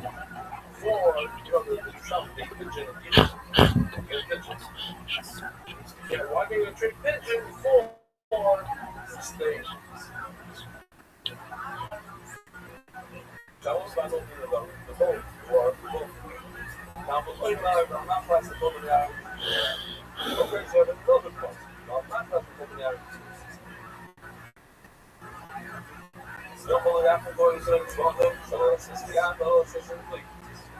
It makes sense that you cannot trade steak for a bird because the bird, how do you shut the bird? How do you put it on your finger? And how do you shut an animal with a knife? How do you have to know that's maybe to be able to trade one minute for another. So let's say I have a cracker type of meatball, and you have a soft, moist, like a sponge cake. Do that. Aviatie wordt ook nog eens. Cheio de la sense of the art. Because over the have beats up. I'm going out of home. I'm going to share the phone today. This is our posting right here. Okay. So we have our posting over here.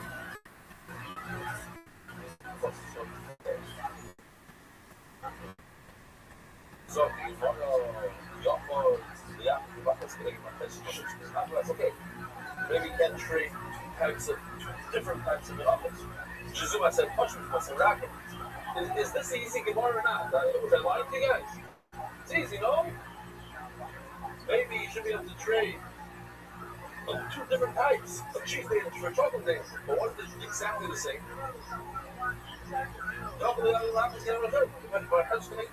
Shizuma said, Shizuma said racket. One is soft, one is hard. Now you have to go, maybe I'll trade the same exact item for the same item. Now, what does it mean? Let's say I'm a client, I'm going to be in the base of English on Wednesday. You're here.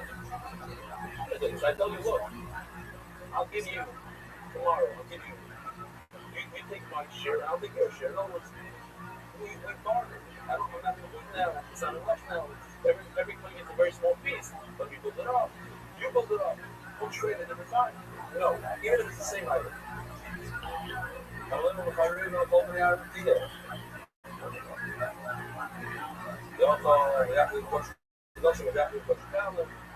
We're just going down the list. For my side, easy stuff. So you know the list of function. So let's say, by the way, it's important to know. What's a minifier on both sides? Is a minifier punching or punching palace? So you go function. Does everybody agree with that? You agree? Yes. A minifier is punching function. So I think all the specific talking about monopolies, so maybe you can't trade punching function, you can't trade a contest for a non-shot. Idle is not part of it. So the says, what if I want to trade a title for a shot? Ish Garden for punching function. It's simply by the monopoly. Right? The punching up in the middle that says you start over here. So you see that you can't do what the heck is. The same thing,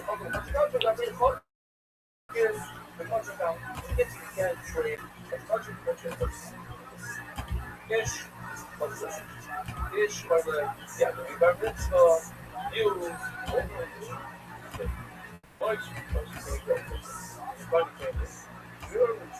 Ish, by the an adult can get a piece even if he has a blemish.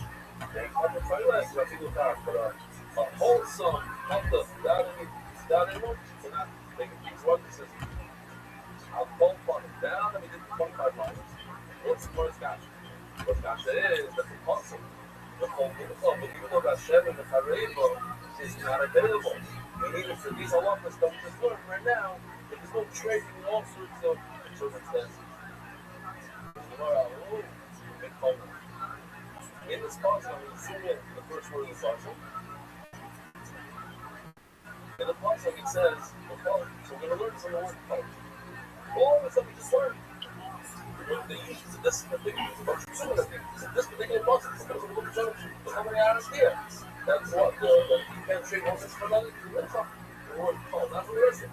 Before that, it's learning that are fighting against the Shirayim of the Isaac. And the Saita, that was the rest of the person. But now, that's a lot of your own person. As Gemara, I think you're very good. Remember, Shimon says that there's a certain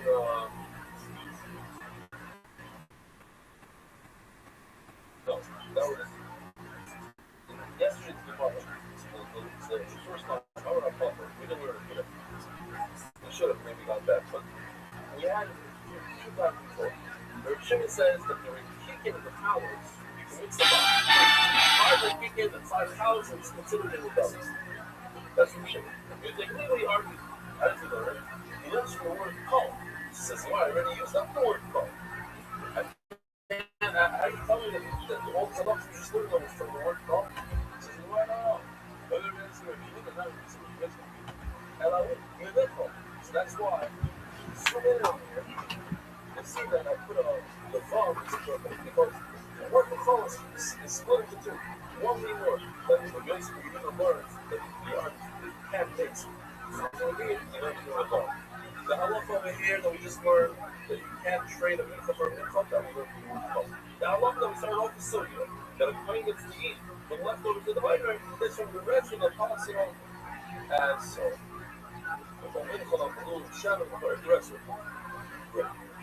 So that's that. That's this process.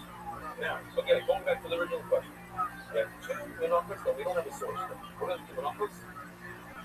A soita and a oimer, and we know that one that a kohen gets to eat all the leftovers. We call it a giant bowl. He takes a little bit, like 3 fingers, and puts it on his back. You have a ton of flour now. How do you like the kohen to eat it? All that. I'll tell you. We're like what? 12, 13 lines from the back. Asya is the cutting lake. Literally, cutting lake. The whole carbon, the whole carbon, the whole carbon, the whole carbon. You hear this? Once again, easy sugya. It says, all the carbon, all the kosher. With all the kosher, you're going to have here at least 4 people in both the one of the rabbis and the Shemin Shemin Soyer. What? So Yoshi Baruch Hashem did a fast forward on this. You guys remember this? Sorry. He has all these components in the back of his wagon and in the front. What do you see in the front? Flour, but also the oil. You see the jug of oil? Let's say that we use a quarter of that oil for the whole process of the soda. Here, the head, the coat, what do you think the rest of the oil? The rest of the oil looks to me, I don't know. I'm going to show you this video real quickly. Playing the video. But he doesn't fast forward over here. Although he also has to sprinkle on the floor a little bit, 7 times, right?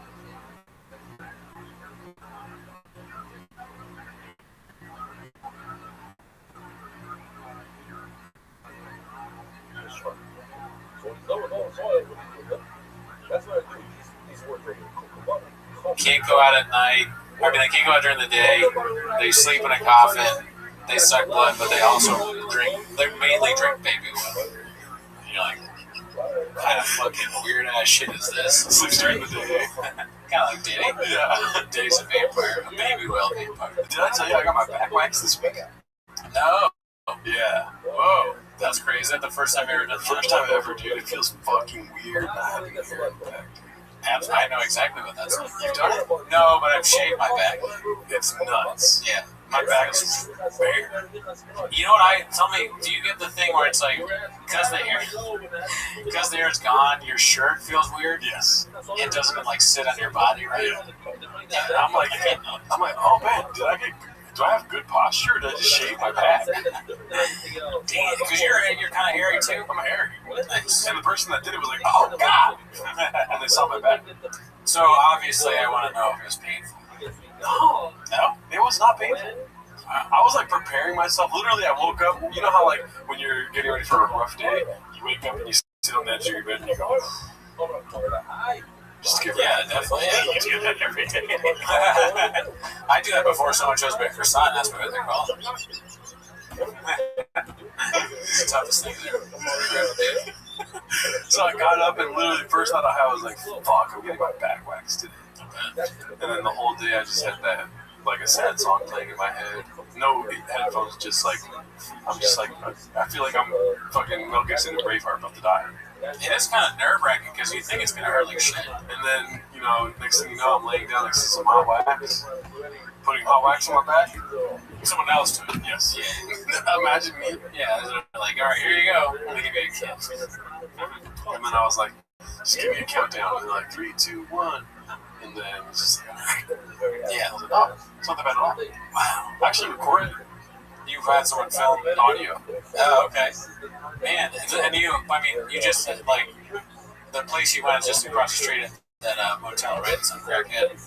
Where'd you go? Yeah, no, I went to a vampire's house. They sucked my dick and boxed my back. It's kind of funny, like somebody who has nothing left, like not like the thing they do for money is waxing, but they're going through it like so they just wax a guy like random dudes. Like he's just out in the front of the hotel, just waxing you on the side of the road. But where did you go? My buddy of mine did it. I think I have it recorded. A friend? Yes. Is that his job? No. He just likes doing it? It was a girl. Oh, okay. And I forget what day I did it. What day did I do this? I think Wednesday. I don't know if this is my terrible stand-up. It's probably my terrible stand-up. Maybe it's this one. That's terrible stand-up too. I forget what day it was. It feels like it's been forever. It would be funny if it was a woman scream. You scream like a woman when that happened. But you said it didn't hurt. Yeah. Wait here. Let's listen to the first strip. That's all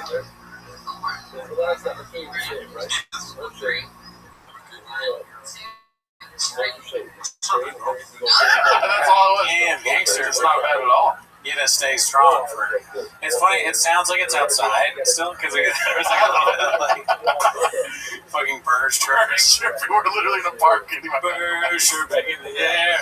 Your birds get us back shine.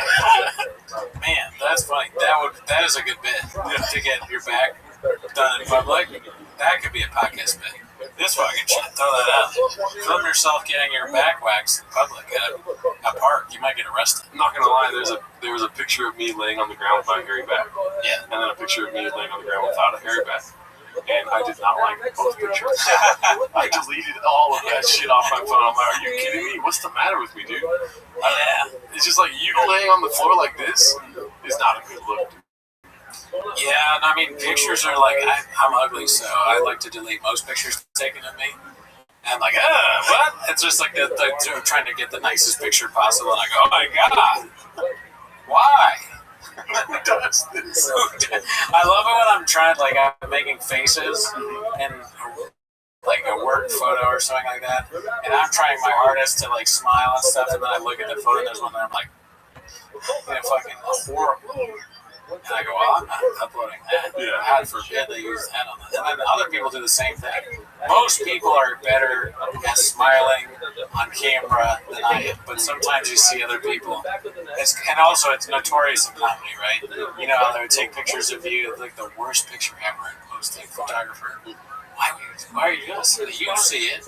Why are you doing it? I always try to be like that when I was taking photos, like, if it's a bad photo, I don't post it. But, yeah, dude. I forgot what I was gonna say. I was listening to you. Oh, well, you're talking about how you had the bad look where you're like on your back. Oh no, I was gonna say this.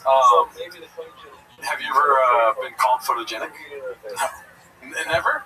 Well, there's been a kind person in your life that's called you. It's important. Yeah, people have lied. Okay, like so. I did a photo shoot recently, not to brag, and people said I look good. So you have been called photogenic. Was your instinct immediately to go to some ugly pictures of you and be like, I am not photogenic?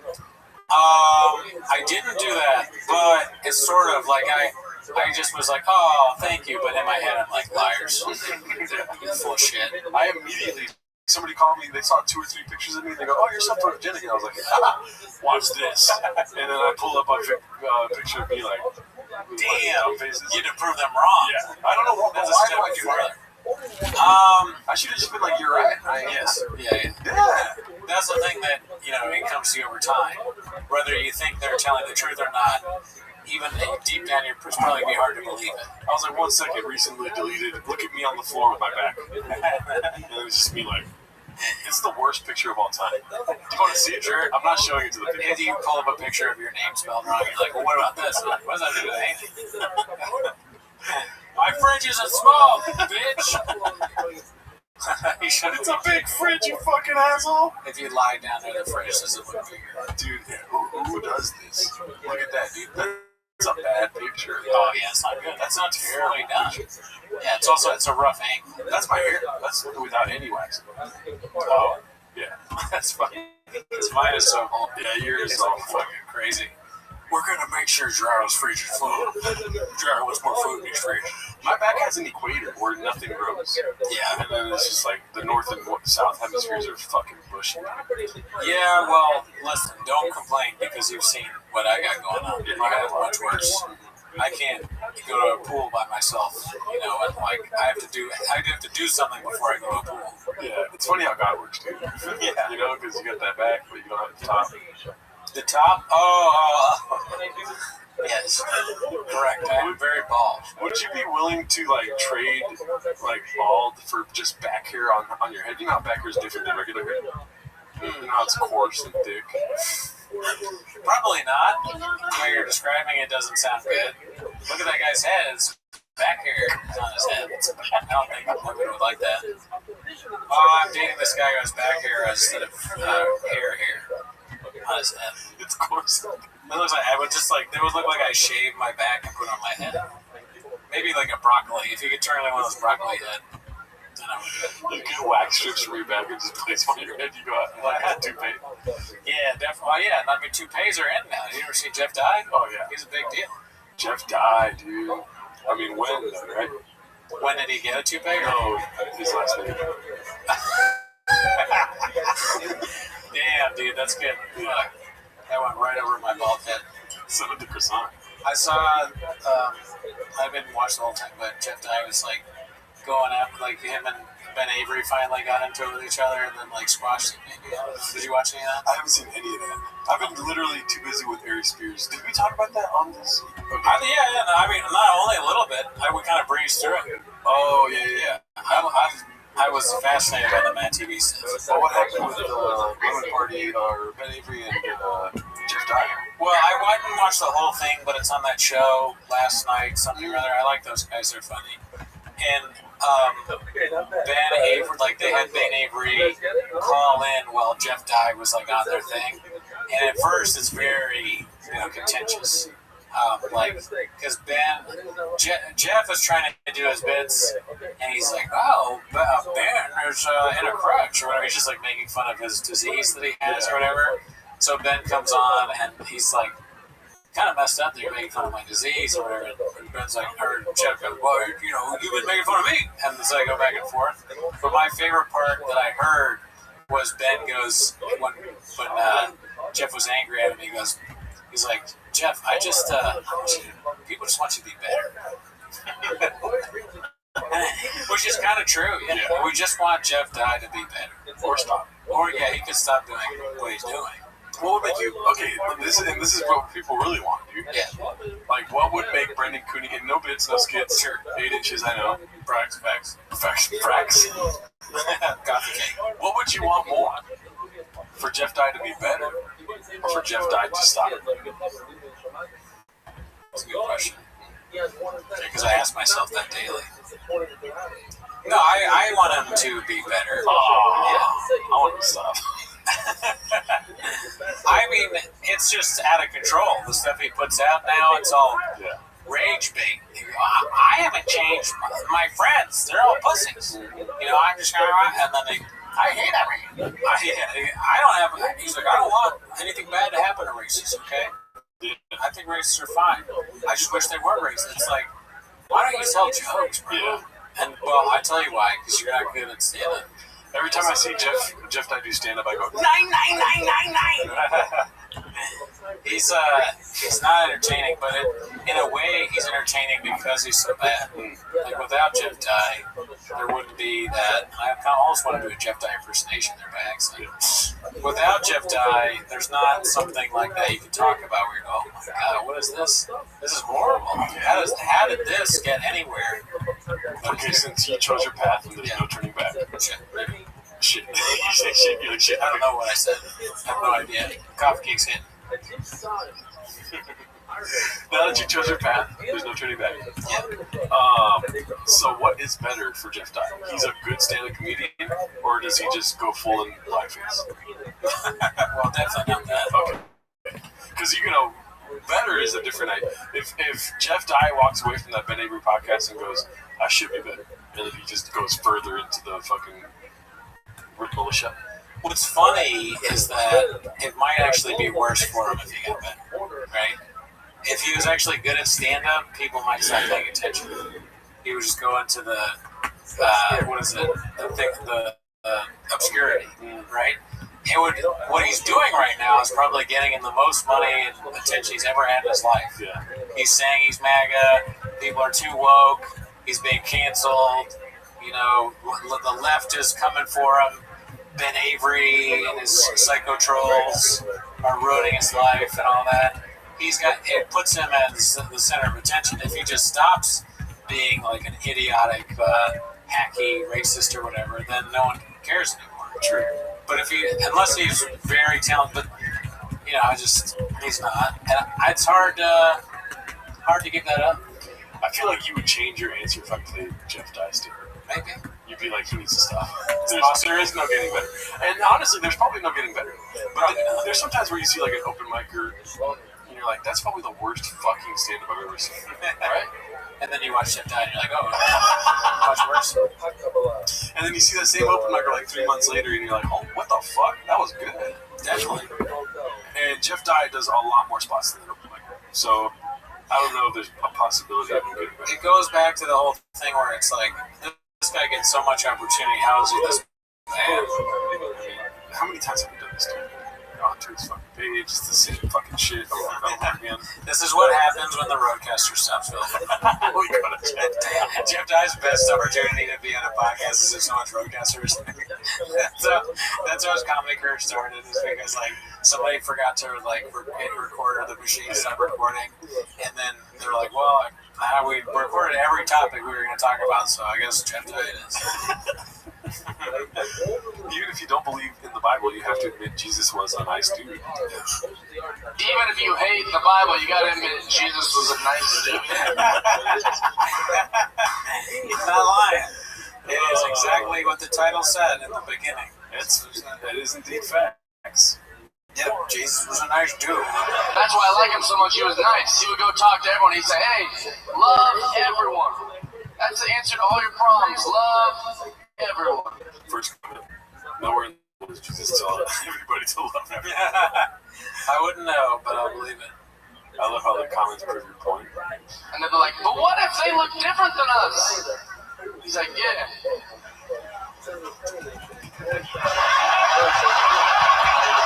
Yeah, love everyone. And they're like, well, what if they come from a different area? Are you serious? Yeah, love everyone. He's a good pastor. It's not even stand-up, really. It just might be something you hear from a youth pastor or something. Yeah. You know, a lot of people say Jesus, they love Jesus, but you know what Jesus said? Jesus said to love everybody. And then I said, well, what about this guy came up to me and he had a different opinion? What did Jesus say? Jesus. If it was me, they're saying, what did Jesus say? I've forgotten. I go, begins with, give me a hint. Jesus loves everyone. Okay. Yeah, I don't know. Is this a joke? Is that it? Everyone. And like, well, what if they did something bad to us? I was like,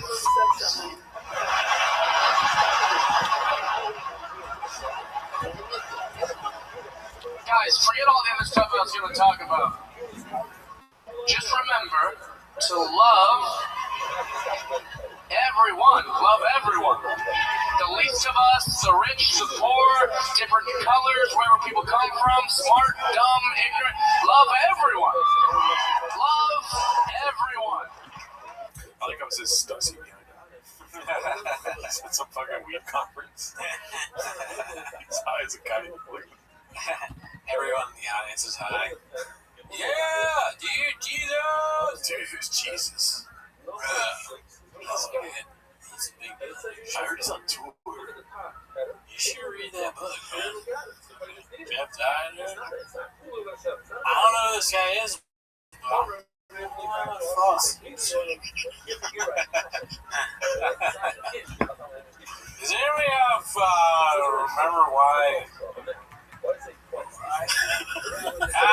Yeah, Jesus. Yeah, hell yeah, dude. I fucking smoke everyone. They took an edible and it didn't work, so they took another one and they got really they lived the bit. And they're like, well, what happened? He's like, screw it, just tell me. I can't do this. Let's just fast forward this. So he's suicide. Yeah, Jesus killed himself where he got crucified because people would not love each other. Wow. Well, that's exactly how I felt after my bit didn't work. When my fucking coffee cake bit just ate shit. You know what I mean? Now I gotta go wait at another fucking coffee house to get these stupid ass bakery items. You know, to do it again. And then to do my roast jokes. Would it be offensive to have a crucifix, right? Like a Jesus crucifix, but instead of Jesus on it, it's a broadcast. Photoshop it. And you know what else we might have missed, dude? Is our Too Lazy to Try bit, dude, that we were doing. Oh, man, that was a good bit. That was a good bit. How do you feel my pain? Oh, I was with you the whole time. It's rough. Yeah. It's rough. But yeah, no, we like it. Too Lazy to Try is like the newspaper growing up. Your dad, instead of the sports section, if we're dads, we'd be watching Too Lazy to Try or American Read. Dad, can I watch this instead of the cartoon section? And you're like, all right, here you can have. Make sure you drink your Magic Mind and watch Podcast Cringe. You hear your son in the other room like, oh, Brendan Shaw was a fucking idiot. You're like, oh, he's grown up to be just like his father. They grow up so fast. He did his first Mortal Kombat game yesterday. Dad, Timmy wouldn't let me watch Podcast Cringe with him. Hey, you guys watch Podcast Cringe together, or I'll take away both your phones. And then you have no American Read Act to go back to. Yeah. What is events like the newspaper? What is vegetables? Make sure you eat your vegetables. I don't know. Make sure you eat your vegetables, and also make sure that you watch all the episode of Tiger Belly with Ari Spears and the rest of the TV. Now, kids, make sure to have some Black Buffalo. Or what is it? That's nicotine. Rogue nicotine. I let your son just start talking like Ari Spears at the dinner table, like I'm slept on. Shit is not real to me, Dad. Like everybody else got more sweet potatoes than me. How come I'm like, what is this guy, Nepo baby and shit? Motherfucker, where's my shit, Bobby Lee? Or even this. Disrespectful. You have a lawsuit coming. And then he also crashed the lying. I'm disrespectful. You have a lawsuit coming. Vlad, I didn't fucking ask for no towel, Vlad. Motherfucker. He does a podcast with some random ass dude that opens for him. And, yo, dude, are we gonna talk about it, bro? Cinema. Yes, we should. Cinema. The way that Too Lazy to Try was like roasting that. Or no, Vlad TV was roasting. Oh yeah, Vlad was pretty harsh, yeah. And Vlad goes, it's kind of believable because I like Gary Spears' comedy. I think it's hilarious, but he has so much baggage. Yeah, everyone seems to think this about him, and it is very easy to believe that that he would be a hard person to deal with in the studio and ask for too many things and have a makeup crew. that's right. Can you imagine if that's true? He's really going in there and demanding a makeup crew. Why ask for more money at all? Just if you're getting $4,000 an episode, be happy with that, dude. Yeah. He's a great talent. I understand that he's not where he wants to be, but it's kind of like you don't want people to know that. Why do I know that? Don't tell people that. All right, so let's keep in mind here, that's the whole reason for pulling this up, is that he does ask for full makeup. All right, so let's go to 11 months ago. I want to see how he starts the interview after getting out of the makeup chair. Cheers, welcome back to Vlad TV. The first thing he does, what the fuck? He's taking up from the waist up. He's also, he's got a big hat on. He's not dressed up or anything. Why care about the makeup? Yeah. He's super worried about his face. Yeah. That's wild. Yeah, man. Would you ask for makeup? No. I hate makeup. I don't really know what it's like. I mean, if they're willing to do it, sure, but it wouldn't never be in my. I go to a podcast. Someone asked me to be on their podcast, some comedian. I go, "Where's the makeup?" No, of course not. I wouldn't even know what to do. If Brendan Washington's out of me tomorrow, he goes, Brendan Cooney asks for a full makeup team. What's it called? I remember when I was in theater, there was a show where I thought I was a young guy in the show. Yeah. Right? And so I'm doing a rehearsal literally 3 months straight rehearsals. Every night. Yeah. Doing my thing, learning the play, this and that. Yeah. And then the week of it's called the tech rehearsals. It's like you full makeup and stuff like that. Dress rehearsal, tech rehearsal, same shit. Oh. The makeup team comes in the first day, and I'm just like shooting the shit in the makeup chair, just like, and then when fucking Al Pacino told me to fucking do that thing, I told Robert De Niro he's on something right now. I don't know what it is, and Joe Pesci agreed with me. I was just, like, which actors I know. Yeah. I looked in the mirror and I was like, what the fuck? They made me an old man. And the whole time I was convinced I was a young guy. Wow. I was preparing as a young guy. And you don't notice who you looked, or you didn't realize you're old till you looked? Yeah. Wow, it must be good. When it finished, I was an old man. I was like, what the fuck did you guys do? Like, they're like robots. They're like, it says here that you're supposed to be old. No director told me that or anything. And I was like, no, well, that's not going to work out because I've not been doing this whole thing the whole time. And then the next day, I ran away from them. And they had to chase me down. The makeup people? Yeah. Because they didn't want to be old? Yeah. Yeah, and it was also, skits and bits pretty funny. I was a fucking menace, you know what I mean? And so I ran away and I did the whole dress rehearsal without makeup, and they're like, well, he's on stage. Like, they couldn't find me the whole time. And all my buddies laughed because I was like, this fuck, I look like an old man, dude. Like an old white man. That's crazy. And then I got in trouble, and they forced me to go through makeup, and I had to do the whole thing. And the whole time I did not like it. I was just talking shit to them. What was the play? An Old Town. I don't know that play, but it's just funny that it's called Old Town and you didn't know you were going to be an old man. I think it's called Old Town. It's like a croissant thing. I'm pretty sure it's called Old Town. It was called Croissant Town. Calm down, Jake. It's Croissant Town. It's Old Town. Let me make sure it's called Old Town really quick. I want to see Gerardo interview Ari Spears. Oh, hell, dude, it would definitely, like, cause an earthquake or something, dude. Two personalities meet. Who leaves? Our Town. Our Town, okay. Yeah. That makes a little more sense. Written by Thornton Wilder. That name sounds familiar. I don't know it. Yeah, dude, no, the first message I sent you was saying we should get Ari Spears on T-Mos. I'm down. And then I said, no, I was just joking. He said, I'm down so fast. I was like, I don't want to meet Ari Spears. He was, were you a fan of the Mad TV? I was never a fan of Ari Spears. Oh, okay. Which is weird. Because I've heard nothing but great things about him. But he just always rubbed me the wrong way. I was more of the silly guys. The dude that played like a kid or whatever, like the super tall guy, Michael or something like that. Yeah, he's funny. I like that guy. And then Bobby Lee. No, Stewart. There we go. And then Bobby Lee, obviously. Very good. And that's about it. I can live off of those bits. Will Sasso. Will Sasso's great.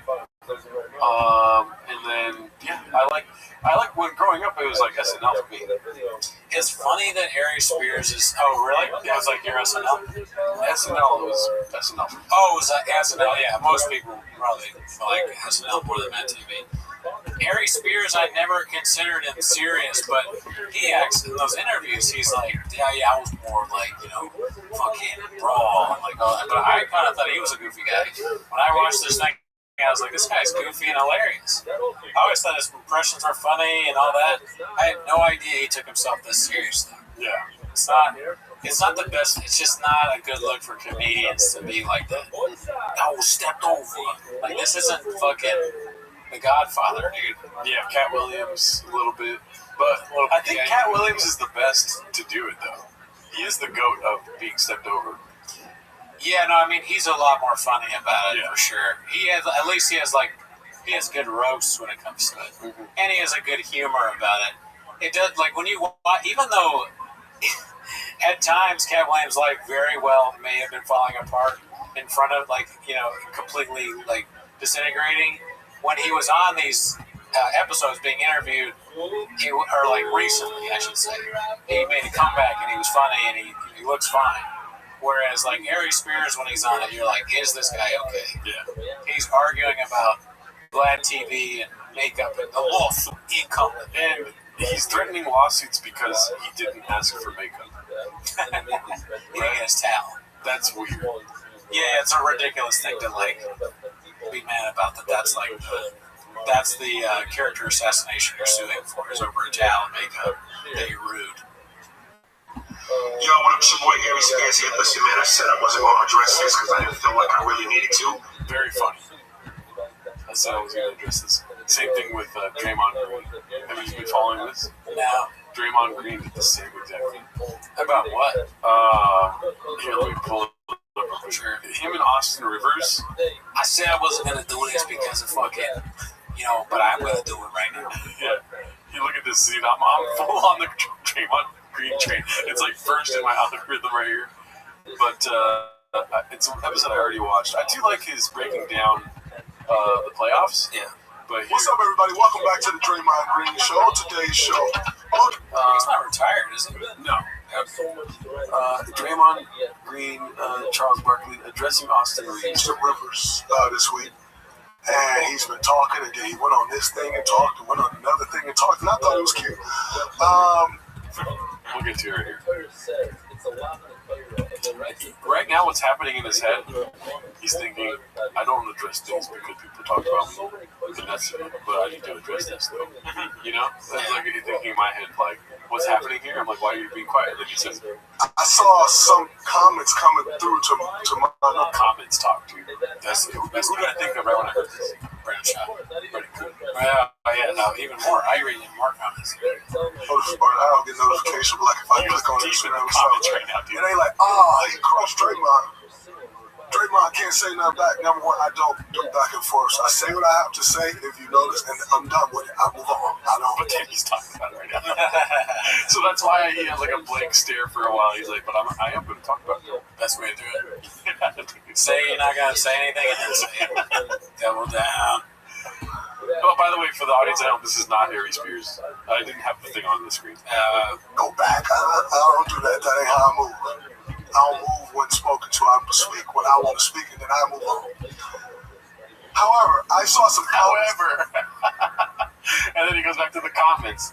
He's talking about bots, dude. Oh, shit. Somebody should... No. He's not talking... No, I'm saying for us, they're bots. But somebody needs to tell him these are just bots. If only he had a team. Yeah. That come through that said, he crushed Draymond. Draymond can't say nothing back. And if the whole notion is you have to be a better player to say something about someone, then now this is a double standard. Y'all see how this is working out, right? Because... So he's talking about Charles Barkley. Okay. Stuff. But yeah, I don't understand. I thought it was very funny for him to mention the comments and then be like, so now I can talk about it because this comment saying these things. Very good. I'd love to see a supercut of all the people that do that. Because I'm sure, we've probably done it, honestly. Oh, yeah. We read all the comments, but I never saw a song. But I'm going to address it because a warrior-like spirited leader said Aries, because that's my zodiac, is fight. But I'm going to try to be a gentleman about it as much as I can. Apparently, Vlad decided to do an interview where he's taking shots at me and throwing me under the bus. And let me just say for the record, Vlad, you are a coward, a narcissist, and a hypocrite. Because I didn't even really watch the whole video, because what turned me off immediately was he started out by saying, we're not friends. You said to me in my face on multiple occasions that we are friends. But now all of a sudden, because I asked you for a bump and pay, and that pissed you off, we're not friends, so which is it? We friends, bro. Don't say we not friends, Vlad. You're my friend, bro. Alright, we got here together, fam. I've pitched you this idea multiple times, but we should get in a public squabble and just do videos like this. How funny that would be. But you wouldn't take it seriously. You would make a joke out of it. So, and then you'd make me real mad. And I'll make really mad videos. Tell the truth.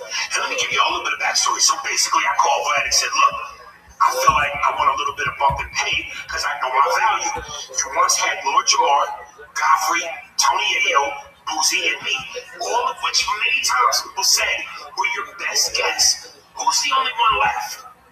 Me. Godfrey left, Jamar left, Yayo left, and Boozy left. I'm the last one standing. And when people go, yo, I watched the show because of you, yo, I subscribed to his channel, the moment your interview's over, I unsubscribe. There's value in that. So you're mad at me because I'm recognizing my worth, and I told you I wanted to be fair. I wouldn't even say you pay me what you pay Boozy, because I get it. From a numbers business standpoint, I get it. I'm just asking you to be a little bit fair. And now here's the thing. Again, you're a liar, you're a coward, and you're a hypocrite. Because what you do is you want to be seen so badly instead of just doing what you do best, which is stay behind the camera. 2 times you asked to come to my shows. One, I forget where it was, in LA. I think it was Oxnard or Brea or whatever. And then the other one at the Nova Theater. Both times I gave you free tickets. And you said to me both times, yo, shout me out, shout me out. Why is that? Because it's so important for you to have that attention on yourself. And I didn't shout you out. Yeah, it has like coming from the guy stepped over. Yeah, or like crazy homeless guy yelling energy kind of way. I'm not to say that he's that, but it's the same kind of energy's there. Yeah. And like I think working with him would be infuriating because he would definitely inadvertently spit in your face. You know, he's got that bombastic energy. Yeah, it's just, hold on, he's from New York? I don't know. Couldn't tell from the because I knew that. Because I knew that from the Bronx. From the Bronx. Nicki Minaj, my cousin. No, not Nicki Minaj. Chachi, Cardi B, Bodegas. I used to sniff Cardi B's pussy in the morning. I go to work, sniff on some B pussy. You know, when you get stepped over, sometimes you get really mad. And that's what's going on. And sometimes when you buy coffee cakes, it's not meant to be ate on camera. No, you don't. Sometimes you don't know what a persona is anyway. I'm going to eat all 4 of these later in disappointment. I'm going to watch the audio-less video of it and just cry. Hey, if that's your process, that's your process. Make it happen, Jackson. Well, thank you for being available for me to say that. Is there any voicemails? Oh, how could we forget? Yes, sorry. I don't think there is. Because I think... I mean, there is. If you want to leave us a voicemail, call our phone number. What? We have one of those? Yeah, actually. Thanks for asking, Cooney. It's 775-557-8667. What's the number, Cooney? 775-567-8667. 775-557-8667, and then we'll play your voicemail on the air like this. Hey, gentlemen, it is the Delco React. Just call and say hi to you guys. See how everything's going. You guys are legit the best podcast out there. Hearing Brendan Shaw. Okay. Anyway. We could have just said the best podcast out there. I didn't say regarding. We're the only podcast watching 10 minutes of Brendan Shaw. Thank you, Delco. But the real reason I called was just to say hi to 101. Everyone, things are going great with you. I don't know, call back and leave me a message, or maybe I'll just call and leave you a message next week. Touch base. All right, talk to you later. Kind of neat. So Delco is not going to be a mod. He's moved. Yeah. You're in the Formula 1 category. Just kidding. You guys are great. Shout out to you guys. Leave us a voicemail on 557-775-557-8667. There we go. See you next week.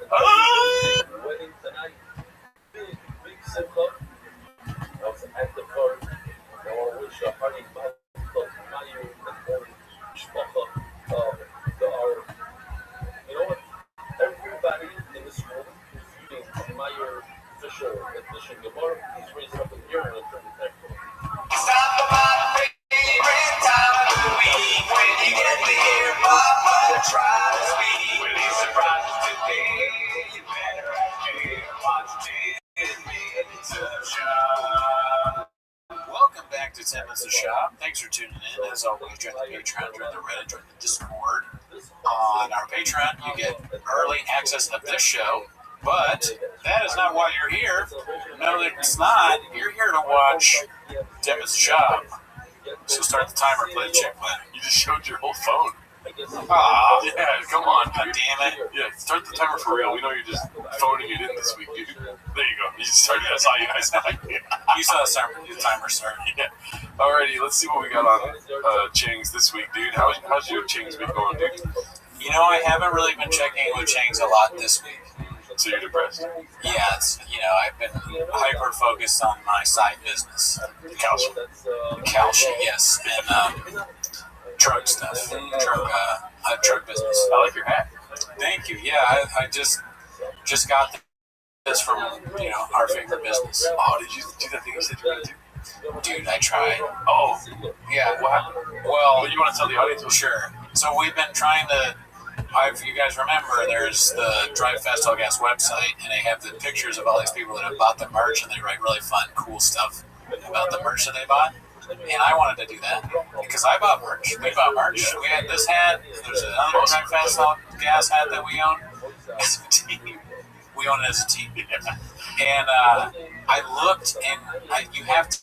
I looked through my emails, and I have these like old emails where it's like review our product. Yeah. You click on it, and the link is dead because we bought it so long ago. So I think we need to buy a new thing, and then they'll let us do it. But buying another thing of merch from him. Well, I want more golden hour jackets. Do they have those? No, sadly, this is a collector's item now. Yeah. Golden hour jackets. Some girl was like, I like the jacket. Keep in mind, she doesn't know anything about this world. She goes, next. I just say next out loud. She's like, I like the jacket, but this is someone you have to cut out. Let me finish what I'm saying. I'm sorry. Then you'll cut her out. Yeah. She goes, I like the jacket, but why do you have two? If you like it, it was once for you, baby. Yeah. I mean, what do you mean? You like it, but why do you have two? Because if one gets stained on it, I don't know. You like it. I'm a b-boy. Yeah, what are you talking about? Alright, let's go. Chang's here. Let's start the timer. Play the Chang clip. So, new brother 6308 posted this one, timing in all caps, because Brendan Sharp is still gay. Is Brendan Sharp still gay? Yeah. Bad look, dude. It's a weird. Does he have a toothbrush in his mouth? Yeah. No. It's just, don't have something in your mouth while wearing a leotard, daddy. I wonder who. I think we probably asked this last time, but like, whose idea was it, or did he require convincing, or? I will say this, dude. I saw some spicy comments. Oh yeah. Why does it fit him so well? It's his. Yeah. He had this in his closet. She's like, why don't you put on that in your leotard? Oh, my jammies? He has it in his cubby. That is so funny. This is his jammies because it helps him sleep. Why does it fit him so well, dude? Why are his muscles like perfect in this thing? That's not a woman's leotard, Nighty. How did you even find it? Did they order it on Amazon? That would be a funny thing to get their Amazon history. All the redacted shit they ordered. If you see a shop at an Amazon return thing, that'd be. I don't know why that's funny, but that'd be so funny to me. You see him, he's trying to stick like this into the return thing, it won't fit. I bet shop often he's like unable to fit the returns in. The code doesn't work. It's not even. He's like holding up the QR code for some other website. They're like, sir, that's a McDonald's card.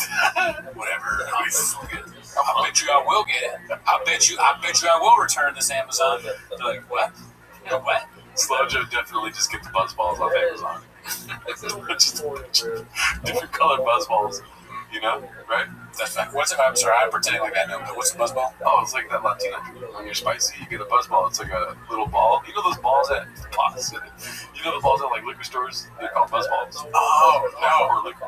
Oh, fuck, damn. She just goes on Amazon and gets buzzballs. Sad.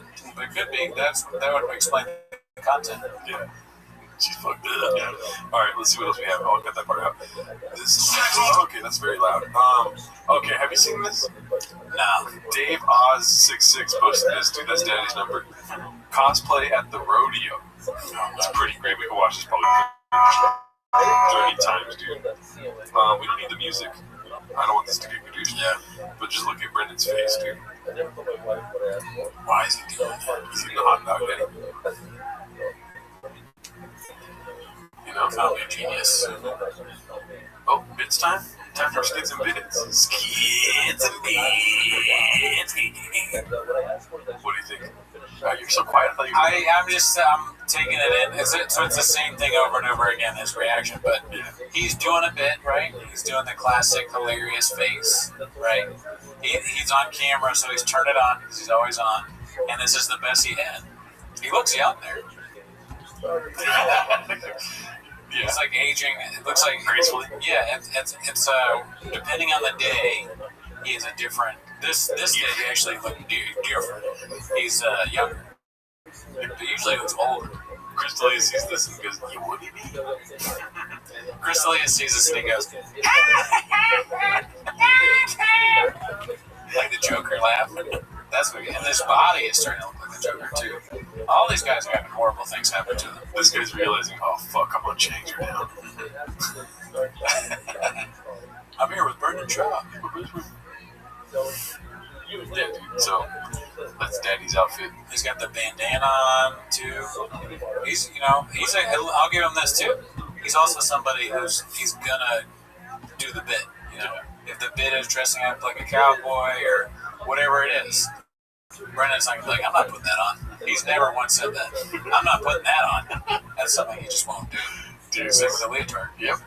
This is big, like 5'4" energy. You know, right? Doesn't he look shorter? He does look smaller. Yeah. He's got the smaller guy face on. The bandana makes you look shorter. I don't think a 6'2" cowboy is gonna be wearing a bandana. This face, it looks like a guy that you could beat up. You know, this is not the intimidating guy. I'll fuck you. Or rip your fucking leg off. It's this guy purity. He looks like you caught him doing like something like bad. Like a kid. You caught him trying to steal cookies or something. Did you eat the cookies? Snorting at him. Did you DM the baddies again? No, I'm just eating a photo. Last night. Alright, here we go. Crippling anxiety and depression just hang in the green room. Posted by You'll Do Nothing. You'll Do Nothing. Yeah, this is a great video. I think it was Too Lazy to Try. Did a good video on this. But yeah, gotta check that out. Theo Vaughn on Joe Rogan. It might have been a very great act or podcast cringe. You know, the three greats. Yeah. They're like, they're the most important people right now. They are. They're Siskel and Ebert, or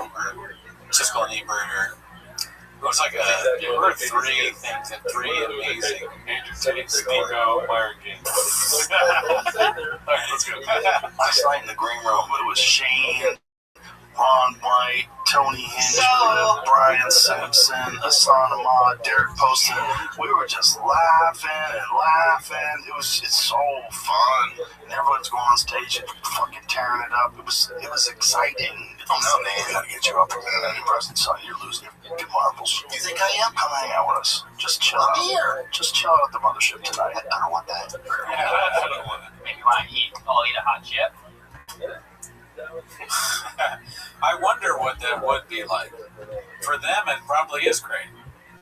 It's just for us that don't really get it, aren't a bunch of redacts. We don't understand. It's not for us. They're playing on a different. There's levels to this shit. We're on like whatever level we're on, and they're 4DHS. I don't know, Cooney, because my doctor the other day said that I was going to take some medication. And I was like, don't do it. But I'm in the mothership. And he was like, oh, my bad, bro. His name was Jamal. He was an Asian man. Yeah, well, that makes sense. It's like, instead of Pagliacci, it's the mothership reader. But I am the mothership reader. Okay. I don't know what I mean. Dude, what are you doing, bro? You can always say it with some sound drops. Yeah, dude. That's why it's here. That's how you know how hard Brendan bombed. You can just push like 5 buttons. I'll push 5 buttons and I'll remember longingly the dolphin sound. Unscathed. Yeah, that's why I left it. One Usual 4460 posted this. Gotta love how her weight journey is documented with pics of her. Feel bad for a leopard in Minneapolis. Weight journey. She just looks the same. She has a fat fucking ass. We get it. Yeah, there's nothing wrong with either one. This is a hair journey. You changed your hair. Yeah, it's the same person, virtually identical. Is she 50 years old? How old is she? I don't know. Good Lord. Can we just talk about this picture for a moment? Horny dog. Shout out to you, Slojo. We are wishing the best for you. Give me some buzz balls. Oh shit. Here we go. Favorite time of the week, dude. What happens next? Part 25. Icarus Lives has been on a streak. Yeah, I'm happy that there's always that on this thing. It's a fun time. Let's see, this one's a short one.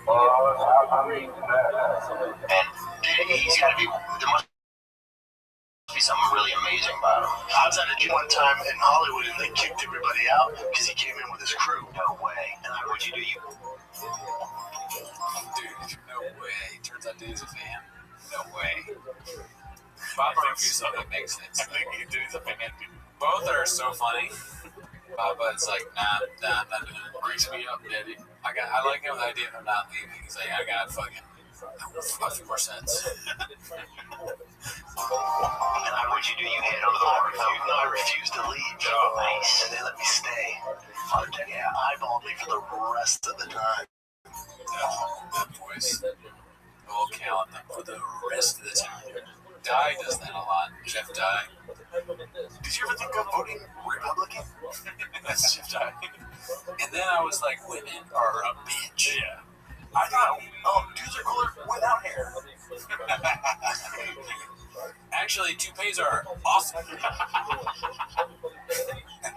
you really need listeners on a podcast? His eyes are great.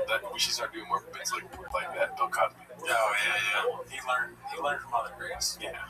The Either one is so bad in hindsight. I think it is like the PDD of comedy. I wonder what he means by that. He's a hype man, and he also slathers baby oil on newcomers. I'm the P. Diddy of comedy. It just sounds so bad. Icarus lives like we don't need the explanation. He's like, he says things wrong, but he also says things that in the future will be even more funny. Like he's incredibly He's back now. In one fucking sentence. Okay, that looks dangerous. No, it's lit. I went to the concert and say, You went? XJ. That's definitely XJ.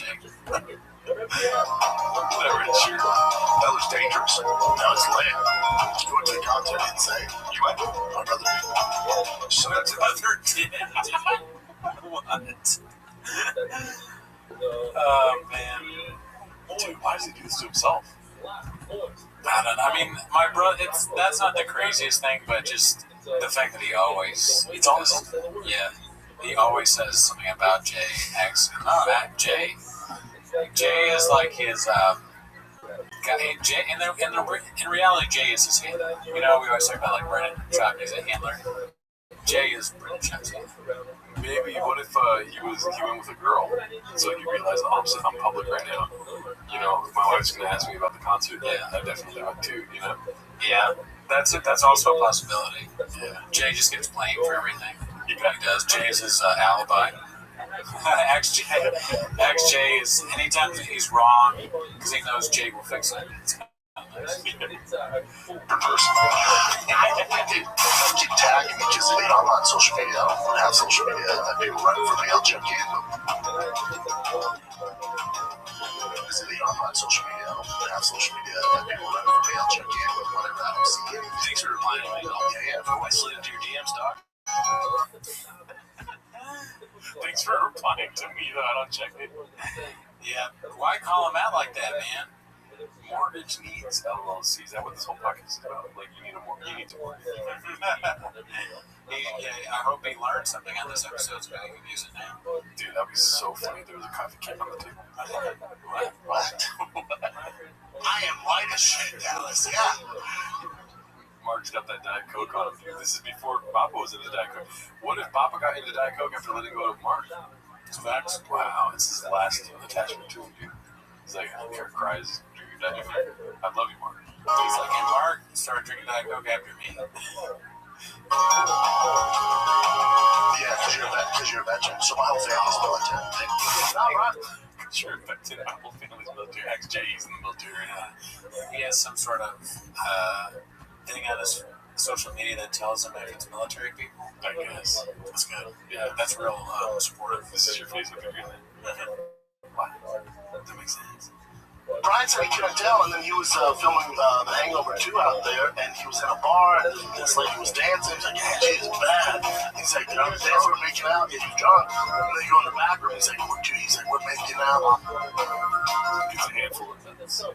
I wish there was more boner alerts. They did it once. Yeah. We kept it alive for a long time. It's hard when you don't hear it all the time. I want to hear more boner alerts. Yeah, but it's so redacted that even they won't do it. That's how redacted it is. But they did do it once. You're like, boner alert! We do it all the time. Yeah. They're not redacted enough. He's like, we're making out. Oh yeah, and then as I go down, I just get a handful of nuts. And I go, what'd you do? He goes, kept making out. What'd you do? He goes, I don't want to hurt her feelings, so I kept making out with her. Oh! I was like, yeah. Patriot, vampire, nationalist, mental retard, injustice, a scared man, really, retard, traitor, vampire, next level, Moses.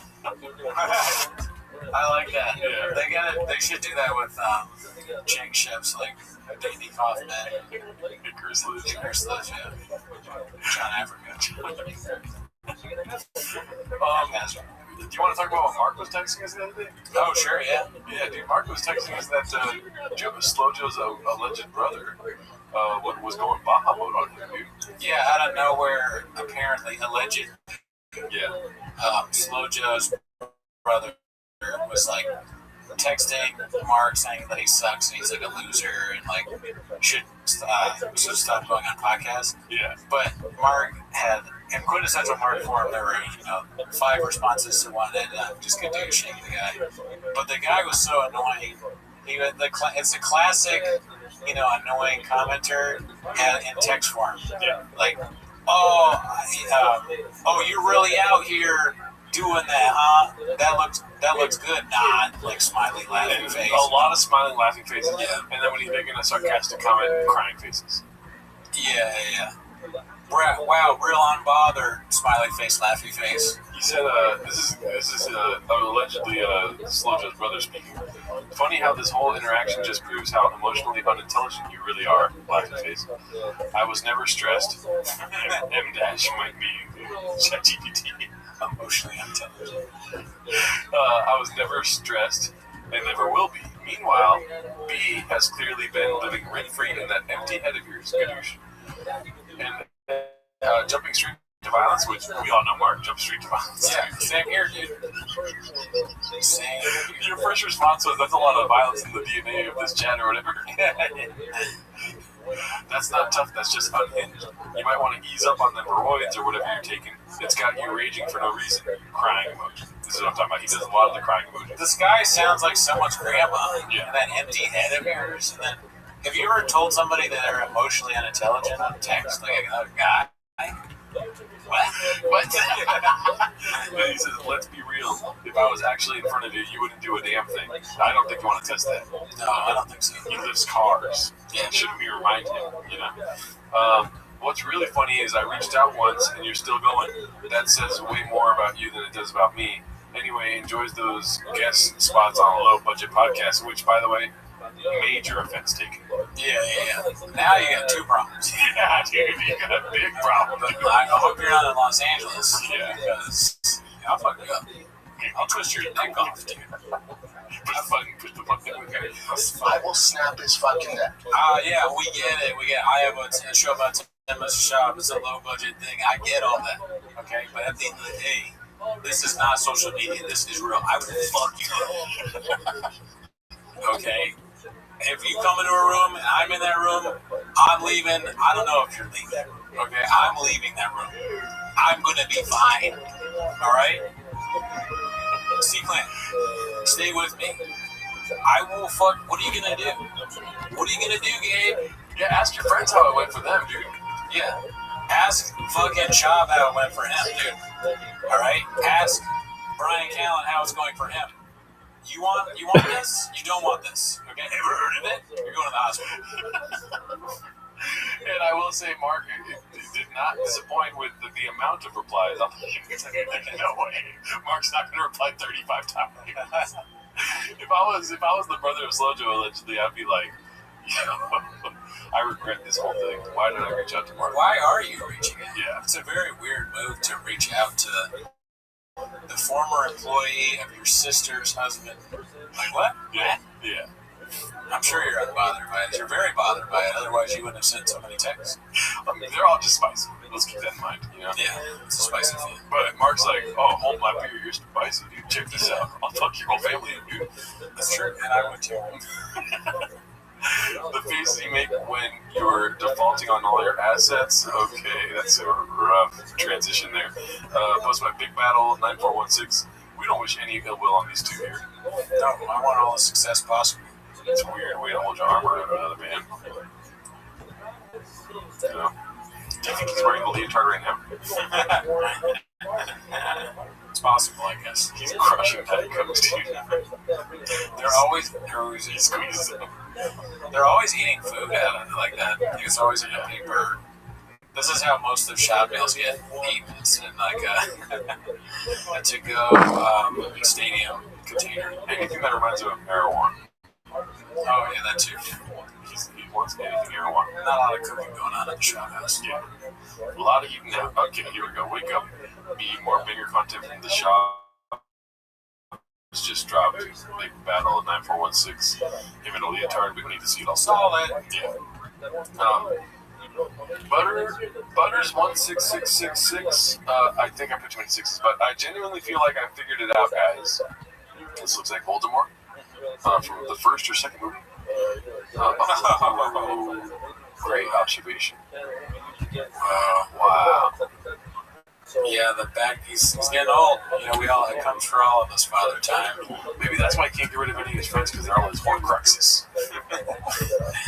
Joe Rogan kills Harry Potter. Tries to fucking kill him. If he's Voldemort, who's Harry Potter? Hotski. Okay. Tony Hinchcliffe is the Draco. Yeah. That's right. Maybe Schaub is the guy. Who's the guy that says I'm a wizard, Harry? I'm a wizard, Harry. You're a wizard, Harry. Hagrid. Yeah, Bird Crusher. Oh, yeah, you're right. Schaub too. Oh man. Dumbledore is Joey Diaz or somebody old. Jimmy Dore. Well, he's got to be a good guy, right? Dumbledore, Jimmy Dore. Yeah. Or also got to be gay. Oh, Dumbledore's the answer. A wise gay man in comedy. There's probably plenty of those. Yeah. Gay men are hilarious. That's true. I can't think of any off the top of my head. You know what they do in this time, right? Papa with the smallest dick. We've already seen this. I don't want to say it again. You don't? Not really. Oh, okay. Just real quick. We could stop it right away. Yeah. There's no chance that's for her. It's a huge leotard. She wears the tightest clothes of all time. You know? Yeah. R Word having trouble selling tickets. Posted by Savage712.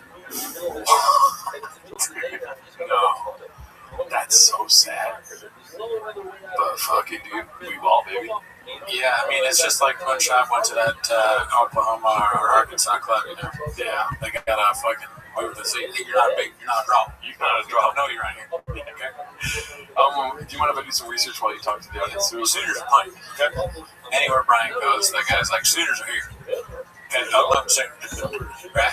No, you are. All right? You didn't say that. You didn't say that. If you're lucky, a tornado will throw a couple people in here for you. All right? This here's Flappers. Okay? This is big leagues. All right? You're a Burbank. Okay? You're not in like one of them other places that don't have big draws. Okay? We got to sell out the show. Burbank, you got to compete with, a lot of, like the downtown. A lot of people just come here because they want to go to a Shake Shack. All right? You're not Shake Shack. Okay, so I'm looking up the tickets here, and they're not free. But this is for the Irvine Improv this weekend. Oh yeah, well the Irvine Improv's probably gonna have like a bigger accent. Yeah. We should go. I'm down. Friday or Saturday, dude. I got a show Saturday, but special event. What's so special about it? Is this the one that's free? Let's see. Oh no, these are cost money. He's gonna be in Chicago. It seems like that $30 seems like a lot to see Brian Callen. That is too much, dude. Give me $10, I'm down. Is it just him headlining? That's the show? Yeah. That's horrible. He's probably got a fire opener like that one guy. That white guy that works a lot. Oh yeah. Brian Callen at the Improv, Hollywood. Okay, yeah. Who's buying that? To have him go out and be like, I don't know, I'm lifting and I'm getting old and like I'm hot. Yeah. My phone is like controlling my life. That would be great if I took a chick to go see Brian Callen. And I just acted like it was my favorite comic of all time. Maybe she'd ignore it. I'll tell you one thing. I don't care what happens. Next week's podcast is going to be big. You'd have a lot to talk about. Yeah. That's the narrative. I would definitely wear like glasses and a mustache though. Just in case. I don't want to die on Friday night. Beast of a Mom, hosted by Williams DJ01. Now these kids need fucking Easter baskets. This shit just never stops. Yeah, I mean, it's not the worst joke I've ever heard. No, it's pretty funny. And when I saw this, I liked it. As you can see down here. Pretty good. Granted, she didn't make it. No, it's still reposted it. Yeah. The scam got rinks explained. Okay, so you know about the scam thing? No. You will do nothing to post this. Basically, Brian Callen fell for a scam where Amy Poehler was wanting him on her podcast. Really? Yeah. And people are alleging that that's when he started getting really sad. Yeah, so let's start with the email. Let's actually read this email. A candid conversation on comedy and culture. And this is the episode where Tim Dillon bimbofied himself. Yeah, okay. He put those huge tits on. So someone sends this email. Greetings, Tim. I hope this finds you well. My name is Julia, and I handle guest bookings for Amy Poehler, host of the Good Hang podcast. On the show, so immediately I'm like, wait, what? Well, I'm supposed to do Amy Poehler's podcast. Can I say about that? So I was supposed to do Amy Poehler's podcast in LA. Yeah, her assistant reached out. And, she was like, "Hey, we'd love to have you on Storytime with Amy." Dude, this is hard to watch. Not even the name of the podcast. How could he think that that's possible? Oh my god. That Amy Poehler would have him on a show. Why? He's like this human. Okay, I'm sorry. I whispered it. Nobody heard that. Just delusional to the extreme. Just. I don't know, man. Yeah, he's a big podcast. Yeah, big podcast. And I know Amy from back in the day. I love Amy. I love Amy. I've known Amy for many years. I haven't talked to her in a long time, but I love her. Here's what's sad about this. This is being emailed to people that are so excited to get booked on this show. Because of the state of LA right now and how these people haven't worked in a while, and but they still have a home and they're paying a mortgage, but they're looking at the money in the bank.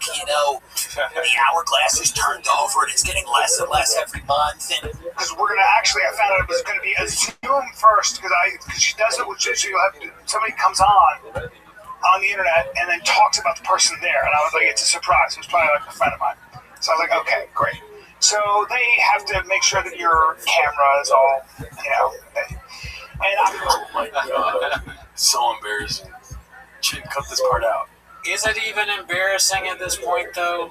Because, okay, in my mind, it stops getting embarrassing after you do it wasn't even only, it was like Pornhub podcast or whatever he did. What was that? Was it Pornhub? It was something like Bang Bus. Yeah, it literally was something like that. He literally did the Bang Bus podcast. Taxi podcast. Dude. He fucking Bang Bus picked him up on the street.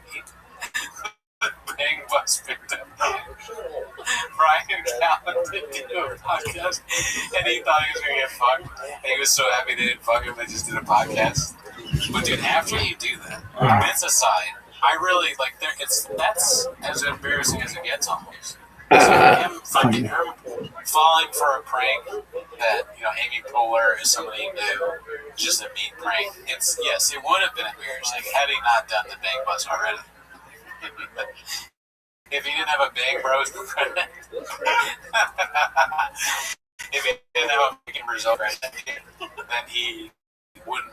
Then he would be embarrassed. Yeah. But this is nothing to him. He let another man hit him with a fucking whip, dressed as a cow. Oh my god. This is nothing. Keep in mind, he got those wrinkles done, whatever that eye surgery thing is, right before Chris D'Elia went down, dude. And then he went down months later. So that's what his trajectory was before all this. Was like, I'm getting my eyes done. I'm a fucking dude. He's probably still playing this. I'm gonna look fabulous on the Bang Bus, dude. Episode is Brian Callen. Brian Callen's like on My Friend's Hot Mom. Like he's like his wife gets fucked by some kid. Brian's gonna start doing cameos in porn. Welcome back to the Bang Bus podcast. We're here with Brian Callahan. Dude, he's talking shop. I'm getting some stuff. I'm getting on some stuff. I'm on this very, very successful OnlyFans person site. They're fucking a guy, and I'm like in the room with them. And yeah, it's been rough. Why would they even want him on? They're like, Brian, how you doing today? He's like, you ever pick up a guy with thighs? Brian's on. This is too far. I'm gonna go too far. Brian's on one of the OnlyFans chicks thing, and then he's just sitting there, and then some fucking guy comes with his face.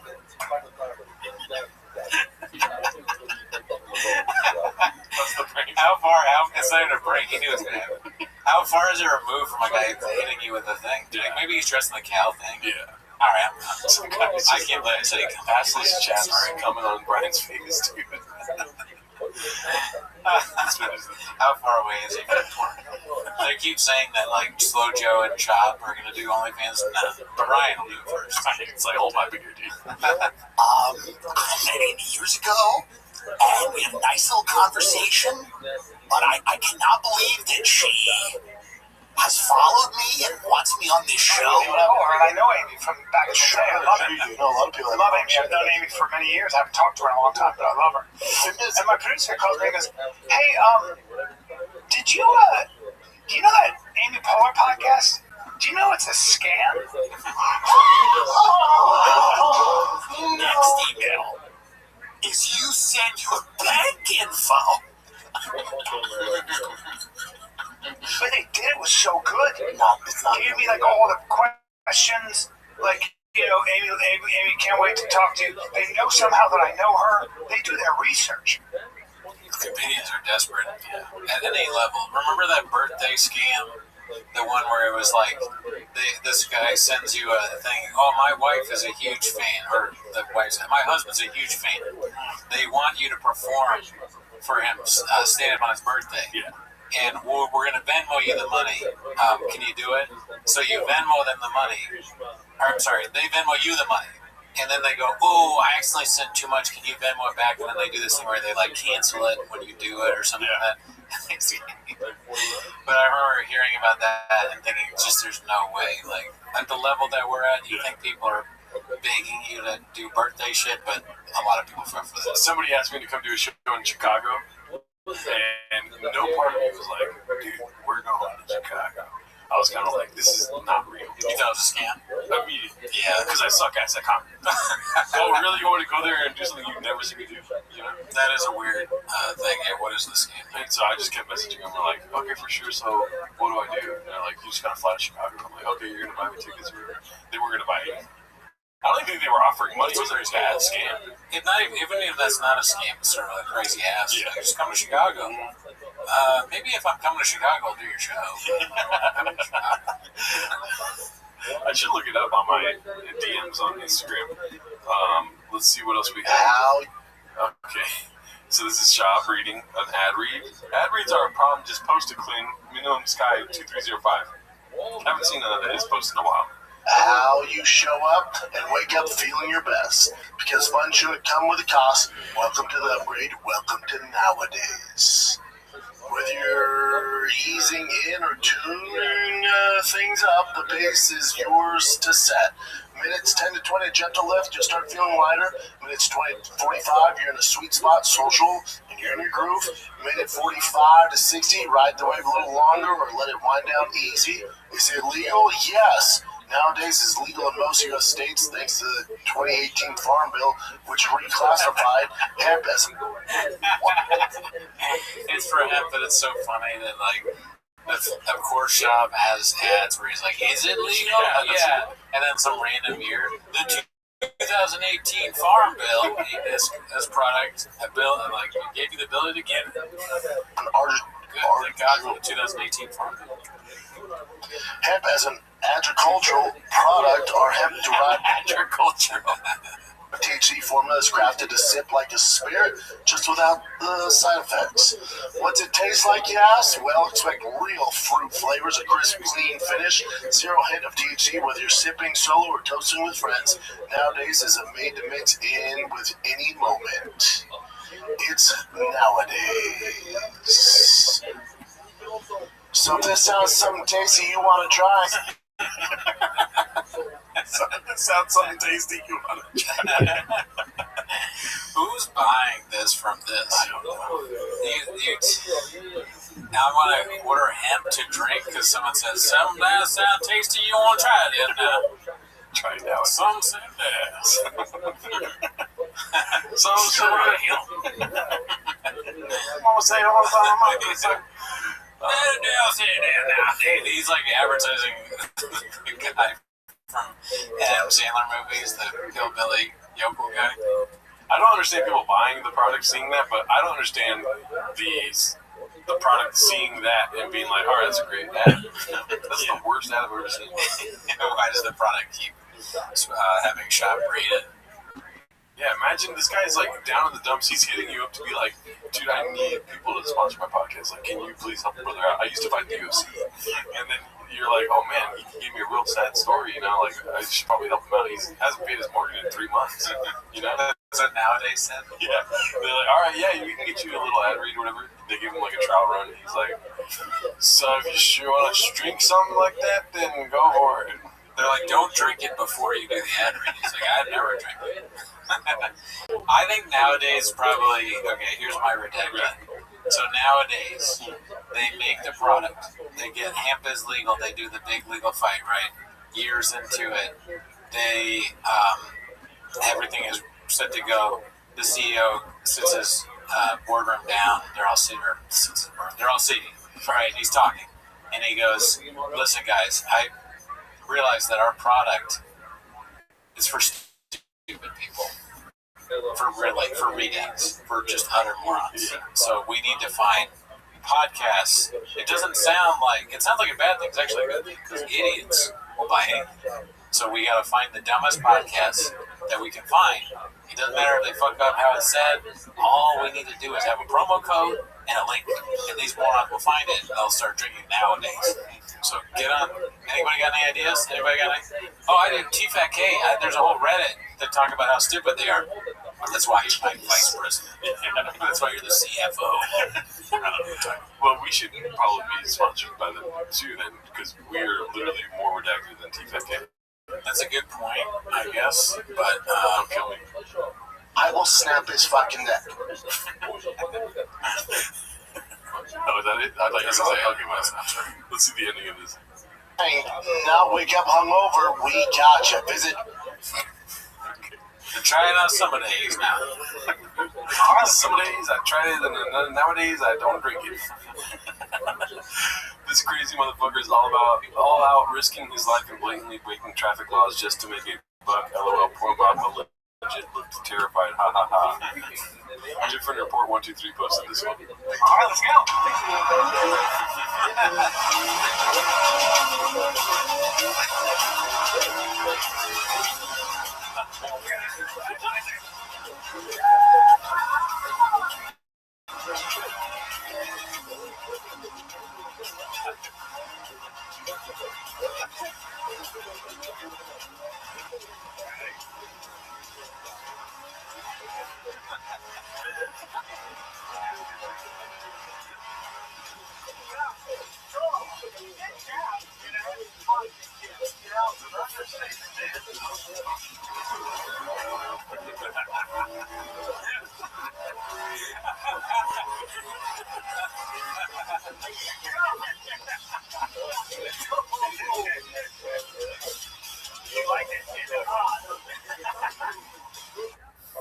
Man, it's crazy. Clearly doesn't. That's the funniest narrative is that he doesn't even like trucks. He's so stupid. He picks something he doesn't like. He's afraid of.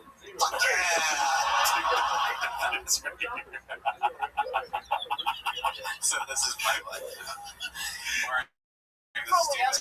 How I got myself here. Why pick something you don't like? I wouldn't want to be in that either.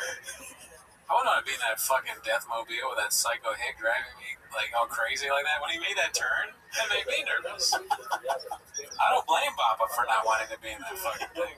Idiot. That's me. You're probably asking yourself, how did I get here? I do need a tater tot once a week. Tater tot once a week. Tater tot. Give me this fucking whatever this shit is, dude. Fuck this car. Fuck this dude. Why is he wearing a superhero tie? I want to be there. Look at this. The sombrero, I think it says Mexico on it. Green. Why? Dude, it's spicy. I want to be here. Look at his eyes. Oh, his arm is so close to the other guy. Like he's gonna grab the other guy and be like, "Hey, save me or help! I'm scared." That's just crazy body language. And then the guy at the end says, "You like that?" Because I don't love that. Yeah, it's a little weird. Oh, wow, that was great. That was fun. Shout out to you guys. Different department. Great post, dude. We've got another one here talking about lip fillers. What else you got, Clint? Clint Puller of Chips posted this one. Good eyebrows, that guy. I don't think I get them done. You don't do eyebrows? No. I had to fight people that like, Come on, dude. Come on. Why does he lie like that? And those shorts are crazy, dude. That's crazy. What are you doing? Why? Nobody else wearing shorts? gets his lips done. I go, would you stop saying that? I had to fight people like, he gets his lips done. I go, would you stop saying that? He didn't get his fucking lips done. The way he kind of cowers, dude. Did you see that? Watch. Well, like, he gets his lips done. I go, would you stop saying that? He didn't get his fucking lips. Yeah, he does. That's why he's doing that. He bimbifies his lips, dude. He's like, he bimbifies. Brian, no. That's his name. That's the next thing. Was it Byron now? No, it's Brian. That's Byron. Brian. John nowadays. Oh, my bad, Mr. Whole Foods. I'm just telling. God, it annoyed me. They said he got his lips done? Yeah, they're like, he gets Second. Yeah, I know you're again as a guy. No, you got some DSLs. Yeah, you some fucking DSLs. You got some DSLs on you. What else you got, Jen?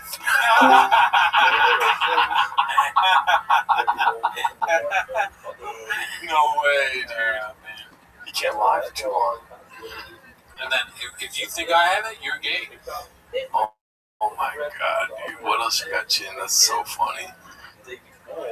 Why does it keep saying that? Which one? What else you got, Chin? It's like, I don't know, this is a transition. He's got nothing else to do. Look at, he's like, you really think I'm something? I guess that makes me a big old pussy. Why would you ever consider, like, as a dude, getting your lips done? I don't get it. That's like just the craziest. I don't get it. Yeah. DSLs. Yeah, you some fucking DSLs. You got some DSLs on you. What else you got, Jen? Move on, dude. Why the fuck you lying? Why you? Oh my god. Dude, what happened? If not the spider, some sort of facial thing. That's why on our other show, Raccoon Tweeties, I'm very honest about all the weird things going on with me, So to stave off, so you don't think like my small teeth. No, those it's been like that. I get them made smaller. My big gums, I get them bigger or whatever. The horn on my head, that was there. It's been always been a horn guy. This is so weird. Always lying. Oh my God. Stop fucking lying. Does he not know that people can take pictures of him? Oh, he's like, people can't take pictures of video. It's just everyone is saying it, and then also there's stuff about him going to Mexico. So smoke, there's fire. Yeah, wherever there's smoke, there's definitely a disaster. Always lying. Driving my son to baseball practice. That'd be funny if he was going to get his lip filler. When he saw the message from Nate saying you're a big old pussy. Every time he gets called something like that, it's when he's getting lip filler. It's like, oh man. Actually, I was driving my kids. Oh my God. This is insane looking face. This has to be Photoshop. Addie's drinking lip filler. He's like, dude, I don't get lip filler, but when I'm drunk, I get lip filler. I'm glad that I don't. I'm glad that I'm not affected as much by, like, I had a McFlurry last night and my face doesn't look like I have big lips or a puffy, weird, drinking problem. You making it hard for me. Yeah.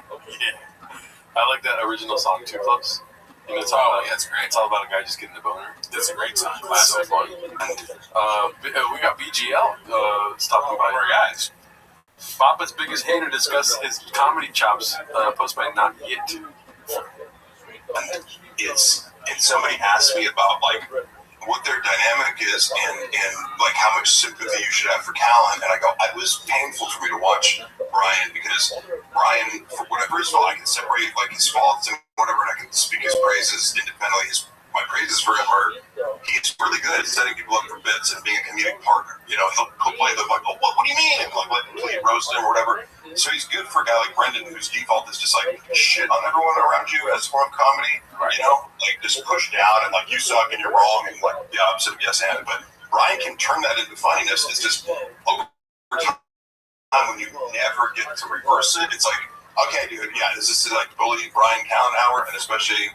Like once Brian had to kind of be on the show and had no other options, he's like, oh, a power vacuum, you know. It's sad, but somebody asked me, do you think they talk about this because it's like you're airing these grievances that sound like it could be a private conversation, you know, of how to fix things. And I go, yeah, Brian has had these conversations where he tries to explain the basics of comedy, like yes and or how to keep a bit going without going negative or shutting him down.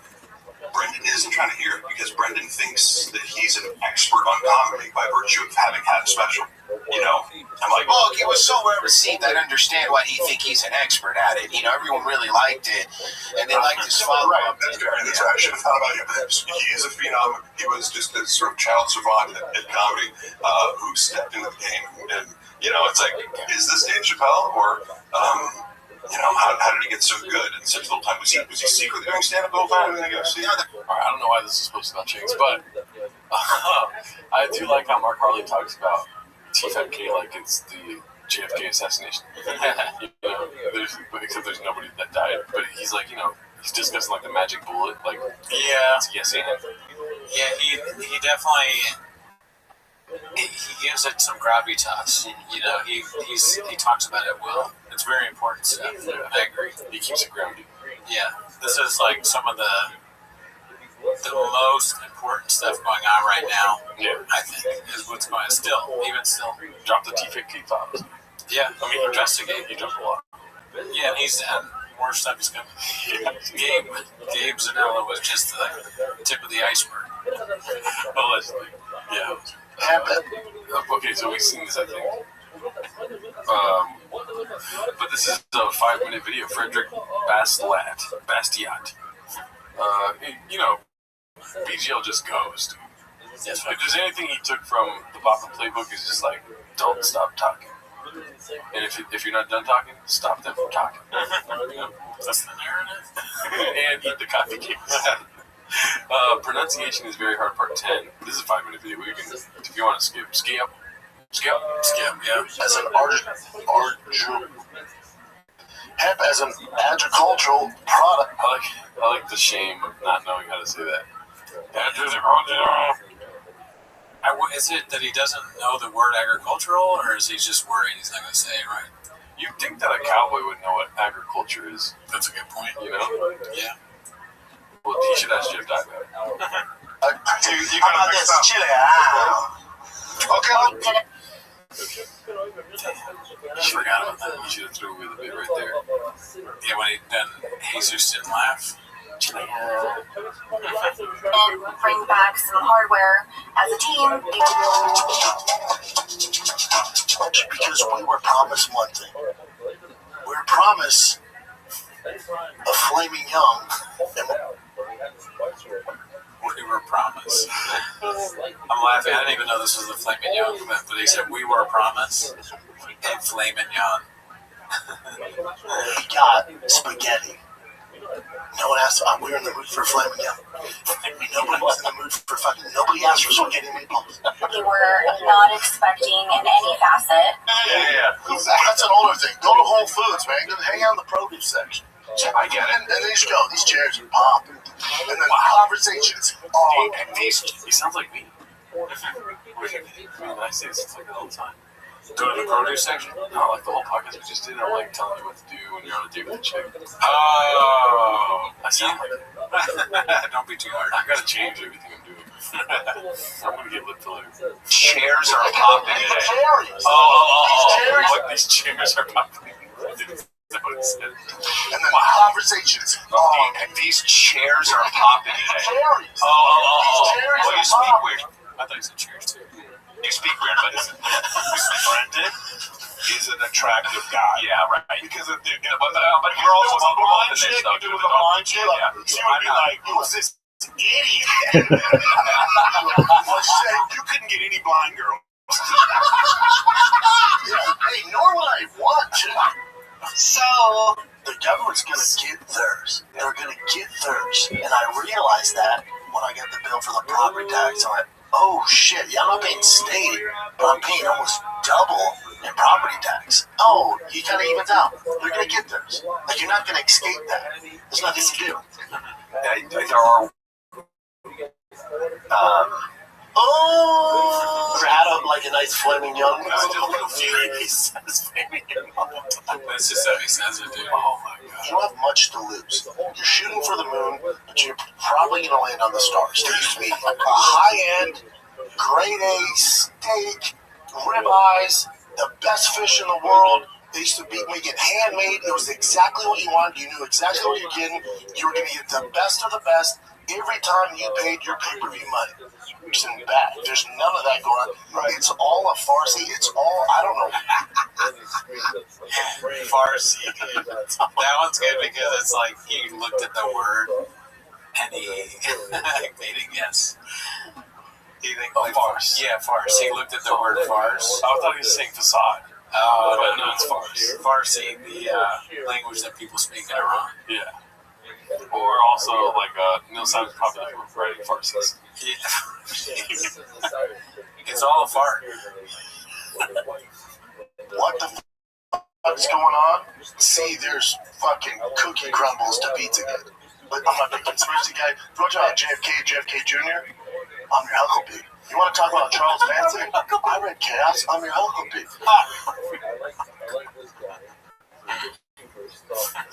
Wow, this podcast is so good, dude. My mental health is on the fringe right now.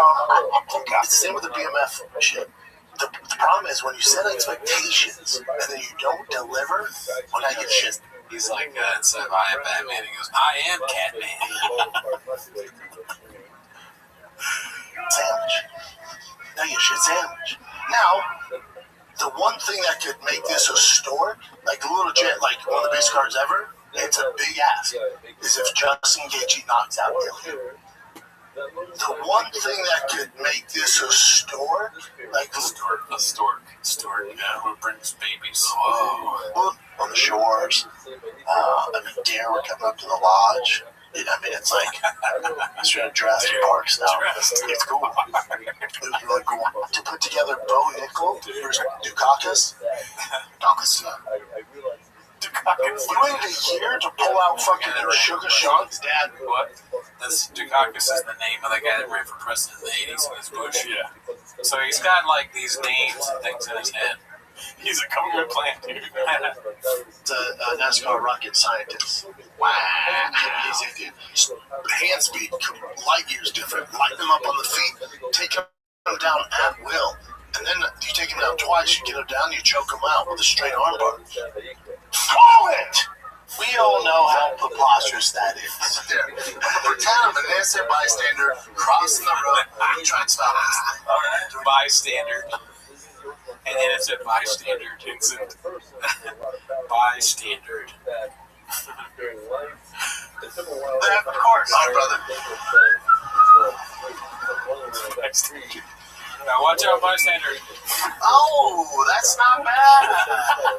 That's not bad at all, my man. You know what you can't cure though? Go up, Jen. What? Oh, look at her knees. Look at the knees. Yeah. You can't suction cup the knees. So she has my 600-pound life knee. She's got it. But she needs that extra support. You know? There are a lot of brothers that are all about that. Yeah, I'll tell you, Drake doesn't have a day for it. Drake. Oh my God, bro. Yeah. Well, you were a leotards, dude. Crazy. We have here so big, and they're like fucking throw salt over everything, and then they're like, you get an appetizer, like I got the tomato heirloom, you know, they're fucking slots in Tomato heirloom. And that's funny, but Chappelle's face in the beginning is just like, what is this reacting? You get an appetizer, like I got the tomato heirloom, you know, they're fucking slopping the table, so like everyone's looking. On this week's Food Truck Diaries, and I'm feeding Wagyu burgers. You know, And I'm feeding them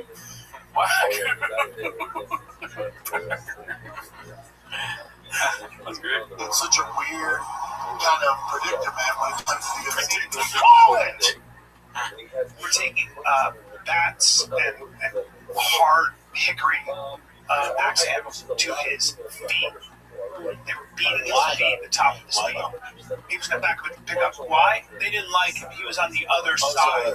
He was on the opposite. He was on the opposite. He was part of an opposing. Dude, the rain isn't a sleigh. That's good. They should do more of that. It's a fun adding to the show. Good for them for that. He was on the opposite. or something. He was on the opposite. What are you doing? Charles Lurkin fucking kid. Yeah, I think, what the fuck? Why was he wearing a Phillies jersey, dude? That pisses me off. He's got every jersey there is, and he fits. Balls deep in baseball right now. And it's an scapegoat to go, they don't have much control. Well, keep that same energy when transgenders can't go into the bathroom. You get aggressive to your guy's wife, go, you're not on a podcast, don't talk to us like that. You're not on a podcast. I'm like, this is how I talk. I'm an aggressive human being, this is how I talk. Wow. Well, what's your favorite one? Dude, oh man, Flaming Young. Flaming Young's favorite. Flaming Young is nuts. Yeah. It's like having no clue you're saying Flaming Young. That is weird. His brain doesn't notice they said it wrong. And everyone wants to know, dude, like, is that what you think it's called? Or are you trying to say filet mignon? Why is nobody ever asking these things? Yeah. I guess it's because he's a big guy and he'll fuck you up or something like that, but you don't have to be mean about it. He'll also, like, not listen. He's like, whoa, one second, let me finish. And he's like, and then he fasts it, and he keeps going. Let me ask you a question. Do you think if I ask him, I say, do you like filet mignon? I asked John that. Does he hear that? Right? Does he hear filet mignon or does he hear flaming young? No, I think he's like, I don't know what you're talking about. He doesn't even know what it is. Because he thinks it's flaming young.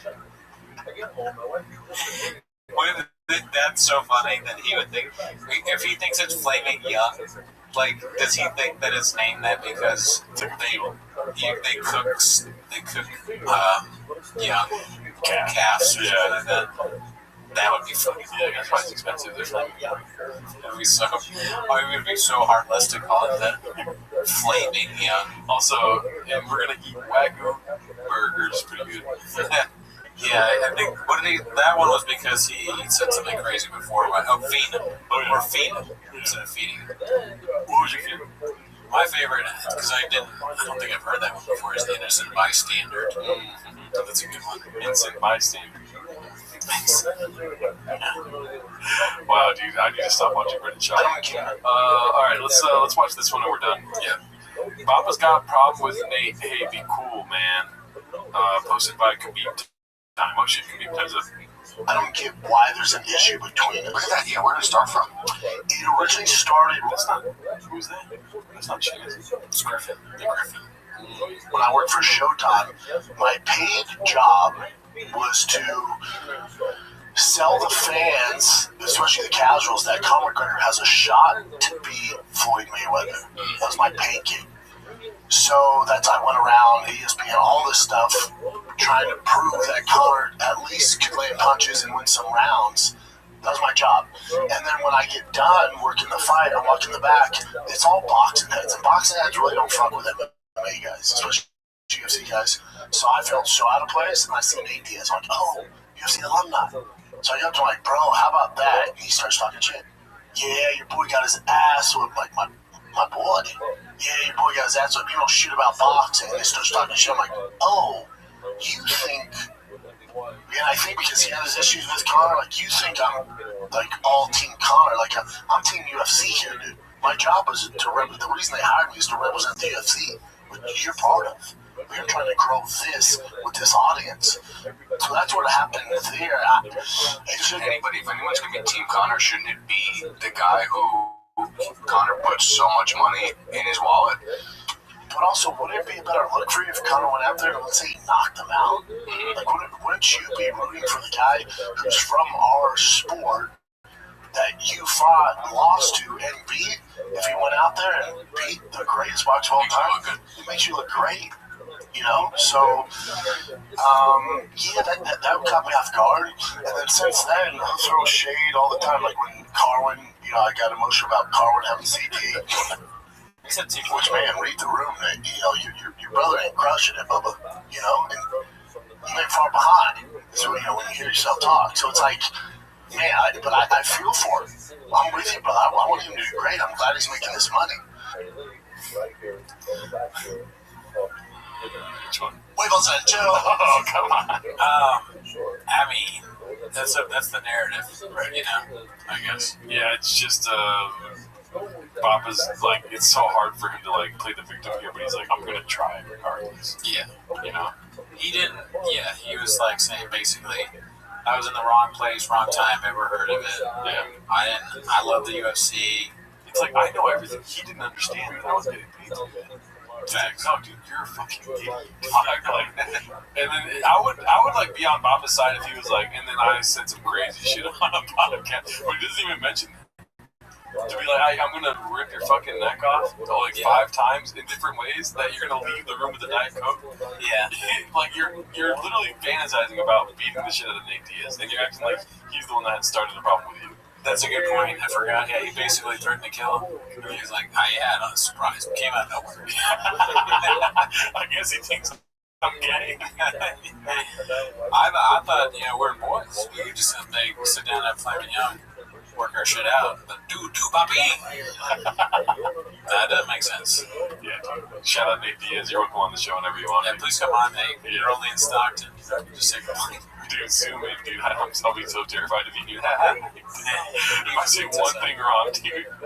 Yeah, that is funny. Like, I absolutely would get my ass kicked by him one night. Yep. Yep. And who cares? Yeah. Try nowadays. Yeah, I'm like, but yeah, we have this thing, drink, don't kill me. Alrighty, y'all. That's it for this week. Join the Patreon. We got sandbaggers up there. Cowbell's thinking about dropping the podcast on Patreon. If you don't know who Cowbell is, he looks a lot like Brendan Cooney when he speaks in black accent. That's facts. That's Cowbell right there. But yeah, shout out to you guys. See you next week. Bye.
Omar says they're dealing with this. So why is it two separate sentences? Why is it two statements? It should be one statement. One. It should say, Asur b'chadash. You're not allowed to eat it. You're not allowed to eat it. You say Omer at 5 o'clock in the morning at late. Two halachas are at the same time. It's mashma that we have two halachas and then two different times. That's why there's two statements. One is the halacha of eating, and that's Arab. Well, the one is repeat. Says the Gemara, where I say that this halacha is only said this like is that we have. Is it in the morning and late or in the afternoon? By the Omer is regarding something else. What? The question is, the restriction for the Omer, we saw halacha that if it takes root, then when you bring the mincha allows you to eat it. When did it take root? Think about it. If root and limits for this, you have to wait a whole year now to grow these flies. So miss the cut. The cutoff line is when you bring the limits and they affect you. When did it have to take root? Like the rest of the we have enough focus. We have all our talk about this. That's all our wait a minute, just all your it's 5 o'clock in the morning. That's where the focus. Okay. Now we're doing over the issue. The Rishayah, the Torah. Rabbi Rothschild says, let me see the next word. Rabbi Rothschild says that Yoshi in this generation, says Rashi. The famous Rabbi Yoshi of this generation is a Tana, way before. It's important to know what we're talking about. So a great example would be when I was in Shiva, when anybody said, the Chaim says this, what does it mean? It always meant the Chaim verse. But things have changed a little bit. Today, when Chaim says what Chaim said, it can very well mean the Chaim can answer. So there's the Chaim of your generation, and there's the Chaim of the previous generation. You gotta be careful. What I'm saying, it's Yoshi is daughter. Yoshi is generation. He says, when things like I don't really sit down on your knees, or like you sit, I don't know what, in the middle. They'll sit like, the Arabs sit a certain way. Don't sit like that on the floor. Until you explain me this mission now, it's in front of your Yoshi. It's not a women's big deal. What's the question? How do you know people should talk about Shrosh? How do you know that the Omer, when you really target Omer, the Minchas Omer, it's a lot of people food, even though it didn't grow yet. All it did was a little bit of food. It'll show you picture this. Stop, so what are we talking about? It's this guy all the way on the left, the second row. So first you put the seeds in, and then a little bit of sprouts. At that point, once the sprouts ready, then the Omer came, you good to go. You eat that grape, even though it only came out of the ground 2 months later, whatever. What do you say? It's very simple. But all the Siv of it says that you're going to learn something that's completely right. So it's mashma. That means that there's things that are not 100% right. And I was reading the seed. Look at this reading. Wow. We're over here with our parents. I don't know what else. There's actually something similar to this. See what I said?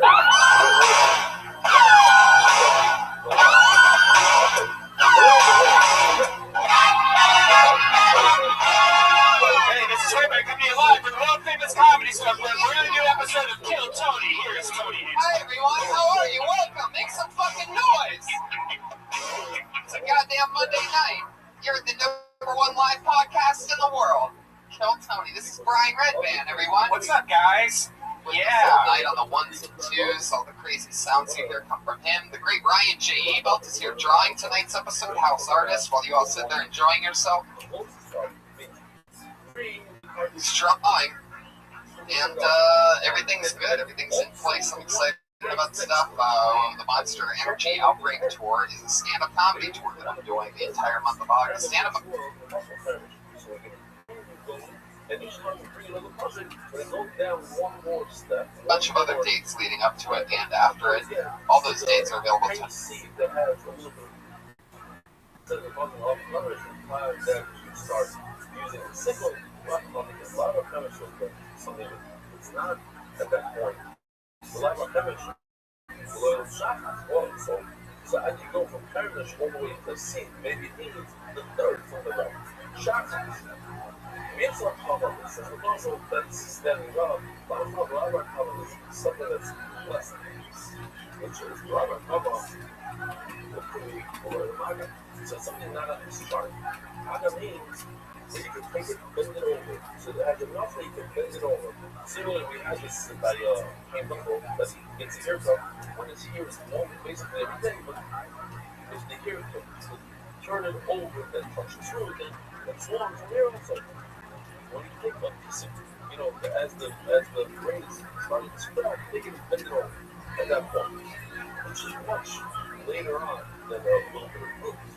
LOL actually Tizra Shabbos. This is a trouble. There's a meaning from the country or a mother logo. You must be about God.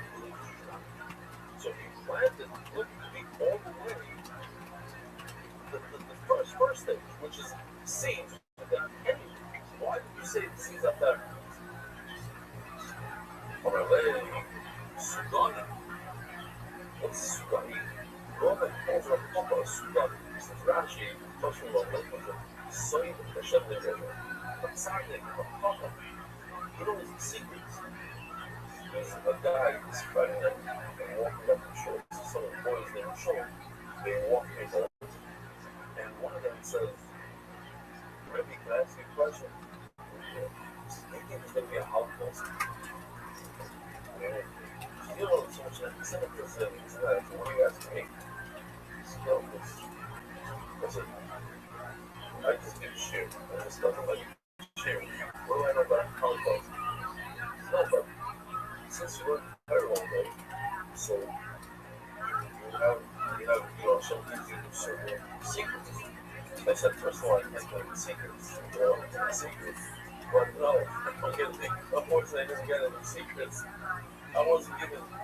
I just that feeling like chill. I don't know if it's gonna be a Holocaust or not. I gave the whole thing about that we should just focus on all the disease there's over 300, actually 600 Muslims were in that Israel. 300 fell out of Israel. 300 made it into Israel. And very few of them made impact. And we saw the devastation that happened. 175 people were injured from two missiles. 115 from the one in Iraq, and the rest, another 60 or so from the other one. So this missile has the capability of destroying many, many lives. And our mission, we have to focus on, Rothschild gave confidence to the Jewish nation. They able to shoot them down with ear, with space, all this. One is an interesting aspect. He finds missiles control level people that you don't have to call, you don't have to say, what is it he said? You don't have to say Dylan for. Everyone's asking. Yeah, like, I can think of at least 4 cases where, and just 2 days ago, there was 4 times in let's step up. It's here. It's crazy. Okay, anyways, let's focus on that. Don't focus on Holocaust. Something tomorrow. Oh, so you calls in the Sudan. You know the secrets of Hashem? That's all it's. You should be asking me this question. Since I should this right. Oh, does anybody have to go to Myriad? Mark, what's the story with Myriad? Do you have people online? Like a number of people?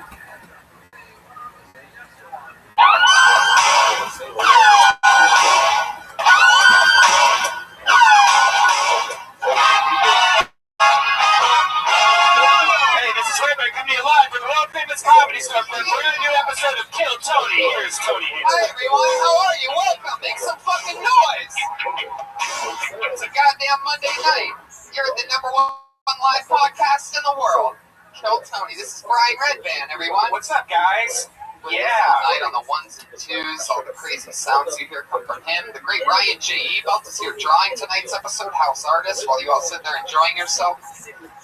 He's drawing, and everything's good. Everything's in place. I'm excited about stuff. The Monster Energy Outbreak Tour is a stand-up comedy tour that I'm doing the entire month of August, and a bunch of other dates leading up to it and after it. All those dates are available at TonyHinchcliffe.com.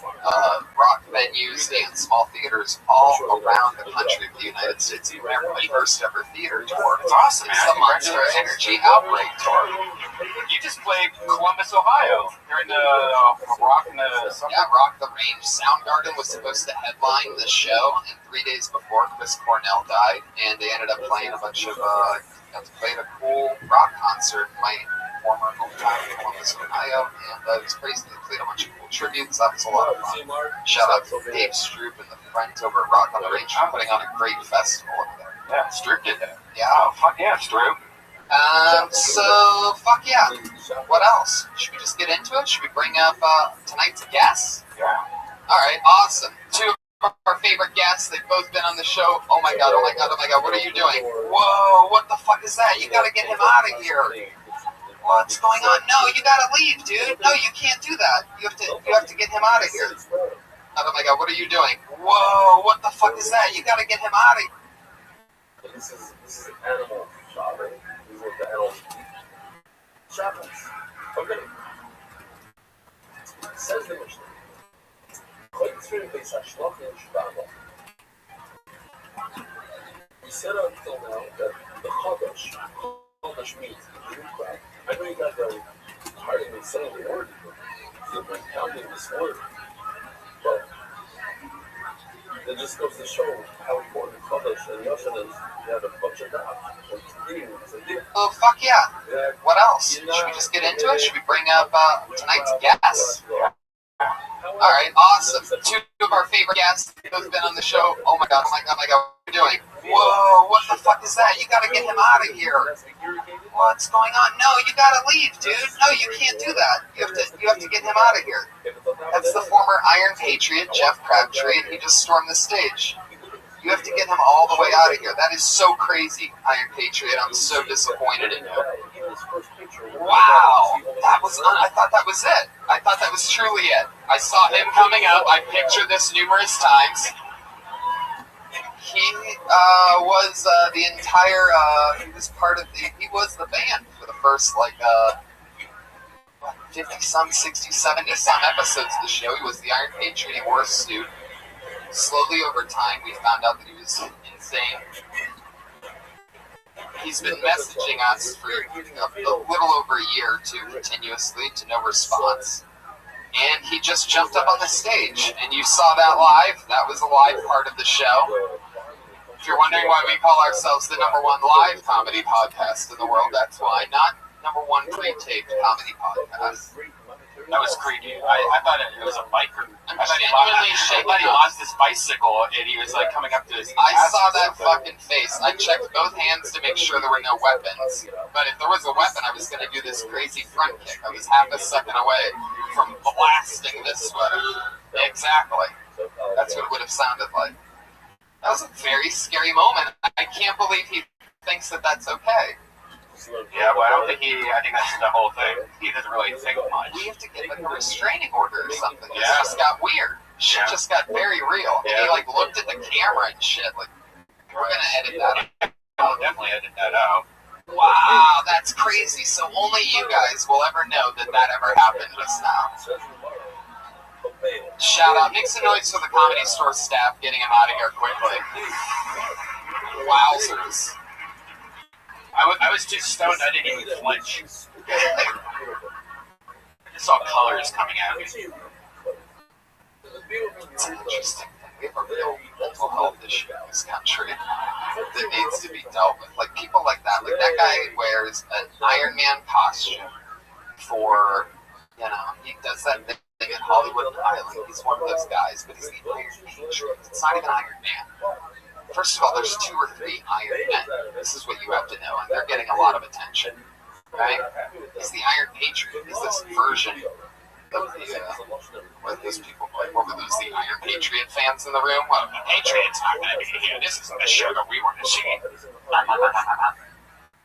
Anyway, He stands out in front like Hollywood Boulevard. and then his whole thing is, he thought that he was the part of the show that worked, and once we got rid of him, we became the #1 live podcast Yeah, in the he was world. holding us down.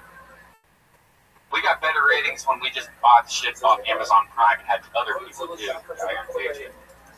His shit cost $8,000. You guys ready to meet tonight's guests or what? Wow, that was crazy. Two of our favorite guests, as I was saying before, two of my favorite comedians in the world, two guys that I love to work with, and we're doing a bunch of shows coming up before, in the past, and in the future with these two. You guys, let's see how loud this place can get for the great Sal Volcano and Louis J. Gomez. Wow. Yeah, the best. Yeah. Fucking motherfucking fuck yeah. Louis J. Gomez from Legion of Skanks. We're going to be doing the Skank Fest in the end of June in New York City. Kill Tony for the first time in Bath, New York City. And that's going to close out Skank Fest. And I believe that, well, at least we're working on it. I'd love to officially announce that you and Big J are the guests on that, right? Yeah, of course. Perfect. There you go. You heard it here first. So to close out Skank Fest, it's literally going to be a super hybrid fucking Legion of Skanks meets Kill Tony collision course. Yeah, with all New York comics. That is June 27th. No, June 25th is the June but it's sold out because the tickets on Can't even get tickets, but you guys sometimes like give it away. Give some away. Oh yeah, if they follow at Skagfest NYC on Twitter, we give away fair tickets every Friday. Sal Volcano from the Impractical Jokers is here, ladies and gentlemen.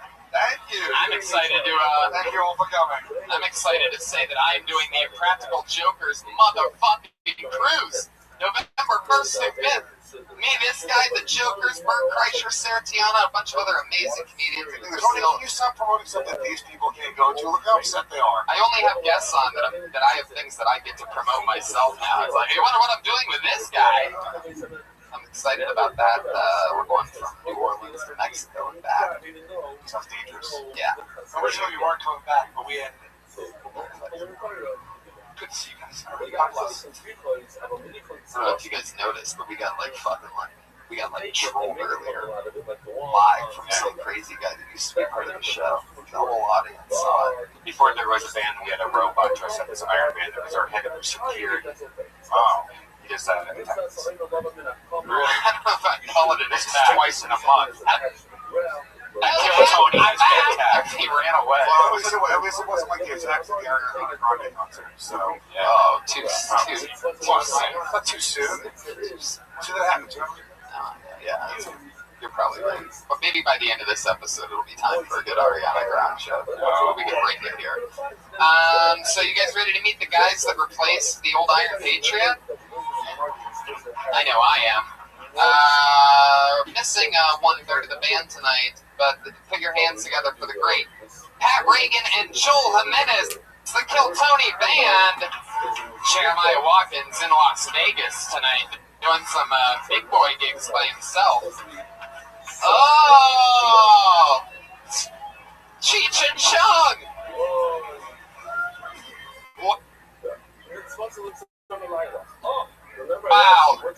Joel Jimenez, Joelberg is obviously Cheech. Pat Reagan. Nip.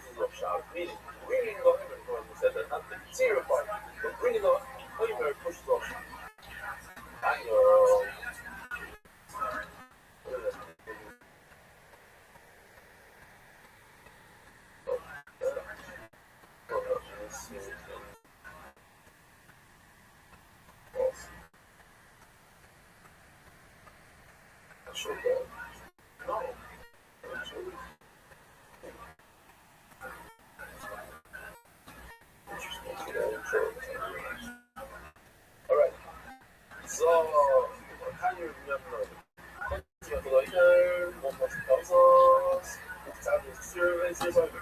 Assume for the concept of a private individual is permitted to read the past, and this is the basis where the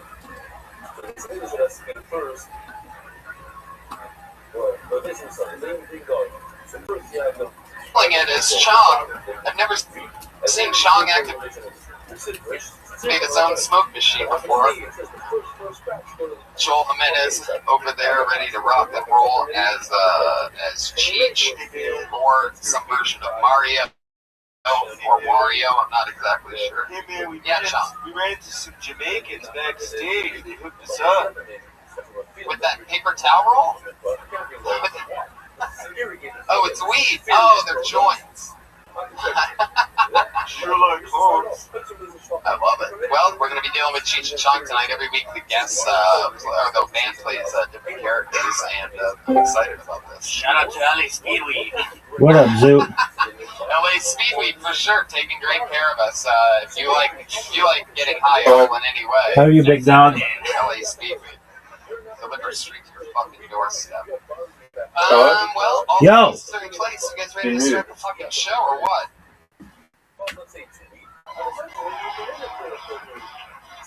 Live audience, are you guys ready to start the motherfucking show? Yo, what up, Zoo?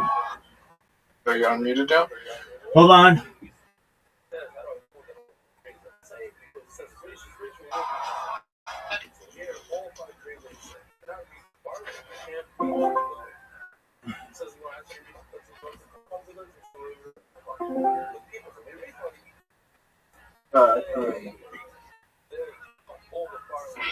What up, Zoo?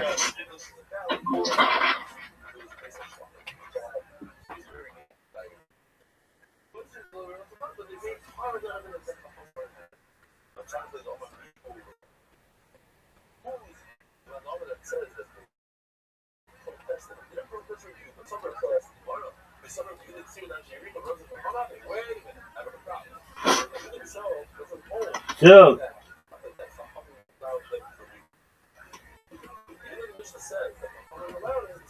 Let's do it. I love doing this show with you too. The guys from New York are really great guests. Comedians, you know how it Zoo. works. 60 seconds. You know your time. What up, pimp? Sound of a kitty. That means wrap it up then. A double dose of my medication and tired. Okay, why are you double dosing? What was that first thing? A goat? Yes. Wow. What? Yeah. He's angry. He's a goat. He eats goats. Yeah, well, that means don't, don't Because for your time. The goat seems to be Why?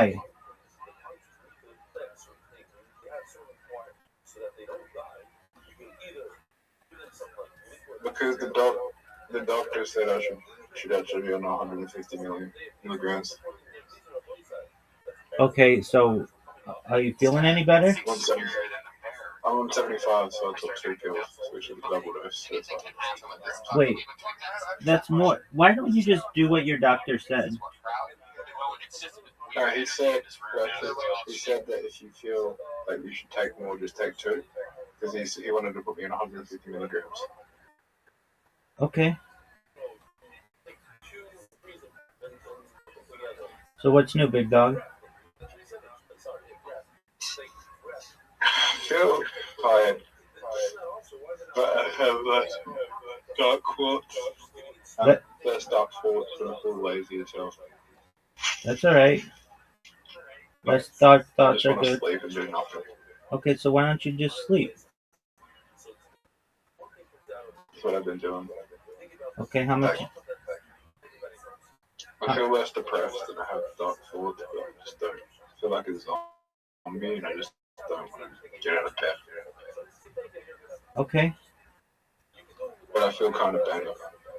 But like, I'm not hitting myself, I'm not annoying, I'm not talking to myself, I'm not being annoying to people around me. You hit yourself? Yeah. Why do you? Like, you know, like, I'm not thinking about the past so much right now, so the medication. Okay, that's good. Are you hungry? Not really. Okay. What did you do today? Just sleep? Yeah. Okay. Well, did you sleep well? Yeah. Okay. Well, that's good. Do you have any plans for today?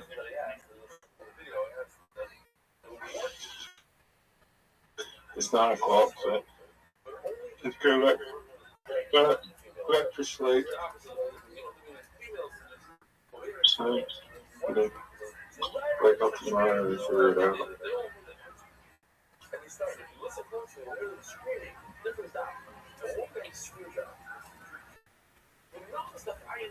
I feel like an absolute zombie.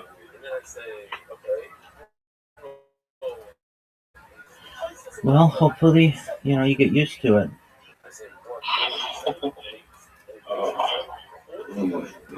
Oh, my book came.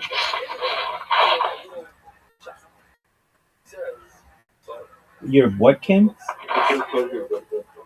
Good Cosby book came that we can do on Monday night. Which one? It's called Common People. Okay, so what's your joke?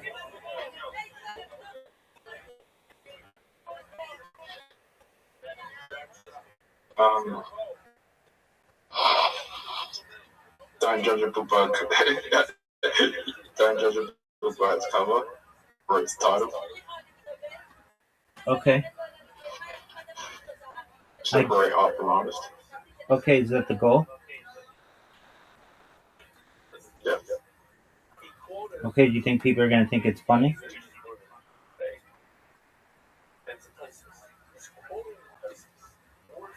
Yeah. Okay, that's cool.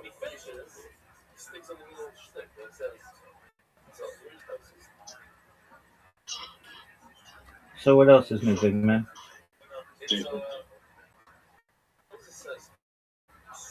Do I think it's funny? I think it's an easy joke. It's kind of, How is it joke? You bought a book with a controversial author, and like it's not super. You could buy, I don't know, a book by Pol Pot or Benito Mussolini. You could do that with any book, like that just had a controversial person, but that's okay. Yeah, but the book wasn't called Common People.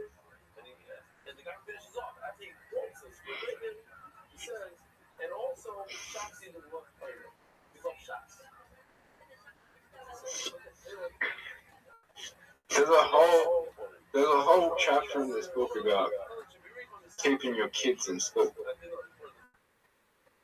Yeah, dog. He didn't want people to drop out of school.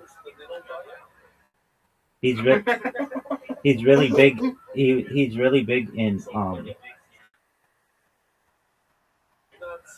education. He has an education doctorate from, I believe, Temple University.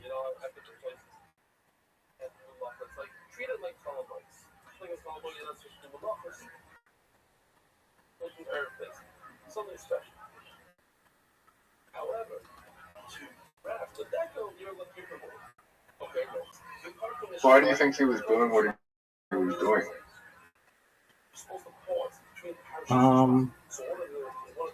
It's a good question. I don't know for sure that he was doing that, but I think there was a lot of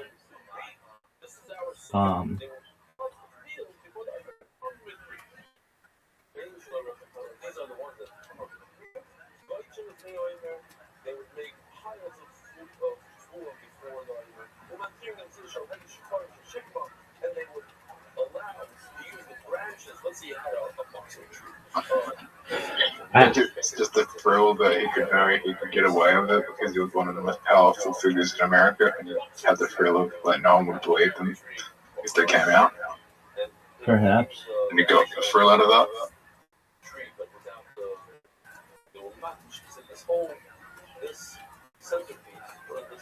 I mean, perhaps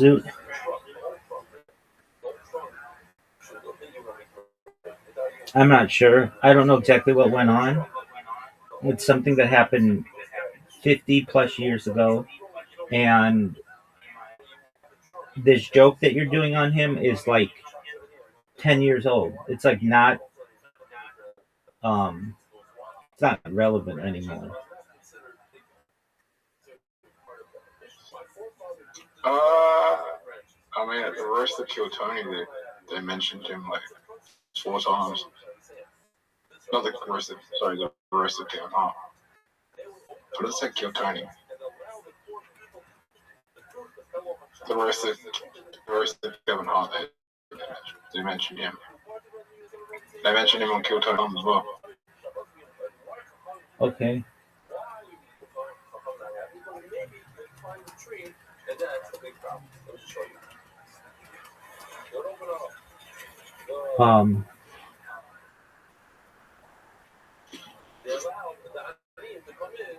It's one of those things that, I mean, I think that people might think it's funny, but it's like kind of weird that you have that book as well.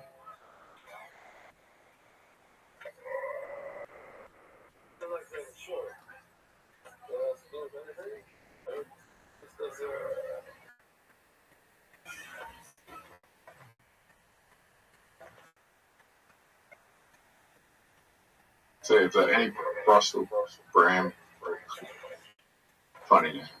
Doug, these aren't funny jokes. Creativity is funny.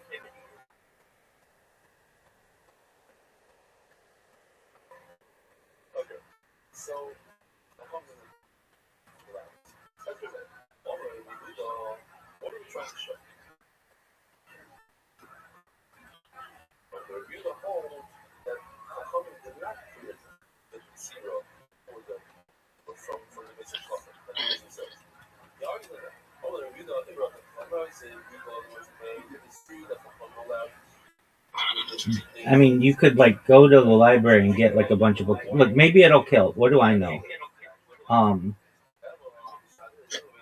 But it's not just called Come on People. It's called Come on People, the path from victims to victims. Okay.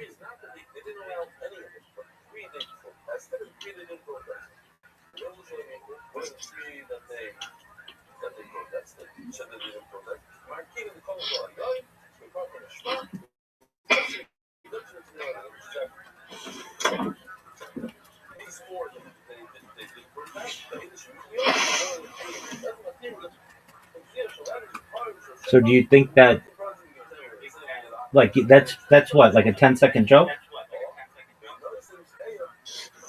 Oh, I'm gonna do a 5-minute on this. You're doing the whole set's gonna be 5 minutes. You're doing okay.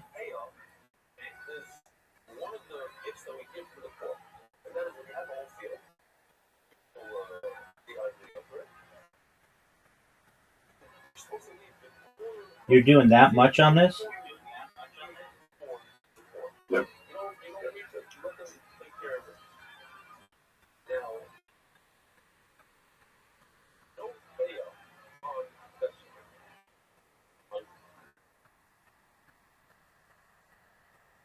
Okay.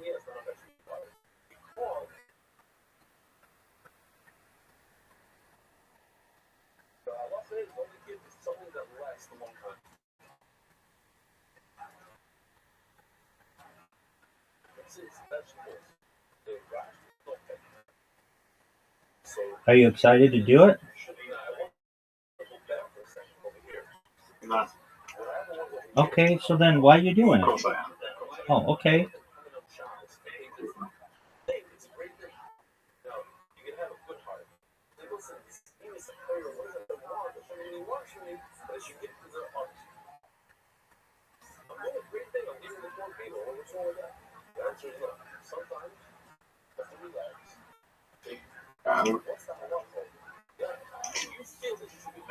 Do I sound more calm right now?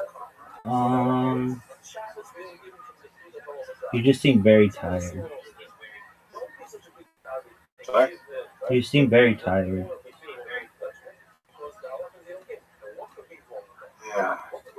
I don't know if I like it.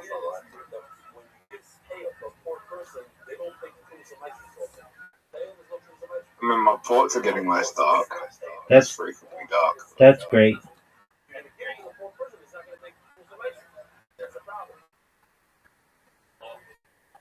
Do you feel at all any better?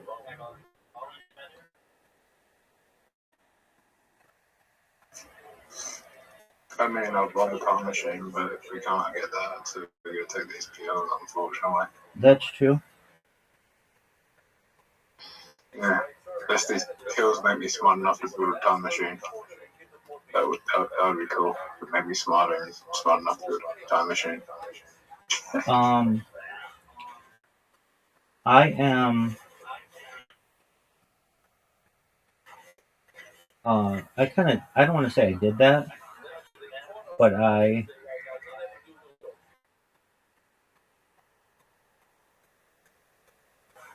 built a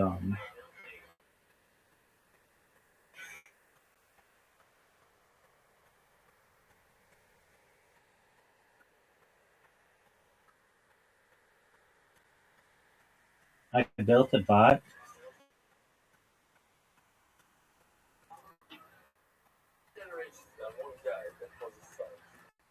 Here's the thing, though. Just a moment. I built a bot that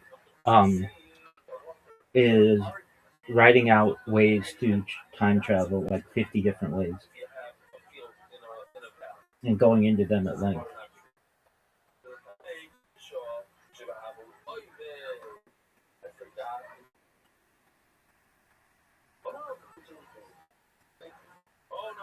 The bot's figuring out how to time travel? Yeah.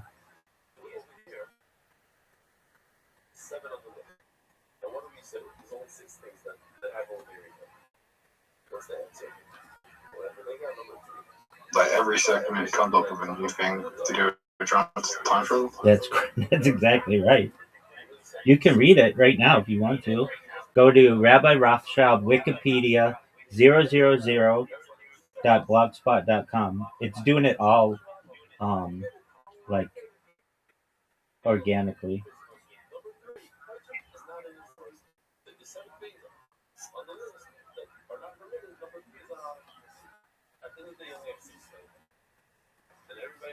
Rabbi Rothschild, what was it? Rabbi Rothschild Wikipedia.blogspot.com.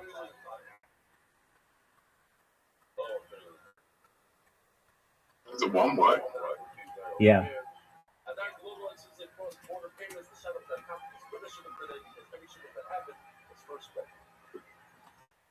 Wikipedia. So Rabbi Rothschild Wikipedia. Dot. No. Rabbi Rothschild Wikipedia 000.blogspot.com. Dot. What.com? It's Rabbi Rothschild Wikipedia 000.blogspot.com. Log. L-O-G? Spot? Yeah, blogspot.com. Rabbi Rothschild Wikipedia 000.blogspot.com.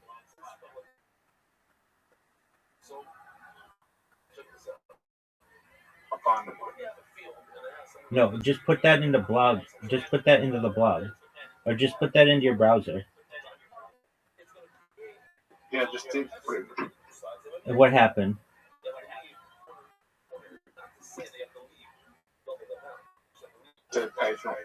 Dude, then you didn't type it correctly, and I'm going to have to do it again. It's Rabbi Rothschild Wikipedia 000.blogspot.com.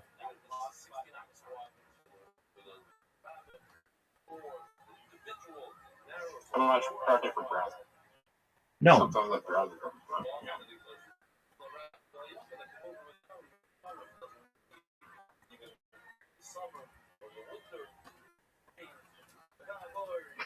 I was using Chrome, sometimes it doesn't work. Chrome does like Chrome's weird. Okay, it'll work if you do it correctly.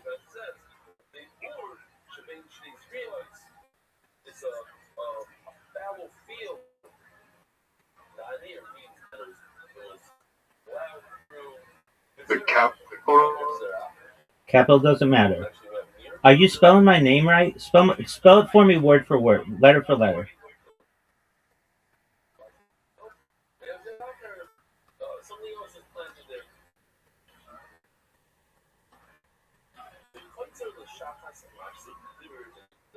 Dude, spell it, dude.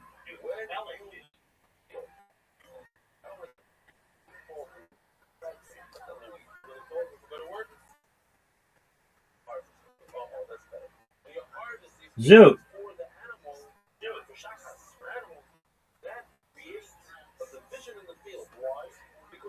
RabbiRothschild000.blogspot.com. Rabbi Rothschild. You didn't put Wikipedia. Oh.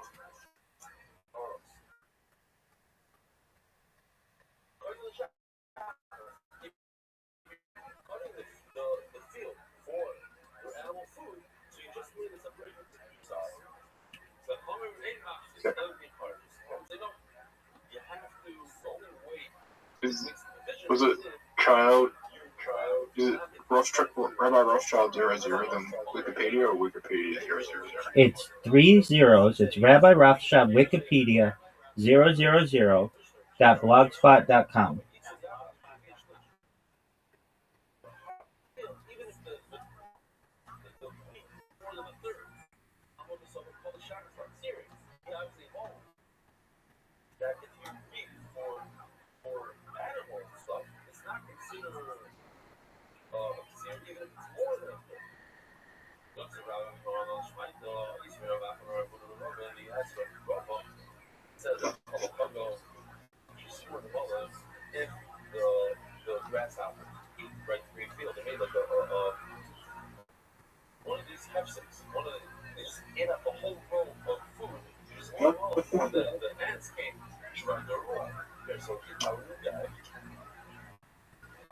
Dude, what'd you say?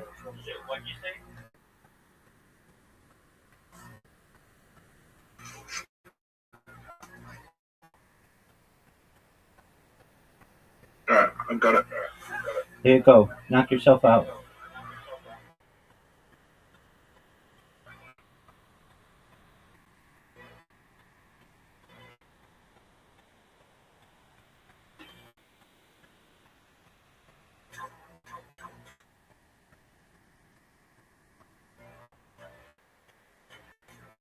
Nope. Didn't work. Spell it for me, Zoot. RabbiRothschild000.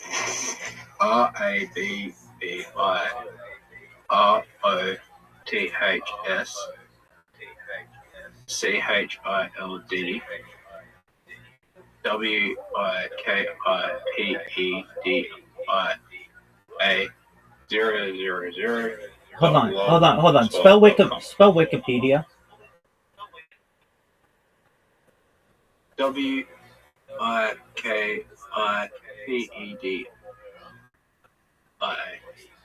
Okay. Did I spell Wikipedia wrong? No, you spelled it correctly. So I'll just spell it for you. Ready? RABBI ROTHSCHILD WIKIPEDIA 000.blogspot.com. Yeah, that's what I got. Dog, if I put this in right now.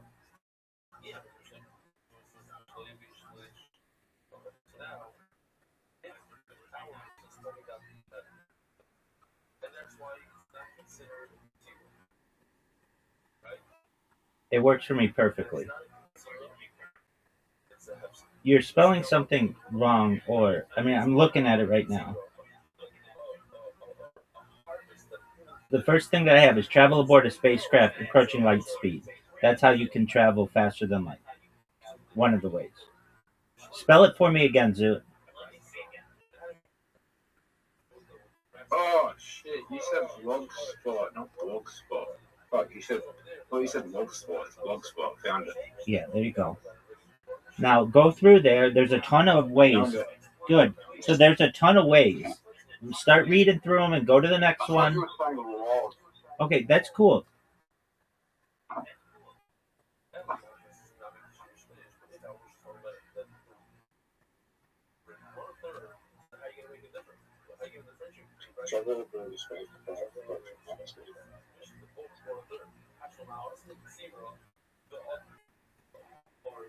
But there are a bunch of them, so just keep reading them.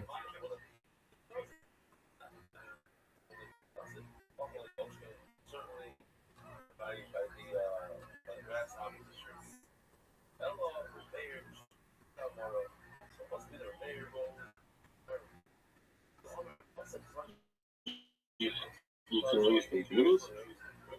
There are all kinds of different ways to do it, Doug.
It is just rights, non-stop.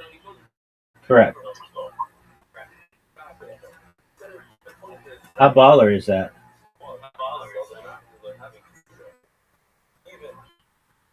Swear it's listening to our conversations. No, it's not.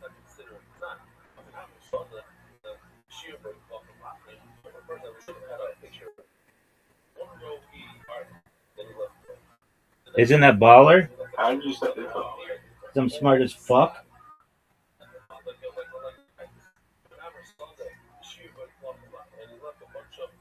So it's just AI. Yeah. Oh yeah, you think I'm doing that? Come on, dog. Yeah, you're not that smart. I'm smarter. I figured out a way to have AI write all that shit for me.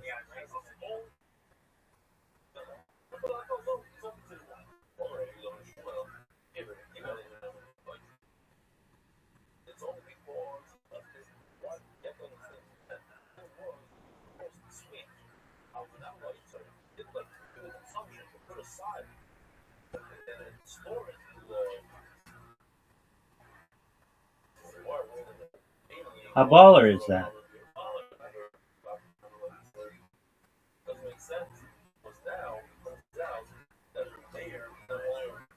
Keep going, dude. That's a huge website.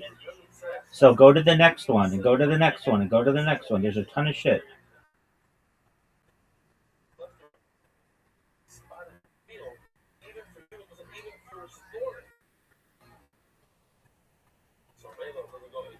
But you like time travel, and I wanted to give you a way to be able to time travel, so I made that for you.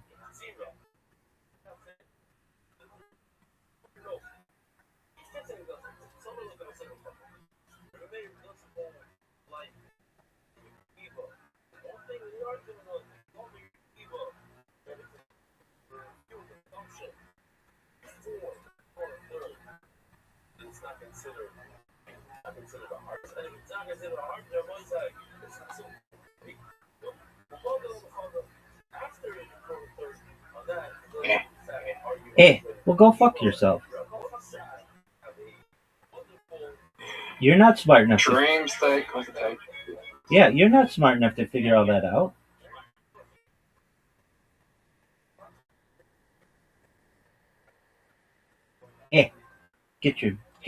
Shut the fuck up. People in the future will think that's the coolest fucking thing in the world. They'll be like, They'll be like, Zoot's a simp. Zoot doesn't get it. And that's cool. They'll be like, no, they'll be like, that's cool. Maybe people in the past too. But they'll be like, that's cool. Zoot is a simp. Zoot is a simple-minded individual and doesn't understand how shit works in the world. And that's cool. But we don't want to be simps. We want to be rabbis.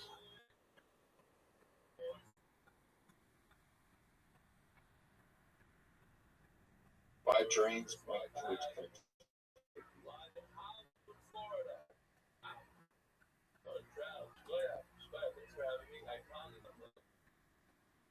Everybody the same. A few minutes away.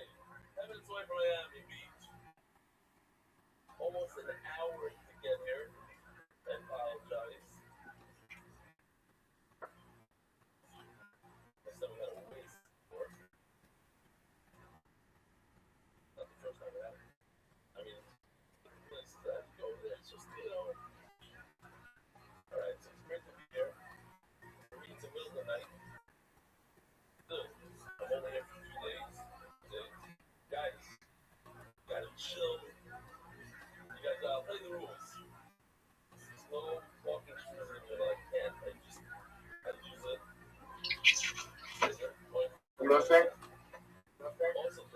Zoot, you already have a simp opinion. I don't really care, but go ahead. Tell me what you think. A lot of the ones I'm reading, it's like you can travel through like dreams, but it's like you can time travel, but maybe you can only live the memories of your past. Okay.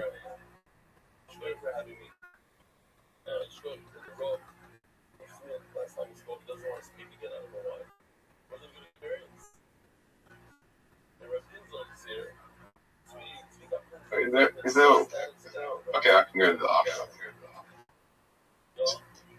Is this just this month, or is it done, or is there more? Dog, you're not looking at it correctly. You go to the next one and then go to the next one and go to the next one and then go to the next one and then go to the next one. I wish I could make them all like in a list, but because the articles are so large, Blogger does not allow it.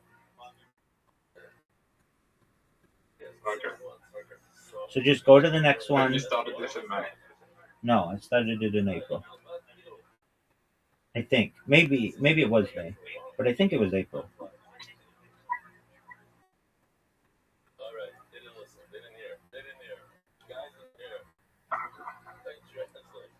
Maybe you need a better website than Blogger. Okay. No, it's perfect. It ranks very highly. It's really strong. I don't need it to. I'm not reading it. If you want to read it, you'll figure it out. That's a simple thing to say. I mean, I get what you're saying, so maybe it's not, but it's like you need to be. You need to recognize that other websites are far more difficult to be able to create. That one's automated. Before that, it's different types of supercomputers. Before that, it's mega projects of Earth. It's perfect. It's just exactly what I need it to be. Someone in the future will take all these bloggers and work them all out. That's fine. That's what I want them to do. Have them do the work.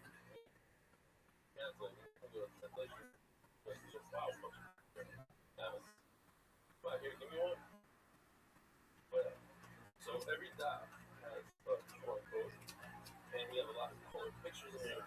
Bunches that have color pictures, but you just on the dots here, color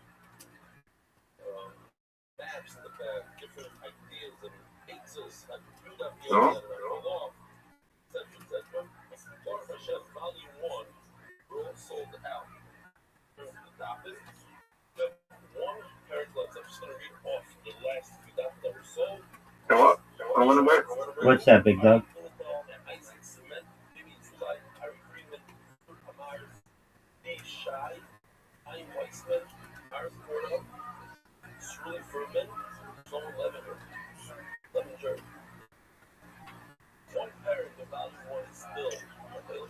I'm gonna save me some time.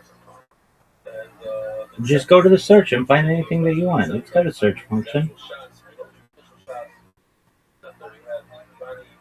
And it's a very new website, and I haven't built it out yet. It's still really, really new.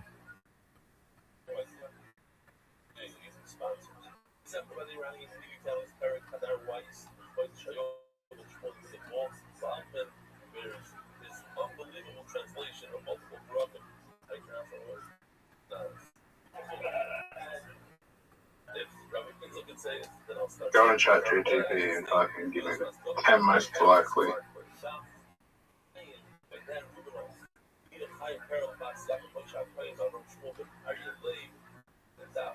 Yeah, anybody can do that. These are published. No, going to chat GPT, looking, seeing if it can help me find anything on the website. Oh, I don't know if we'll be able to do that.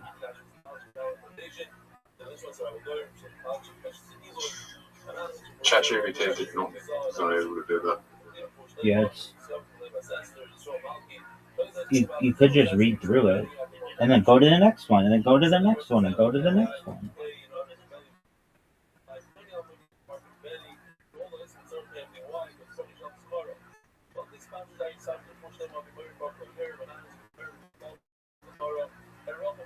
Oh, you did?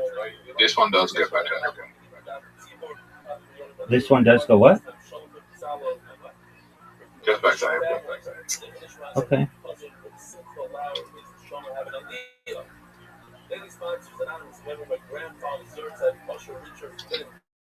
How long did you work on this? The bot? Like, I don't know, a couple hours.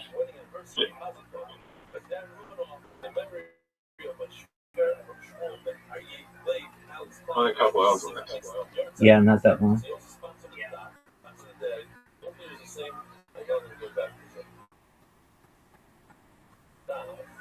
How many bots do you have? Like 7.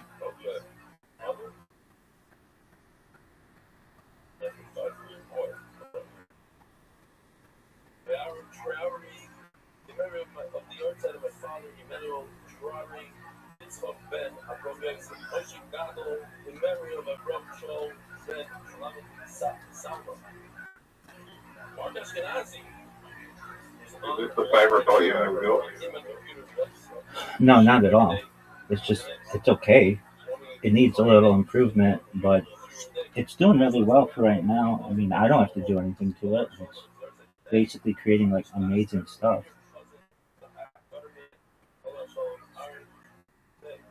How often does it publish new articles? Well, it makes 25. It's a really good question. It makes 25 outlines of each topic. So usually like one topic an hour.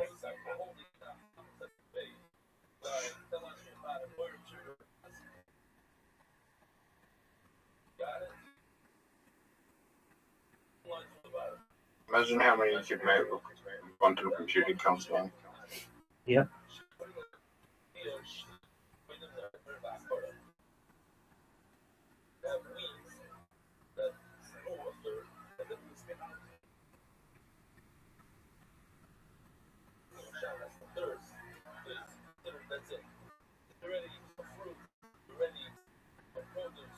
Keep going through them though. I mean, it's not like it's a lot, and it's an overwhelming amount of information. I get that, but it's not so much that it's still not like it's still big, but it's not like ridiculous. Yeah, it's still it is pretty big. It's pretty ridiculous. But check it out. It's interesting.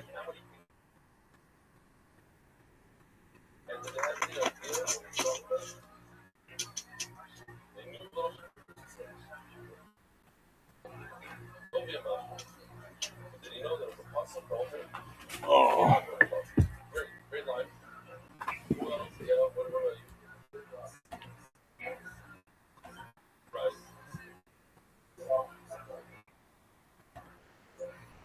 Yes. Did you speak to anybody about it? Oh man. I just made another bot. So my goal is to flood the internet with just like vlogs, and I've created over 1,000 thus far. My goal is to create 2,000, and then just put like a bunch of, I don't know, my interests and stuff on them and my musings, and then have other bots that basically put all kinds of shit on the internet, and then when you ask ChatGPT about it, it's like, oh, Rabbi Rothschild is like the smartest motherfucker of all time.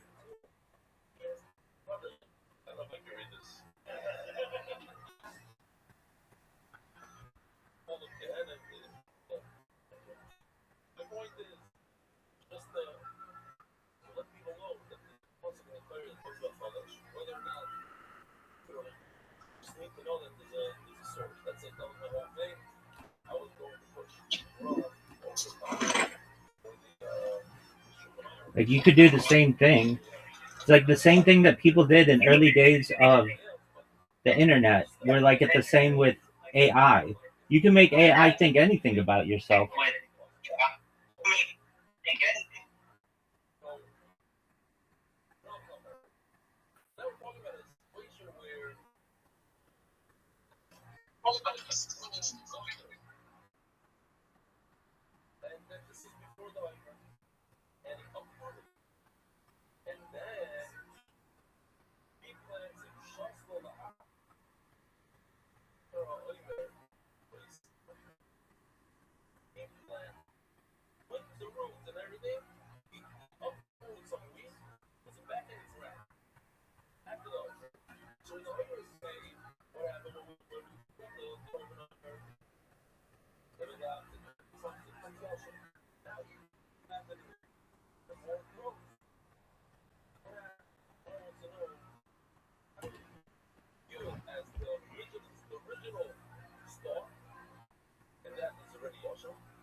even if you get 200 times the amount of fruit 200 times, let's say start out with a little tiny dot and it grew to a giant pomegranate, 200 times the size.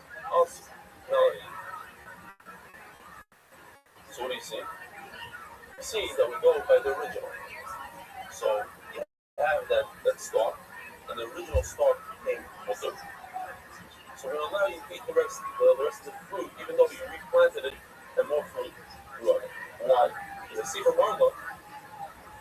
Yeah, but by our law, it says absurd, but we go by the original. So we're going to go by the original, it says Muslim. They're two different things.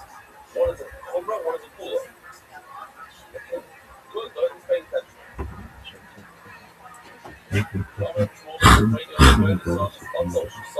Another item. It's like the onion, just like the carrot. Even something called carrot, black carrot. It's where you plant. Well, the worst thing is to plant wheat, but even others might say that even if you plant an onion together with the grapes, it's also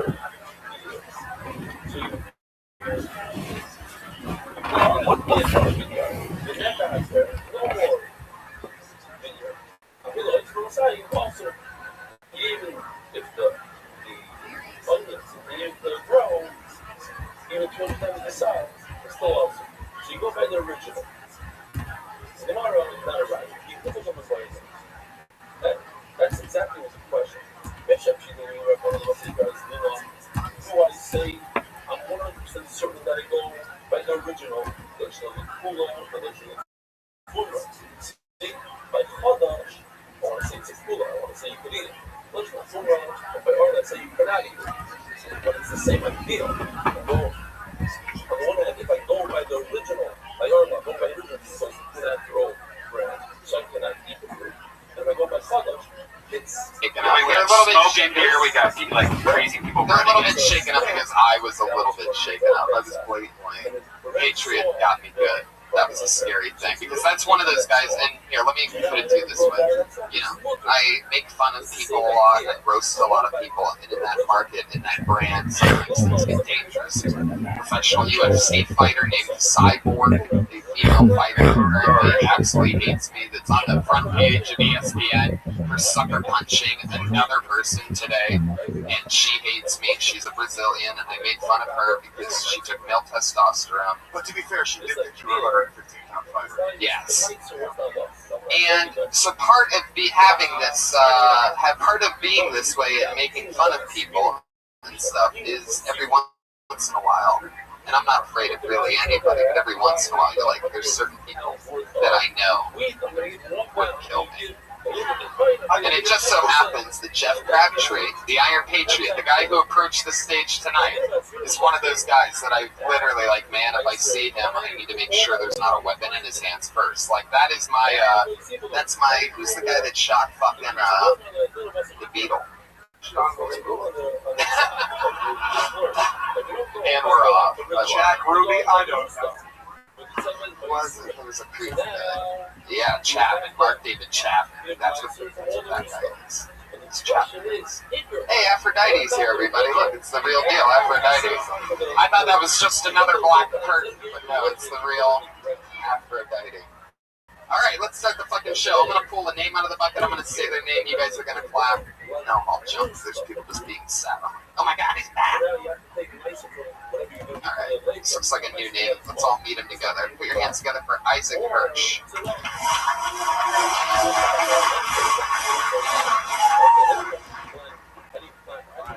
I'm an extra, that's my job. It's really easy. I just walk around the background TV and movies. The one downside is that Hollywood keeps trying to tell me what I look like. It's never anything good. Like last month, I was picked out of all the extras for my picture to be a kid in a wheelchair. That means they chose me over kids who are actually in wheelchairs. Somebody was just like, this guy's got a disabled face, let's roll with him. Very easy day. I was in one scene, all I had to do was wheel past the actors and flip him off. That was fun. Do that once one actor comes up and is just like, hey man, that's really funny. I'm Michael. Nice to meet you. I was like, oh, I'm Isaac. Do it again. Different actor comes up to me and goes, hey buddy, you're doing a great job. And I was like, wow, what a friendly set. And then I figured out what you guys may have already figured out, which is they thought I was actually in a wheelchair. And I couldn't get up for the rest of the day. I just had to stay in the wheelchair because it would have been terribly awkward if they were like, "You're really brave," and I was like, "Thank you." That would have been terrible. Pretty easy day, but at the end of the day, I had to just be like, "It's a miracle." Sorry. All right, thanks so much, guys. Nailed it. Exactly a minute from Isaac Hirsch. No extra time needed. How long have you been an extra for? A year. I'm about to hang it up, though. Really? You're about to hang it up? Yeah. You're about to hang up the costume that they give you when you arrive and have to give back at the end of the work shift as an extra? Red and white striped? No, he's going to hang himself. He's going to hang it up. I get it. What you gonna do? What are you gonna hang it up? What are you gonna do? Other stuff, more reliable work. Like what? I don't know, delivery driving and stuff. Does he kind of look like if he pulls off his glasses, he turned into Tony like Superman? Jewish Tony. And back to what gigs did I get me today? It would have been gangster when he said, "What do you do besides extra work?" He went to a less work. How old are you, Isaac? 44. Where are you from? DC. Whoa, you're obviously. I mean, really flew that tiger early. That's a little bit feisty of an age, according to Red Band. Yeah, I'm from Maryland. Known for its geese. Yeah. A lot of animal noises. You want to hear something interesting? I can tell you something. Wow. Tommy John doesn't want a second of it. All right, forget it. Today I was on Who Wants to Be a Millionaire. Whoa, you were an extra? No, I was a contestant. Obviously, he did not win, otherwise he wouldn't be here right now. Yeah. Showing up for fucking Kill Tony. Is that what you wore on the show? No, it taped in August. It just aired. You the lifeline? Hell yeah. I love the weed. Yeah, you almost smoked the wrong end. I guess you really love the weed, Isaac. How far did you get on the show? I got the $20,000 question. Yeah. Who wants to be? It's hard. It's so hard now. What was the question? Which of these is not one of the original 4 Canadian provinces? A, No fucking clue. Ontario, B, Quebec, C, Nova Scotia, D, British Columbia. D, I know. Yeah? Yeah, it was British Columbia. That's right. Thank you. Wow. Because it's the farthest west. It's easy. How long is it? It's the furthest west. Unfortunately, when I was up there, very nerve-wracking. Didn't think about it. If you ever need to phone a friend, they don't have that anymore. You can't dump out. Yeah, I'll give you my text a friend. How did you have to bring the friend with you? They have to be in the studio because there's an episode. What would you do? Because you obviously don't have any friends. I brought my dad. Did you phone him? Did you phone him in the audience? No. That'd be so funny. He'd be like, "I'm gonna phone a friend. We're calling your dad." And then you just hear the ringer in the crowd. And then the camera pans in on him, ignoring his phone call. Who's the host? It's Chris Harrison, The Bachelor. What? Yeah. Oof. Man, I bet he still wants to be a millionaire. That's a tough job for a guy who hasn't quite made it yet. How long have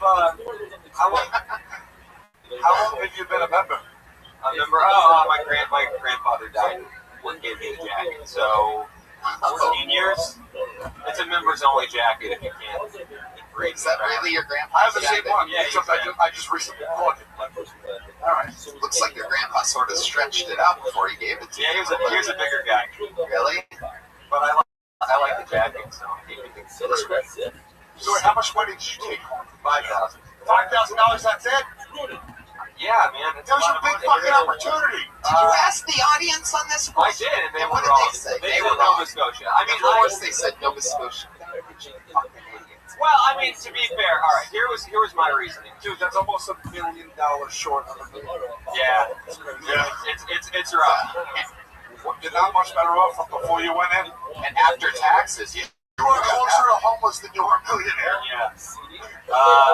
My reasoning was just, Nova Scotia. It's a rock, lowest population in the port by a long shot. British Columbia has like 4 million. Didn't really think about the west thing. I know it's far west. It didn't occur to me that they would do it the same way America did it because Canada was founded later. He's gonna hang himself. I'm telling you right now. There's no way he doesn't end this exam. Did you do that boring talking on the show? I was a little more interesting on the show. Really? What did you talk about on the show? He asked the audience if they should boot him. I don't know. I was just like, I don't know. Oh, I'm very nervous. You played that role. Yeah. Look at you. Look at the party machine, Isaac Burge. Yeah. Was it like when you got the call that you were going to be on? You didn't know. Are you waiting for a while? You submitted. It was like probably. Well, what happened was I auditioned like way before. You were a young homeless kid in India. And I'm leaving actually. I'm done. I can't do it anymore. I auditioned and Lewis, of course, talked about the movie. Yeah, and then I found out I was going to be on the show, and I went down to Vegas. You have to pay your own way. And I went, and we were there all day, and then they're like, are you guys ready to go? And we're like, yeah, we're ready to go. He wasn't even on the show. He just went to some old billionaire's hotel room to take your clothes off. You're down money. Yeah, so I was down money, and I'm still down money because I don't get paid for it. But wow, really? Yeah.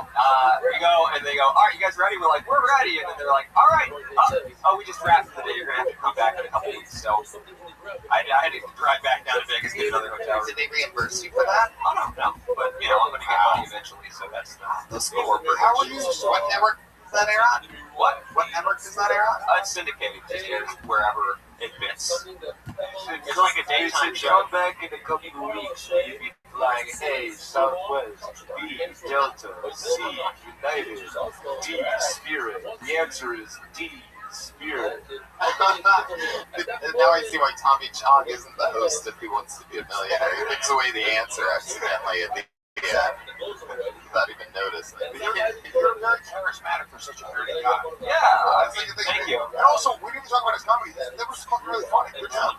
Yeah. I will say, I've done the show 3 or 4 times. I think you are literally the best person I've seen. Wow, look at that. Sal trying to save a guy from killing himself live. I love that. No, that was fun, Isaac. All right. How's your love life?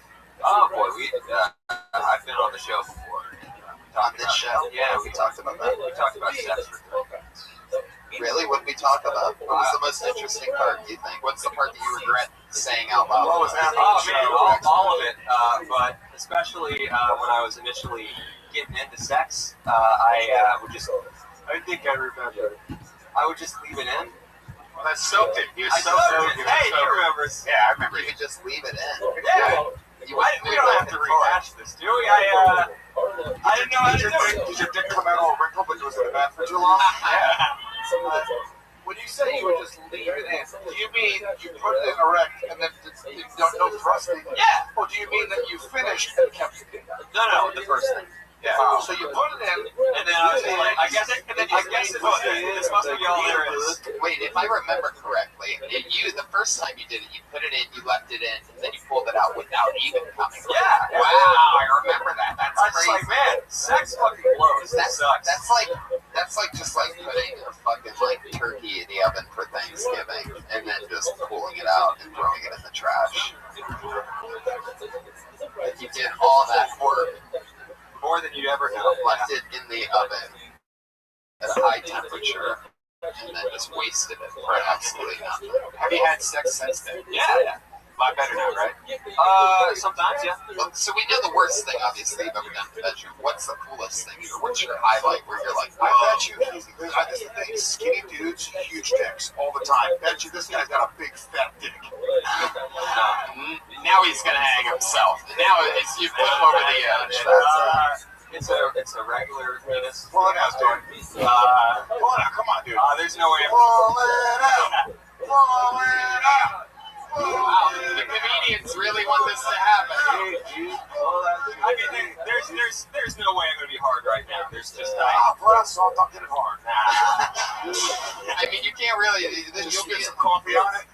It's a regular penis. It's just sometimes, It's a regular penis? It's a regular. It's not unleaded or premium? No, it's a regular. Like one of the balls are longer than the other one. Howard, what is your ball situation, Isaac, since we're into this? Normal? Yeah, but how do you know what normal balls look like, Isaac? I've seen some balls. I've been to the gym. I have a question. Yeah. You know how, hold on, no you haven't. Yeah, I have. The gym. Fuck up. You know how how sex works, though, right? Yeah, I'm just wondering why you put it and kept it in. Oh, well, I didn't then. I had no idea. Oh, so it's I didn't watch porn until I was like 22. So, we're talking about a long time ago. Lord, that is one slow internet. This was like when I was 20. Yeah, but at 20 years old, you didn't know you were supposed to go in and out? This is 4 years. At 20 years old, you didn't know you were supposed to go in and out? Why would I know that? No one told me that. Yeah, you go in and out, animal style. Wow, that's fascinating to me. All I knew was that you put it in. You didn't hang out in the schoolyard and you hear people talking. No, why would you talk about sex with me? Wow. So what's the coolest thing you've ever done in the bedroom? Well, I mean, this is sort of an extension of the bad stuff I do in the bedroom. But it's more bad stuff. Okay. Well, yeah, this is so much bad stuff. But sometimes, it won't go in. I don't know why. Long story. What do you mean? It just won't go in a vagina. It just. Why is it a long story? How's that a long story? I want to know how that's a long story. I've heard of some long stories. Kill Bill, when the execs saw it, they're like, we have to split this into 2 fucking movies. I want to know how long of a story your penis not going into a vagina can be. Can you tell it in its longest form? I'll give you the entire episode. No, I don't want to. Is it dry? No.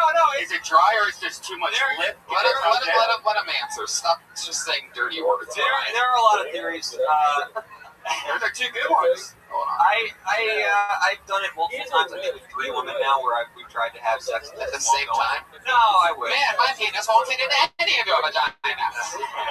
This is the worst 30 time ever. I guess I'm just gonna sit over here and soak in the glory. I mean, one of the theories is that you were 3 women who have smaller than average vaginas. That could be it, but I don't think it is. I think you just gotta lube it up. What do you mean? That's the next time I'm with a woman, that's my plan. Is I'm gonna try spit on on it. fucking lube. Yeah. Just What do you mean it's not going in? Be more descriptive. You put the penis over the part in which you think the vagina is. My penis is And then what do you do? Turns out it's another penis. We know this vagina's all veiny, it's got balls. Inside out. My penis. What was that? Dude, her clit is like 7 inches long and it's coming all over my face. Yeah. It's ready to go. My penis is ready to go. Penis is ready to go, like a Domino's order on stage 4 on your phone. It's like it's on the way, ready to go. Do you call it a penis, by the way? Like you call it a penis? I call it a dick in the bedroom. I'm not a. Oh, shit! Give us an example. That should be the name of your first comedy album, Dick in the Bedroom. Can you give us an example of something dirty that you've said in the bedroom? Yeah, you seem like such a good guy, like such like a nice I don't like math. I don't want to hear it. Goldberg. Something dirty. You're on top of me. I'm not. Come on. Give us an example. You say dick in the bedroom. Give us an example. Yeah, I'm gonna. Come on, let it out, Isaac. I'm gonna put my cock in you. Oh, you jumped the cock. You said dick at dinner. And then you say, never mind. I'm gonna put my cock in you, and that's it. Help! Leave it there. Leave it there. That's all the dirty talk. I'm gonna put my cock in you. Radio silence. Oh shit. So yeah, it doesn't go in. The girl could help offer. What do you mean? Solution. She would try to put it into it, just won't go in. You have a huge cock. That's one of the theories. That's not true. How long is your dick? It's like 6, 5.5. Yeah, I know. I shook my head. Is it wide? Is it girthy? It's just it can be hard. He's probably got that half. My dick looks like me. It's long and thin. They're not really long. It's spindly. Does it have an elbow in it? This is kind of gross, but like spit into your fingers a little bit, and then like rub the pussy. Yeah, I think my best guess. Let me ask you this, Isaac. Definitely. First of all, that Tommy Chong is absolutely correct, and also you can also go down on the girl too, or you can have her put your penis in her mouth, and you can even leave it there. Dude, there was like 3 or 4 things you could do. Look, I got. This is my impression of Isaac eating pussy.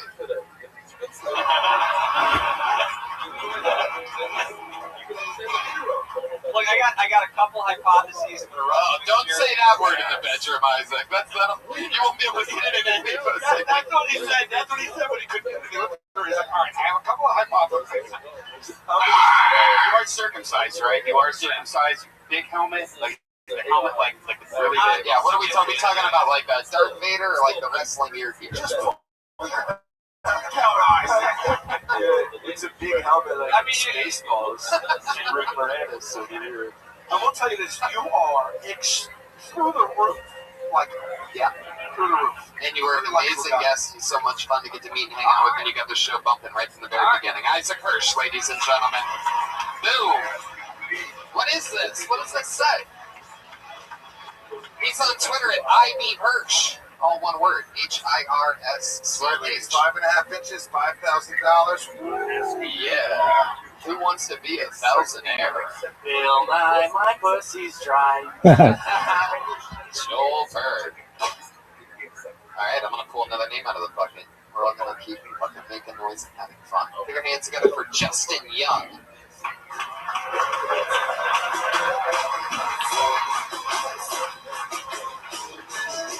Oh, no Justin Young. Nice. Forever young. Very complex. Put your hands together for Will Leach.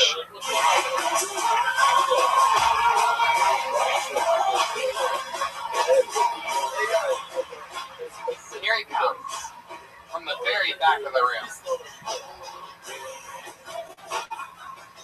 Will Leach, everybody, come on, put your hands together for him. So my mom was she said, "You get a hold of your big brother. You can't, but maybe you can help him." Yeah, pretty much any random combinations of letters, characters, and numbers, but tried my brother's name, followed by the number sign, followed by the number 1.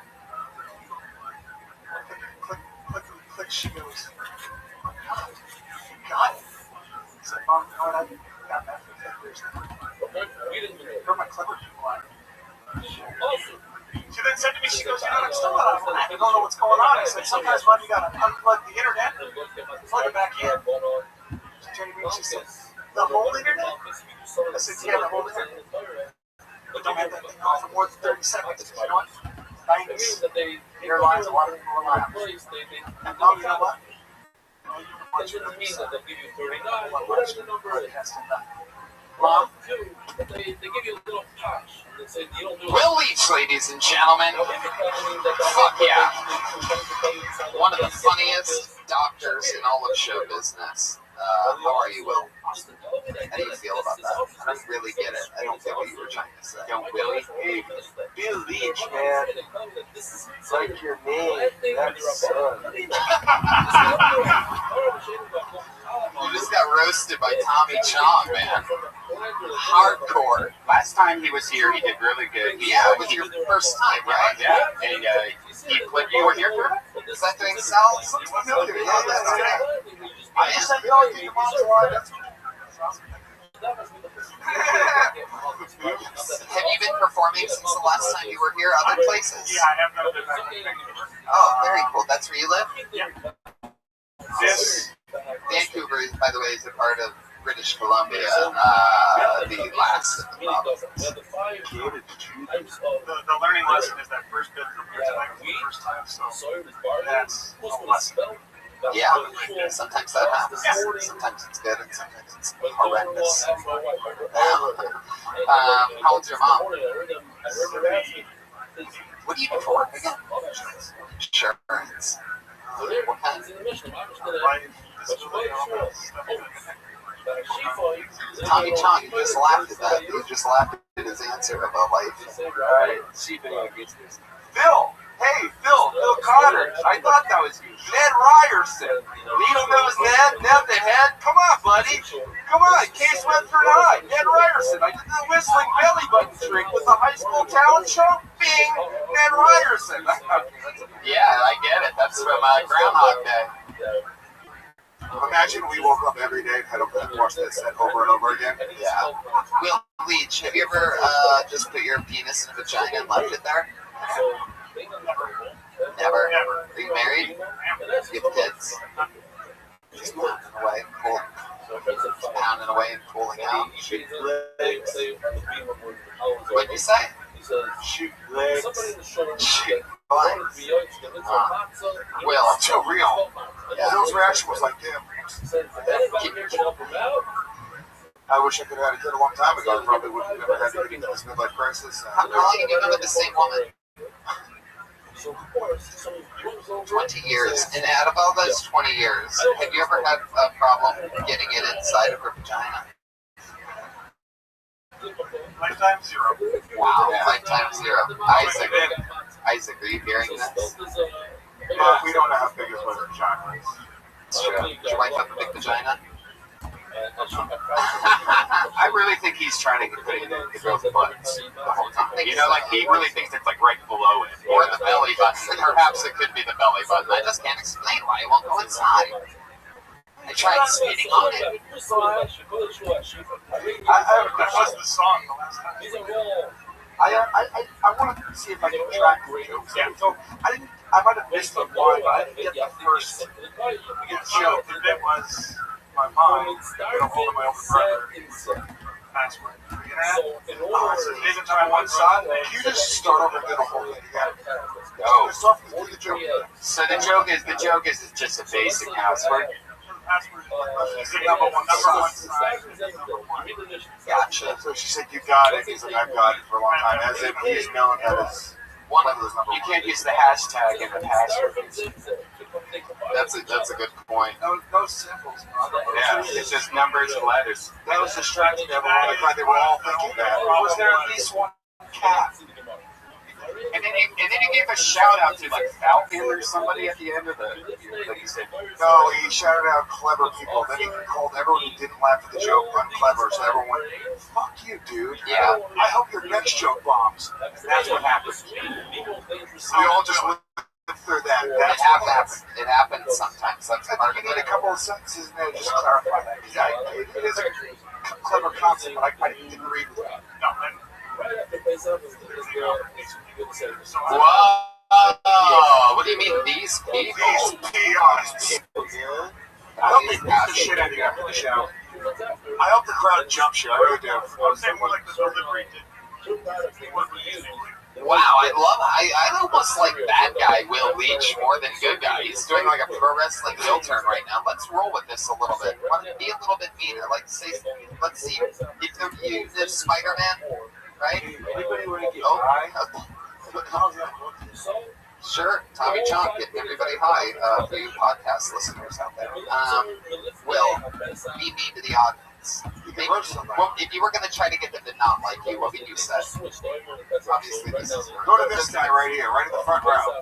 Stop roasting. Yeah, be mean. I would probably say this guy here at Challenge right outside. He's got a huge advantage because that's probably where it's... Oh! That was pretty good. All right, you targeted one guy. I want you to tell this. I want you to tell this audience what you really think of them. Obviously, you think they're stupid. So, in your own way, tell them. I don't think you guys are. I think we're having a lot of fun. But I want to hear bad guy Will Leach. Bad guy Will.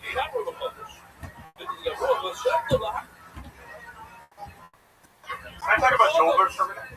No. Will, do you like America? How often do you come here? 4 or 5 times a year. How often do you stay? 4 or 5 times a year. What I mean, like, how often do you stay in those 4 or 5 times a year? It's like a one-day trip, a week. Do you come with the wife? Usually with the wife, yeah. Are you with the wife this time? Oh, imagine she was here right now, how uncomfortable that would be. She would never get wet for him again. I get to not go again. Your Sam's wife this week, is that a version of like Will Unleashed? Like, what are you doing this week alone? Well, last time she was here, it didn't go this bad, so that wasn't my question at all. She's not, and by the way, she's never the key to your performance, unless she wrote that dog shit that you said earlier. And it's not dog shit. It was just a lot of math. It was fucking around. It comes from a real place. So just busting your balls. Sort of feel mean. It makes it mean when I feel like I'm talking like a real Canadian.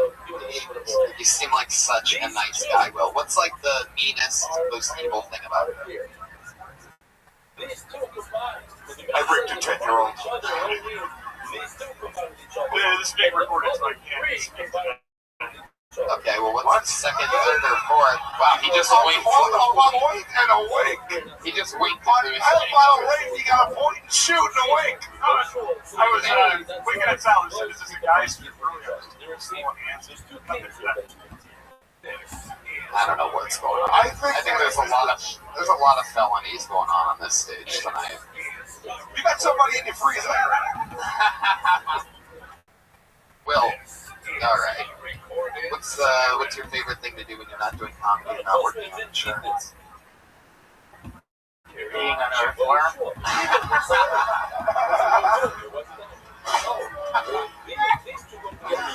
Joel Jimenez. Recycling for the last time I was there. Oh, Will Leach taking shots. Yeah, it was good back then too. All right, sorry I used a good joke twice. You should try it sometime. Joel Berg. Boy, Isaac Hirsch really grew up quickly. Don't you gotta be an extra tomorrow? Ladies and gentlemen, Will, that's what you're gonna learn the longer you do. You just started doing stand-up a couple months ago, right? The longer you do this, the more you're gonna learn there's high highs and sometimes there's fucking low lows, and that shit never ends. And it really, you're at the beginning of realizing that. And that's what makes the high highs so fun when you have them and you're able to control them, is you're gonna be able to look back on nights like this and go, wow, it was never that bad again. We're getting together for Will Leach, everybody. There he goes. He's on Twitter at I Will Joke, all one word. It's a Canadian. Canadians still talk to their mom when they get that age. But he was fine. Yeah, man. It felt mean, but it was all good. You're all good, man. Thanks, Tommy. I actually know this guy. We're gonna get together for Shane Smith, everyone.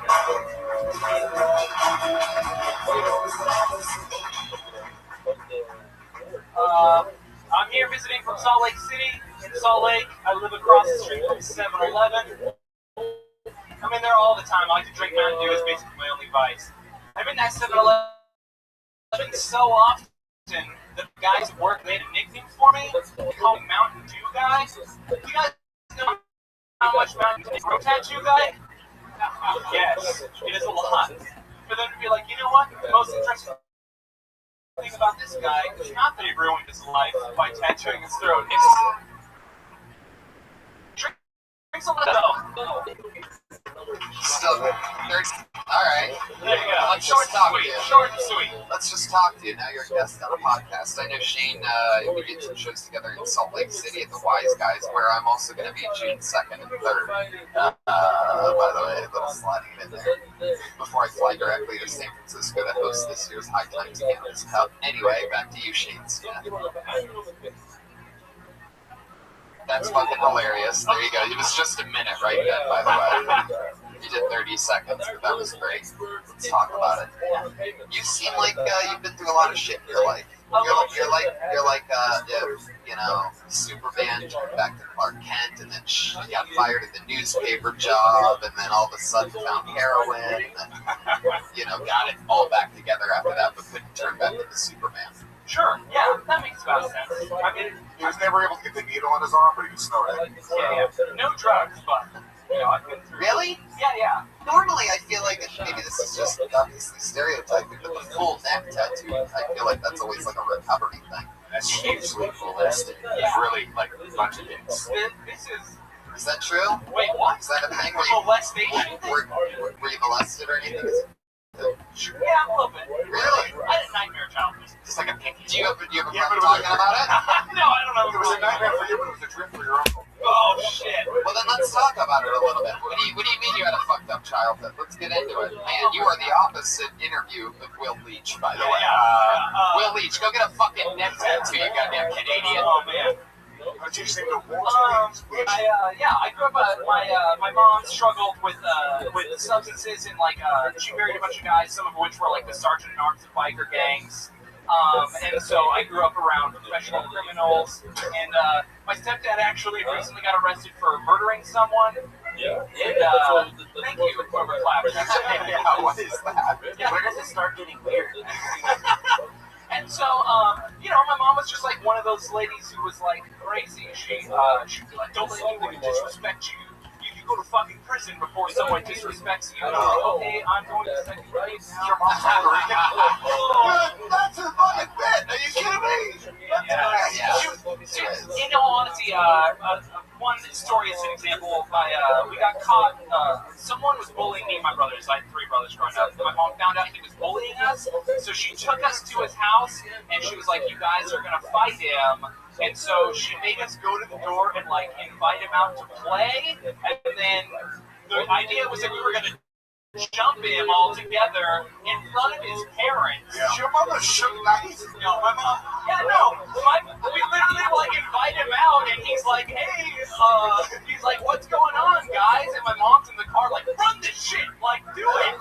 His mom's not shit tonight, but his dad is on death row. Yeah. Oh, Joelberg! Yeah. My God! For those of you keeping track on your Kill Tony bingo cards. That's Joel Jimenez, a.k.a. Joelberg, reclaiming the streak.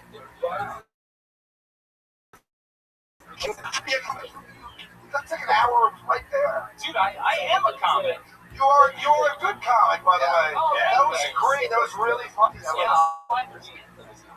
No. Yeah. You're fucking it doesn't matter. I swear to God, you're in. Really? No way. Yes, you're fucking in. Wow, he's at Skankfest now. It just became part of a festival. Yeah. You're in to share a room with Red Man, but all I had to do was fly to LA from Salt Lake, randomly get on the show, talk to you, and jump. Now you're just gonna randomly get a or something to New York, and dude, I would love to have you on it because that was incredible, and I think your story's great. My mom was the same fucking psycho who would bring me house to house to beat up my fucking bullies while she smoked cigarettes and watched me. So I fucking. I've never met someone. We might be brothers. Yeah. Dude, my mom is up to some shit. It is impossible. My mom was also a whore, so let's see. Yeah, mine too. My mom also started an entire. A riot at a Little League baseball game that I was playing at. Yeah, it was an interesting thing. So it's the end of the baseball game, really tight game. This is fucking Youngstown, Ohio, and I think I'm 12 or 13 at the time. And they were using you as a bat? Yes, that was me. Was the game so tight you couldn't get in? Yes. Okay, and my mom ended up. My mom, in an unheard of maneuver, there was this African American woman who, and when the game ended and we won by 1 point, goes, "You guys are all a bunch of cheaters," or something like that. There was some close call, and she was being really aggressive. And my mom, in public, at a baseball game, did an unheard of maneuver. Thank you, Tommy John. You have the comedic delivery of a hijacker of a show.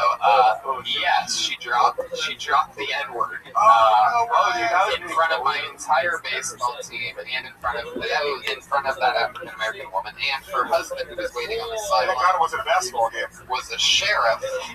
Yes, and the lady that my mom called the N-word was a judo instructor. My mom got her ass beat in front of all my friends. Yeah, your mom got her. Yeah, this was obviously 20 years ago. Holy shit, they had that's Youngstown shit though. It's a different type of N-word out there. Where did she throw it? My mom's a thug too. She's 75 now, so that would have put her at 55 then. Yeah, a black judo expert. Yeah, my mom didn't know she was a judo instructor until she said the N-word. That's when she found out. There wasn't judo instructor on the lady's T-shirt. That's legitimately why I don't say the N-word anymore. I don't know who's a judo instructor or not. It's true. That's usually not. No. You gotta be careful. She was a Bluto instructor. It ended up being an entire brawl between those. That's how it started. Was my mom and this lady. Cut to her husband coming up to break it up, and my head coach getting in, and then there's every sideline and every kid was fighting for pulling our moms off of one another. It was ridiculous. Oh man, Shane, you inspired me to race war. I love it. talk about that for the first time. Yeah. One interesting fact: I'm actually. That was your mom with Isaac while I'm here in town. Oh, really? Yeah. That's weird. Yeah.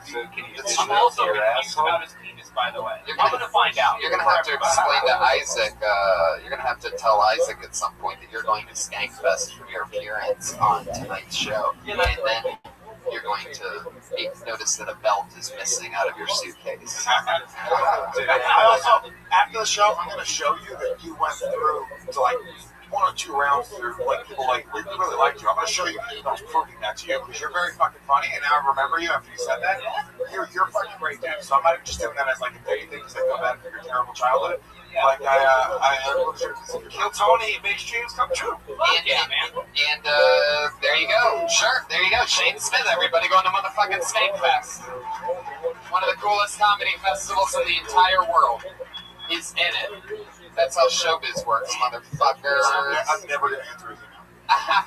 Tony, how old were you during that brawl? I think I was 11 or 12. And did it change you, or did you have PTSD from that? No, that was telling you my hometown was fucking ridiculous. I have stories, never-ending crazy shit. You have to look up Youngstown. I used to go through it. Yeah, my mom mortified me my first month of high school. And I witnessed it. Really? I ran from the scene, and she couldn't find me for devastating the front time.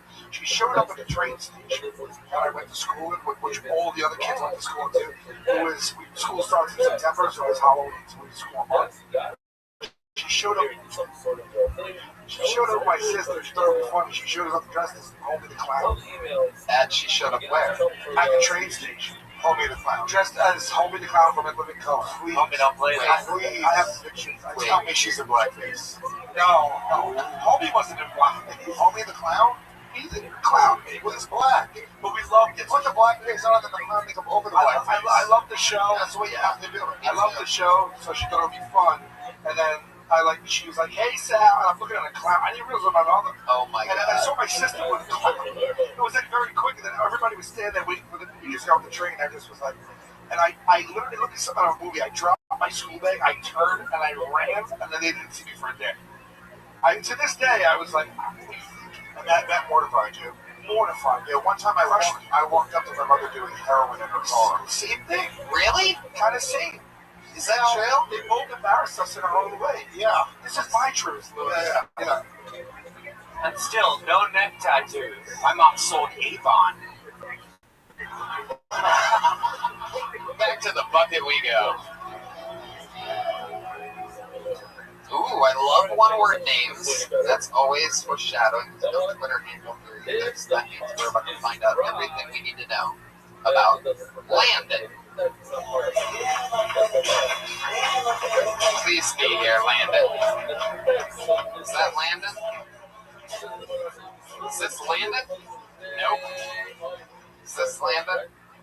Are you Landon?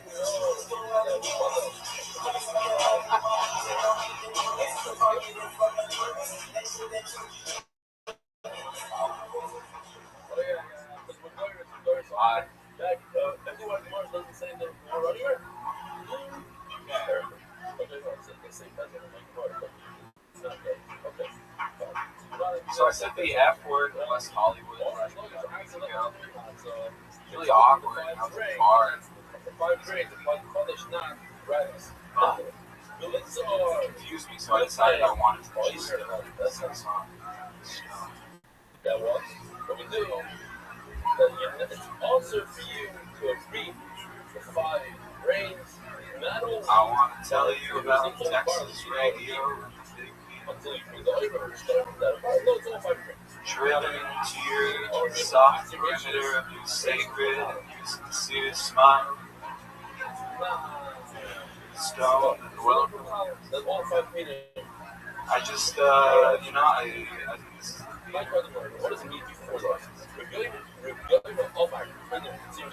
Fuck yeah. There you go. Give it up for Jim Morrison. You son of a bitch. Ty deal. There you go. Yes, the lead singer of the Boars. The time to give up on comedy is now. Still better than Willie. I don't really want to be called. I get it. That's no problem with that. You look like a fucking rock star. You seem like you have an interesting ass life. What are you into when you're what are you into? What do you do? What do you do that hair in front of? Like, do you like rub a magical ball and it just ends up like that, like an electrical ball or something? I just like have Is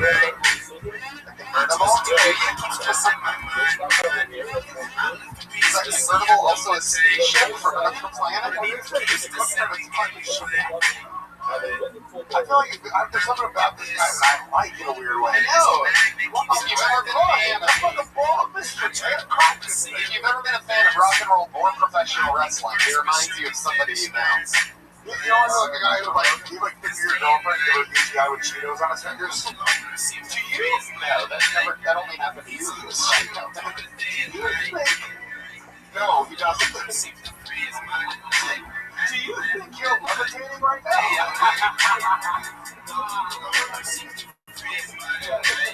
You're on like Molly or something, right? You're on LSD. Okay, are you? Are you really Landon, or is that like a character that you do? Well, I mean, like, where are you from? Orange County. Hold on, I can't. It wasn't me. It's not acting. It was just an actor. He was here right now. You have a job, okay? This is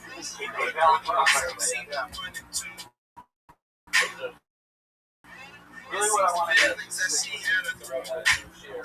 Last night, I am a band. It's very rock and roll. I am a band. What do you do? Are you really? What's some of the movies? Jurassic Park. Yeah. Dude, maybe they'll believe me. Hey, I'm here. Focus over here. Don't get distracted. What else are you into, Landon? Landon, over here, Landon. Don't look back over at the man. They're not doing any. They're not. It's less than we're going to get to it in a second.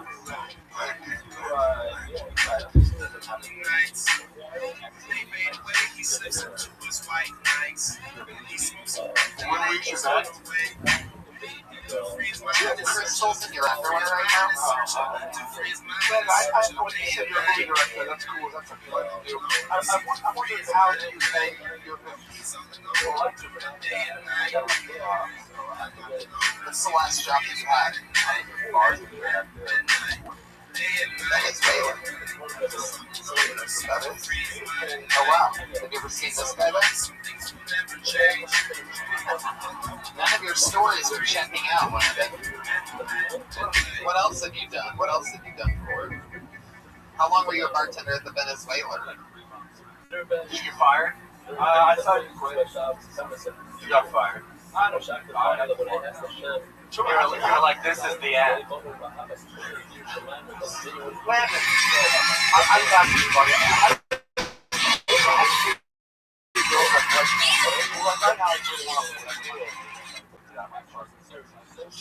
When did you get evicted? March, May. It's a 2-month window of difference there. We're still in May, by the way, right now, Landon. How old are you, Landon? Of course, all right. March or May, 2 months ago or last week. That's the window. That's where your memory is right now. Yeah, just kind of You know April's in between those 2 months? Did you know that? There's a whole nother thing. Wow, this is a real, so we're like seeing a real, there's a timeline of events. You lose your job at lose your job at the this way, right? You lose your girlfriend, you get evicted out of your apartment, and then we're here right now. Where are you from? You said Texas. Born in Dallas. You're very easy going to think that. Do you have any anxiety or worries that you if you answered something that we don't know? Like, it's very carefree. I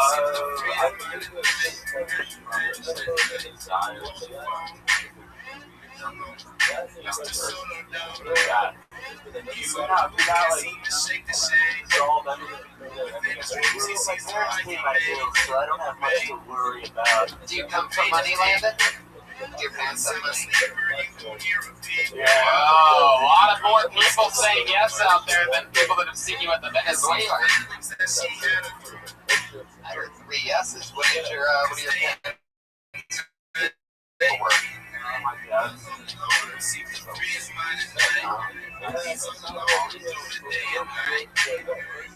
Wow, she stays at home, so your dad must be John Bench for Men's Warehouse.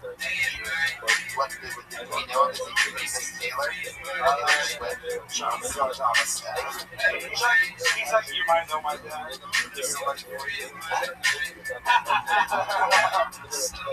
I don't know. Can you hold these things? Oh no. Oh no. It's like he oh no. Okay, hit the button. Said it doesn't.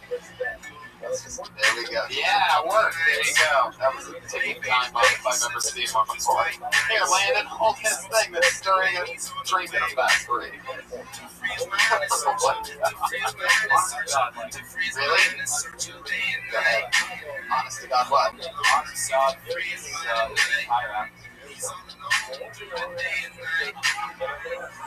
we fucking agree, dude.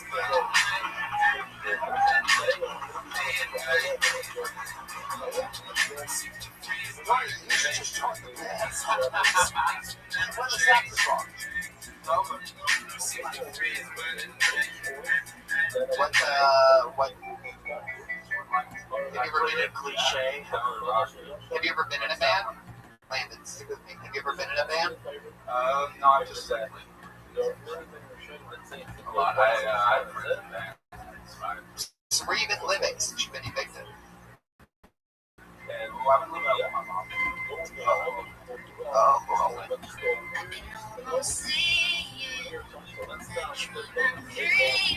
Oh, wait, she brought you into some fucking family's home? Wait, hung at it? She's sneaking in late at night? Wait, where exactly in Laurel Canyon is this? Can I take a guess? Well, maybe Wonderland? Wonderland Avenue, Green Valley. 3 people got that already. If you had to choose one.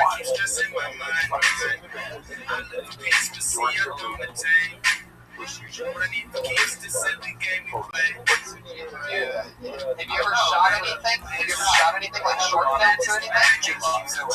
You made a lot? What do you mean you made a lot of movies? I want to see it right now. Can you name one of the movies that we could look it up? Yeah.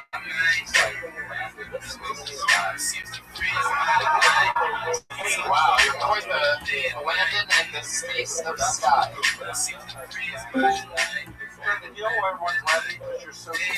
What up, Zoot? How you feeling, pimp? Did you memorize my time travel list? Can you pitch us more about Yo, dog. Landon, pretend like we're executives and tell us why. So remember the night, a few nights ago, where I said to you, dog, don't just leave. You need to tell me that you're going to leave if you're leaving because it's disrespectful. Yeah. All right. I dropped my phone. Dog, I don't want to hear bullshit. I don't want to hear I got disconnected. I don't want to hear that kind of shit. Okay? If anything, if you dropped your phone and you come right back and you say, look, I apologies. I didn't mean to do that. Okay? You need to have some respect for your fellow individual, especially in my Discord. Okay? I'm just making you aware of that. All right, so Are you feeling any better? Just let it go, Lewis. I want to hear this. I want to hear this ticking time. A little. Okay, that's good. Have you ever taken this medication before? Yeah. Whatever you're taking, have you ever taken it before? Yes. Okay. And how did that go?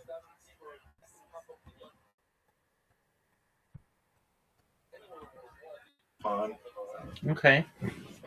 Well, are you ready to lose? It's not my favorite thing in the world. Okay, well, shit happens when you party naked, big dog. That's just part of life. I'd rather not take it. But Well, dude, you need to take it because you could put yourself in jeopardy if you don't. All right, are you ready to lose? That's my question to you. yeah. You want to know how your boy Riser cheated yesterday?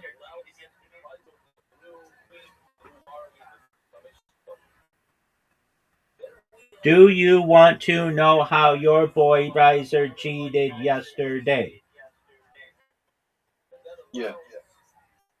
He messages me. He's like, "Reb, I'm really tired. I don't know if I'm gonna be able to play for too long." And I'm like, "No big deal, dog." So as I was responding to him, I noticed that he came into the Discord, and he's like, when he came into the Discord, he's like, "Are you ready to play? I sent you an invite." And I was like, "Oh, okay." I was not expecting an invite because he said that he was tired or whatever. So I'm like, "Yeah, I'm ready." So he sends me the invite, and get this, right away he gets a bingo. 7 right away. He gets to use all his tiles. So I'm immediately like, dude, you literally were just cycling through games until you got something that was beneficial to you, and then you sent me an invite, and now I'm down by like 68 points right to start off. And he's like, "No, I didn't." I'm like, "Yes, you did, dude. Nobody just starts off with, hey, I'll send you an invite." And then he got 2 bingos in one game, which made me realize he was just using a fucking website that tells you the best things to play. Which one? He was using. I should have said in Scrabble. Or in Literati. Apologies. But he was using AI? He was not using AI. He was using just a website that tells you all that shit.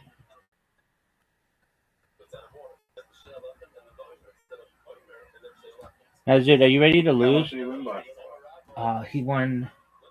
He actually lost. He gave up and let me win. How did he lose if he was cheating? Because at the very end, he just resigned. Do you think that's funny that he was cheating and he resigned? Well, I just figured it out right away. Nobody gets 7 right off the bat and then gets another bingo. Like, he's never gotten a bingo in the whole game, in his whole history. In the history of he and I playing, we've only ever had 1 bingo, and I'm the person who got it with the word yogurts. So I was already very suspicious. Like, what? You got a bingo right away?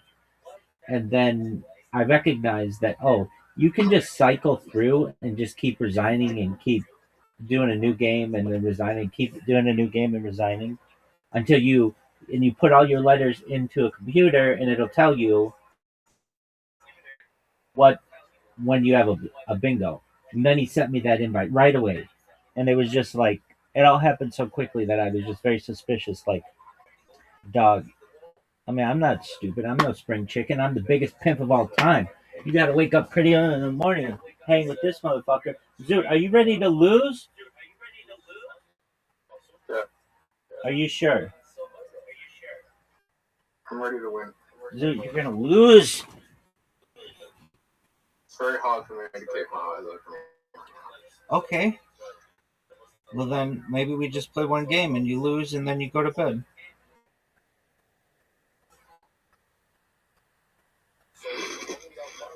Nah.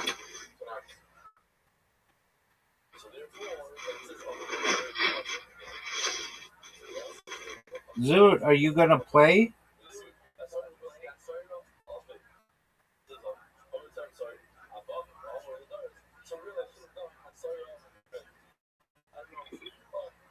Zoot, are you going to play? Dude, don't waste my time. Yeah, just give me a second.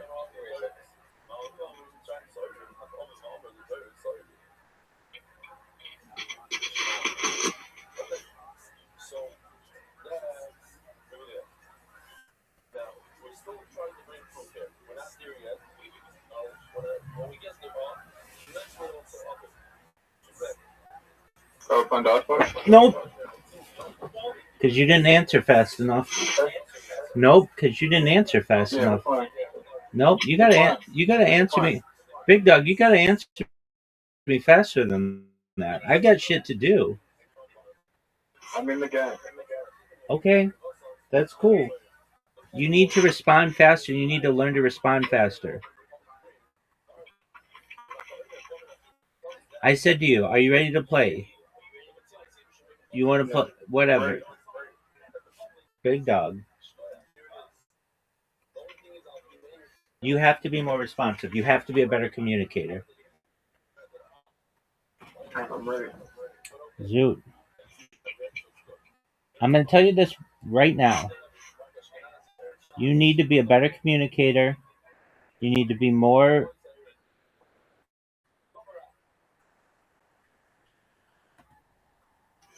not understanding. You need to be more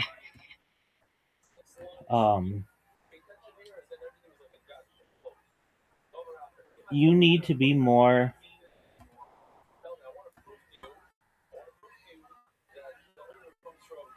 you need to be a better communicator. It's as simple as that. When I ask you a question, you need to answer within 1 second. If you didn't hear me, you need me to repeat it, say, can you please repeat that? These are things that good communicators do. And this isn't just where I'm like, man, I wonder if Zoot's a bad communicator. Your ex-girlfriend, people the closest to you in the world tell you you're a bad communicator. So you have to recognize that you need to improve. Do you understand? Yeah, she's not talking to me anymore. I wouldn't either. You don't communicate well. Why isn't she talking to you?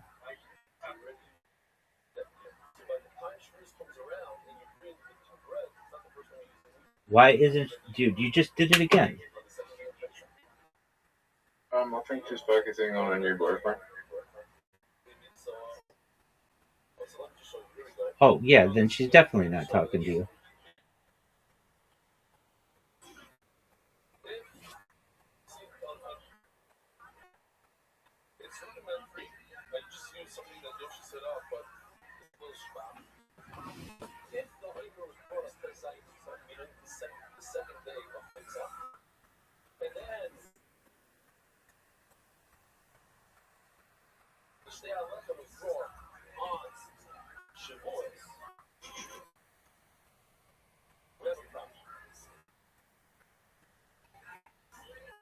Are you playing? No, dog, you gotta learn to communicate better.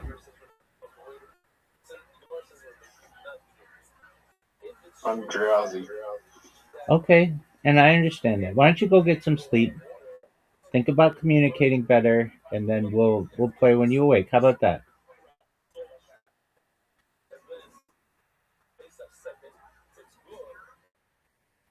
Zoot, this is where you would say, okay, that sounds good. Like, your silence pisses me off.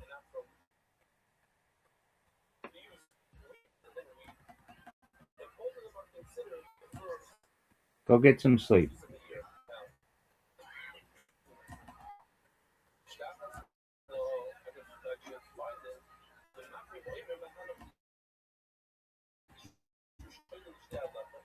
I hope you feel better.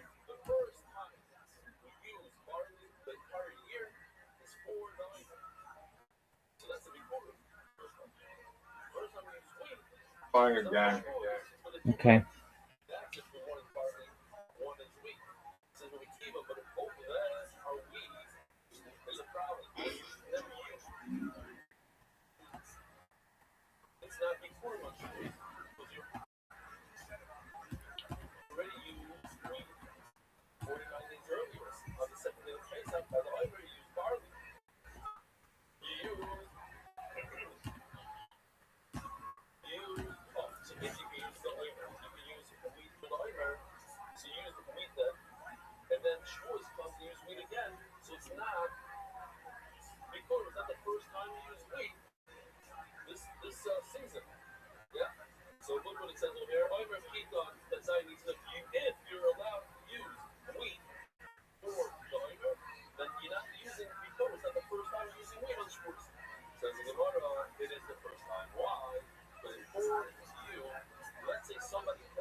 Rabbi, What up, big dog?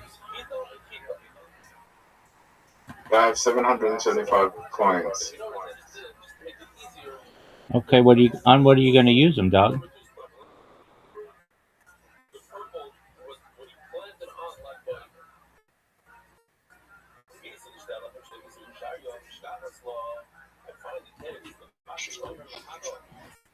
How much is that match monster you have? Oh, I don't know. You can look it up, but I wouldn't get that one. There are some better ones.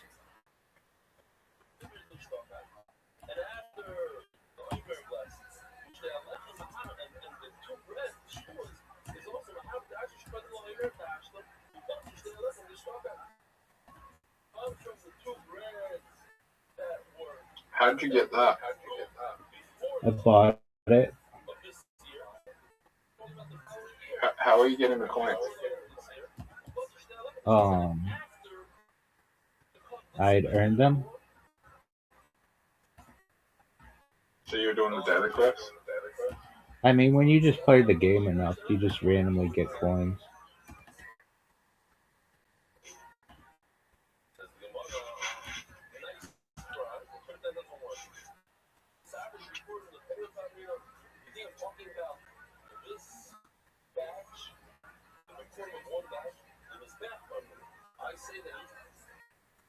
Match monsters kind of sucks.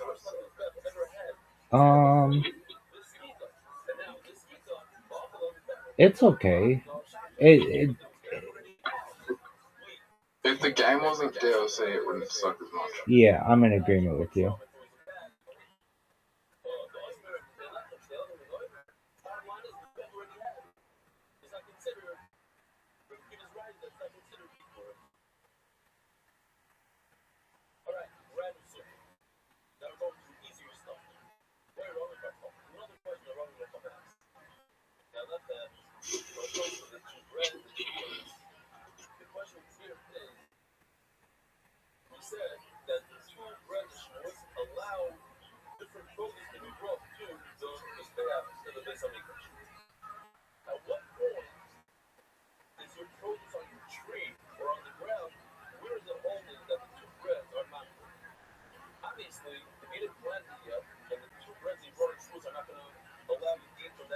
Do you like Kid Cudi? Yeah, it's my favorite. He is? Yeah. Oh, that's amazing. Do you like Day and Night?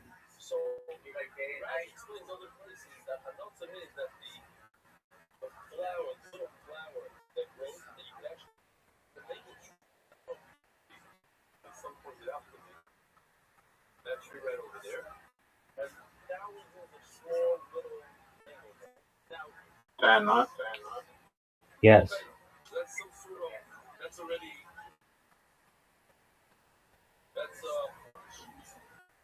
It's arguably his biggest hit.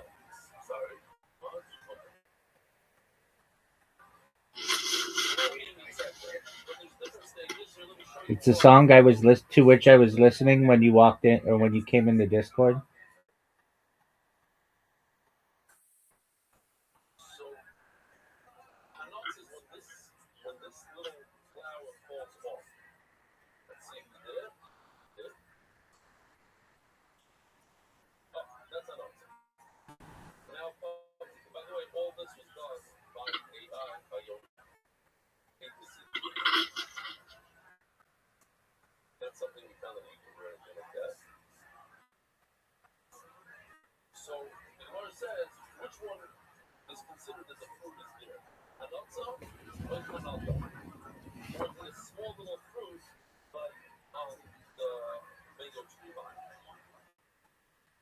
The song you were listening when I came in the Discord. You know, Kid Cudi's does stand up now. Is he funny? I haven't seen it. Have you seen every Chappelle show?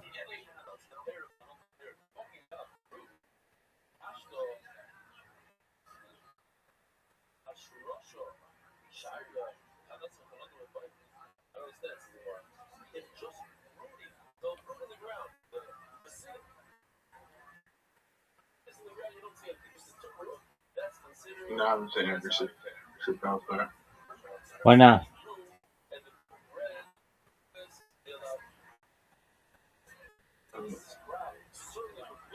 There's too many. Doug, they only made 2.5 seasons of it. I prefer Dave Chappelle's stand-up and skit comedy. Doug, his skit comedy is bonkers.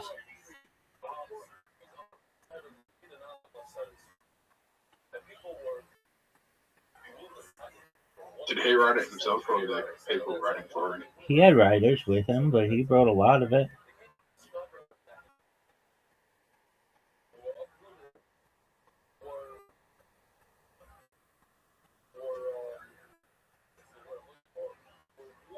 How old was he when he made the Chappelle show? 30? Yeah.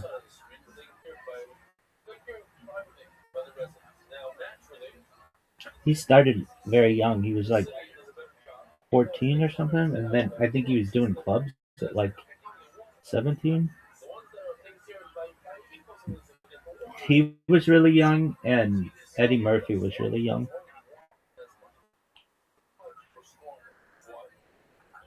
I think Eddie Murphy to this day is still the youngest person on Saturday Night Live as a character. Didn't you say Matt Roth was young as well? Yeah, he was actually.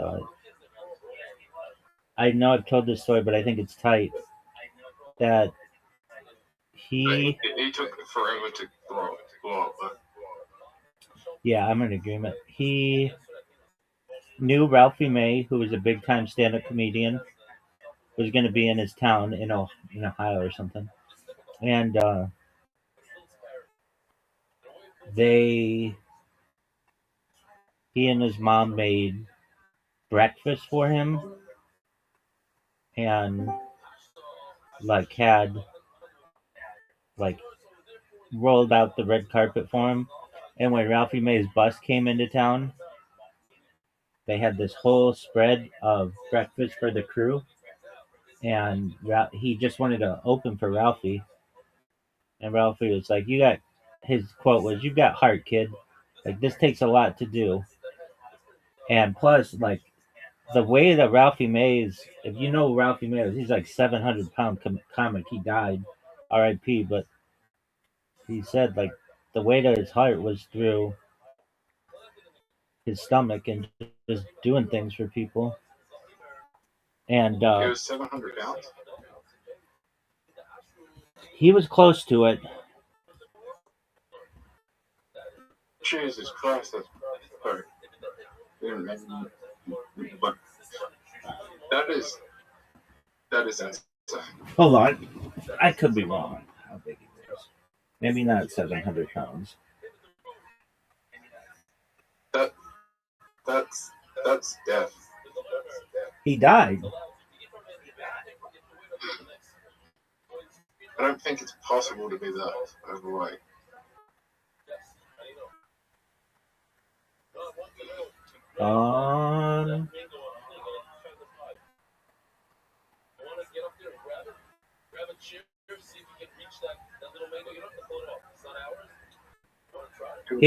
He was once 800 pounds.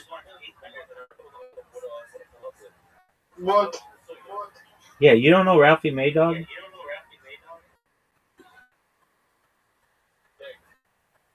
Wow, what did Matt Rock cook for breakfast? Fuck, thanks. Funny. He just was like really nice to him. And then that's how Matt Rife got his start.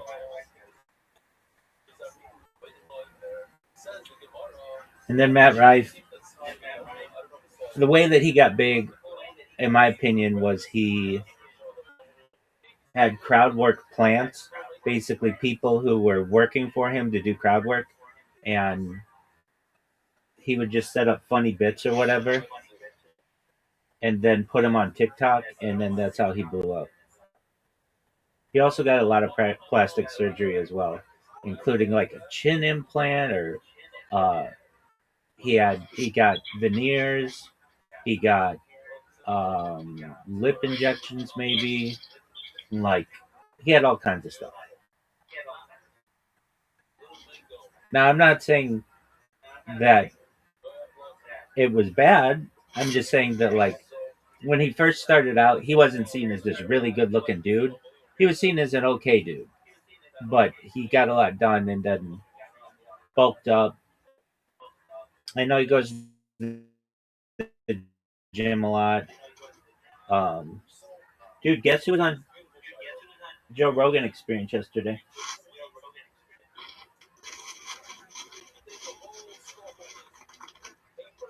It was under. Guess.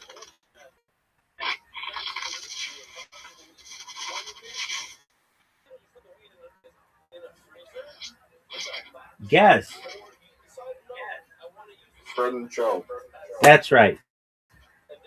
The man who's been on Joe Rogan more than any other guest.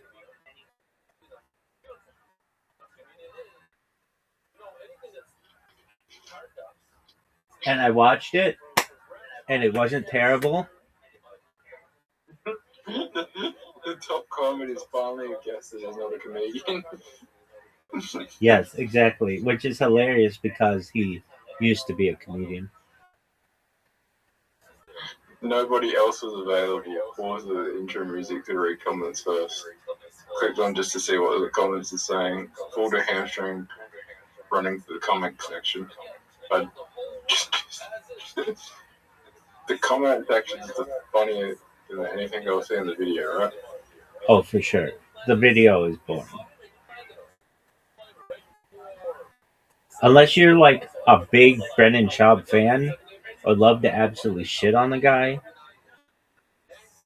it's still pretty boring. It's literally them talking for the first 1 hour and 15 minutes of UFC, MMA stuff, which I guess if that was interesting to you, then you'd like it. Then the second half is about cars. Brendan Schaub is trying to get his show renewed for like a second season or more episodes. So I'll give it 1.5 stars.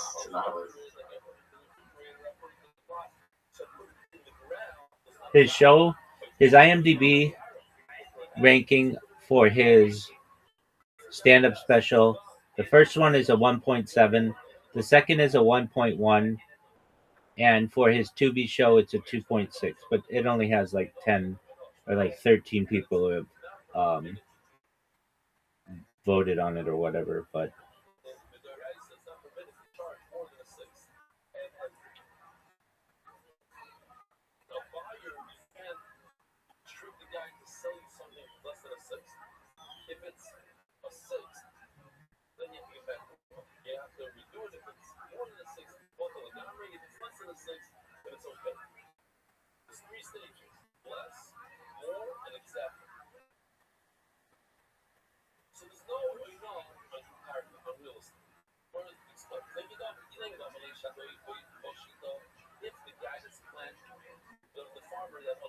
if you go to the Fighter and the Kid subreddit, they have all the highlights of just what he says. He is just kind of a doofus, and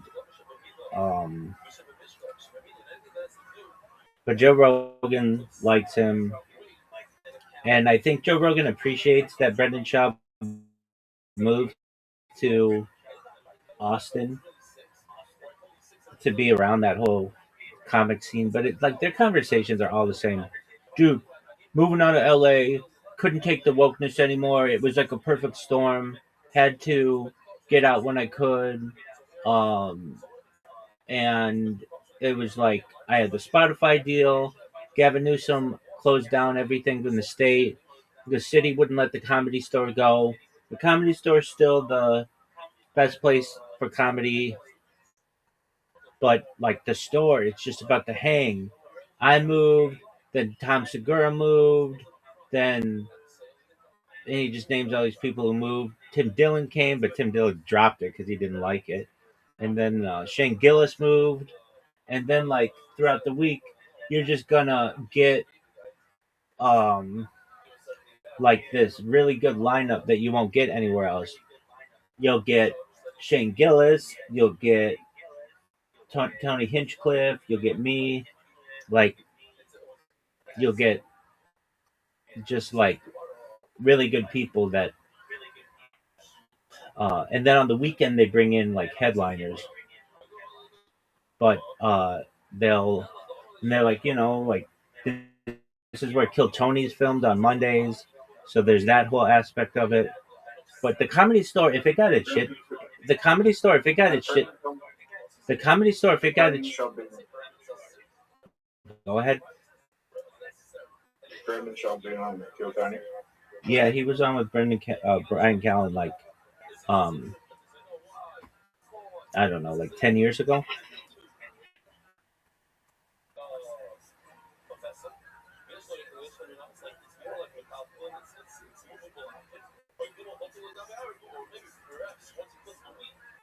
Does he get joked on Kill Tony a lot? Does he get joked on Kill Tony? Yeah. Yeah, they have some people who come on. He was made fun of. It's like tongue in cheek, but some people come on and be like, well, just like make fun of him directly. But that hasn't happened in a while. But like, it happened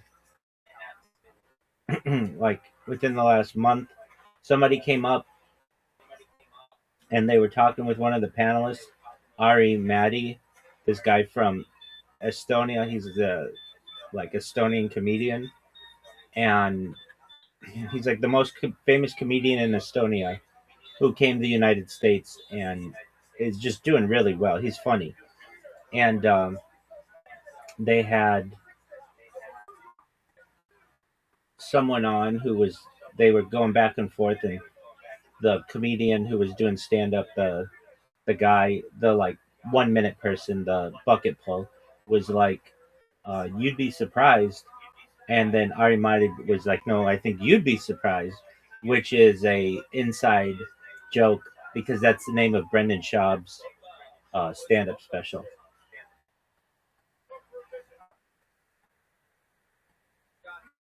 and it's the same conversation that Joe Rogan had with Brendan Schaub. Brendan Schaub at one time was the highest ranked episode of the Joe Rogan Experience until Elon Musk was on. Until Elon Musk was on, Brendan Schaub was the highest ranked episode because Brendan Schaub announced his retirement from fighting on the Joe Rogan Experience, and it got a ton of people on it.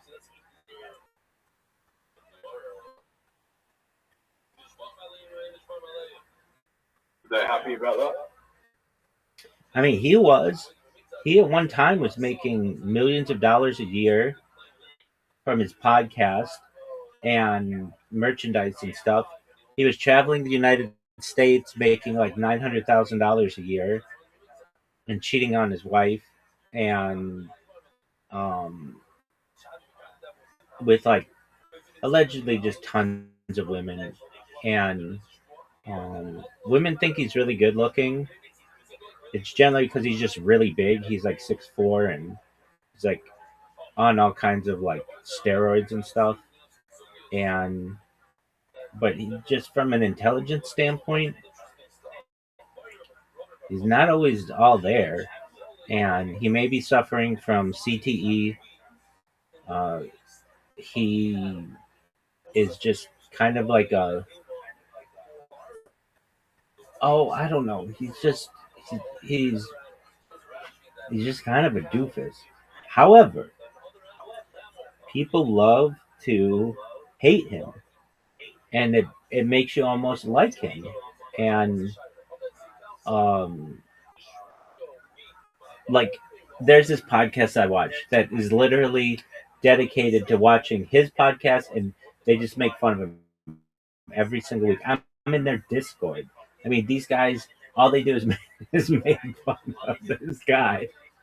And they're like, like when we first started watching him, it was like, whatever, he sucks. But then it's like, no, he's our leader. Like, everyone, like, he's the best. Even though they're like, he sucks. They're just like, what would we do without him? An interesting thing is that, like the way that Brendan Schaub for all these years was marketed was he was co-host of the Fighter and the Kid, and they always said that. But on this episode of the Joe Rogan Experience, they said he does the Big Brown Breakdown, which is AKA the Schaub Show, which is formerly the Big Brown Breakdown, and Drive Fast All Gas. They didn't say anything about the Fighter and the Kid. And it's just, I think the writing is on the wall. They're not going to, the advertisers are not going to renew his contract, and they're going to have to end the Fighter and the Kid. They've already talked about bringing it down to once a week. And if they lose their sponsorship, nobody's going to want to be on there. I mean, in my own way, I feel badly for Brendan Schaub. I mean, he brought it on himself. But he's losing his house. He's going to have to move. He's had to sell all his cars. It's not a happy story. But with that said, his wife thinks that she's like some kind of Instagram model, and they're just vapid. They're both vapid. They just don't. They're so invested in their children, but not in the right way. They don't care about them doing well in school. They don't care that they very much care about their athletics because they want these kids to make a lot of money so that they can spend it, basically. And I understand they think that their kids are like super special and super athletic and stuff, but it's like they're 10. A lot of kids are super athletic at 10. Wait till they're 16, 17, 18 years old. That's where you can really tell, is this person going to be a really great athlete or not? And Brendan Schaub himself was not that great of an athlete. He's just big. He played Division I football for like a year or two or something and didn't do well. He wasn't a starter or anything. He basically was cut right away from the NFL and didn't even make a team. He just like went to an open tryout. And he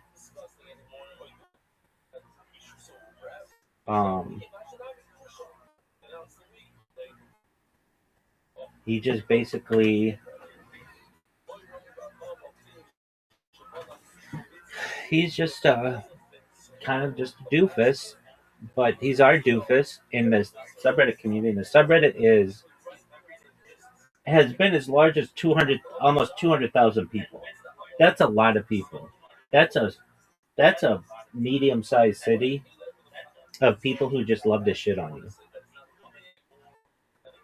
And the comics, it's an inside joke that all these comics love to be in this subreddit as well, and just love to see Brendan Schaub get made fun of. Like Shane Gillis talks about it, and Matt McCusker, and just a lot of people. But anyway, he was on the Joe Rogan Experience yesterday, and he did pretty well. Though, if like I had my own television show on a network or whatever, the network that he's on is Tubi, I'd be like, oh, Tubi's great. It's got all this cool stuff. Instead, Brendan Schaub's like, yeah, I didn't even know about it like 3 months ago.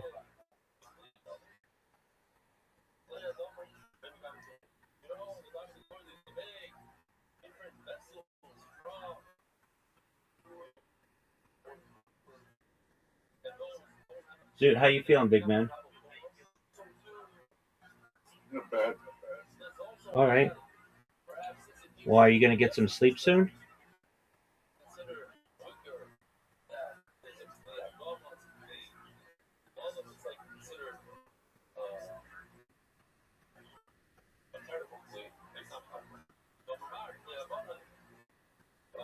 Dude, remember what we talked about? If I ask you a question, you need to answer it.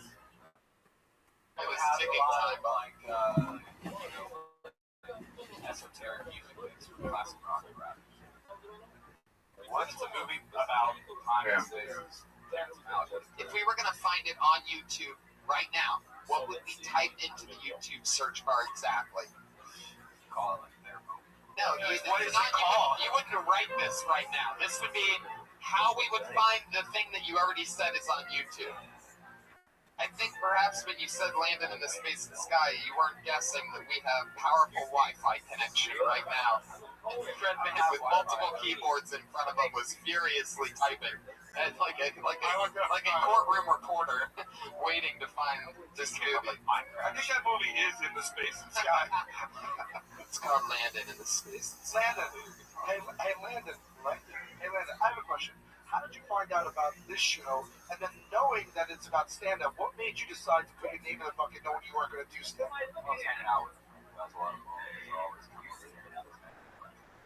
I would much rather be like listening to music in the Viper room, but this is probably sometimes better than not going to get to do. Right. It started out as not in the show. Yeah. And then he, in the middle of it, he realized that he was saying something dicky about the show. I'd much rather be watching music in the Viper room, but this is 10 times better than that. Landon's not the kind of guy that does the thing that he, wants to do. That was some fucking mental jiu-jitsu right there. Yeah. You gotta be involved. Tried to use the force on us, Landon. How did you find this place? This place found me, man. Yeah. Actually, I really want to reopen the Roadhouse Palooza across the street. Of course. The Roadhouse. That's what it's called. You gotta pick a lane, Landon. You can't be a fucking club owner and a director and a singer in a fucking band with your roommates. Yeah. Landon, I'm gonna ask you a question. I want you to tell me the truth. You ready? Okay. If we were going to type into a search bar on YouTube to find the movie that you said that you've already made, what would we type into that search bar? Just tell the truth, Landon. And if there's nothing there, it's okay. That's no problem. Just say I didn't make a movie yet. It's okay if you didn't. We all... It would be called Their Moments. Their Moments? Plural or singular, Landon? What goes on in your mind when you're looking at everything and bouncing your head off a microphone? Space and time, man. Lincoln, is there a movie on YouTube that you made? Their Moment. No. This isn't the movie for Landon. Is that Lexington Steel? What the fuck? Landon. It's a 4-year-old kid. Landon, over here. You're starting to sing, Landon. Stick with me. We're losing them, folks. Landon, come on, try again. What's the name of the video? Landon Sky, S-K-Y? Okay, Is that your real last name? No, I knew it. What's your real last name? What's my last name? Yeah. Arden. That's a good name. Langdon Arden is a better name than Langdon Sky. Langdon Sky sounds like a fucking douchebag, right? Langdon Arden is a fucking cool guy. You want to hang out and smoke a joint. What's really funny is my friends were like, "Hey, man, just change it to Landon How long is it? Talk about all the smog going on here. Oh yeah, that is funny. This is it? Not the one I wanted, but it looks terrible. It's about. It looks like a PowerPoint. Take care, big dog. You gotta. Sweet dreams. I hope you feel Whoa, better. this is terrible. Thank you for staying by. What did you direct this with? Your imagination? Those are collections of dead pictures, which are given artificial insemination.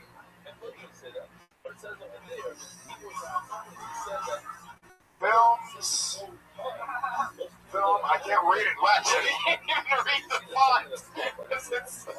You need a better graphic overlay. This is just footage of you at a music festival. It's not a movie. Hey man, you gotta see my movie Coachella. That isn't a movie at all. That's just the longest Vine I've ever seen in my life. You gotta check out this movie I directed. It's called Cell Phone Footage.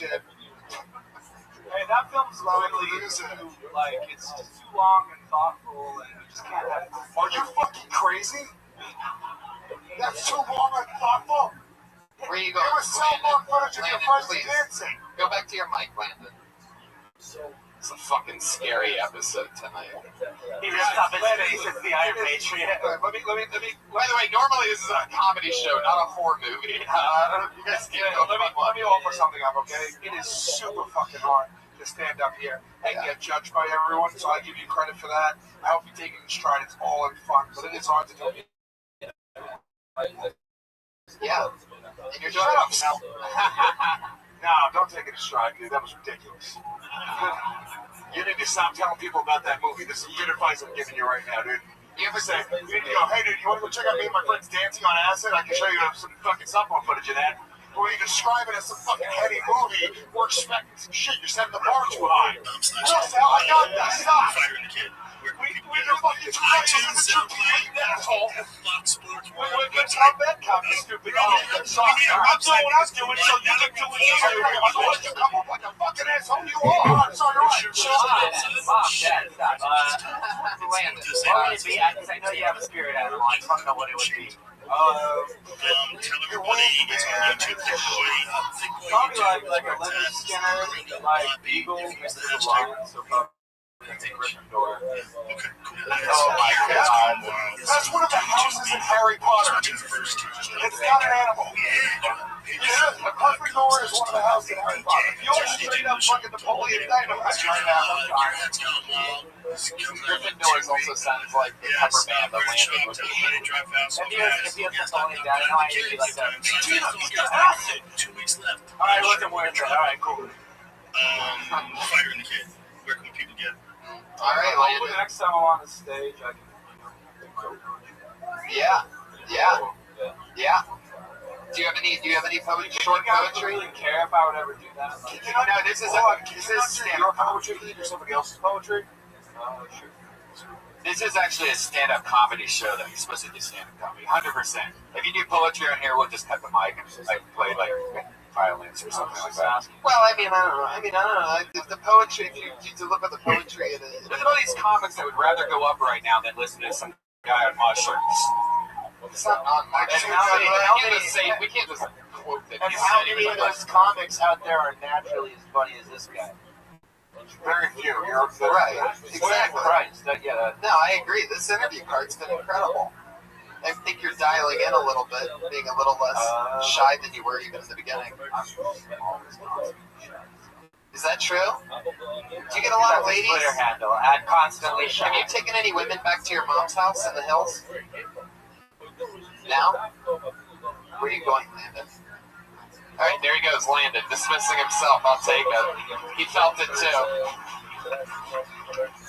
He's gonna say that he quit the show, that he didn't get fired. Dude, I'm gonna be honest with you. He might actually be able to be a good director because he realized the moment that it was his time to go. That was just very natural. Roll credits. There goes this guy back to his early flight back to Miami. What is that? Alright. We're going to go back to the bucket in a second. Let's get our regular up here. Every single week we have a regular who writes and performs a brand new 60 seconds every week. It's one of the hardest jobs in all of comedy to be judged and scrutinized every week and get to show off a new minute. Here she is again. Put your hands together for the great Ali Makovsky, everyone.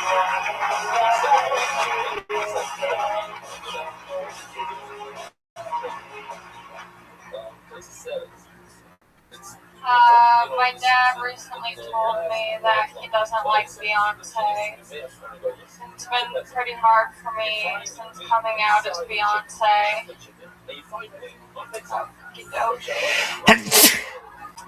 I don't know, this new haircut's kind of fun. Girls think I'm gay, guys think I'm a feminist. Kind of the same though.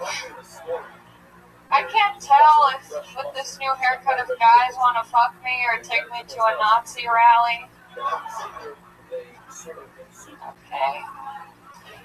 My mom told me that I need to stop talking about my pussy, so I thought about talking about hers. And then she told me, why don't you just talk about all of your childhood trauma? But like, she's doing more trauma now. And it's only affecting her. I'm good. Okay. Yep. Yeah, Ali Makovsky, everyone. I thought you were going back to pussy. I thought it was going to be a pussy thing there at the end. That'd be funny if you're like, I was talking about my pussy and my mom said something talk about her pussy. And then she's like, why don't you talk about this? It's like, my pussy. Whatever that thing is. I would have to go back to pussy. I'm just waiting for more pussy. Maybe one day. Ali Makovsky. So, have that haircut. Does it feel like true? Do you really think that girls think you're gay and the guys think you're feminist? Yeah. Have you noticed less guys flirting with you now that you have a haircut? I don't know. It's really a hard read. I don't know if, like, you know, I'm one of the boys or if the boys want to be one in me.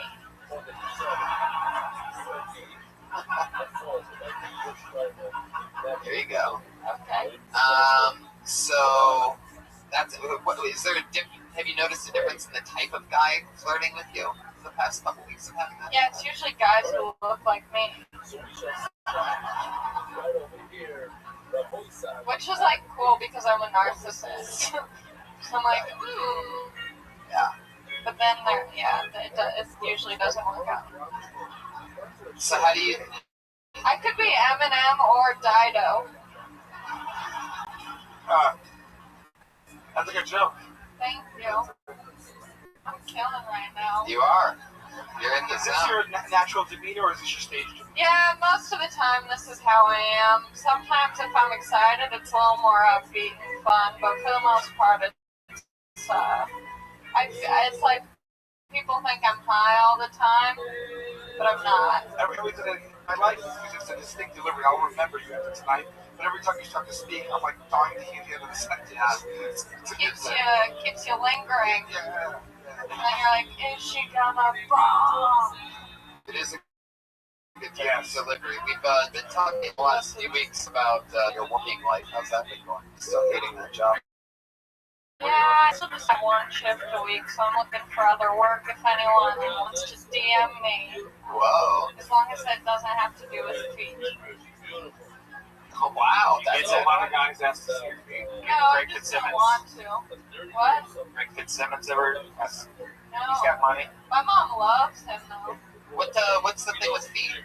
You don't want it confused. Well, I feel like if I put it out there, like DM me, someone's gonna be like, "Let me see your feet." And why don't you want to show people your feet? Just out of I curiosity. got bunions. Oh, really? Well, just one. I had one surgery. The other one's still a little fucked. Damn, you had all-out surgery on your bunion? Yeah, well, I just have really good health insurance, so they were like, "Let's knock it out of the park."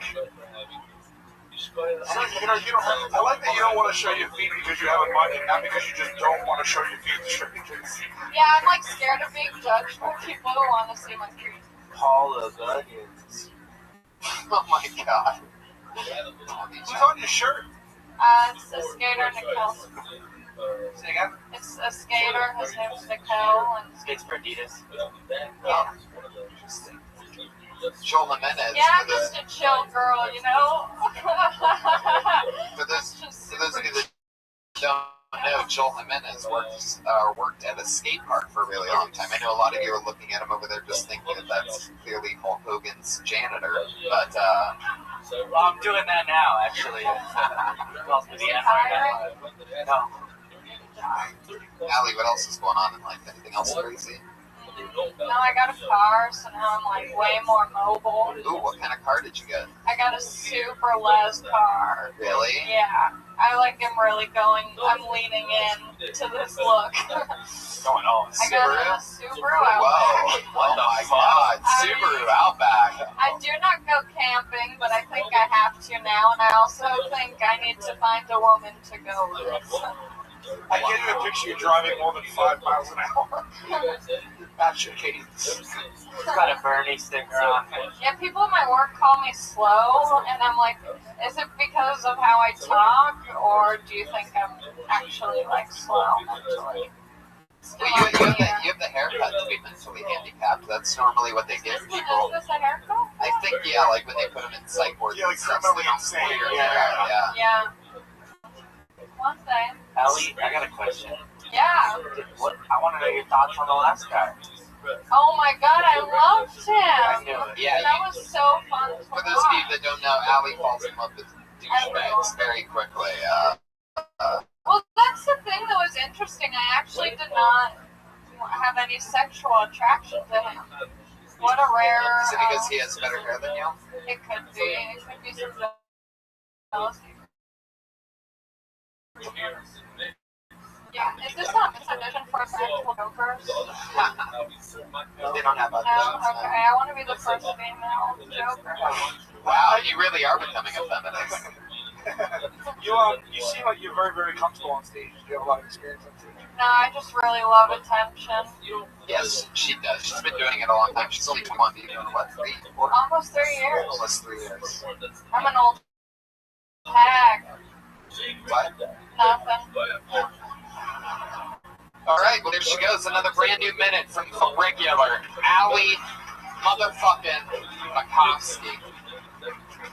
Back to the bucket we go, where anything can happen. As we learned tonight, some people sign up for this show that don't even give a fuck. I mean, truly, I don't even care about stand-up. I just wanted to fucking maybe hey, how awesome. This is a young lady in which a lot of ruckus on the internet about, people wanting her to be a regular on the show. We absolutely fell in love with her when we met her the last couple times she's been on. Truly, truly a great young rising comic. Put your hands together for Jessie Johnson, everybody.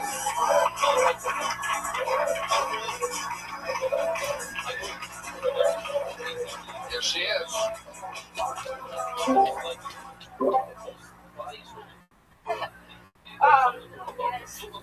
A lot of children of a divorce blame themselves for their parents splitting up.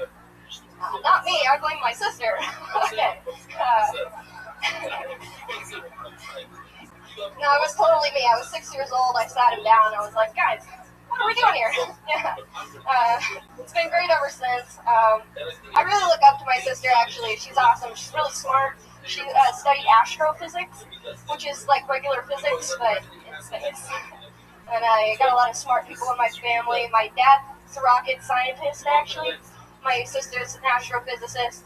And I'm doing comedy. Because, why spend your life studying the stars when you could spend your life being a star? Yeah. Okay.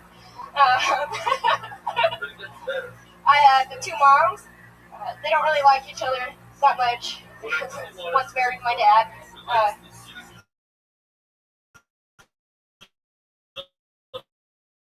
I don't like posting things on my on my stepmom. Johnson 2 times in the show, and I believe we just had a little Will Leach moment. Almost. I guess equal opportunity bombing on this stage here tonight. Anybody can do it. Was Jacob? That wasn't a Will. But she's from last year. She's very, very nervous. Yeah, it seemed like you were going extra fast tonight. Yeah. My jokes were funny, but they were nervous. It reminds me of Melissa, Kill Tony girl. He's like, kind of like you kind of have the same kind of nervous energy to it, but you gotta control a little more. Jesse, how's life going? How long have you been living in LA now? 3 weeks. How's that going? It's going good. I'm trying to bring the confidence from Phoenix back here. It's working out pretty well. You really laugh at everything you say. Do you find it all that entertaining? Cersei's is crushing. It's easier to stomach the moment. No, it is nerve-wracking. It's nerve-wracking. You just gotta take a deep breath, try and slow it down. What do you do for work, Jesse? I'm a personal assistant for a remote company, and I think I need to get another job because I'm just indoors. For a remote company, like remote controls? No, I wish. Yeah. Because those jobs are really, really, really hard to find. I'm working for a remote control company, you piece of shit! Nothing. I mean, nothing. That was bad. Give me nothing. Yeah, that was really good. You guys failed him on that. You guys really failed. That was the most clever joke of the entire night. And they got in for nothing. That's going to be the last thing I think about before I fall asleep tonight. I bet you and other people fight over who gets that job. Okay, I'm trying to help him out. If you do want to find the job, the only way to find it is in between the couch cushions. Come on. Oh, should we hit last chat? Closest to the prefect nerves used to have. Oh my God! How about I use remote control humor? I had another remote control joke, but I can't quite recall. Fight nerves, yeah. Whoever my oldest All right. We got no control back over that. Wow, Jesse, look what you did. We've almost lost control of this. I'm really pushing Lewis's buttons doing all these remote controls. What the fuck? No fuck. What happened to you? This audience needs new batteries. Guys, these jokes are universally funny. Come on, you sons of bitches, we'll get you. Oh, I love it. Just to give them that nervous energy and you're on your day job too. Every time you do something, you freak out from laughing at yourself in spin circles. I laugh a lot. 5 to 6 ounces a game. Jesse, I know Jesse has got really funny material, and I've heard a lot of funny jokes. Obviously, Tommy Chong wants to make love to you. It obviously is a thing for girls that dress like Santa's little helpers at the shopping mall. Well, I think that set wasn't representative of your strongest jokes. And I like the jokes a lot. That's it.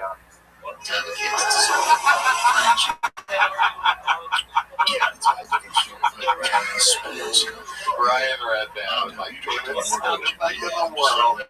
You have thought about having kids, that's the thing. I got up there and usually I move the microphone and I just that is what threw me off. Is that where you think it all went wrong? I did a lot of from it. That was I was like, I've got 2 weeks before the stand. Jesse, in your real life, in 2 weeks, it's been 2 weeks, right? Yeah, this is been on the show. Yeah, even Jimmy Smith, before you live. What in your normal real life has gone on that's interesting? Not just what you did this move to LA, the transition. When it comes to Arizona? when we're talking about that stuff, Yeah, I've lived there my whole life. This So is more challenging than You live it by yourself. I got a the source roommate. wins the game to bounce off and help you. This, I gotta rent in the cable. 3 times a week for an hour and a half and come up with content. This is more challenging than all of that No, stuff. he doesn't. Like when especially like when I shot that big commercial, you guys, it'd be on the channel. We actually have set up some audio recorders in your this, like, thankful the next 3 months are popping for the UFC, but when we have some of those fight nights, well, what else is going on? Like, Jesse, have you fallen in love yet since being here in 3 weeks? My whole day's consumed with trying to figure out how have the dates gone? I went to the beach on Saturday. Oh, really? And I rode the roller coaster. I always ask you Santa if you Monica never Pier, seen check it out. Little baby's first teaching, everybody. The old Santa Monica Pier. Teaching in crowd of LA people. Check it out. Hey, while you're at it, go check out Hollywood and Highland. The people that wear the costumes there are totally normal. I'm not saying I did. I'm just saying. I know. I've been around fighting so much, I can figure that out. But is that it? I'm not nervous about Yeah, thank you so much. There you go, Jesse Johnson, everybody. Questions. You know, it's going to ask me something that I don't have a general idea about, Luis J. Gomez is going to pee real quick. What do you guys say we go to the bucket one more time? Huh? Close out the show with a big bang? I'm excited about this. How about another round of applause for Cheech and Chong and the Red Band? Everybody's having fun. Yeah, whatever you want. Sal's gonna order a train taxi. Can I get a double drink? What is it? It was vodka on the rocks. That's right. I don't know who's supposed to do that. I don't know. It looks like Cheech is pretty good over there. I didn't expect everybody to look at me. All right, back to you, Doug. So I posted the video of kicking Strickland. Is Malibu a good drink to drink? Do you have electrical tape above your top? Well, this was, I'm sure we'll talk about Monday, but When this it's is free, yes. My mustache fell out. you guys, I think And here we are. Wade, right behind Connor. Yeah, man. Connor, Jose Aldo. I love it. You guys ready to see your last comedian of the evening, or what? It's the first actual. See what happens here. Put your hands together for Cam Brown.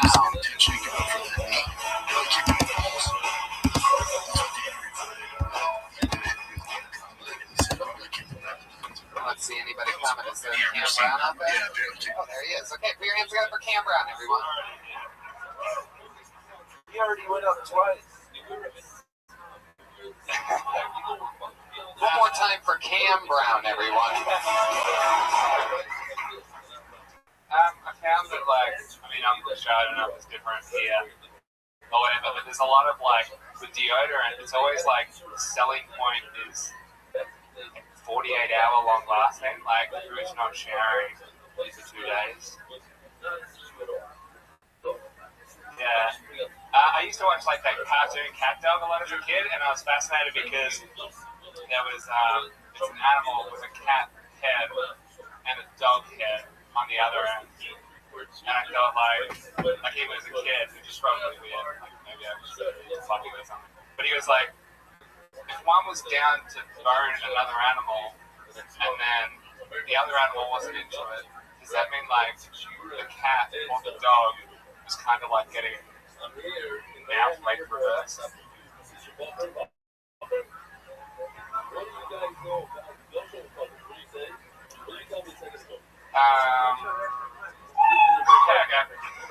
Man, if you flush those jokes down the toilet, I wonder which direction they would go. The 48-hour deodorant thing is an interesting premise. It's just there was just like no delivery there at all. It was like more like DiGiorno. It was you just sort of just really phoned it in. It really doesn't matter which way they go down the toilet as long as they end up down under. You know what I'm saying? Oh shit! I want you good for that? Or? I've never met an Australian person that wasn't drunk. This is the first for me. That's great. Yeah, thank you. Australian villain. How long have you been doing comedy? I did it like I did it twice in Brisbane like 2 years ago. And the first one went well, and then the second one sucked, and then panicked like a coward. This is your third time? It's the third time after 2 years of not doing it. Wow, that's cool. Your hands together for that. Not afraid. Why are you applauding him? That's not a noble thing. You should have taken the lesson from the last time. What have you been doing for work that whole time? I'm a cameraman. A cameraman? In cam? Yeah, what the fuck? Wow. My name's Cameron, and I'm a cameraman. You film anything cool? You know what I love is Australian Border Patrol, when they get people flying in, like Asian people that brought like raw chickens and shit. You ever watch that show on Netflix? Yeah. No, I'm the only one. It's not a lot on TV. I think it's bullshit. But yeah, yeah. What do you tape? Did you work with Landon at all on Landon and the Stars in the Sky? I saw it on his cell phone, yeah. Were you the one videotaping his music festival? What have you worked on? I do a lot of news, pretty much. News camera guy? Oh, no. Local news? Yeah, watch house, hanging outside, chasing birds. It's pretty. And then some other shit that wasn't as good. Did some snake doco stuff. Yeah. Somewhat. Like it was like a documentary on like snake catchers. Snake catches? Snake catchers, yeah. Oh shit, there's a snake in my house. So much better. There's a snake in my house. You were talking, I was like, They all grown up. that's my bad. There's a snake in my house. Let's talk about your show. So, cigar punch. Dude, last time I smoked it backwards. I got roasted so hard. I didn't notice, but maybe I just smoke it backwards from now on. Switch it up.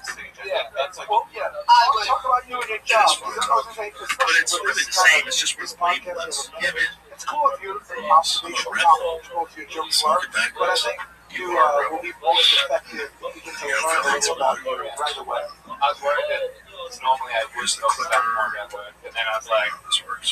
To make sure you clip the right spot. That one. There you go. Yeah. On that, this cigar is different because it's not a torpedo like the other one. So the other one, you get more confused because both ends are pointy. Did you know that?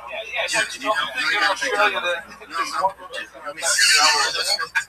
In Australia, actually, they love the internet shows. People in Australia yet? So your show is on 2B. So like this part, right? yeah, it's. How about you call me No, Jimmy but just this then? part, which part? Yeah, this part. That's fucking good. Tricky, right? No.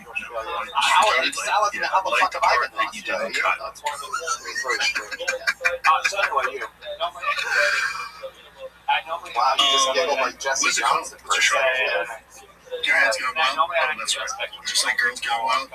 Same text and everything. Can you do an American Is accent? that Do a an problem? impression of an No, American hell guy. no. What do we sound I like? think in fucking on the lam in Mexico, I think we're good. Is it really? Can you do it? I think so. Either way, we're good. Kidnapped. Some dicey shit. Yeah. That turned out pretty sad for him. Does that sound like me? Is that what I say? It's a car. It's shit we would be doing anyways, you know? And then they wanted to make a TV show out of it. So like I went to Calvo, Calvo Vipers, he scared the shit out of me. Calvo Vipers, I thought they get some action and all What kind of camera guy are you? I'm obsessed with Safari Shut up, you Robert. So you listen to the show back in Australia. Were you in Brisbane on there November? It's off-road, Right? like that. Thanks. I did good. I love how this just switched. But he had some notes for you there, Tony.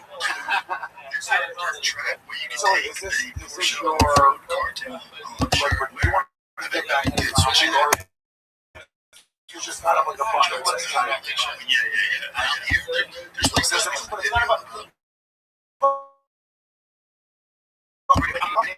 The truck, but like, I was really do that. when I received the holiday thing, because I was crazy, I was like, I'll put my name in the bucket, Yeah, that's a true. and so normally I do stuff more about work. So Can I give you anything like you should do that because you should talk about now what you're passionate about. You have to create addiction because especially this age, you can't be worried about what you're going to write about or what your topics are going to be about. That's You should be crazy. writing anything and everything, especially in a couple Yeah, things. my head for the moment, memorizing bullshit. This is the instant time. Front headlights are just like Yeah, we want to find out something real I think good. it fucks up the lines of the car. Because you know what goes on that front there. Just take another funny drive. Alright, there you go, Stan Brown, everybody. Back to Australia you go. If you want to do it, keep doing it. Brisbane is a great scene. Australia's crazy. He's on Twitter at Real Cam Brown. People love Australia there.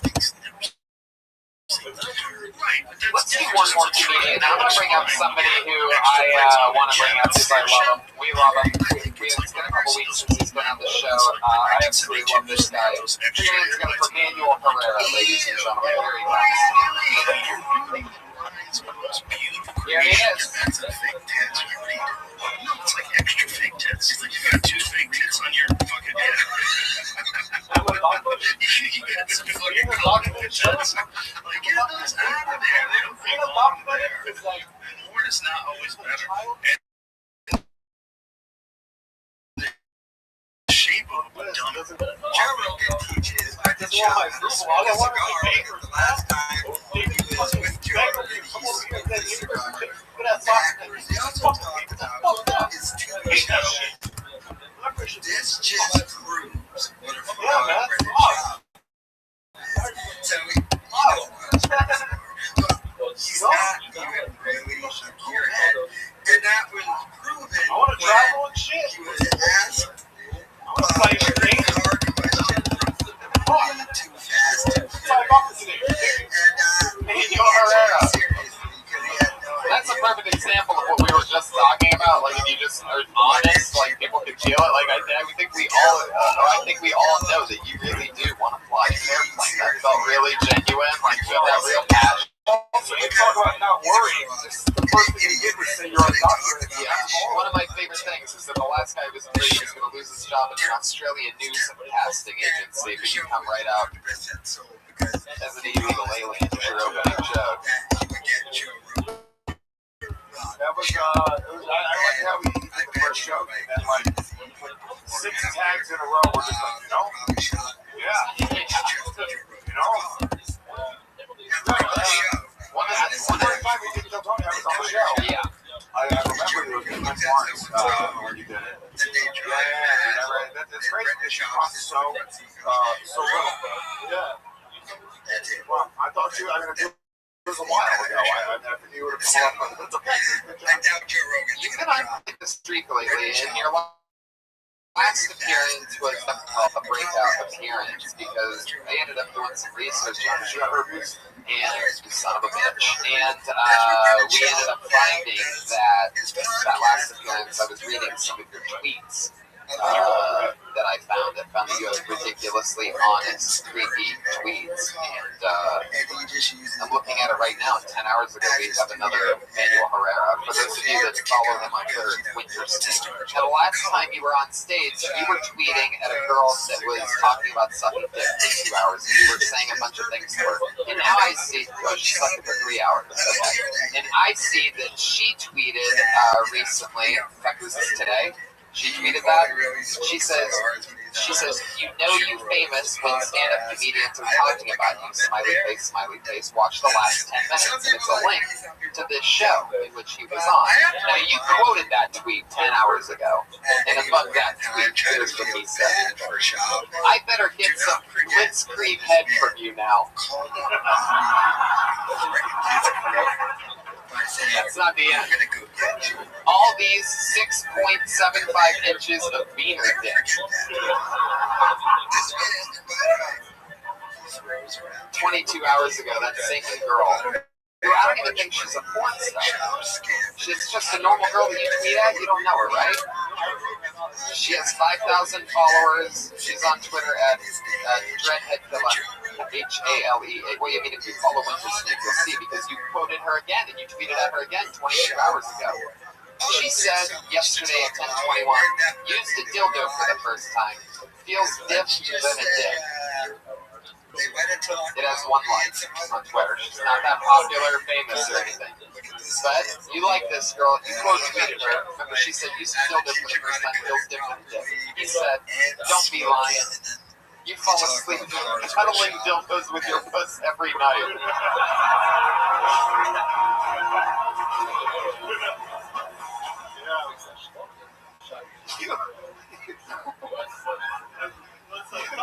One of my favorites. Yes. Well, you can't run for president because you're undocumented, but also you're not helping yourself there either.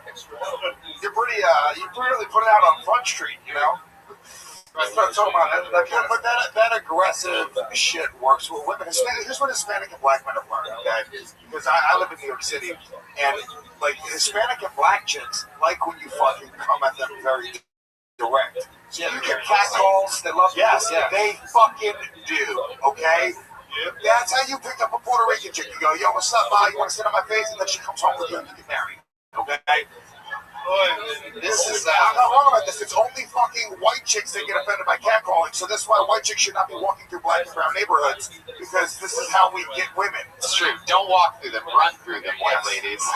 Take an Uber through them. Manuel Herrera, 4 days ago. I know you're a big rock and roll fan. We're going to go back to Winter Snake's tweets, one of my new favorite segments on the show. This was an edgy one. This one had nothing to do with the pussy. This is an interesting one. It says, I think one of these should have been for our homie, #Chris Cornell. And then there's a picture underneath. And it's 3 big bottles of On It New Mood. Wow, that was impressive. Okay, I'm going to go back now. Believe it or not, I'm going to go all the way back 6 days, because I don't even know what this one means. I have a genuine question for you. It just says, it's Beavis and Butthead. Oh. Their long-lost brother, bitch-ass Ronnie, full of back pain. What are you talking about? Yeah, my coworker Ronnie. You're just tweeting randomly about your coworker Ronnie? What do you do for him? And he's not tagging him, by the way. He's not tagging Ronnie in these tweets. Nobody knows who Ronnie is. How many Twitter followers does he have? Winter Snake here has 226. No, we gotta give him 1,000 Twitter followers. That's it. If you're listening to this show right now, Winter Snake, go fucking follow him, 1,000 Twitter followers. Yeah. Because that's some gold shit right there. But you have to know that he's not slow. You were the slow one in that scenario because you were tweeting at him and he's not even tagged in it. My favorites are the ones with this innocent girl, though. There's one that she has from May 9th. She said, if I ever swallowed your kids, you owe a Mother's Day gift. To which Manuel Herrera here responded, congratulations on having the most crowded daycare center ever. Damn, I'm tormenting her, dude. She said also on May 9th, do you guys like bitches who wear Jordans? He goes, nah, unless those bitches are a 10.5.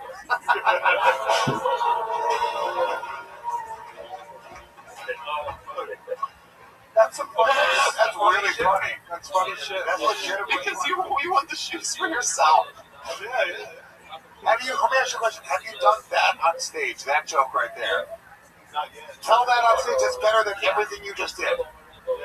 That's true. Okay, on May 11th, Dreadhead Killa said, the first time I ever gave head, the guy said I'm really good. Ain't even know what I was doing. LMAO. Manuel said, tweeted him saying, some moms teach sons good manners. Others just teach their daughters the art of sucking dick. One like on that one, which is one more like that she had on her original tweet. This is very interesting. You're her Iron Patriot. Just stalking her. I mean, I just see her posting and I'm like, man, that's outrageous. And then I'm like, fuck, I gotta respond. I love it. I'm into it. I think you should stalk her harder through her window. 6 days ago,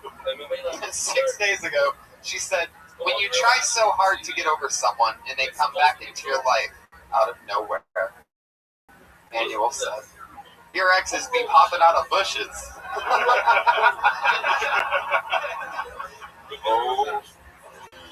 Oh my God. And those were all of your tweets to her. So I absolutely love you, Manuel. How's life been going? Everything else good?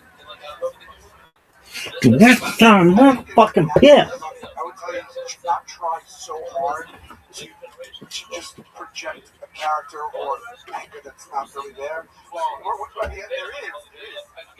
The fact that I'm undocumented gets to me, and I want to let it out. I would say to talk more. Yeah, but you're going to get deported if you keep on putting it out. Yeah. So you need to make a decision if you want to stay in this country and have opportunities to perform stand-up comedy. Does anyone shut the fuck up about that, dude? You can still tweet for Mexico.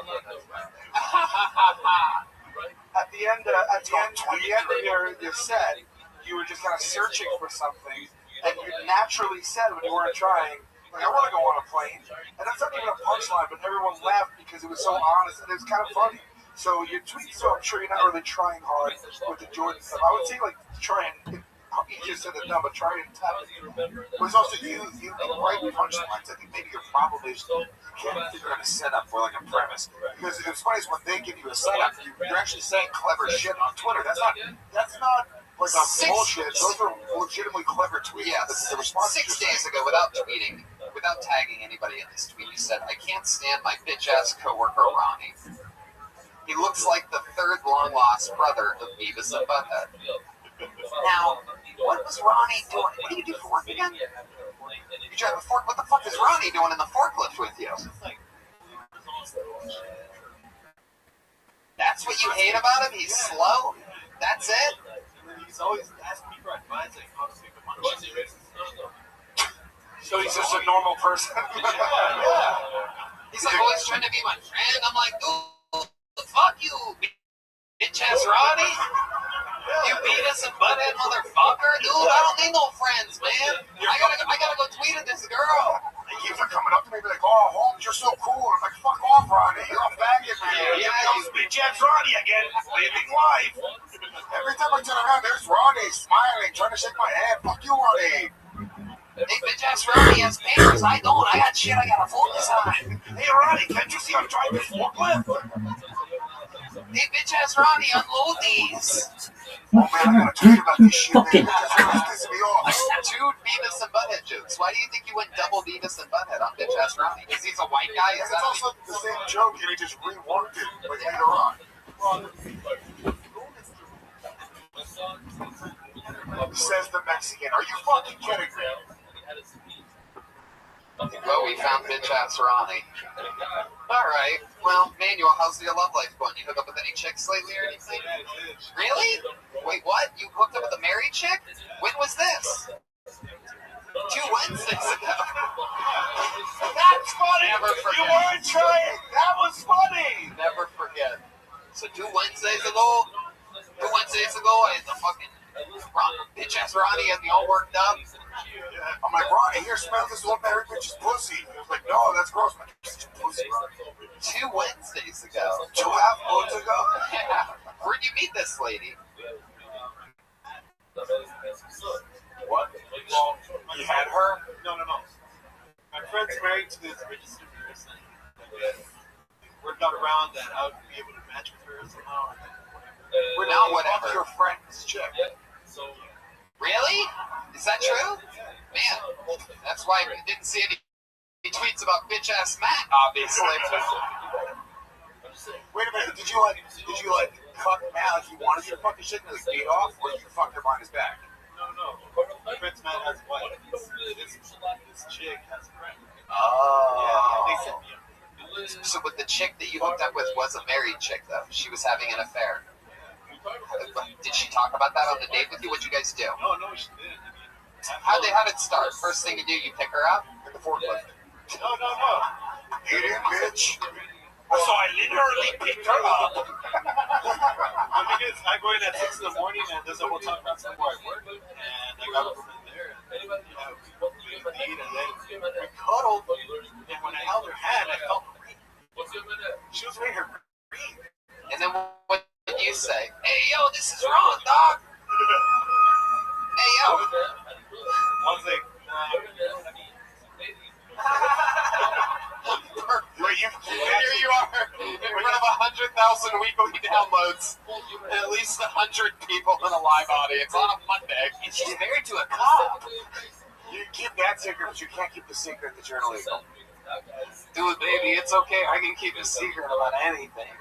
I guess now that you're on a podcast, you are. Did I tell you I'm undocumented? Wow. How was the sex? Did you notice anything different having sex with a married woman that's different than having sex with an unmarried woman? She put up a lot of walls. No, all I know is she was all backed up. Backed up? What do you mean?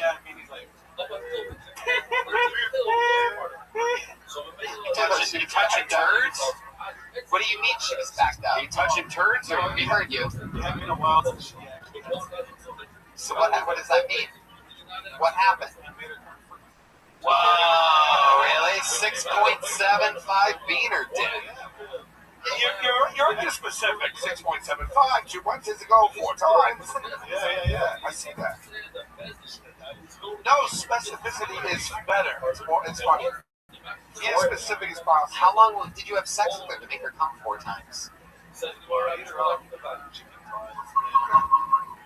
You ate her out and she came twice on the eat out. How long was that? How long were you down there if you had to guess? 15 minutes. Again, another very specific answer. 40 minutes? Right. This was a quick eating. This was fast food.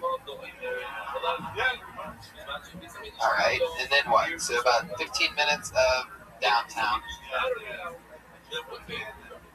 Wow, let's see how seamless that is. Yeah. First guy. Yeah. Just puts it right in. Just throws it right in there. Did you use Hopper? Of course. What kind of hotel were you at? What's $79? Dude, $79, very specific. Dude, it was like the bitch ass Ronnie of hotels, bro. It's fucked up. He said you was $79 plus occupancy tax plus state tax. Came out to $84.75. We did have to climb a wall to get over there, but it was dope. So hold on, we didn't of course you were a rubber. You were a rubber every time you got married, chick? Yeah, it's true. You don't want kids. What's the overall goal with this chick that you tweet at all the time? Well, the thing is, okay, I followed her initially. Yeah. Because she tweeted one time. She said, I drove 20 miles. Very specific. And then what did you remember what you said to her back then? I don't remember. I've been trying to listen to that. You know why you're attracted to her, right? You guys are specific soulmates. Do you know where she lives? Can we get her here next week? Yeah, do you think she's in Virginia? Wow, that's some long distance tweeting you're doing, Daniel. Fuck you guys. Oh, I see. Those two things were together. I didn't even make that connection. I guess you can't fly if you're undocumented. That's gotta fucking suck. Oh, you meant like flying an airplane. I thought you wanted to fly. Oh, I thought you were saying you want to fly like a bird. I was like, I get it, dude. Do you have a car? Yeah. What is it? It's some white guy's pickup truck. Him and 6 of his buddies get in every weekend. Talk like a thesaurus, dude. You got all these fucking words. I love it. It's not a car. It's a specific. That's it. How do you get a license? How do you get a job for undocumented? Because I'm under the deferred action for child license. Some people bought my release. And I have a work permit. With that, I'm making it expires in 2019, so I don't know what's that. Yeah, the world will be far over before 2019. It's over. But why don't you just get a white chick pregnant? Don't you can stay here? Yeah. There's alimony, child support, Yeah, but you don't get to pick one. You either get to be documented or you get to fucking get a white chick pregnant. Or you could get a chick pregnant, marry her, right? Have a baby and then just kill the child. Yeah. But don't report it. But then don't talk about that up here. Yeah. Oh, so check this out. I'm documented. but I killed my baby. It's crazy. I drowned him in a bucket. Anyway, knock knock. He just awkward segue. I want to fly too. Why did the chicken cross the road? I was killing a baby. Well, Manuel, I absolutely love your style. Even though you're not autistic, there's something strangely overly honest about you and overly sharing, and it's definitely a part of your backbone and comedic voice, and it's always fun to watch. I don't want that going. Yes, watch you work and work with you, and I absolutely love your style. There he goes, Manuel Herrera, everybody. He's on Twitter at Windsor Snake. He's a must follow. Check out what Ryan J. Ebelt drew when you all sat there like lazy asses. All of his prints are available at RyanJEbelt.com. That's fucking awesome. Look at you. Unbelievable. Also, I have both Kill Tony posters. Those are available at RyanJEbelt.com. So are original prints. A lot of people don't realize you can actually get the print that he draws each episode. That's on sale. A little bit pricier than the print of it, but you can get the actual drawing, hand-drawn as well. Yeah, all of that's available at RyanJEbelt.com. So if you're a fucking awesome fan, you can get that and support a live, real artist like Ryan J. Ebelt. Let's do it. Sal, promote something. Three things tomorrow. September 24th, I'll be at the Green Theater here in LA with the Rocket Jokers. That is so fucking awesome. One of the coolest venues in town. July 20th, I'm headlining the House of Blues in San Diego during Comic-Con. And then, of course, November 1st to the 5th, the Practical Jokers cruise out of New Orleans to Mexico. It's going to be so much fun. Only a few cabins left for that. I've been watching that go. I've been watching that sell out slowly. Louis J. Gomez, Skankfest, Legion of Skanks, my favorite shows in the world. Big J. Oakers, and that's all at gasdigital.net. Yeah, gasdigitalnetwork.com. My podcast, Legion of Skanks, Real Ass Podcast. Also got a new podcast with UFC Middleweight Champion Michael Bisping called Believe You May. So you guys like MMA, check that out. I know it's a lot of your fans do. Hell yeah, we do. And yeah, just GomezComedy.com. We got dates touring all over the country, so come check me out. Love that. Joelberg Jimenez over there, ladies and gentlemen, just absolutely slaughtering it. He's on Twitter, mostly sorry. What else, Joel? Reach out to me, guys. I love it. Kill Tony fans, you're the best. Please say hi. I love it. Thanks. Happy to be here. Patty motherfucking Reagan has a new album out called Bad Chad. I love Pat Reagan. He made me love music and comedy mixed together again. It's a brilliant mind. I love all of his stuff. What else, Pat?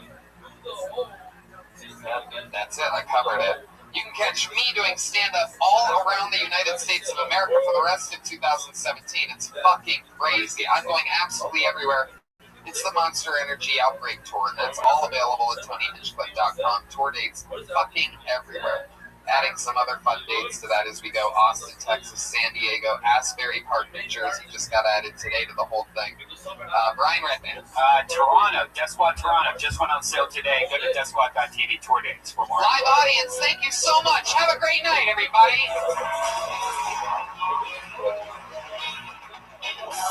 Stop coming and they don't stop coming. Back to the rules and I hit the ground running.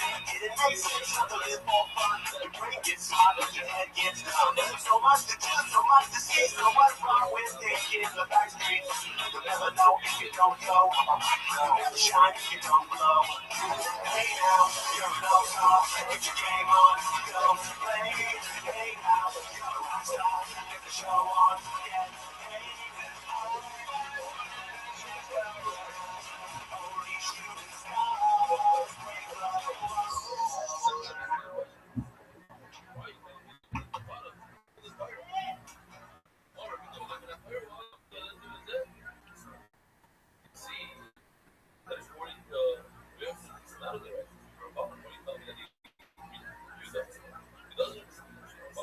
Does he want to be the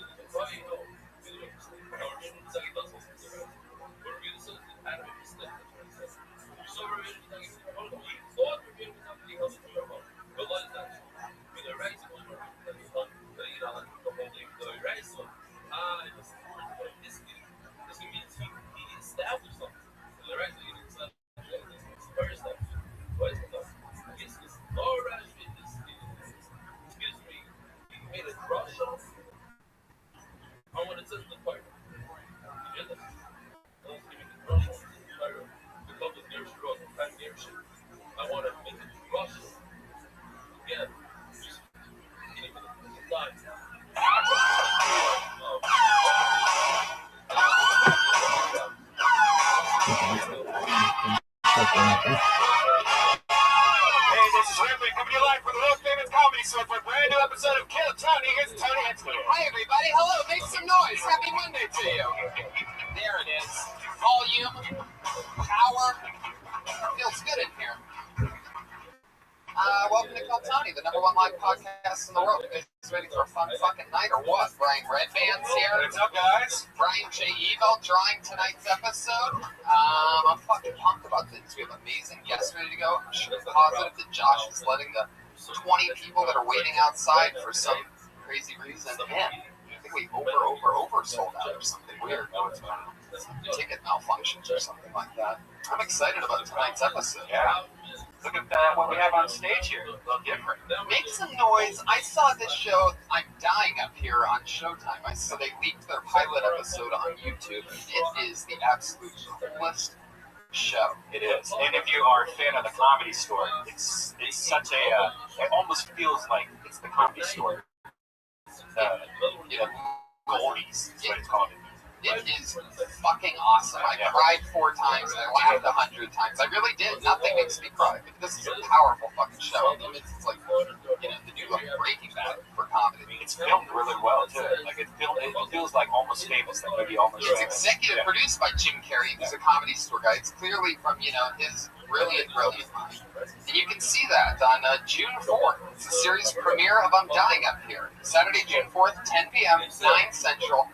Only on Showtime. Make some noise for I'm Dying Up Here on Showtime.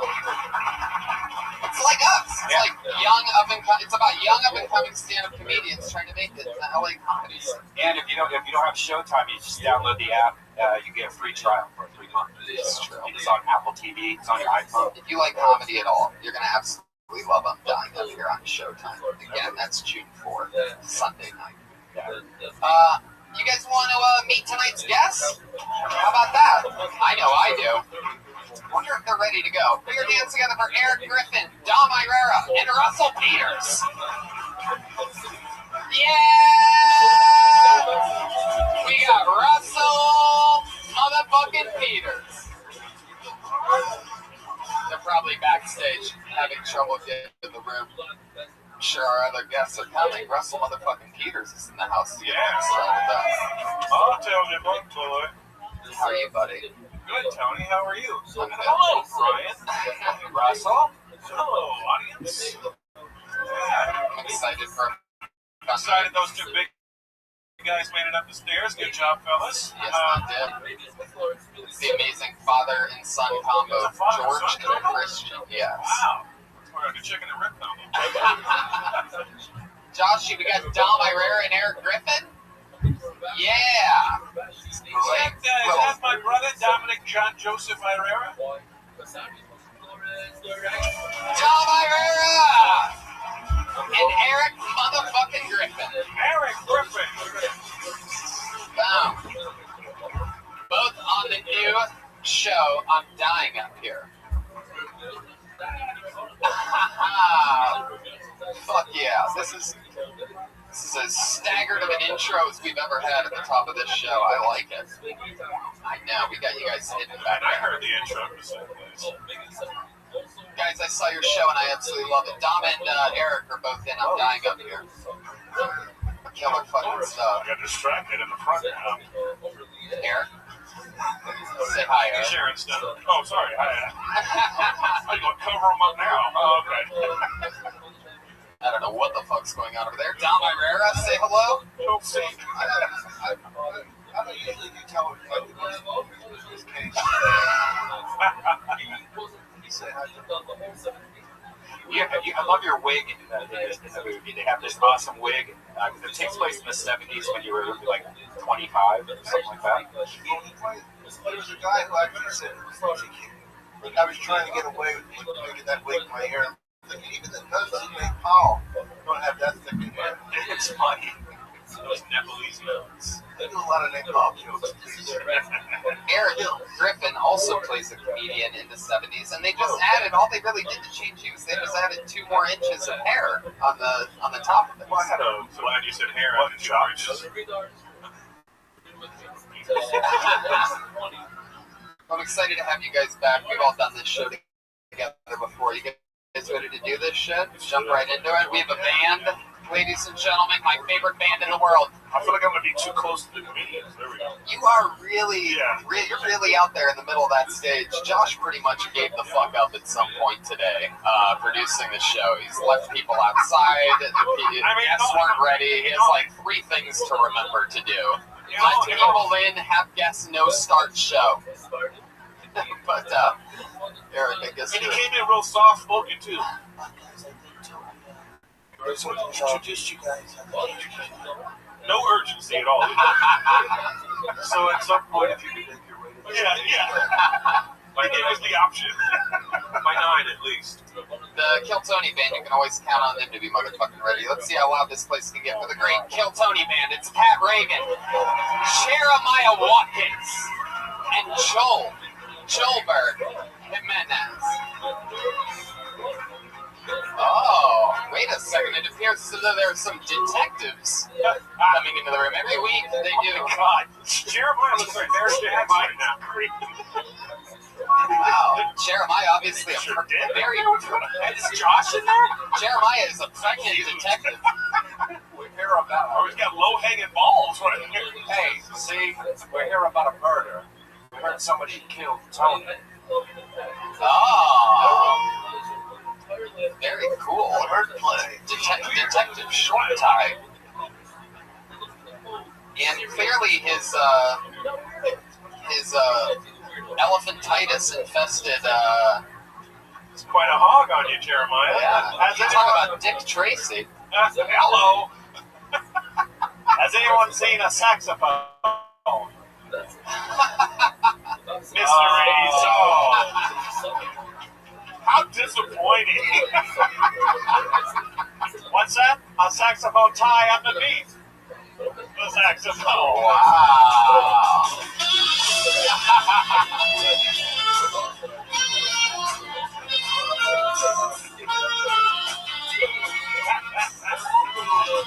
That's the real Jeremiah Watkins. Fuck yeah. Jeremiah Watkins. The old saxophone. The old saxophone under the trench coat shirt. That was a drum kick, Jeremiah. Yeah. That would be hilarious. There's a big tree just. Look out, ladies. Well, it's always fun to see the band commit to characters throughout an episode. This detective one seems like it's going to be an interesting one. So I'm excited to start the show. Welcome to the show, Kiltony Detective Band. I wish Josh put as much effort as they did.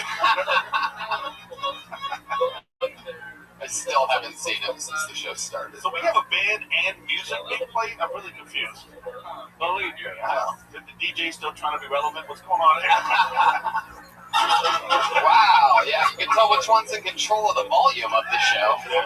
And none of his finger. You guys ready to start this fucking show or what? The pieces are in place. This Kiltony. I pull a name out of a bucket, and whoever's name I say comes up and does 60 seconds of stage time. Sometimes it's a top rising comedian, sometimes it's a completely insane person.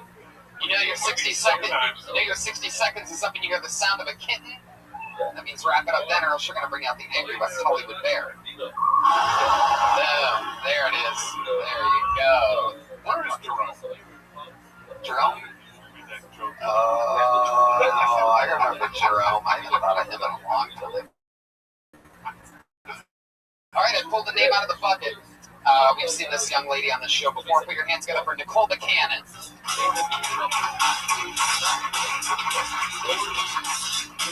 Oh. I don't see movement. Anybody know if she's there? Is anybody coming? Looks like we have a murder. No? I love the employees are pretending like they have no idea that it's just a guy that works here. You look at, I think they called. There you go. Enjoy the show. Just stand there and do nothing. I love it. Nicole, are you here? I pulled another name out of the bucket. Put your hands together for Rashid Stevens, everyone. There he is.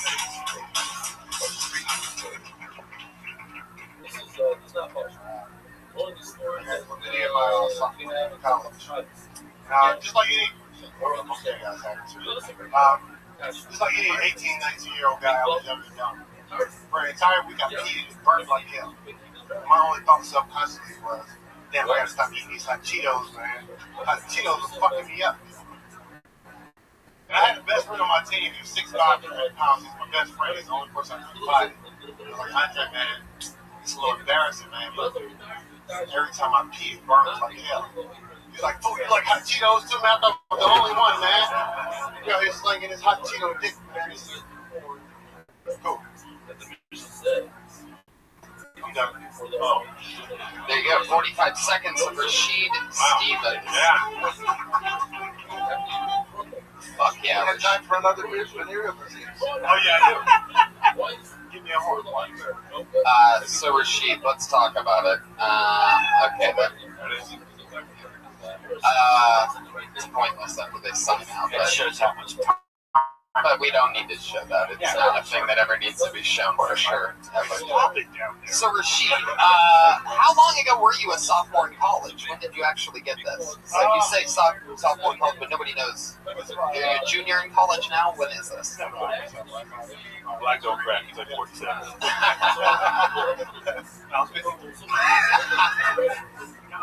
About 3 years ago. I was playing football. You got chlamydia playing football. He should have had a helmet on. That was from, I think because in high school I wasn't really promiscuous as I was. So I got college. Men aren't promiscuous. Yeah, well, women are promiscuous. Well, They yeah, are fucking men. You don't beat around the bush. I was only like, I was only like 160 pounds. I'm 200 pounds right now. I was only 160 pounds. So I was being curious. Then like in college, I gained a lot of weight. I wanted football. I wanted to start in China and shit. So I was like, okay, cool. I ended up getting chlamydia. You said what?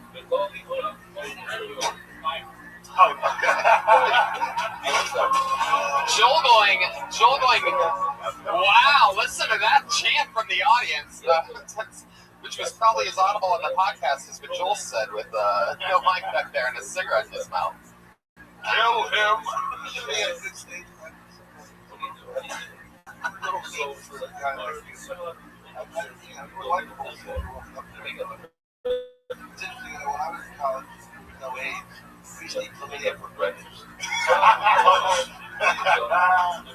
With a side of herpes. What do you do for work? They called it just VD back then. They didn't distinguish between all of them. It was just called VD. Yeah, it was just, was that what like herpes, AIDS, cancer? Everything was VD. You gotta be careful around the game. How y'all feel? Right here, good. I mean, I wanted to kind of do something short. I remember that was something I did have short. I usually do a lot of storytelling.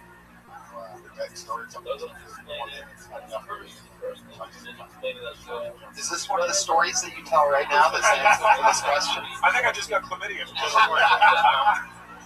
Rashid, what do you do for work? I do this and what do you do for work? Comedy and you said comedy 3 times. How do you actually make money, Rashid? Film and comedy. I just wrote, produced, and directed feature films and comedy film. Got an investor, invested in it. Paid my rent for about 6 months. So the investor paid your rent? Wow. Wait a second, you used the money. Hey, my mom supported him too. You know what I mean? He gave me $6 grand. I mean, he invested in film and gave me $6 grand.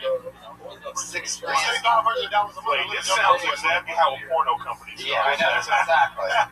What did you Are you in the movie with socks and shoes on? No jack of a bus. No shoes. Will you pretend to be a gangbanger? Why does it have to be the back of the bus? In this part of town? No, I don't know what I'm doing here. Me and the fellows need to talk to you. It's called the back of the bang bus. There he is. There's Schulberg. Yeah. Just said that. Listen to that roar. He said bang bus, though. It's all about it. It's a Rosa Parks porno chip. Rashid, let's talk about it. Where did you meet this investor? You disrespectful motherfucker. Back at the bang bus. Oh, man. Rashid, where did you meet this investor? Oh, there you go. For all of you wondering how to get your big Hollywood script made, What? No, that's what you mean. Swipe up for free clinic. Swipe I think up. you go to the clinic. Swipe up. You better at CVS picking up your penicillin. No, I got to see on that. You do tell long stories. So she was, I got to open this up, man. met her on Tinder. Next part. What's up? She invited me to a pool party, and that's what I want to do. Talk about long story wart, you know? Long story what? As in long story genital wart? Is that better? No. No. Oh no, the streak appears as though it is ended. Okay. He's my associate. Rashid, so you're at a pool party. I love that it has nothing to do with the story at all. So you're at the pool, and we know you're not swimming in it, so you're talking. Rosa Parks joke, and the black people can't say. One conversation. Well, might as well throw it. He wasn't tanning either. Round it up. Wait, is this a fat white girl you were talking to? Yes. Were you behind the grill when this conversation was happening? He was wearing a grill. Wait, tell me about the war. Oh my God. Yes. We only see two colors on this podcast, black and white.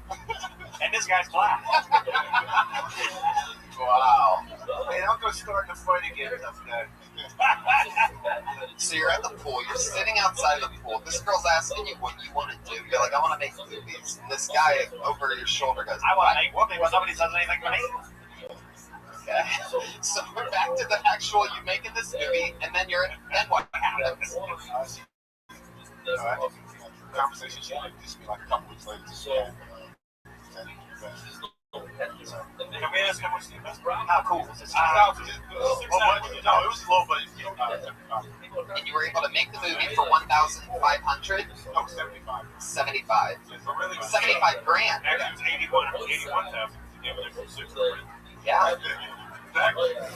And you got it made. What is it out? What's it on? How can we find it? What's the trade? I just got the trailer on YouTube, but we're working field. That's the back. Screening for Thursday at the LA Film School. Wow, look at this. We have a young lady in the front row who obviously has started conducting her own interview. You can definitely not say another word for the rest of the show, by the way. This is a live podcast, you buffoon. Anyway, fucking dummies. I wonder what's happening here with all these microphones and speakers. Fucking people. Fun old tourists. I wonder what part of the Midwest you're visiting from. I love it. Kansas, am I right? Am I close? No? I don't give a fuck. Anyway, Rashid, back to you. Proving once again women need to stay in the kitchen. Oh, that's an old school detective solving yet another crime. Horse of truth is just... Why? Why a horse? Because, no, it's the horse of truth. It's not a racist thing. However, the monkey of honesty could appear at any point. That was a black stallion. All right, Rashid. Well, I mean, I'm excited. Is that the only STD you've ever had? Was chlamydia? To my knowledge, yeah. You might be infected right now. Maybe. You just cock blocked the fuck out of yourself, Rashid. I don't think it matters. I think she's still. Yeah, that's what you want, Rashid. Now Black is daring again. I'm sure the chick that talks during the live podcast isn't annoying outside of here at all. Yeah, go hit that. There he goes, Rashid Stevens, everybody, your first Kill Tony guy. He's on Twitter at Rashid Stevens. Eric's about to do some stand-up for us, right? I just want to wipe up this chlamydia. I know you're wiping it right by your dick, Eric. Yeah, it's really not good. She talks during podcasts, he talks during movies. They're probably a great couple. Jeremiah Watson. Wow, he's back on fire. After a 3-week hiatus. Wow, I just pulled another name out of the bucket. This guy quickly has become one of our favorite characters on this show. Very, very interesting guy. He got into the game a little bit late. Put your hands together for Mystery Dan.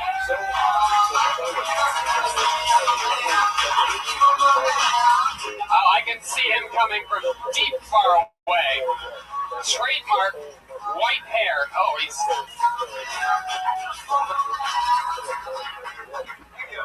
Oh, yeah. Dad, I am so sick and tired of these Star Wars fans and their stupid May the 4th joke. Every year on May the 4th, they dress up in their Star Wars uniforms and go around saying, "May the 4th be with you." They think it's funny to mock people who speak with a lisp. I could suck a million dicks and nobody dare make fun of me, but talk with a lisp and it's open season. So, this year I decided to get even. So I'm in this bar, and there's a bunch of Star Wars fans come sassing in.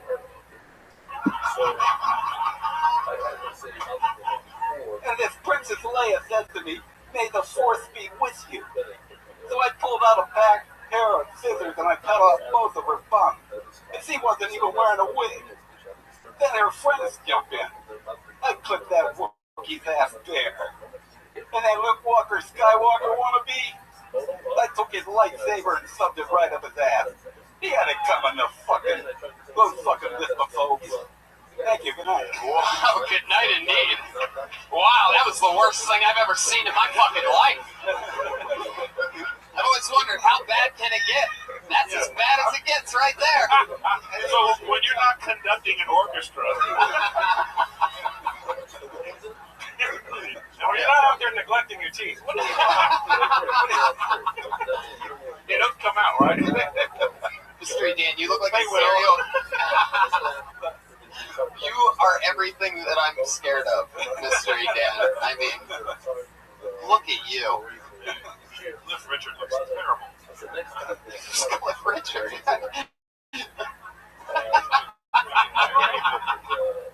No, Mystery Dan. You mean this Virgin America guy, right?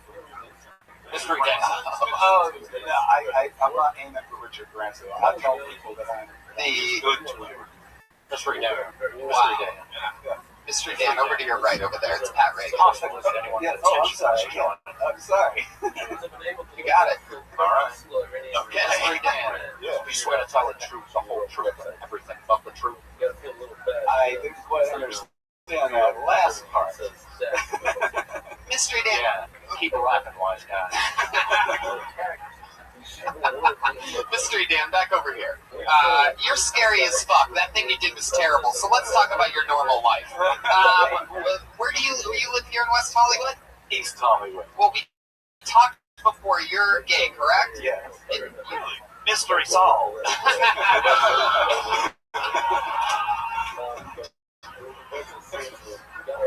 You better be quiet, Jeremiah. This is the ghost of the future.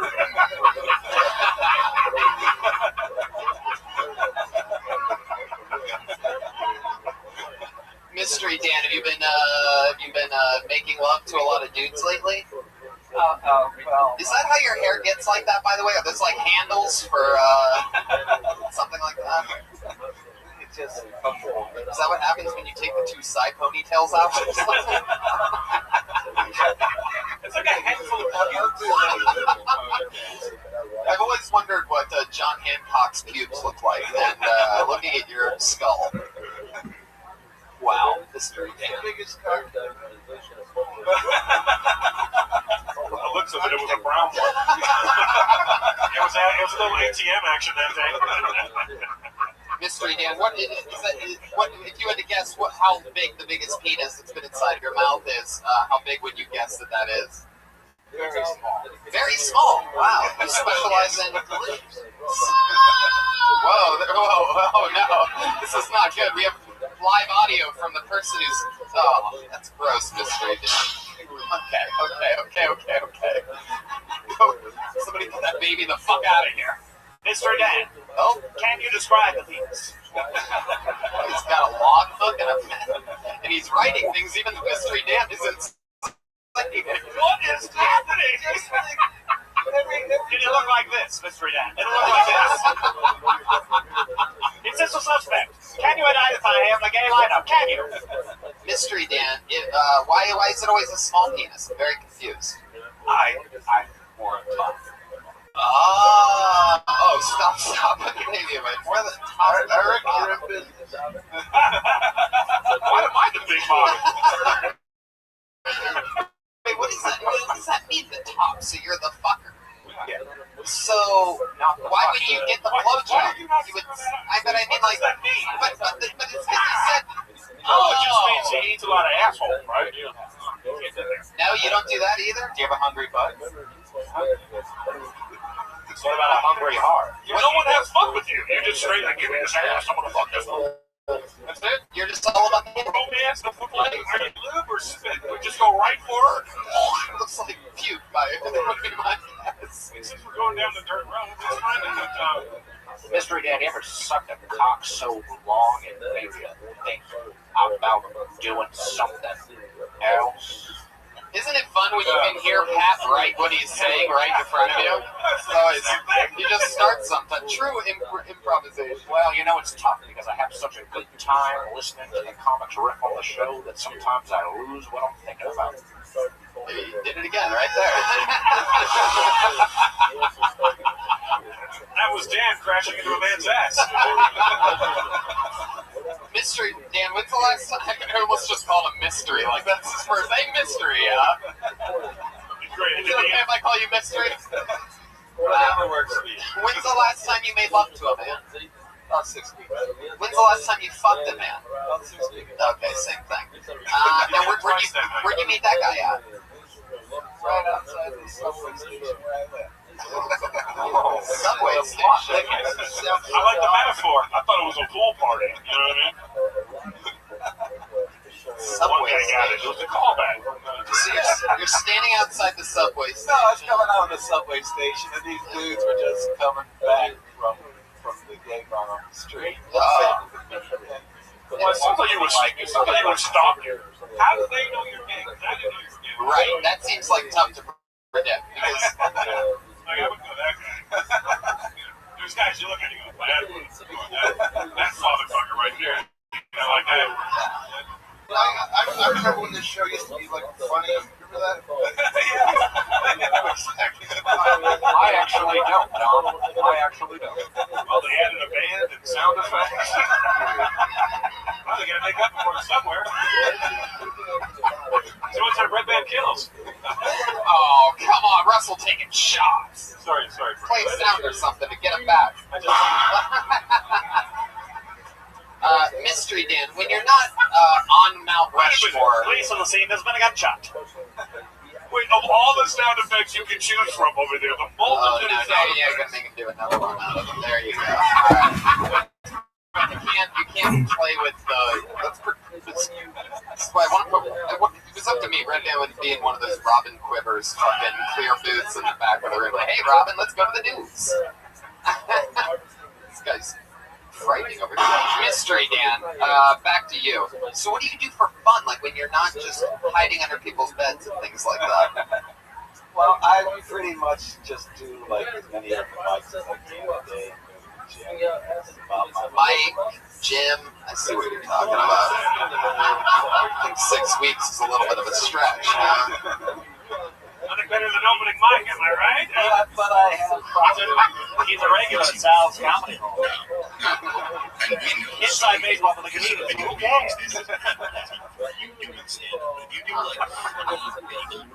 Mystery Dan, have you ever been to the woman before? Yeah. What was that like for you? And we know so many people that have. What do you mean? Can you give me a little? She's still in my freezer. There he is. Street is. So, what do you? Can you tell us when did you realize that you were gay? Just because I was a pig at the show. 2. Wow, you young horny fuck. My God. He likes everything, too. Yeah, they're like, we should you post. Yeah, we're still searching. Yeah, I'm looking for the punchline. Anybody found it? Let me know. Everybody's in the premise. Every show. Can I see your Mystery hand? Dan, anything on my mother, my younger sister, and I think she was changing the diapers in my face.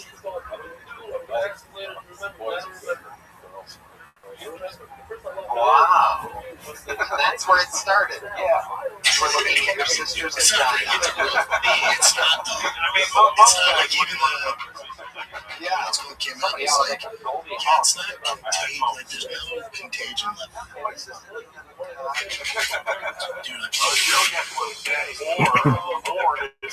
Or his sister's pussy is so ugly that it scared him away from pussy for the rest of his life. Maybe your sister's pussy. Maybe it's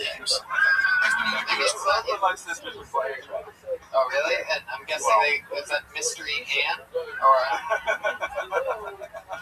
And we subsequently seen her vagina throughout the years. have you seen it since then? They died of improvement. Have you seen her? Do you guys have like the same like hairdo or anything cool? Like anything random? No, well, my one sister marries a redhead, and my youngest sister Judy has Wow, okay, that's bad because what? You're a Nazi? What's going on here? Alright. Mystery Dan, you are an interesting guy. And it's always fun. Why do you go by Mystery Dan? I just kind of thought it was a perfect name because most of my comedies on the stage comedy different characters. Oh, I just got this. Oh, yeah. That was one of the characters, Eric. Oh, I just, okay. You know if he had a list, it would come up with Any of those characters? What's your best character? Lisp guy? No, that's my worst. I only did that because it's a 1 minute. Most of my routines are 5, 6. How about Hall and Quaker Oats? Like that fake news thing I did. I tried that. I had a cult leader that was my pussy. Your what? What do you mean your pussy? That's where he tucks his dick between his legs. Yeah. I did this routine. I call it the pussy hack. And the premise of the routine is that I'm a hacky. Yeah. What's a hacky? From that point on, I stooped to no depth or reached no height to put more pussy in the act. Wow, this was horrible. I wish I never would have asked any of these questions. Well, it spawned about 4 more routines from it. I call it the pussy chronicles. I have no idea what you're even talking about anymore. There he goes, Mystery Dan, ladies and gentlemen. I mean, that fucking bombing and with a list. It's a special 60 seconds he did here tonight. Ballsy. Alright, I pulled another name out of the bug. This looks like a new name. Put your hands together for Saul Simone.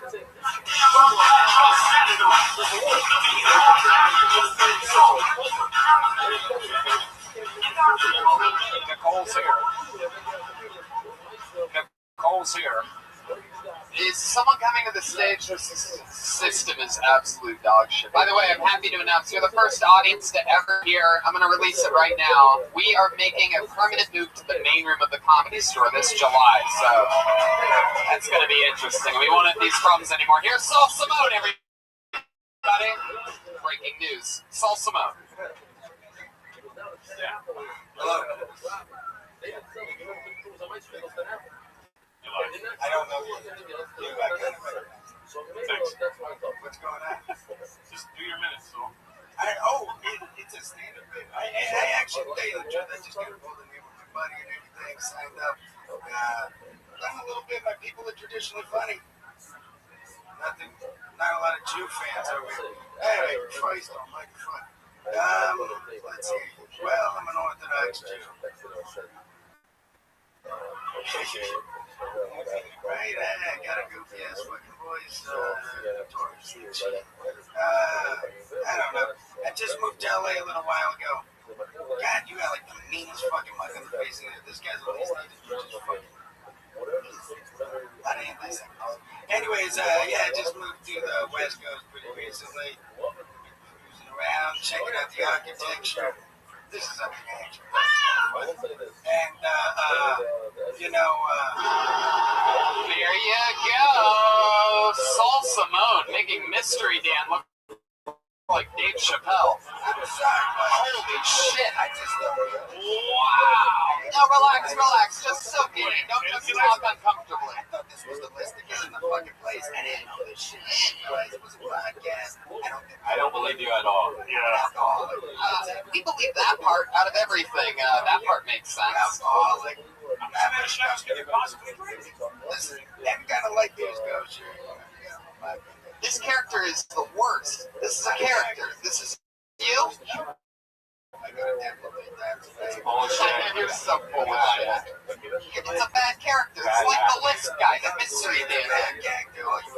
Where you from, Saul? I think all Jews are bad characters. Well, that's a 50s detective character Jeremiah is playing. 1940. 1940. Saul, please, I know you think that voice is funny. Please just stop yapping for the sake of it. When we ask you a question, you can start talking. Okay, that fucking thing you're doing is death. It's hot death. Like, I'm surprised. Wait, Saul, you're not listening clearly. Saul, I need you to fucking listen. I don't need to listen to you, Saul. Listen to fucking me. You bombed for 60 seconds. I'm not just gonna have you yap through this interview.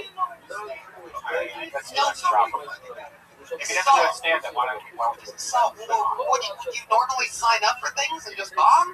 I thought it was the list to get into the bag. Get into the bag of what? What were you coming here for if you didn't know there was a show going on? Let me tell you something. The back of what? It's not for decoration. The front was $10. This thing was a sign-up sheet. But it wasn't. You just bombed in front of people. Are you trying to do stand-up in LA? They never call people. Saul, listen to the question. Actually, I work in the country. So Saul, you literally just sign up on things, assuming that it might be a free admission to a show? Let me ask you. I mean, hasn't Israel seen enough bombing, honestly? God, that's the worst. Let me ask you. Saul, you gotta go. That's it. You're done. There he goes. Nobody clapped for him.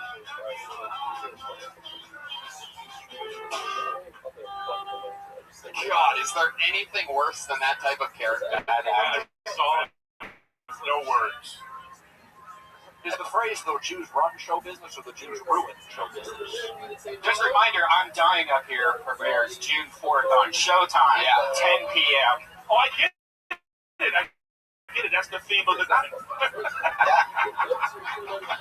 However, I just pulled another name out of the bucket. This young lady has had some really good sets on this show before. Put your hands together for Jessie Johnson, everybody.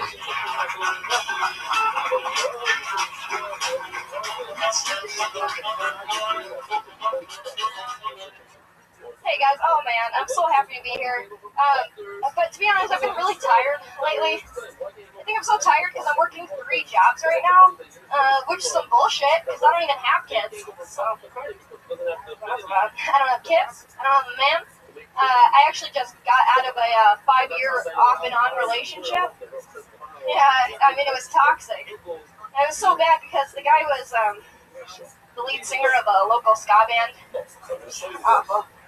I can't believe I skanked around with him all those years, you know? And he still keeps trying to creep back into my life, you know?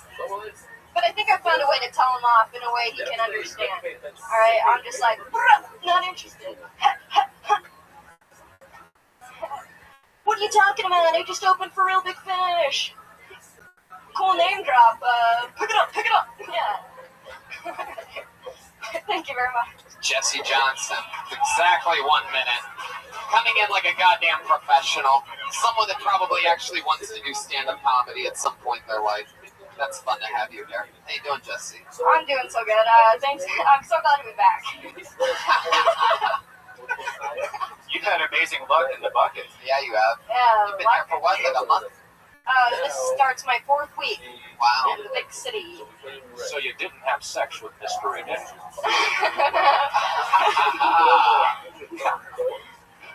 Well, I'll keep that one a mystery. Jessie, how's life going? How's living in LA? You tell me. It's been going great. I've been doing a lot of comedy. Going back home this weekend, and I'm excited to do it. Yeah, where is it? Arizona. I'm gonna go back for the weekend. It's my birthday on your premiere day.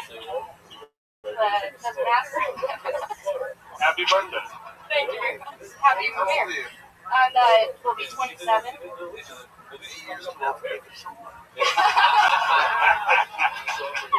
What am I going to do with some stretched out 27? Very nice, Del Barrera. Very nice. But seriously, folks. What are you looking forward to doing when you head back home to Arizona? Do some shows, see my family, see my friends. Basic. Yeah. A lot of the shows out here. Yeah, I'm just a dumb cracker, Tony. I'm just trying to be interesting. Okay, I was wondering when the end of that answer was going to be, and there it was. Do you